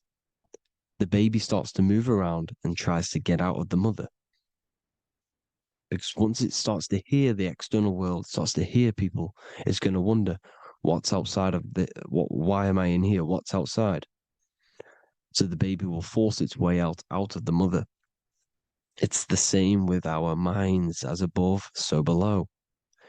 When our minds our minds figure out that there are other realms beyond this world, we will seek a way out. This is the womb, the Mother Earth, Mother Nature. It's the mother. We're in the womb. We can be born out of this world, which is being born again in the Bible. When you are doomed, you are domed under the dome, under the firmament, the firm mind. The firm mind will keep you under the firmament. Due to the law of polarity, there has to be other realms. There has to be. Because the law of polarity works in this world, and it will work on every scale possible. It's universal laws. These are universal laws. The law of polarity means that there are other realms polarizing this realm. There is a hell, there is a heaven. There is a midpoint, which is Midgard, which is the one we are in now. Earth, heart. Earth is the heart. Heart is the center, good and bad. The balance between good and bad. Your reality is your level of realization. Your mind realizes other worlds, you will seek a way to them worlds. It's that simple.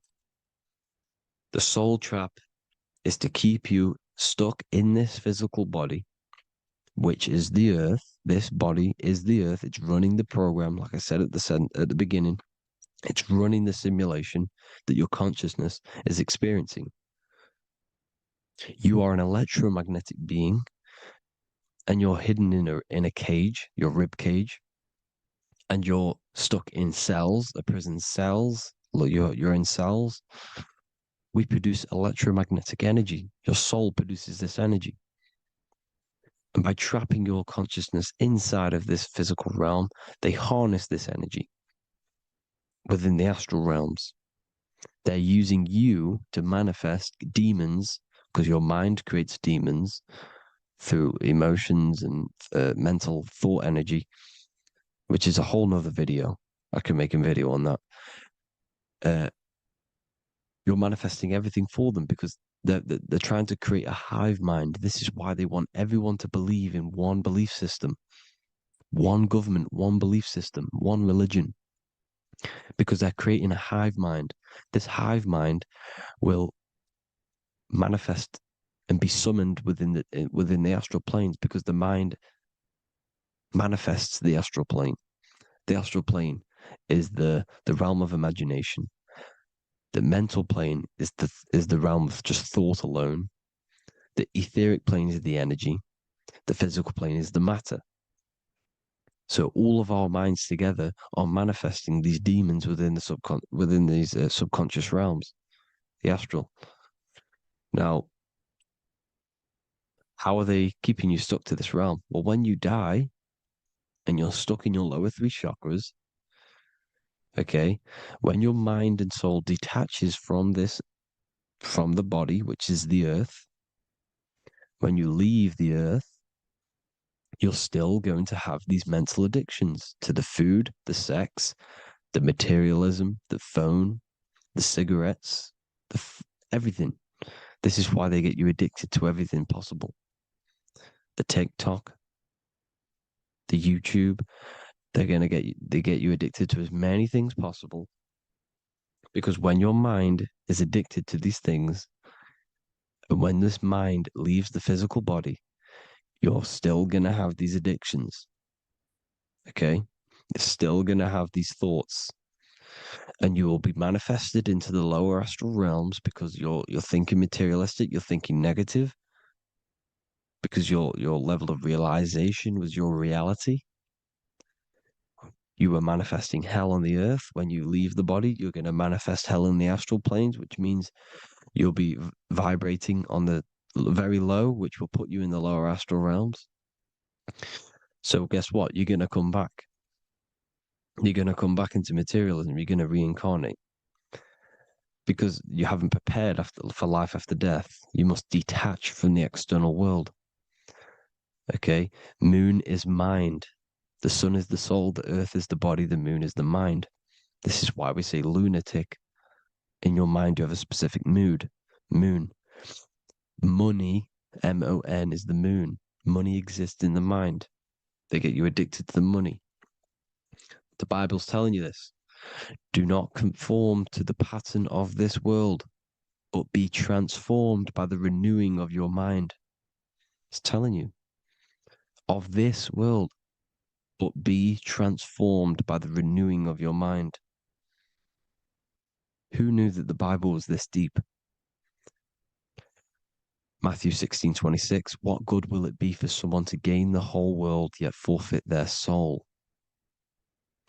James 4:4, don't you know that friendship with this world means enmity against God?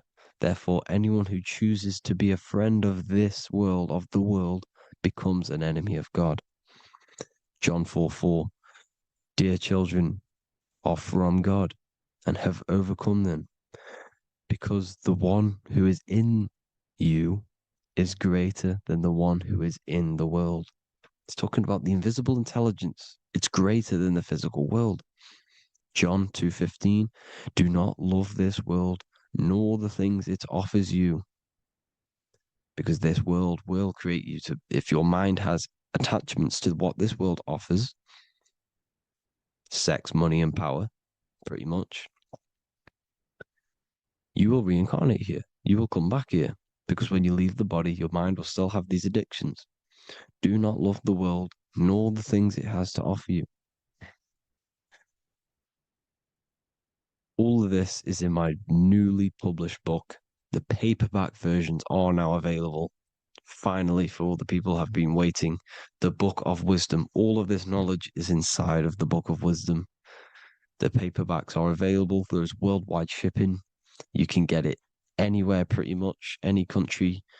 My new website, it's amazing. There's going to be some amazing products coming on the new website. But I thank you all for the support. Before I leave, I need to explain what is going on with the soul trap. Like I said at the beginning, the mind's the bridge between the soul and the body. The body's the realm. By tricking your mind with false knowledge, they are keeping your soul stuck to this realm. They get you addicted to all the physical things, and that is it. As soon as you're addicted and you die, you're going to come back. So by tricking your mind, which is the bridge between the realms, they keep your mind stuck within this body. They keep you in physicality. They deveil you, the devil, the deveil. Thank you all for the support, people. If you do want to join the Academy, all the links will be posted below this video for the book, The Academy. Thank you all for the support and have an amazing day.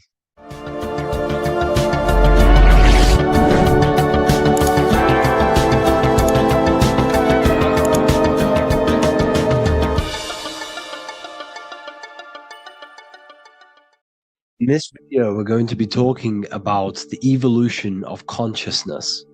You are born human, however, you possess consciousness, which is the awareness behind your being, the awareness behind your thoughts, the experiencer behind your five senses, the experiencer, the observer behind your thought, emotions, and senses. You are an eye, an invisible consciousness looking through a lens, which is your body. Your body produces this physical world that you experience. Your brain produces this world. Your brain and body is a technological computer. However, you are an infinite, ever-expanding consciousness behind this physical body. And there is an evolution of a consciousness, a cosmic journey of expansion. And this is why we see so much pyramid symbolism in the occult and esoteric world, and especially within Freemasonry. Because the pyramid represents climbing, an evolution, a raising state of consciousness, a journey. Steps symbolize a journey upwards. This is the raising and the evolution of consciousness, our inner world. The transmutation of our inner selves, of our souls and consciousness and our minds.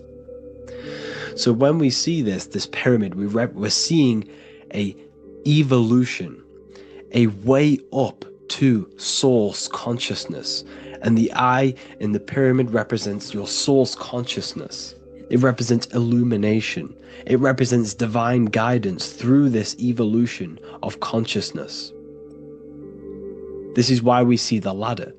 Consciousness is ever expanding on an infinite journey of evolution. Each individual is a part of this cosmic process, contributing towards the ongoing expansion of both mind and awareness. As we evolve, we collectively explore deeper levels of existence, expanding the boundaries of thought and consciousness. The mind has the ability to expand infinitely into new realms of thought, into new dimensions of mind. The mind cannot be filled up. It is not a physical substance. The body can be filled up because it is a physical thing, but you cannot fill the mind. Therefore, the mind is constantly expanding, ever expanding into new fields of thought. So what we see in Freemasonry, the ladder, is again a journey, an elevation of consciousness.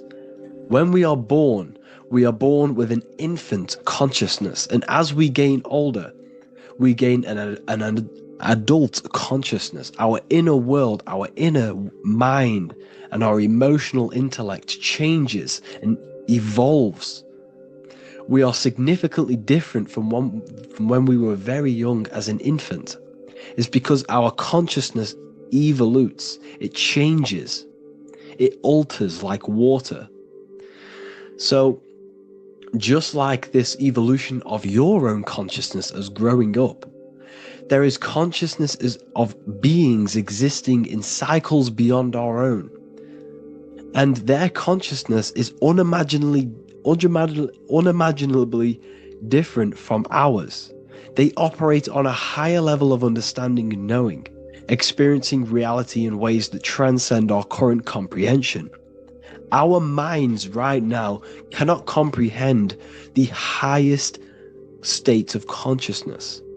There are entities, there are beings beyond our own, existing in higher dimensions of consciousness that we cannot comprehend because they have expanded. They are on a further way up the ladder of consciousness. However, we are all on this same journey. None of us can take the same journey. There is one ultimate goal, reaching source consciousness. However, this is always ever expanding. However, we are all on a different journey. There is one truth, one source, one goal. However, there are billions in different ways of reaching it, and we are all on these different paths to source consciousness, to this ladder, this evolution of universal evolution. Okay? Their awareness is attuned to new dimensions of existence, reflecting a more advanced stage in the cosmic journey of consciousness evolution. So when you take DMT, you are shot into these higher realms of consciousness where you meet these beings who look similar to these images. They are not speaking to you